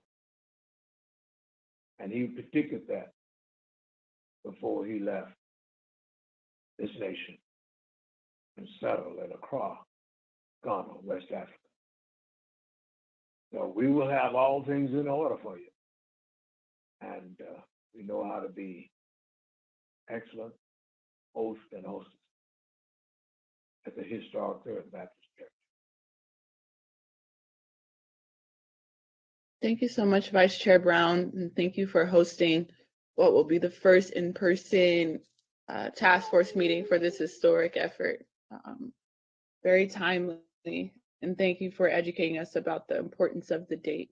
So I guess we'll go back to Attorney Brown so that he can maybe address Senator Bradford's question, but then also after you address that question, can you inform us if the task force will be live streamed so that like for folks who are just the public, right, who aren't testifying in any way, like would they be able to watch it like they've been doing? Right. So I did want to clarify that as being a different issue from the access to witnesses who might be in remote locations. We will continue to live stream the meeting so that the public can participate and observe the meetings through online means. That is different than having the Blue Jeans platform set up, which we have been operating under, where the entire meeting has been remote. That process is no longer going to be in effect due to the expiration of the governor's executive order. To Senator Bradford's point, in terms of taking testimony remotely, as the legislature has been doing, one of the things that we will look into, because I believe that the legislature may operate under different rules than we do as an advisory board, but we will also look into the capabilities that may be available to us to see about an operator assisted line, which would be different from just having a conference call line. It would have to be managed. We have to look into the resources and the availability and capabilities of whether we can do that, but we certainly will explore it and we'll look into it. Obviously, the objective is to be over-inclusive in terms of participation, and we will do everything that we can within the confines of the rules and the technological capabilities to do that, and we will advise the task force accordingly. I have another clarifying question. So in terms of public comment, we've been having it for an hour at the beginning of our agenda. So in order to make public comment as it stands, you have to be there in person, right or no? So that again is part of the issue that we're exploring with the executive order that's currently in place. Public comment has been allowed by virtual means, whether it's by teleconference or over some of these online platforms where public meetings are being held. So we have to examine what the expiration of that order implies for the access to continue to do public comments virtually by telephonic means. Again, I need to look at whether the order is restrictive in the sense that it would restrict us from doing so, or whether it's permissive in the sense that notwithstanding the expiration of the order, bodies can make the decision to continue to take comments in that manner. And so again, this is the first time that we'll be meeting outside of these orders, which expire on the 31st of March. And so we will look into all options and provide that back to the task force.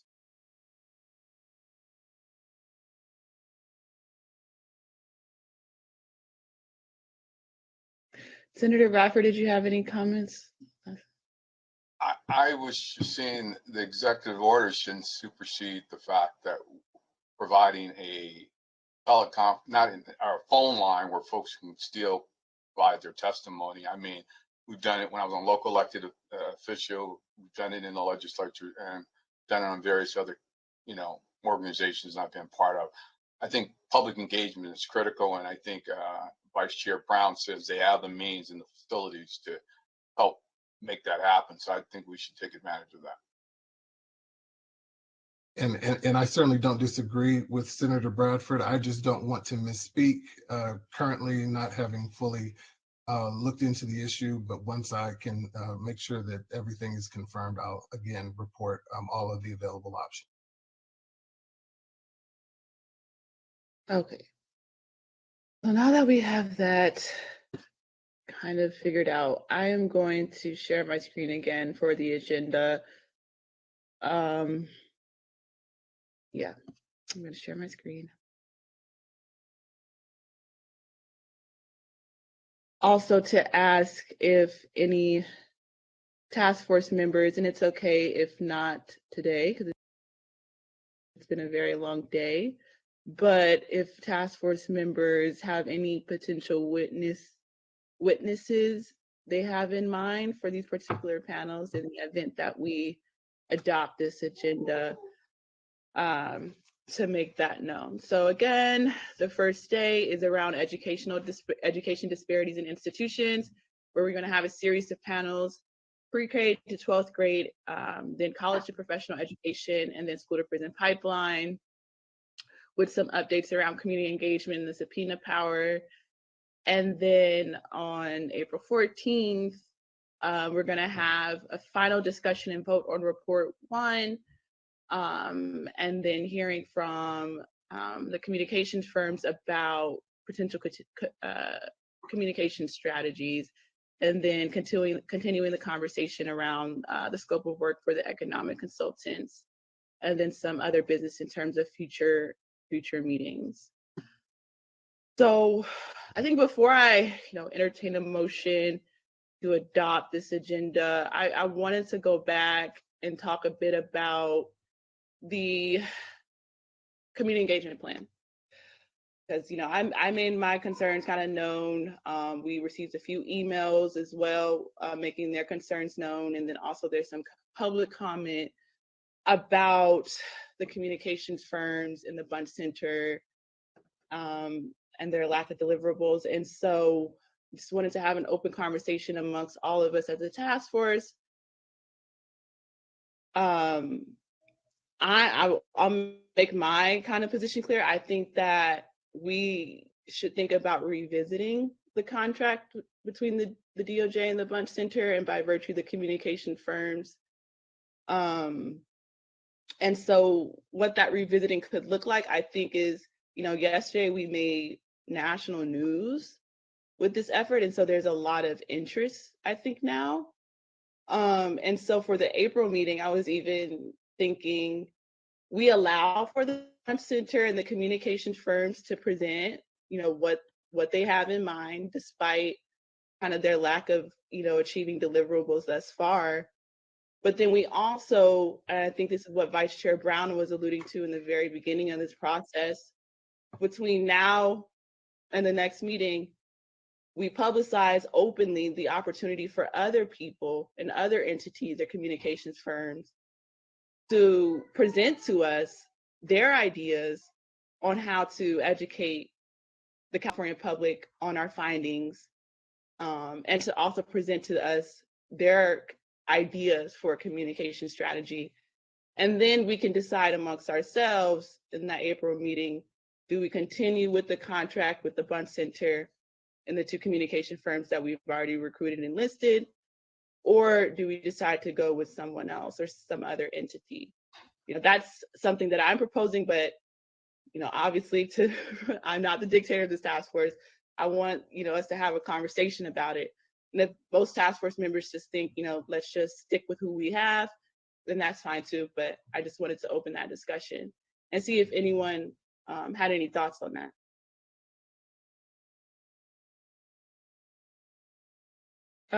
Senator Bradford, you're recognized.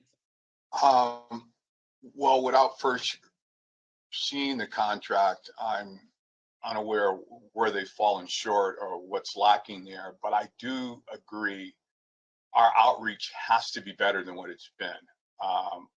I'm bombarded every time I go home in the streets about task force and what are you guys are doing? And I was telling people all last weekend, I said, hey, we're meeting on Tuesday and Wednesday online. Make sure go to my office, call my office. We'll get you the link so you can watch it and you can monitor it. People are not being notified of what it is that we're doing. We had a public relations firm. I used to be in marketing, you know, and I have plenty of friends who are in marketing, and this is an easy sale, folks. People want to know what we're doing, and I'm encountered all the time in the community, and they're not being contacted. So, like I said, I don't know what the contract speaks to, but I think we can improve. So I'm going to come from that standpoint that I think we're lacking in real public relations and promoting that which we're doing on this task force and getting even broader community engagement and input as well. So I'll just leave it at that. Thank you, Senator Bradford. Madam Chair. Vice Chair Brown, you're recognized. Thank you. Members of the task force, Madam Chair, from where I sit and look, the communications team ought to know from Jump Street that our Black media, the Black Association of Publishers and Newspaper Owners, should be in contact. Our Black pop stations should be in contact. And definitely the great communication system of the Black community, the Black church. It's a no-brainer. This communication should not have been compromised. So we in the driver's seat, we have to tell them what we want to be done and without delay. And if they can't fulfill it, we need to have positive conversation session with them and look at making a change.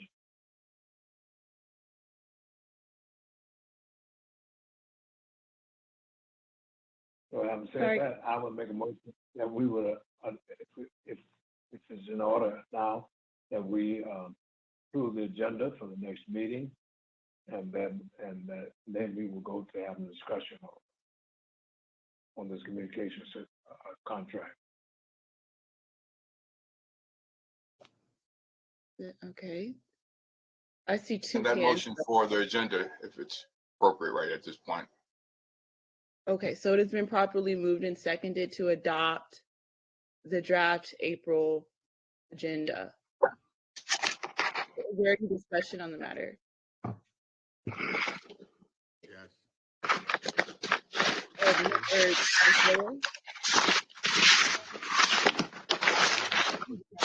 Parliamentarian Johnson needs to go on mute.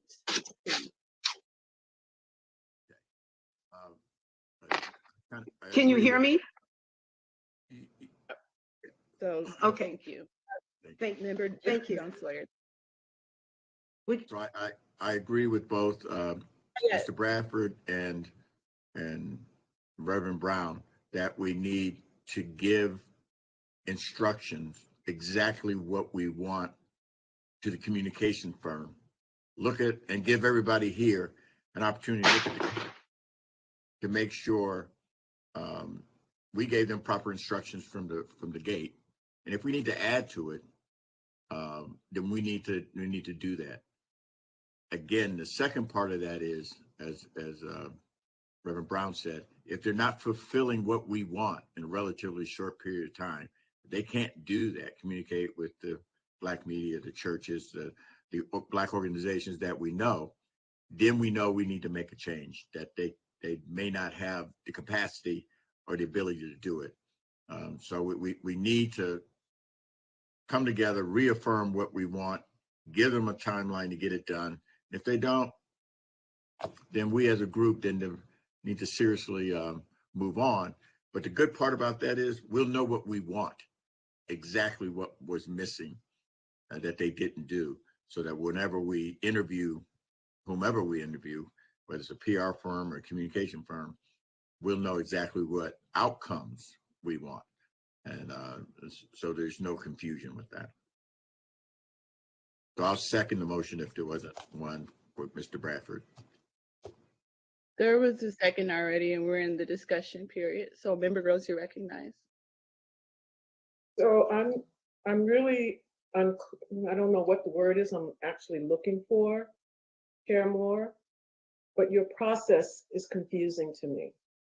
If your intent was really to try to get clarity on and to get more information about what the communications firms were doing, why could you not reach out to me, to the Bunch Center, to the communications firms? You were in a meeting just last week with Attorney Mary Lee, who organizes and convenes actually the meetings of the ankle orgs. I asked her, if you didn't raise any concerns, and so then you bring it out in a public forum, you cast a potentially negative light on the communications firms and the Bunch Center. And that just feels very unfair to me. So I just wanted to say, from a process perspective, this is very, very troubling to me, how you are operating. And again, we already have agendized that the communications firms are going to present in the April meeting. We decided that in February. And we're good. And so why now all of the extra concern, short of, yes, there's going to be, there has been, and we knew there was going to be greater visibility to what's happening in this task force. But again, your process, to me, feels very odd, and it makes me wonder what is the real intent here. Madam Chair. Just Madam Chair, I've had my hand up. I'm happy to let Vice Chair go, but I just want to let you know I have something to say. Sorry, I didn't see that. Okay, so after Vice Chair Brown, yes, go ahead. Mm-hmm. Madam Chair, everybody. From where I said again, there's no personal attack on anyone. The proof of the pudding is in the eating. It is a fact that around this state, for our last two meetings in particular that I know about, there has not been optimum communication. And that shouldn't have taken a whole lot of time. All they needed to do was to contact these agencies that I mentioned. But there was no contact. And I can speak right at home there in San Francisco. The Sun Reporter and the Post had not heard from any communications continent representing this task force regarding our scheduled meetings and the pertinent information about what was going on. And so that's a fact. So all we need to do is realize that one room is never improved. Filled, that's room for improvement.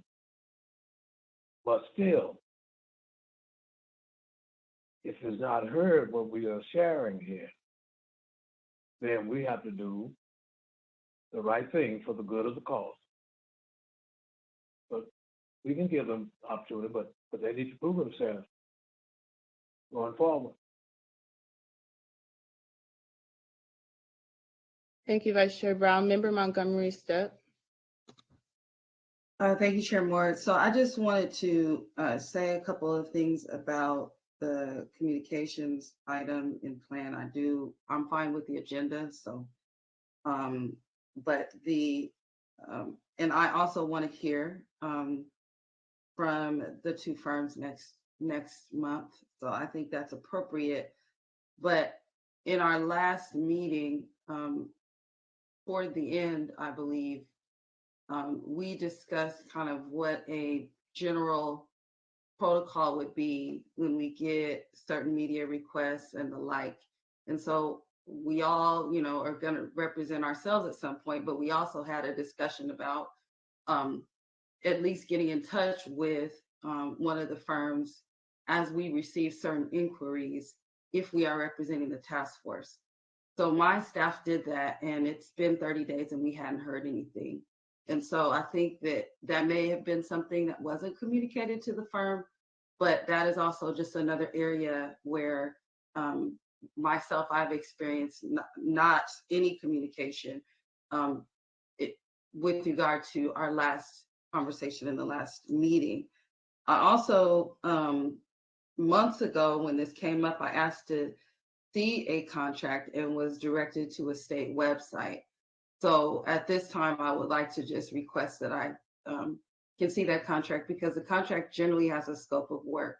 And so, yes, if we're not communicating things we want, that's understandable. Coming as a task force, we need to do that. But there are also things that have already been contracted out.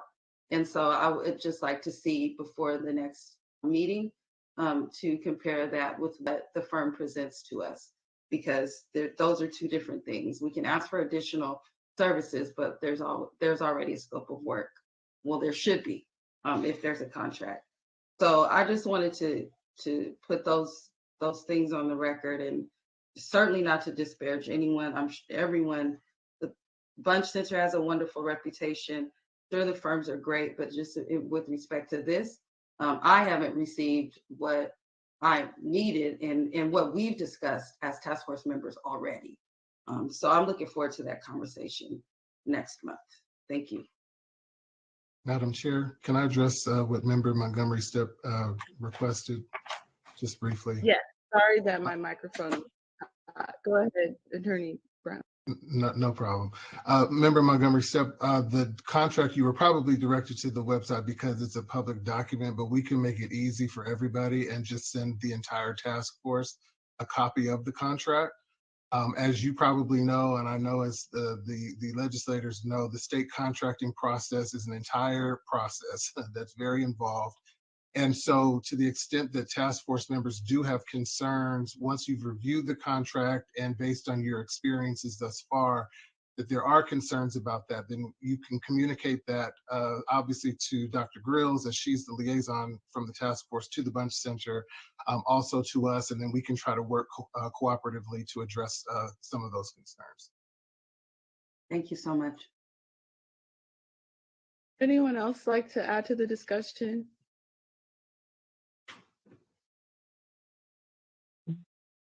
I think, oh, was there someone? Mm-hmm.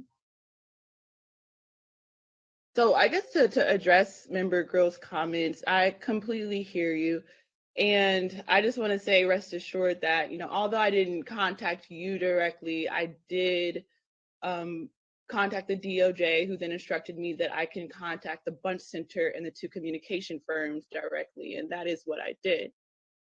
So I have access to the contract, and I don't mind sharing my screen, but I don't think we need to do that at this time. But when I read through the contract between the DOJ and the Bunch Center, I saw that they had missed two deliverables in the contract. January 31st date, which was about logistical support for the anchor organizations and providing information to the anchor organizations about the logistical support the Bunch Center is supposed to provide by virtue of the contract. But then they also missed the February 28th deliverable, which was the creation of the website that will host information about the listening sessions. Also, the contract mandated for the Bunch Center to meet with the anchor organizations at least 2 times a month. Anchor orgs have reached out to me with their concerns because they have not met 2 times a month. In fact, this month they didn't meet at all. And in April, they only have 1 meeting scheduled, and that's on April 12th.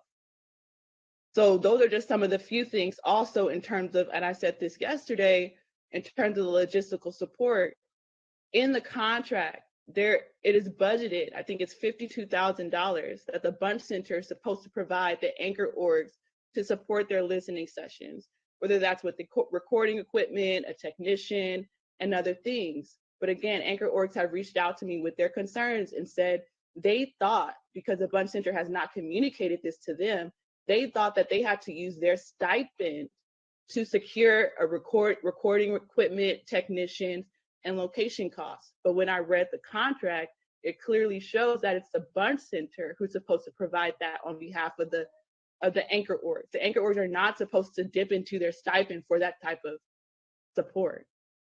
Right, so those are like 4 major things between the contract that I read between the DOJ and the Bunch Center. Those 2 deliverables that have been missed, January 31st and 2/28, the fact they haven't communicated to the anchor org that they're supposed to provide logistical support to them.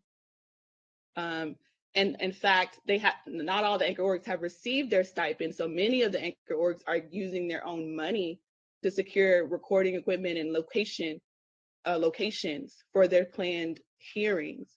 And then again, they're not meeting 2 times a month, and that's super important. Like, you have to, these anchor orgs who don't really have any ties to each other before this process, you have to meet consistently in order to make this process really, really work. It has to be a collaborative effort. And if you're not meeting 2 times a month as required by the contract, you're barely even meeting once a month, I don't see where the progress will come in. So and this is why I wished you had actually called me, reached out, laid out your concerns, and so then, clarification could be provided. So, for example, and I'm not going to do a go back and forth with you, it's 5:34, but I will say this notion about meeting twice a month with the Bunch Center. The ankle orgs were being protected from having to have too many group meetings so that the actual work that needs to be done could get done. So while they have a group meeting during the month, the ankle orgs there was outreach to them multiple times from the professional facilitator who's working on behalf of the Bunch Center. And she did one-on-one meetings with those organizations. So I think that we needed to have laid everything out, gotten clarification, and then where things were falling short, note that things are falling short and what's the corrective action plan, and where things are misunderstood, clarify that and move forward. So I think process is important, and that I wished you had reached out and laid these things out in a way that allowed people to coherently, cogently, effectively communicate back to you and the rest of the task force, who now have all of these concerns and, well, not concerns perhaps, but questions in their mind around things for which there actually is no there there. And in terms of the website, it may have been delayed. I don't know. I was out of the country. However, the website is up now. There is a link on the Bunch Center, and they're still building that platform. So again, you're leaving an impression that may not, in fact, match with reality, and that to me is problematic. Okay, thank you. I'll just move on and just quickly, for the record, note my concerns about the communications firm. So earlier I addressed my concerns with the Bunch Center, but now I'm about to address my concerns with the communications firms. So like Member Montgomery Steppes stated at our last hearing, we said that the DOJ would relinquish their responsibility in terms of press inquiries to the communications firms. So that was decided months ago.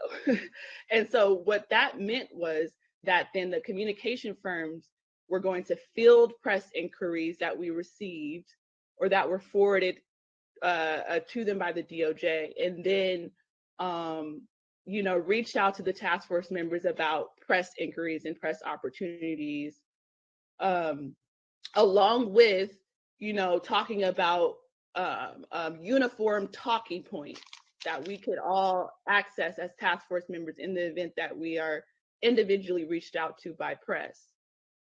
That hasn't happened yet. In fact, I'm still having to, wait for the DOJ to give me the emails that we received from the general reparations email, and then I have to look through each one to see which one is a press inquiry. So in fact, if I didn't do that, let's say for the January hearing, I would have missed a Rolling Stone interview about our expert witness, Professor Kevin Green, right? If the communications firms were doing their job, they would have informed us, okay, there's a press inquiry from the Rolling Stone, who wants to be quoted or something like that. That's what we voted on for them to do, and they haven't done that yet. And I also reached out to them directly, and they sent me a short-term communication strategy that they were gonna do for this upcoming March meeting, but they didn't do any of it. The only thing they did was the urgent advisory meeting that was scheduled to be an hour, but it was just 15 minutes, and they gave out bad information. Someone asked for a website and they gave an email, and it was the wrong email at that. And then I emailed them before the March hearing, and I asked them, do promotional flyers, are those included in your deliverables? I didn't get a response from them. They did ask if I wanted to meet in April 4th, but I asked them a particular question about this March hearing, and they didn't respond to that email. So, I mean, am I not justified to share these concerns to the public? This is a public notice meeting. Like, I'm not understanding why I'm being criticized for literally just doing my job. It's not about, this is not a public process. It is about, if you have concerns and the intent is to make sure that things are on course, then there would have been other ways you could have expressed your concerns so that accurate information could be gathered, problems could be laid out, and people brought to the table to share how they're going to make corrections, if corrections are necessary.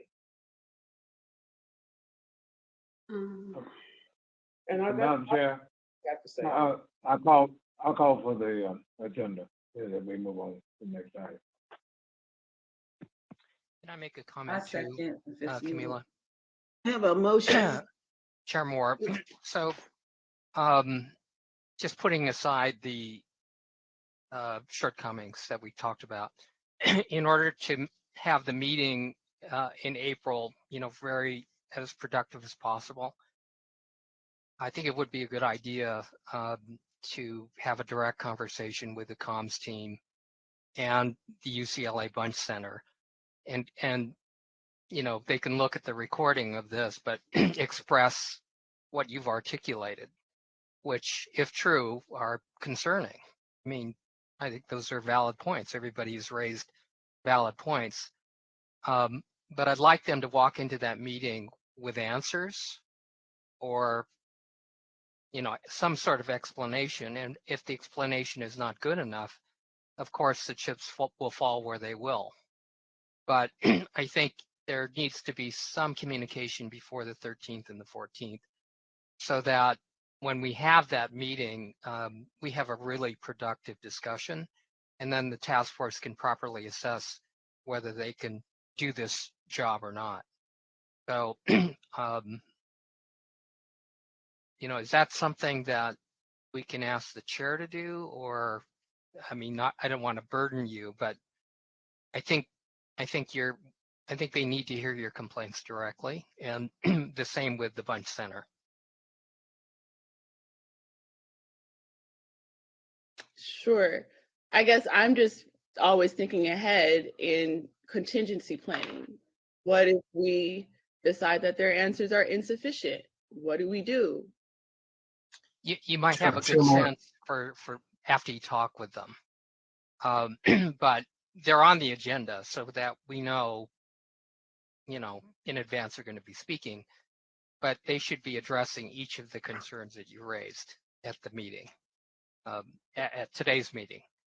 I would hope that they would come back, and if they haven't, done this stuff already, that they have an explanation as to why, it didn't happen.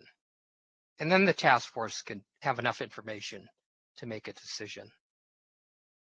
Chair Moore, we could also help facilitate a meeting, just like we do in other contexts. If perhaps a meeting with you and Dr. Grills and the communications firms, we can try to schedule a meeting before the next task force meeting, so that everyone can be prepared to address, some of these concerns and bring back the full scope of information to the task force, so that the firm would have answers to provide to everyone to be able to inform the conversation.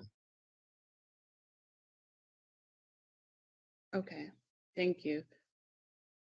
And I also just, if I could just quickly say, I also just think that that's a good protocol for the future, to, if we are encountering shortfalls, to have the DOJ facilitate a meeting with the Bunch Center and the communications firms before we have a public meeting, so that we can see that the benchmarks are being met and make decisions that are informed. Attorney Brown, you stated in an email, and I think you restated this as well, the DOJ doesn't necessarily manage the relationship between you don't manage the contract per se. And so you said that Grills is a liaison, correct?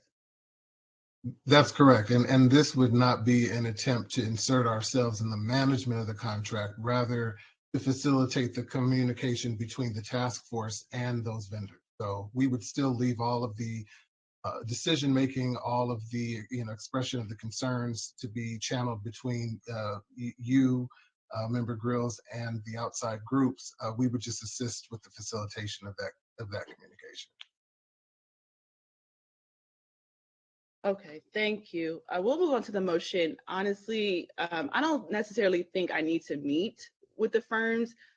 They just need to come as agendized to the April meeting and be prepared to answer the questions and the concerns that I raised and other task force members raised at the hearing. But that's the point. But that's the point. I mean, they need to know firsthand what the complaints are. And again, I don't want to burden you, Chair Moore, with this, but somebody has to talk to them. And so when they walk into the April 13th meeting, then we can actually make decisions. We can evaluate them. But would you like to meet with them? I'd be happy to get involved in this. Let me just say a couple things. In April 4, we have to get back to comments on the report. The other thing is April 4, Lisa Holder and I will get the first draft of the subpoena that we have to review. And so we're very much time crunched, but you are too. So if it's something that you would want to delegate out, I don't mind doing it, or perhaps another task force member might. I'm happy to. Madam Chair. I'm happy to. Okay, I see Member Montgomery. Okay, Vice Chair Brown and Member Montgomery. And I'll just say that before they meet, I reached out to the Bunch Center to ask for the subcontract between the Bunch Center and the two communication firms, because the only copy of a contract I have is a contract between the Bunch Center and the DOJ. But then the Bunch Center is the one who contracted out with the two communications firms. I asked for that subcontract. I have not received it yet. So for Vice Chair Brown and Member Montgomery Steppe, I think in order to best prepare for the meeting, not only should you have access to the contract between the DOJ and the Bunch Center, but also get access to the subcontract between the Bunch Center and the two communications firms. it's reasonable. Okay, so, okay, so there's a motion on the floor to adopt the draft agenda as presented. It's been properly moved and seconded. Is there any other discussion on the matter? Hearing no discussion, I will call Parliamentarian Johnson so that a roll call vote may be established. Thank you, Madam Chair. Voting on the motion, Chair Moore. Aye. Chair Moore votes aye. Vice Chair Brown. Yes. Vice Chair Brown votes yes. Member Bradford. Aye. Member Bradford votes aye. Member Grills. Aye. Member Grills votes aye. Member Holder. Aye. Member Holder votes aye. Member Jones-Sawyer. Yes. Member Jones, excuse me, Jones-Sawyer votes yes. Yes. Member Lewis. Aye. Member Lewis votes aye. Member Tamaki. Yes. Member Tamaki votes yes. Member Montgomery Steppe. Aye. Member Montgomery Steppe votes aye. Madam Chair, there were 9 members voting. There were 9 ayes and no nays. Thank you. There were 9 members voting, 9 ayes and no nays. The ayes have it, so the motion carries. We will adopt the agenda for April 13th and 14th as presented. Thank you.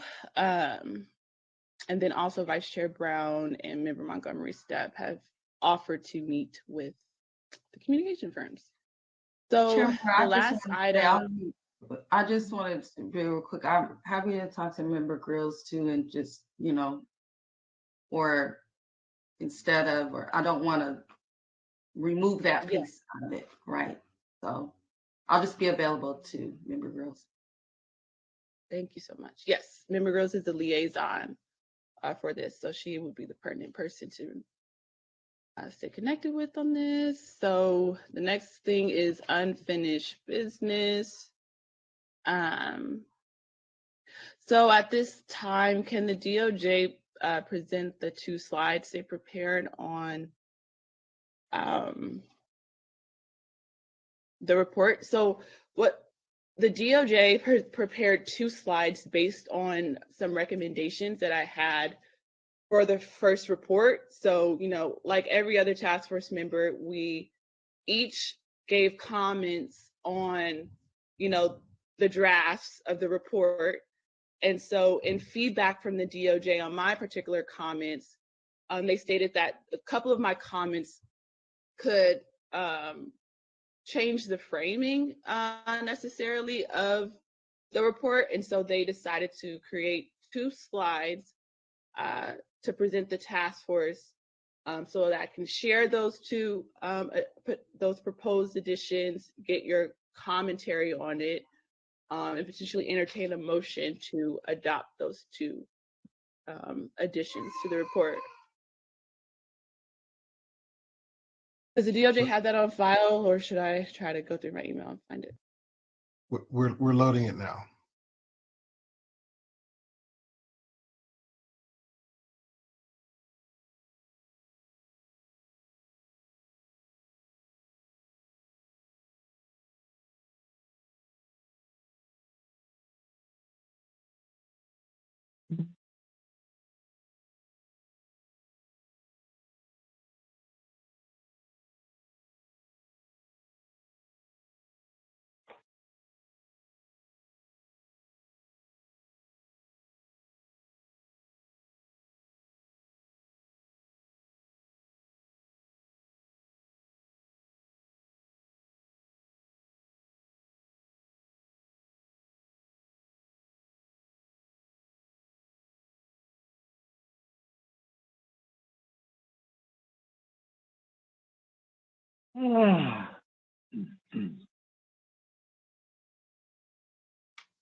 It'll be just one moment.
That's not it. I can't remember if you all sent it to me. I know that you all, David, you sent me an outline of what the slides would be, but I'm not sure if I actually got the slides. I'm happy to share my screen and share the email you sent, but there's a confidentiality notice to it.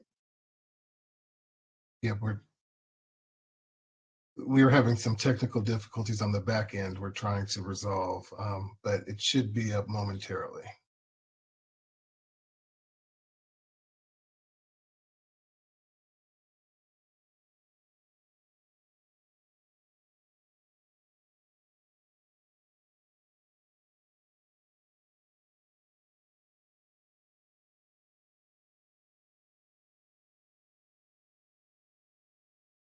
This is the slide, Chair Moore. Okay, great, thank you. So the first edit that I proposed, or I'm proposing, is that in the report that we change references from Black American to African American.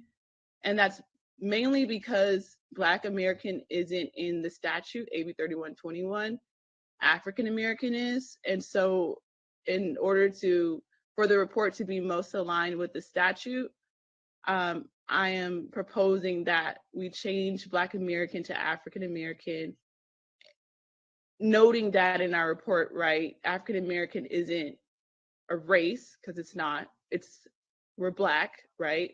But African American is not a race, it's a distinct group or historical signifier for a distinct lineage used since the 1700s by African Americans, which could also be interchangeably used with American freedmen. And I think that also is in alignment not only with the statute and its references to African Americans, but it's also in alignment with the community of eligibility vote that we made yesterday. And then also in light of the vote that we made yesterday in terms of a lineage standard versus a race standard, I'm also proposing that we change references from race and racism to casteism or castis. And that's in part because, remember, Isabel Wilkerson, who provided expert testimony to us in September of 2021, in her Pulitzer Prize winning book, she noted that she tried her hardest to eliminate references of race because she realized that that term was insufficient. Race or racism was insufficient to describe the totality of experiences of the African American experience in this country. Right? She showed how race is really a proxy for the American caste system, which is built on the descendants of enslaved people in this country. And so I think to make our report even more groundbreaking than it already will be, I'm also proposing that change as well.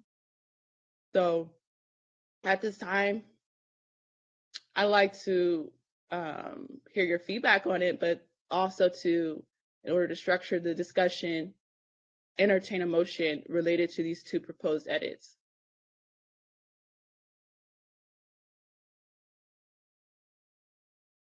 Member Scott Lewis, you're recognized. Thank you, Chair Moore.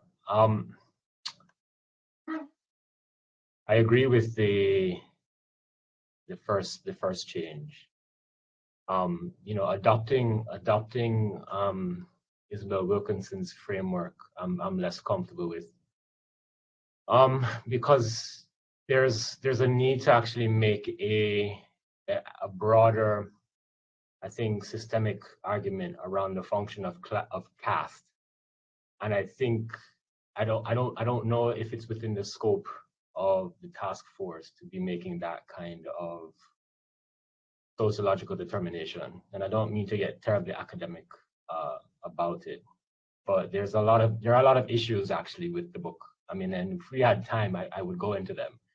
But I wouldn't feel comfortable endorsing that second change without having adequate discussion where I could actually lay out my concerns with that framing.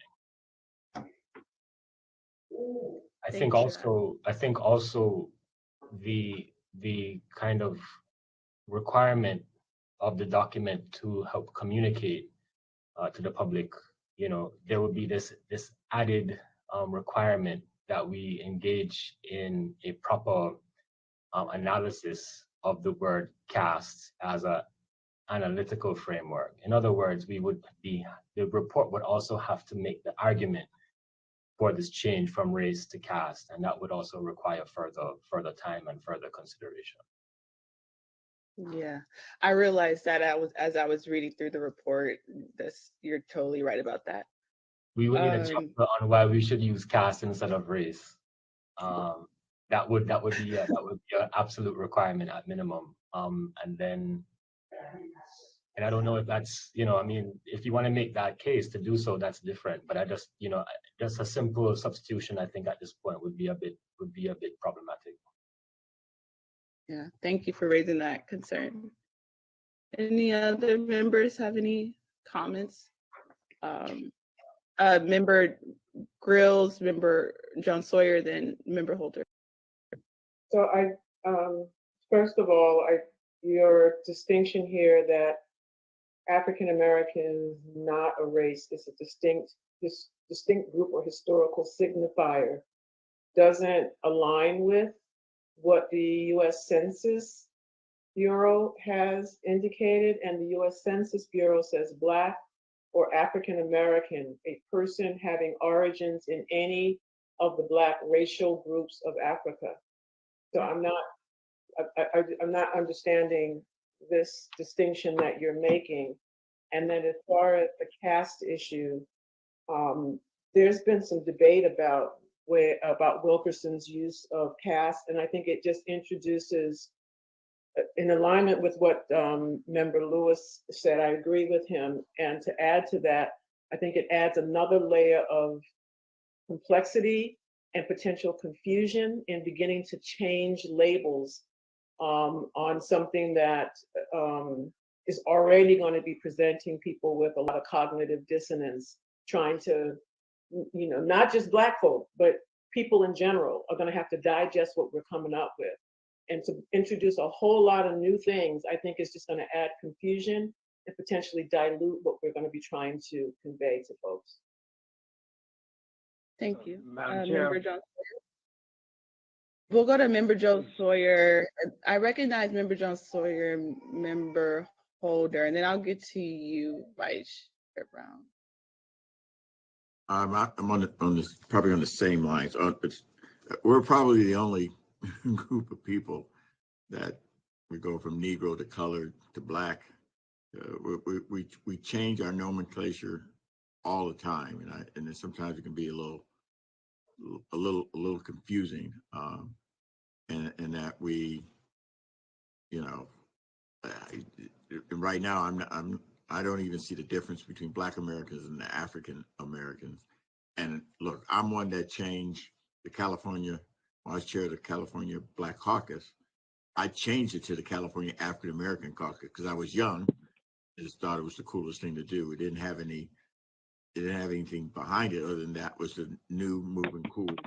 Call yourself that, and it had no empirical or nothing to back it up. On the cast, I do believe it would cause a lot of confusion. And I also worry that white people then would take that to mean caste doesn't mean that we're not racist. And it's not about race when they came and terrorized us. And it was about a caste system. And then we'd have to, I think other members have said, we'd have to explain caste is the same or worse or whatever. And it would just make it so confusing as far as trying to make our point about how people looked at us and our skin. And that's what drove them to treat us as less than human. And so, yeah, I'm very uncomfortable with caste, and I guess you got to see where Black Americans in the context, and I haven't really read through it in the context of what we've written to see, would this change make any substantive difference? Thank you. Member Holder? Yeah, I'm uncomfortable with the changes. Definitely with the second. I don't think I need to belabor the point. Point was well made. But regarding the first, it says we need to add a discussion that African American is not a race. Are you saying that we need to add a discussion to the report about that issue? I think it was meant to say like a footnote. Like a footnote. Like a footnote. Okay, I see what you mean. Yeah, I'm not comfortable with that. I think that is actually, that's a major discussion, that many scholars would weigh in on differently. And so I don't think we can relegate it to a footnote, change, these labels that have been part of, the parlance for so long, just relegating it to a footnote. I think it takes a much more sophisticated and lengthy analysis. Also, most of the scholars who came in and testified were using the term Black American and African American to mean race.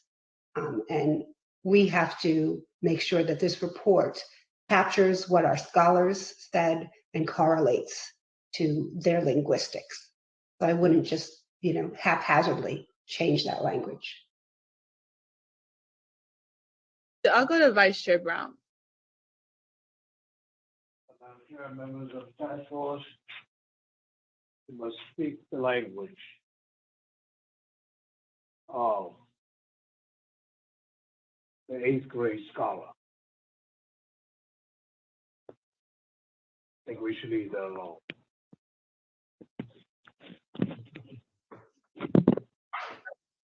Great. Yeah, I guess it also, just to add in my calculus for those two proposed edits, I was also thinking ahead and kind of seeing what these kind of conservative groups do when it comes to these types of legislation.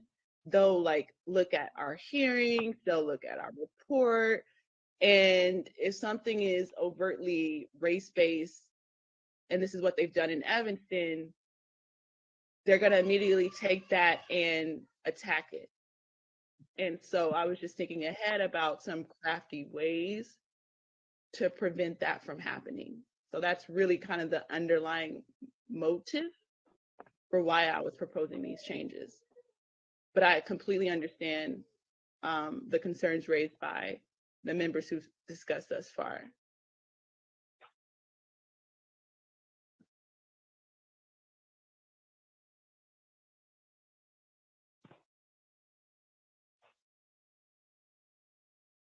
What we can do, since this is, someone can entertain a motion where, reject both, or we can table the discussion for April, or entertain a motion to accept one over the other.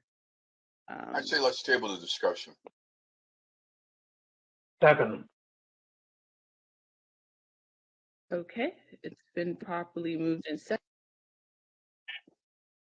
Okay.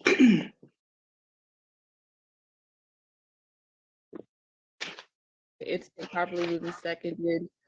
Table the discussion. Parliamentarian Johnson? Yes. Chair Moore, Aye. Vice Chair Brown, Yes. Vice Chair Brown, did you say yes? Yes. Thank you. Yes. Thank you. Member Bradford, Aye. Member Grills, Aye. Member Holder, Aye.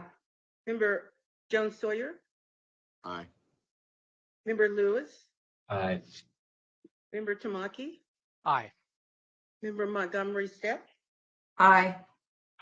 Madam Chair, 9 members were voting. There were 9 ayes and 0 nays. Thank you. There are 9 ayes and 0 nays, and the motion passes as the ayes have it. And so this discussion on these 2 proposed edits to the report will be tabled until our next meeting at April 13th and April 14th. So now we will adjourn. Thank you all, members of the public, press. Oh, sorry, am I missing? Senator Bradford? Something before we adjourn, Yes, Madam sir. Chair. Sir. Okay, very briefly, this morning during public communications or comments, there were a lot of accusations made, both positive and negative, toward members of this task force, and even to allude to sabotage. And I think to make the fact that the difference of opinion is sabotaging what we're trying to do is divisive, counterproductive. A wise man once said to me, if everybody's thinking alike, then nobody's thinking. So the diversity in opinion is great. And I want my colleagues to continue to feel free to express their opinions, and whether they differ from mine, I'm fine with that. But for someone to say that if you have a different opinion, you're sabotaging what we're trying to do, I just think that's unnecessary. And groupthink is not why we're here. We have 9 individuals with 9 individuals who have brilliant minds. And so we're going to agree probably 90% of the time, but those few times where we don't get unanimous vote, that's fine. But don't go out and attack any member of this task force simply because they weren't in unison and lockstep on what people believe. So I just wanted to go on record on that. I just think that was an unnecessary comment toward any of the members here if you disagree here. So that's all. Thank you. Thank you so much, Senator Bradford, and I am in agreement as chair of the task force. I'm sure if Vice Chair wants to speak on this, he can as well. But despite there being a difference of an opinion on particularly the community of eligibility, I trust and have full faith in the 9 members of this task force to carry on as a unit to do what we were fulfilled to do. So I actually agree with you wholeheartedly. I don't think anyone is trying to intentionally sabotage the process. So thank you for that. Chair Moore, I'm sorry, before we adjourn, can I just address a couple of things? One, as I mentioned earlier about the public comment, we've kind of conferred informally internally, and we don't think that it would be a problem to continue take public comments telephonically at the in-person meeting, as well as witness testimony telephonically. Again, I'm not sure of the electronic means of us being able to do anything via video, but certainly we are exploring the options that may be available to us and how we can facilitate that, and we will institute whatever we can at the April in-person meeting. The second point that I wanted to just remind you, I had raised the issue of witness selection yesterday, looking for some kind of guidance from the task force as we, again, just have a very short turnaround window of time to confirm witnesses before the April meeting. If anyone has any ideas of what they would like to see in terms of how we should be confirming witnesses, or to clarify or provide some insight as to the full length of authority that the chair and the vice chair have to make decisions with respect to the number and the selection of witnesses, that would be helpful as we again kind of do this in a truncated period of time over the next couple of weeks. And I'm sorry to delay the meeting. I know everybody's ready to go home, but this is something that's important that we really want to try to nail down as we enter into this next planning phase. I guess one of the I was going to say, Chair Moore, one of the issues was task force members not knowing how many other witnesses other task force members are proposing. And then when you make offers to them, you have more people than the time permits. And basically, how do we make a decision in terms of what the agenda is going to look like? Otherwise, we run into a situation we had earlier where perhaps there's too many witnesses. So is that what you're raising? Yes. Oh, okay.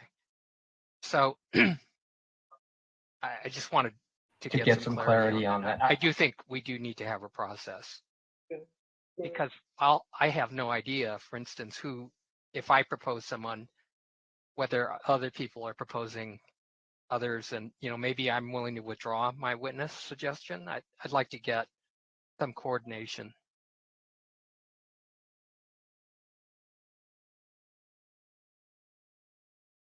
Member Grills, you're recognized. Yeah, and I just also wanted to add that I think in that conversation, we should look at the issue of how we are engaging with the people that we are recommending. I know when I made suggestions or recommendations for witnesses, I never confirm them. I tell them I'm submitting their name, but that I don't have the power to confirm their participation. So that, I think, could alleviate some of the problem by not indicating to anyone that they are definitely a witness, but that we are making recommendations. And there's another process that has to happen to determine the final witnesses. Okay, I just want to say that, go ahead, Member Scott Lewis, go ahead. No, please go ahead, Chairman. Well, I was just going to say, and this is particularly aimed at the DOJ. Again, when those 8 people were on the agenda, 2 of which Vice Chair Brown and I aimed to remove from the agenda, it was communicated to the DOJ that the chair and the vice chair don't have the power to remove witnesses from a draft agenda after witnesses have been quote unquote confirmed. But Member Grills just said that, and rightfully so, when she reaches out to people, she says this is not necessarily a confirmation, right? And so a miscommunication, I think, on the DOJ's part that really needs to be addressed. And it's a continuation or a reiteration of a conversation that I thought we had resolved months ago on this very issue. So there's more I could say, but I'll turn it to Member Jovan Scott Lewis and any other folks so we can wrap up. Sure. Thank you. I'll just say that when I've recommended people to the DOJ, I've never reached out to the witnesses themselves. The recommendations or the requests come directly from the DOJ. I'm not involved with the process. So there is no expectation. They don't even know I'm involved. So, I mean, that's been my approach. But, Damon, I'm just wondering, we have time allotments. Well, I think in principle, like with this meeting, we, you, Chair Moore and myself, we talked, and we laid out a structure. And so I think, the agreement was that, well, and Member Holder mentioned this in our session yesterday, right? We agreed to a very specific, time allotment for that particular activity. So, I understand that your question is, what to do when the number of recommended witnesses exceeds the allotted time. Can we not just, do something that's relatively straightforward? Let's try to accommodate at least one request per task force member. Typically, we are only asking, we're asking for an hour to 2 hours tops, for each witness panel. So maybe we can just simply adopt a policy or a practice. I don't want to say the word policy around everybody here, burdensome. But, well,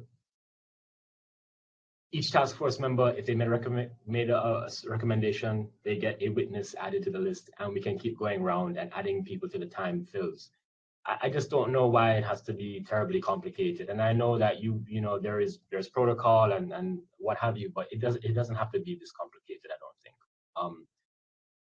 Everybody can recommend somebody, and then we can go back, and that's it.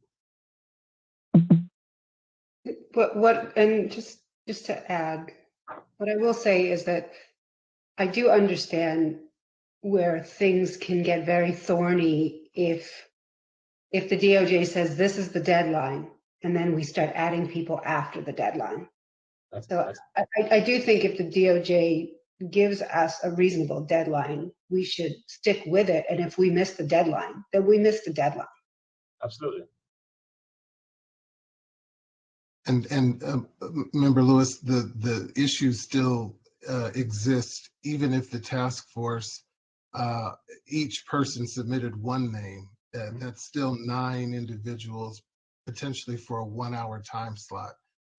And so there still needs to be some direction. And I think to the point that Chair Moore made, the issue wasn't necessarily the confirmation of witnesses. Didn't have that wasn't sort of the triggering issue for us. It was just whether or not the chair and the vice chair have the authority to call balls and strikes, to say, we have this list of people, we will then determine who makes it to the list. And we know that that isn't our authority to do. We weren't clear that that was even the authority that had been delegated to the chair, to the vice chair to do. So that's the part of it, I think, that we need direction on from the task force. Do you want to delegate that authority to the chair and the vice chair, or to some other individuals to make those calls when we do have a disproportionate number of witnesses for the time allotted for any kind of panel? Right. Madam Chair. Madam Chair. You're recognized. Should not the guiding principle be balance and fairness? We ought to hear persons with opposing positions, but this should not be seen as being any competitive effort for individual members to present a person. And someone has to make the decision about balance.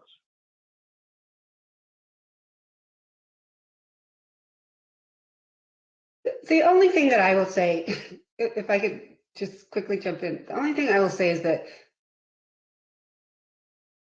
I think if we're in a peculiar or unique situation where the task force specifically says, we need time to have a discussion, we do not want more than 1 hour's worth of witnesses, that is a directive from the collective task force that must be adhered to.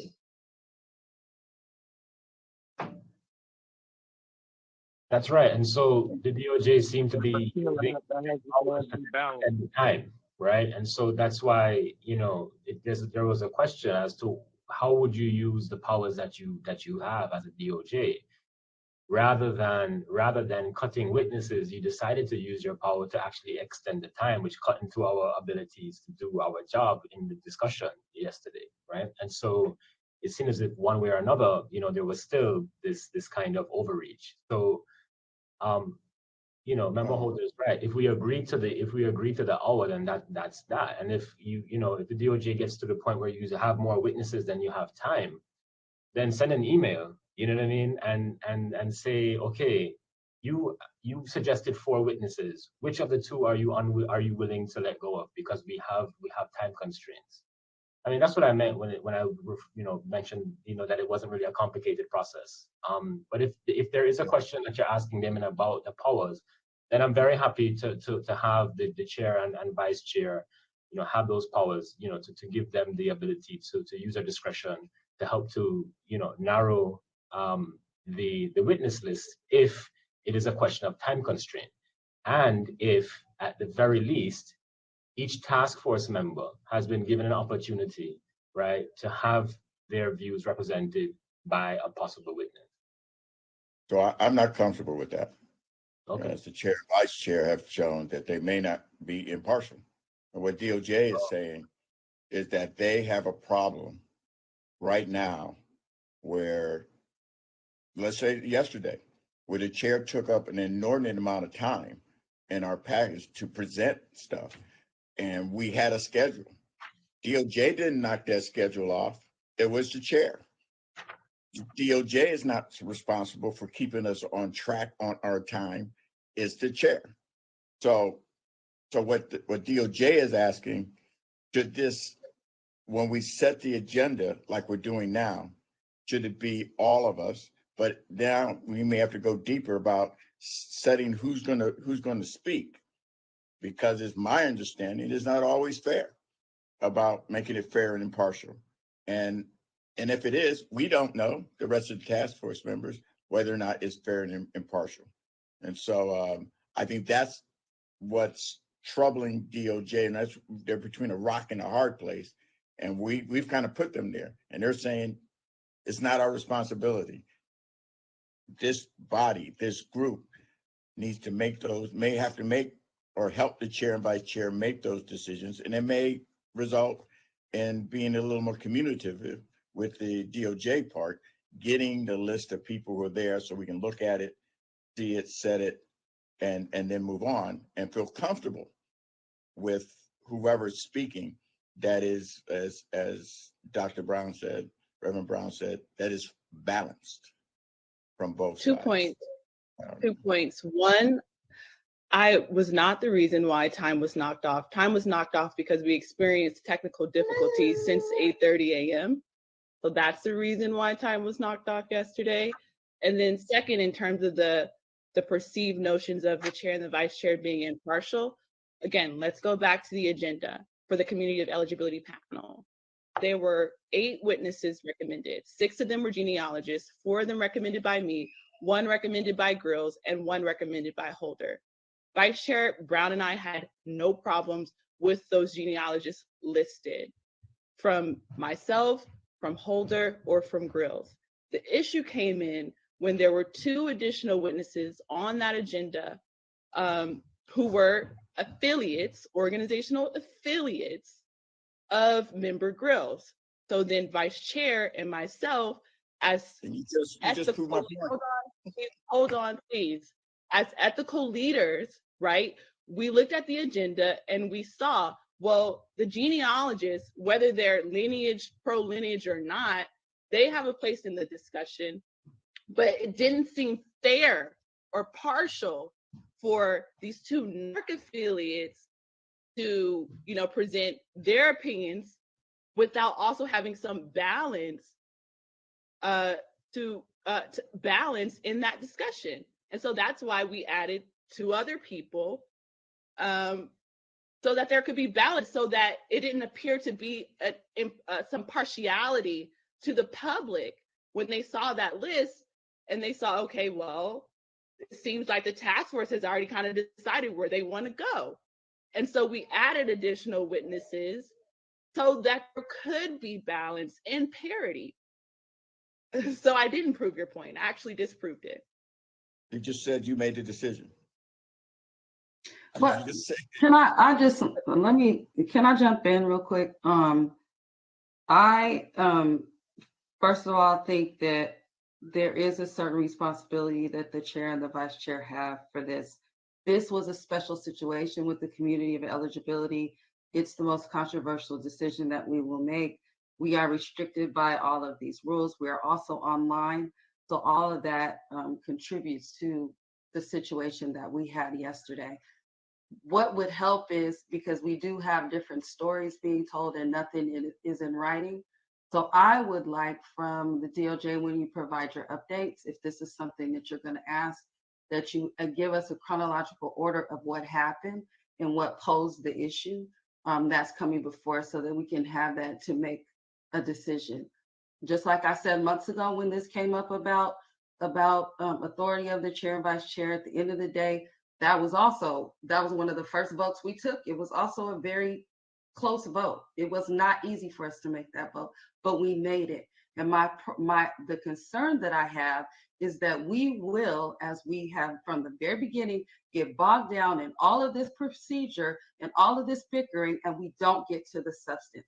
That's the issue that I have. And there has to be some balance of leadership. And we have the statute gives us only a certain amount of meetings. We have all of these things to do. And if we go back and forth about every item on an agenda, which the chair and vice chair and every committee, well, I won't say every, but I know I'm chair of public safety and I do choose that agenda. That's what I do. And so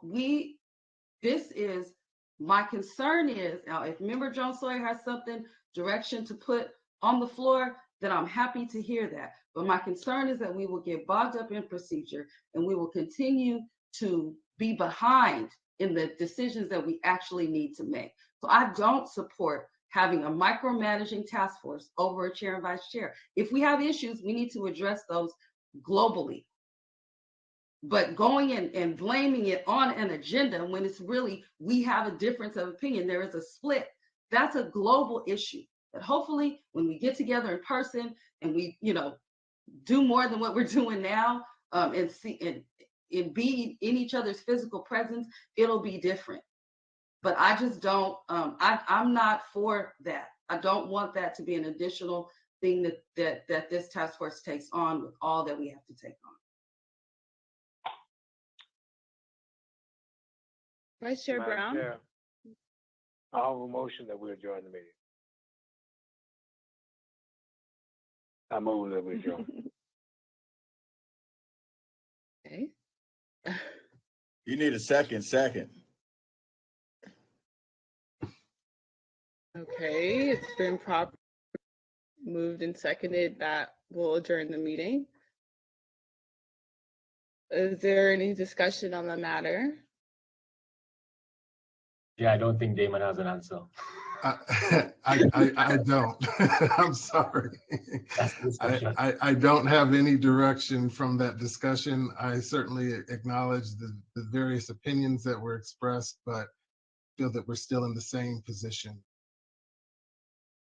Damon, can I recommend that if you come upon this issue, that you email us individually and just say, hey, here's the situation. What are your views? And then you collect those views of the 9 of us, and then you make the decision. But my point earlier is that you are making decisions already, right? And that was what I think Lisa's point was, is that you're making decisions, and that's fine. The problem is that you want to make more and better informed decisions. So just email us and say, we got an hour, we have 25 people. What are your suggestions? How would you rank these 25 people? And then you take a view. I'm not sure that I'm able to do that under Bagley-Keene, but because essentially I'm building consensus by the task force members without I'm sort of the intermediary in that sense. So I can't convey what other task force members' thoughts are to the other task force members without violating Bagley-Keene. Which is my concern. You don't convey it. I don't think you need to convey it to us. I think that you need to be informed by our opinion, and then you make the decision. So if you know that the task force as a collective gave a directive that we only want an hour worth of testimony, then you just, because you're not conveying that to us. So Damon, early in this process, let's order. So we'll get to member Scott Lewis and then member Montgomery Steppe. So early in the process, there was a spreadsheet where we were asked to put the names of witnesses, right? And so we could see the witnesses that were being recommended, not necessarily by other people who were recommending these witnesses, but we could see the names of other people. And so unless something has changed in the process or the protocols, I don't see a reason why we can't see a list of names of people. And then you can ask us, right? Who do we individually want to cut if you need to make a cut? And that doesn't mean we know collectively who's being cut. But I do remember there was a spreadsheet in the very beginning and we were asked to give witness names, and on the spreadsheet were names that other people had introduced. I don't know who introduced them. Could have been DOJ.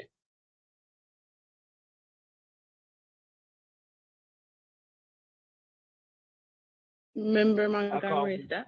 I call for the question.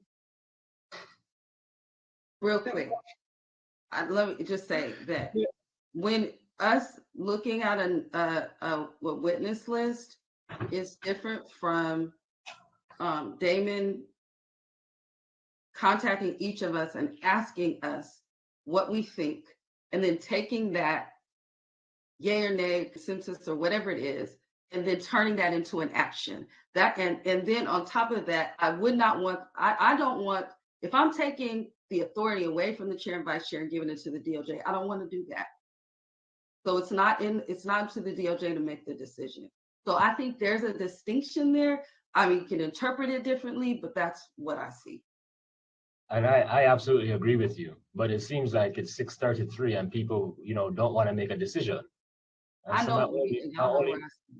my only point, and me as well, right? My point was that the DOJ actually made, right, a decision by extending the time.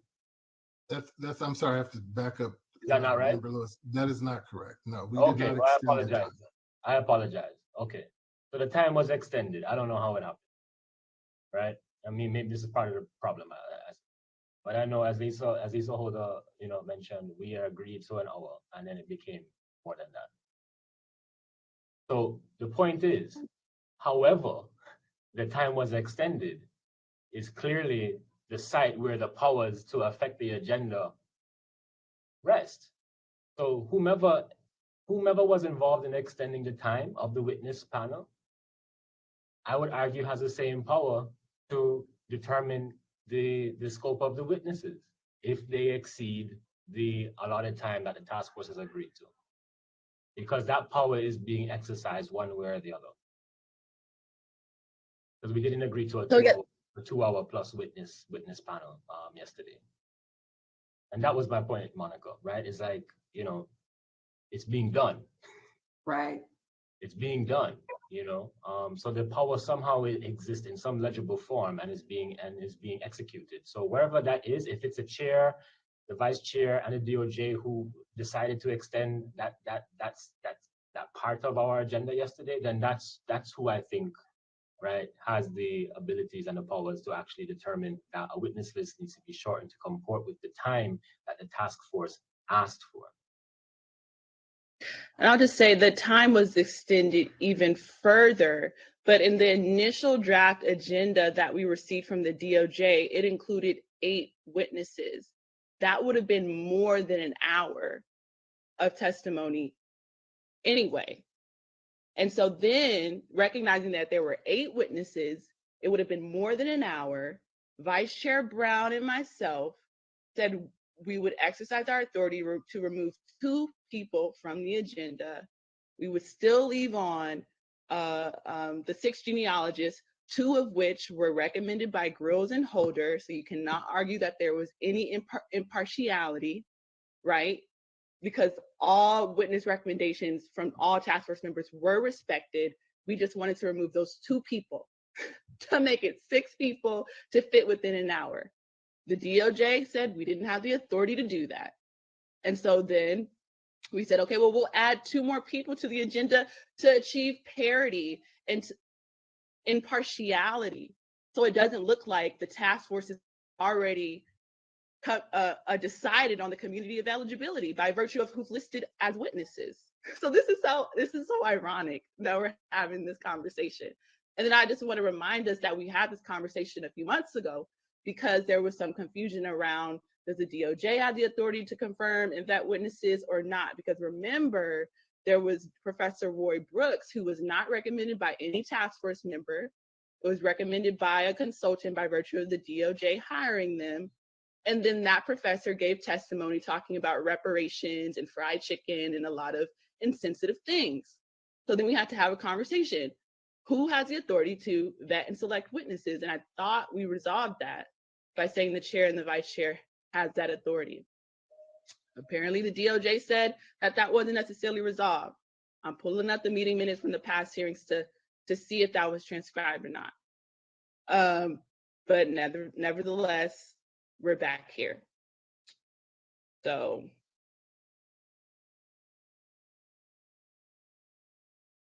Madam Chair, I call for my motion to be acted on to adjourn. Don had his hand up. Okay, Member Tamaki, and then we'll recognize Vice Chairman. Real quick, this is something that can be revisited again, but at least for the time being, maybe we keep the authority in the chair and the vice chair. But, you know, I think the task force is expressing a couple things. One, what Pastor Brown said about difference of opinion, diversity, balance within the fixed time. And the other principle is once the task force approves of the agenda and the hour, that's pretty sacrosanct. The authority can't be to expand it, to put in more witnesses or to do other things with it. That's the allotted time that the task force approved. But maybe at least for the time being, just to move this along, and we could revisit it at another meeting if that doesn't work out. But to get us beyond this point, I feel comfortable with that approach. Would you like to entertain a motion, Member Tamaki? Yeah, I would move that the task force for the foreseeable future until it's revisited, vests the authority to determine the number of witnesses to fit into the agenda, but subject to a number of parameters. One is with an eye toward balance, with an eye toward diverse views, with an eye toward fitting it into the time frame, and then, of course, subject to compliance. The guardrails would be the agenda that has been approved by the task force. And then to the extent that task force wants to revisit it, of course, it goes without saying that it can't be at any time. Point of order, did the Reverend have a motion on the floor? The motion was that we will adjourn. And I seconded it. What happened to that? Okay, so we'll carry the motion. Because we have a tendency to do, when I do a point of order, we have a tendency to then go ahead and have a motion, which then would be out of order. So I'm just saying, if we're going to follow Johnson, we can carry the motion to adjourn the meeting. Parliamentarian Johnson, you may proceed.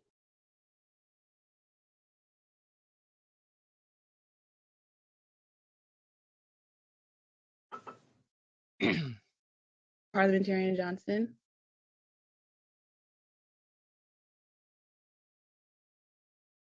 This is Aisha. I can go ahead and call the roll.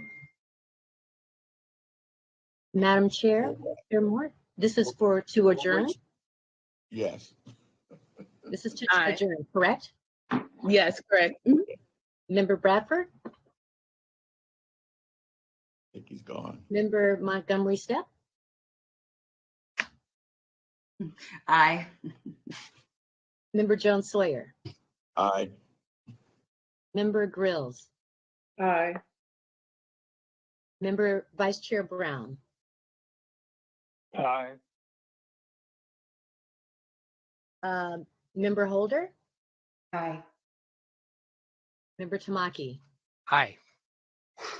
Member Lewis? Aye.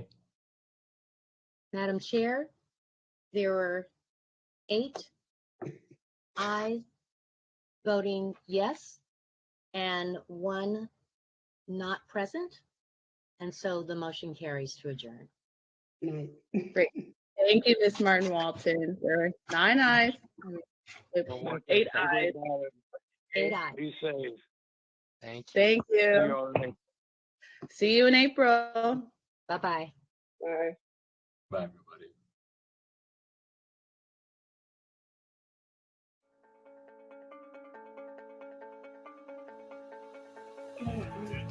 Oh, family. Oh, Lord. Have mercy. Let me close that out, Lord, today. I don't even know what happened in the end. And y'all need to play nice over here. Now, listen, we don't do that trauma over here at the Reparationist perspective. We've been traumatized enough. We are not each other's enemies. We've got a real common enemy out here that we need to save all that smoke for. We don't need to do it over here in the chat, y'all. Let's play nice in the broadcast. I am so tired of these trolls. This has been all day, y'all.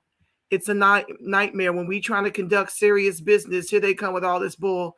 I'm gonna have to actually complain to StreamYard because I keep blocking them and it keeps coming back. So I will do that so we can try to do business in peace. But it's a hot mess over here with this constant pop-ups that I'm trying to control, but you know how it is. It's been a long day, family. It's been a long, traumatizing day, but you know what? Anger gets shit done. That's how I feel about it. And the problem with how we got here is that too many of us have buried our heads in the sand because we don't want to be traumatized. We need to think about what the ancestors went through so that we can be here. And just think about, if we think about the toll it's taking on us to endure this information, think about what it took for the ancestors, and they didn't even have these modern day conveniences. Remember, family, none of us are free until all of us are free. It is not okay for me to be doing well and my fellow brethren, my fellow freedmen not be doing well. And the sad truth is the majority of us are not doing well. And that has to matter to somebody because it clearly don't matter to white folks and immigrants by and large. We've got some exceptions, but we can't count on them. We are all we got. We are the leaders we've been seeking. We are the leaders we've been waiting for. And so it's time to learn and teach each one, reach for one, teach one, and wash, rinse, repeat these formulas all throughout the country because the feds are going to be a long way off. One of my biggest fears is that they're going to wait until they've ethno-genocide us to as few in number as the Indians before they even speak on reparations. So we got to get what we can right now from the state. And I know some folks are against state repair, but it beats a zero, y'all. It won't be the big check. Everybody's looking for it to be the quadrillions that we're owed at the federal level. It won't even be quadrillions at the federal level. You can guarantee that. But if we can just get monthly payments, monthly reparations payments, either directly deposited or in the mail to the majority of freedmen so that they can start to manage their lives, educate their children, build businesses and invest in land and real estate, then that will be well with my soul. Okay. And at least have some pocket change to do what we need to do and to finally be made whole from the 40 acres and a mule these white folks took from us to give to reparations to the white slave masters and the white immigrants, 100 years of the Homestead Act, because why? We refused to expatriate. That's what Lincoln wanted. Once we fought and won our emancipation, his cracker ass was trying to get us up out the country. He wanted us to go back to Africa. Ain't that about a blip? So you use us as the shoes. Now you want to throw the shoes away and tuck us clean away over back in Africa, the place that sold us into slavery? Get the fuck out of here. That's what the ancestors said. So they stayed and they made some great strides and we thank them. But somebody dropped the hot damn ball for us to be where we are right now on the very bottom. Somebody forgot to put the gate up. Somebody gave the keys back to the white man and somebody gave the keys to the immigrants.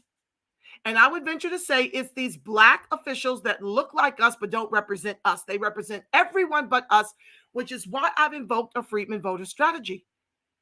We are out of time. Listen back to the horrors that these testimonies rendered, wherein our Black men, women, and children are concerned, and be mortified and clutch your invisible pearls and get to work. Let me tell you something. They've already neutralized us economically. We've got nothing coming unless we weaponize that vote, and we are out of time. And let me tell you who's going to show up to them polls. These immigrants are showing up to these polls because they're getting our reparations and our protections. So y'all can't afford to stay home. You better turn out in record Obama numbers, Obama-style numbers this midterm, and you need to invoke the spirit and the backbone and the kahunas of our ancestors who knew when to pivot from the Republicans to the Dixiecrats in order to get civil rights. This is a protest vote. This is also to stave off our most imminent threat, which is immigration. I am recommending that we all go out in Obama-style numbers to vote for closed border candidates only, including Marcel Dixon to replace the Coon Clyburn in District 6, South Carolina, and Tamara Johnson-Shealy to replace the Coon Warnock in Georgia. And y'all need to make that message go viral because we are out of time. Seriously, listen to the horrors. Go back and play it. I was back and forth between court. I didn't get to hear everything. I'm going to read the chat. But y'all need to understand that this is by our own government at every branch.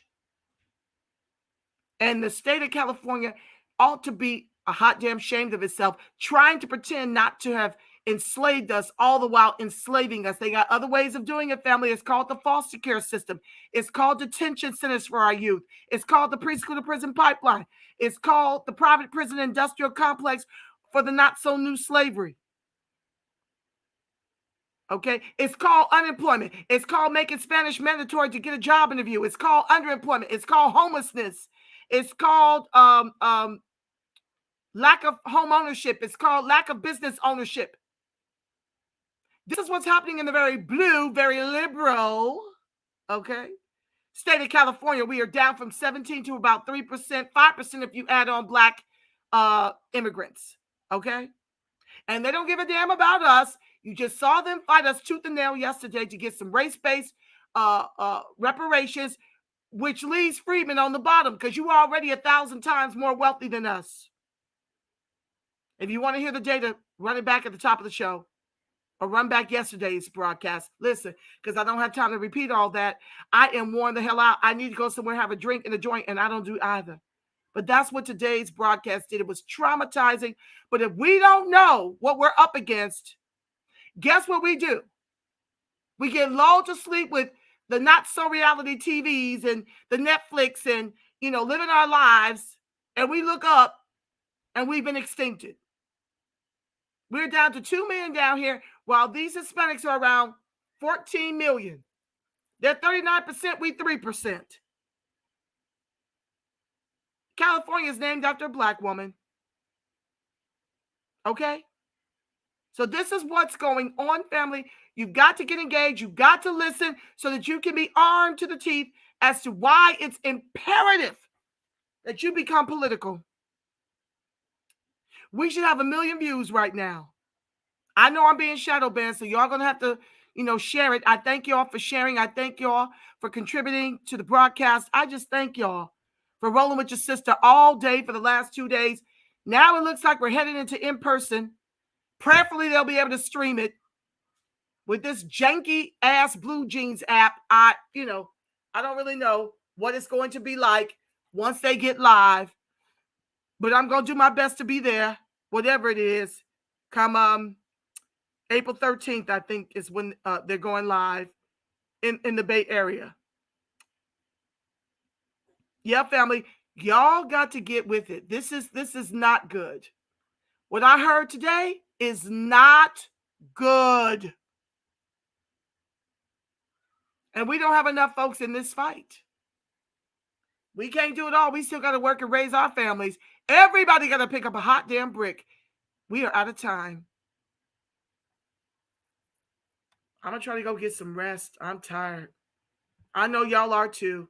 Thank you for rolling with your sister. Thank you for always being the wind beneath my wings. Thank you for supporting my voice in the new Black media. I appreciate you more than words can convey. You can tune in anywhere and you choose to be here with me. It means the world to me. I don't think you'll ever quite know.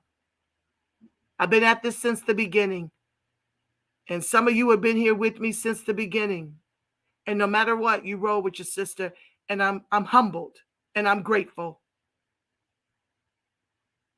With that being said, family, the light of God surrounds us. The love of God enfolds us. The power of God protects us. And the presence of God watches over us. Wherever Freedmen and its allies are, God truly is, because family, you are the face of God. You are the voice of God. You are the body temple of the Spirit of the living God. If nobody's told you today, family, know this, that I love you, Black family, and I love you so strong. Yes, I do. Until we meet again, family, with more current events through the Freedmen lens, through the reparationist perspective lens, I want you to make it a beautiful, God-inspired rest of your evening and work week. Until next time, family, I'm believing for you a ton of peace, love, and reparations. I'm out.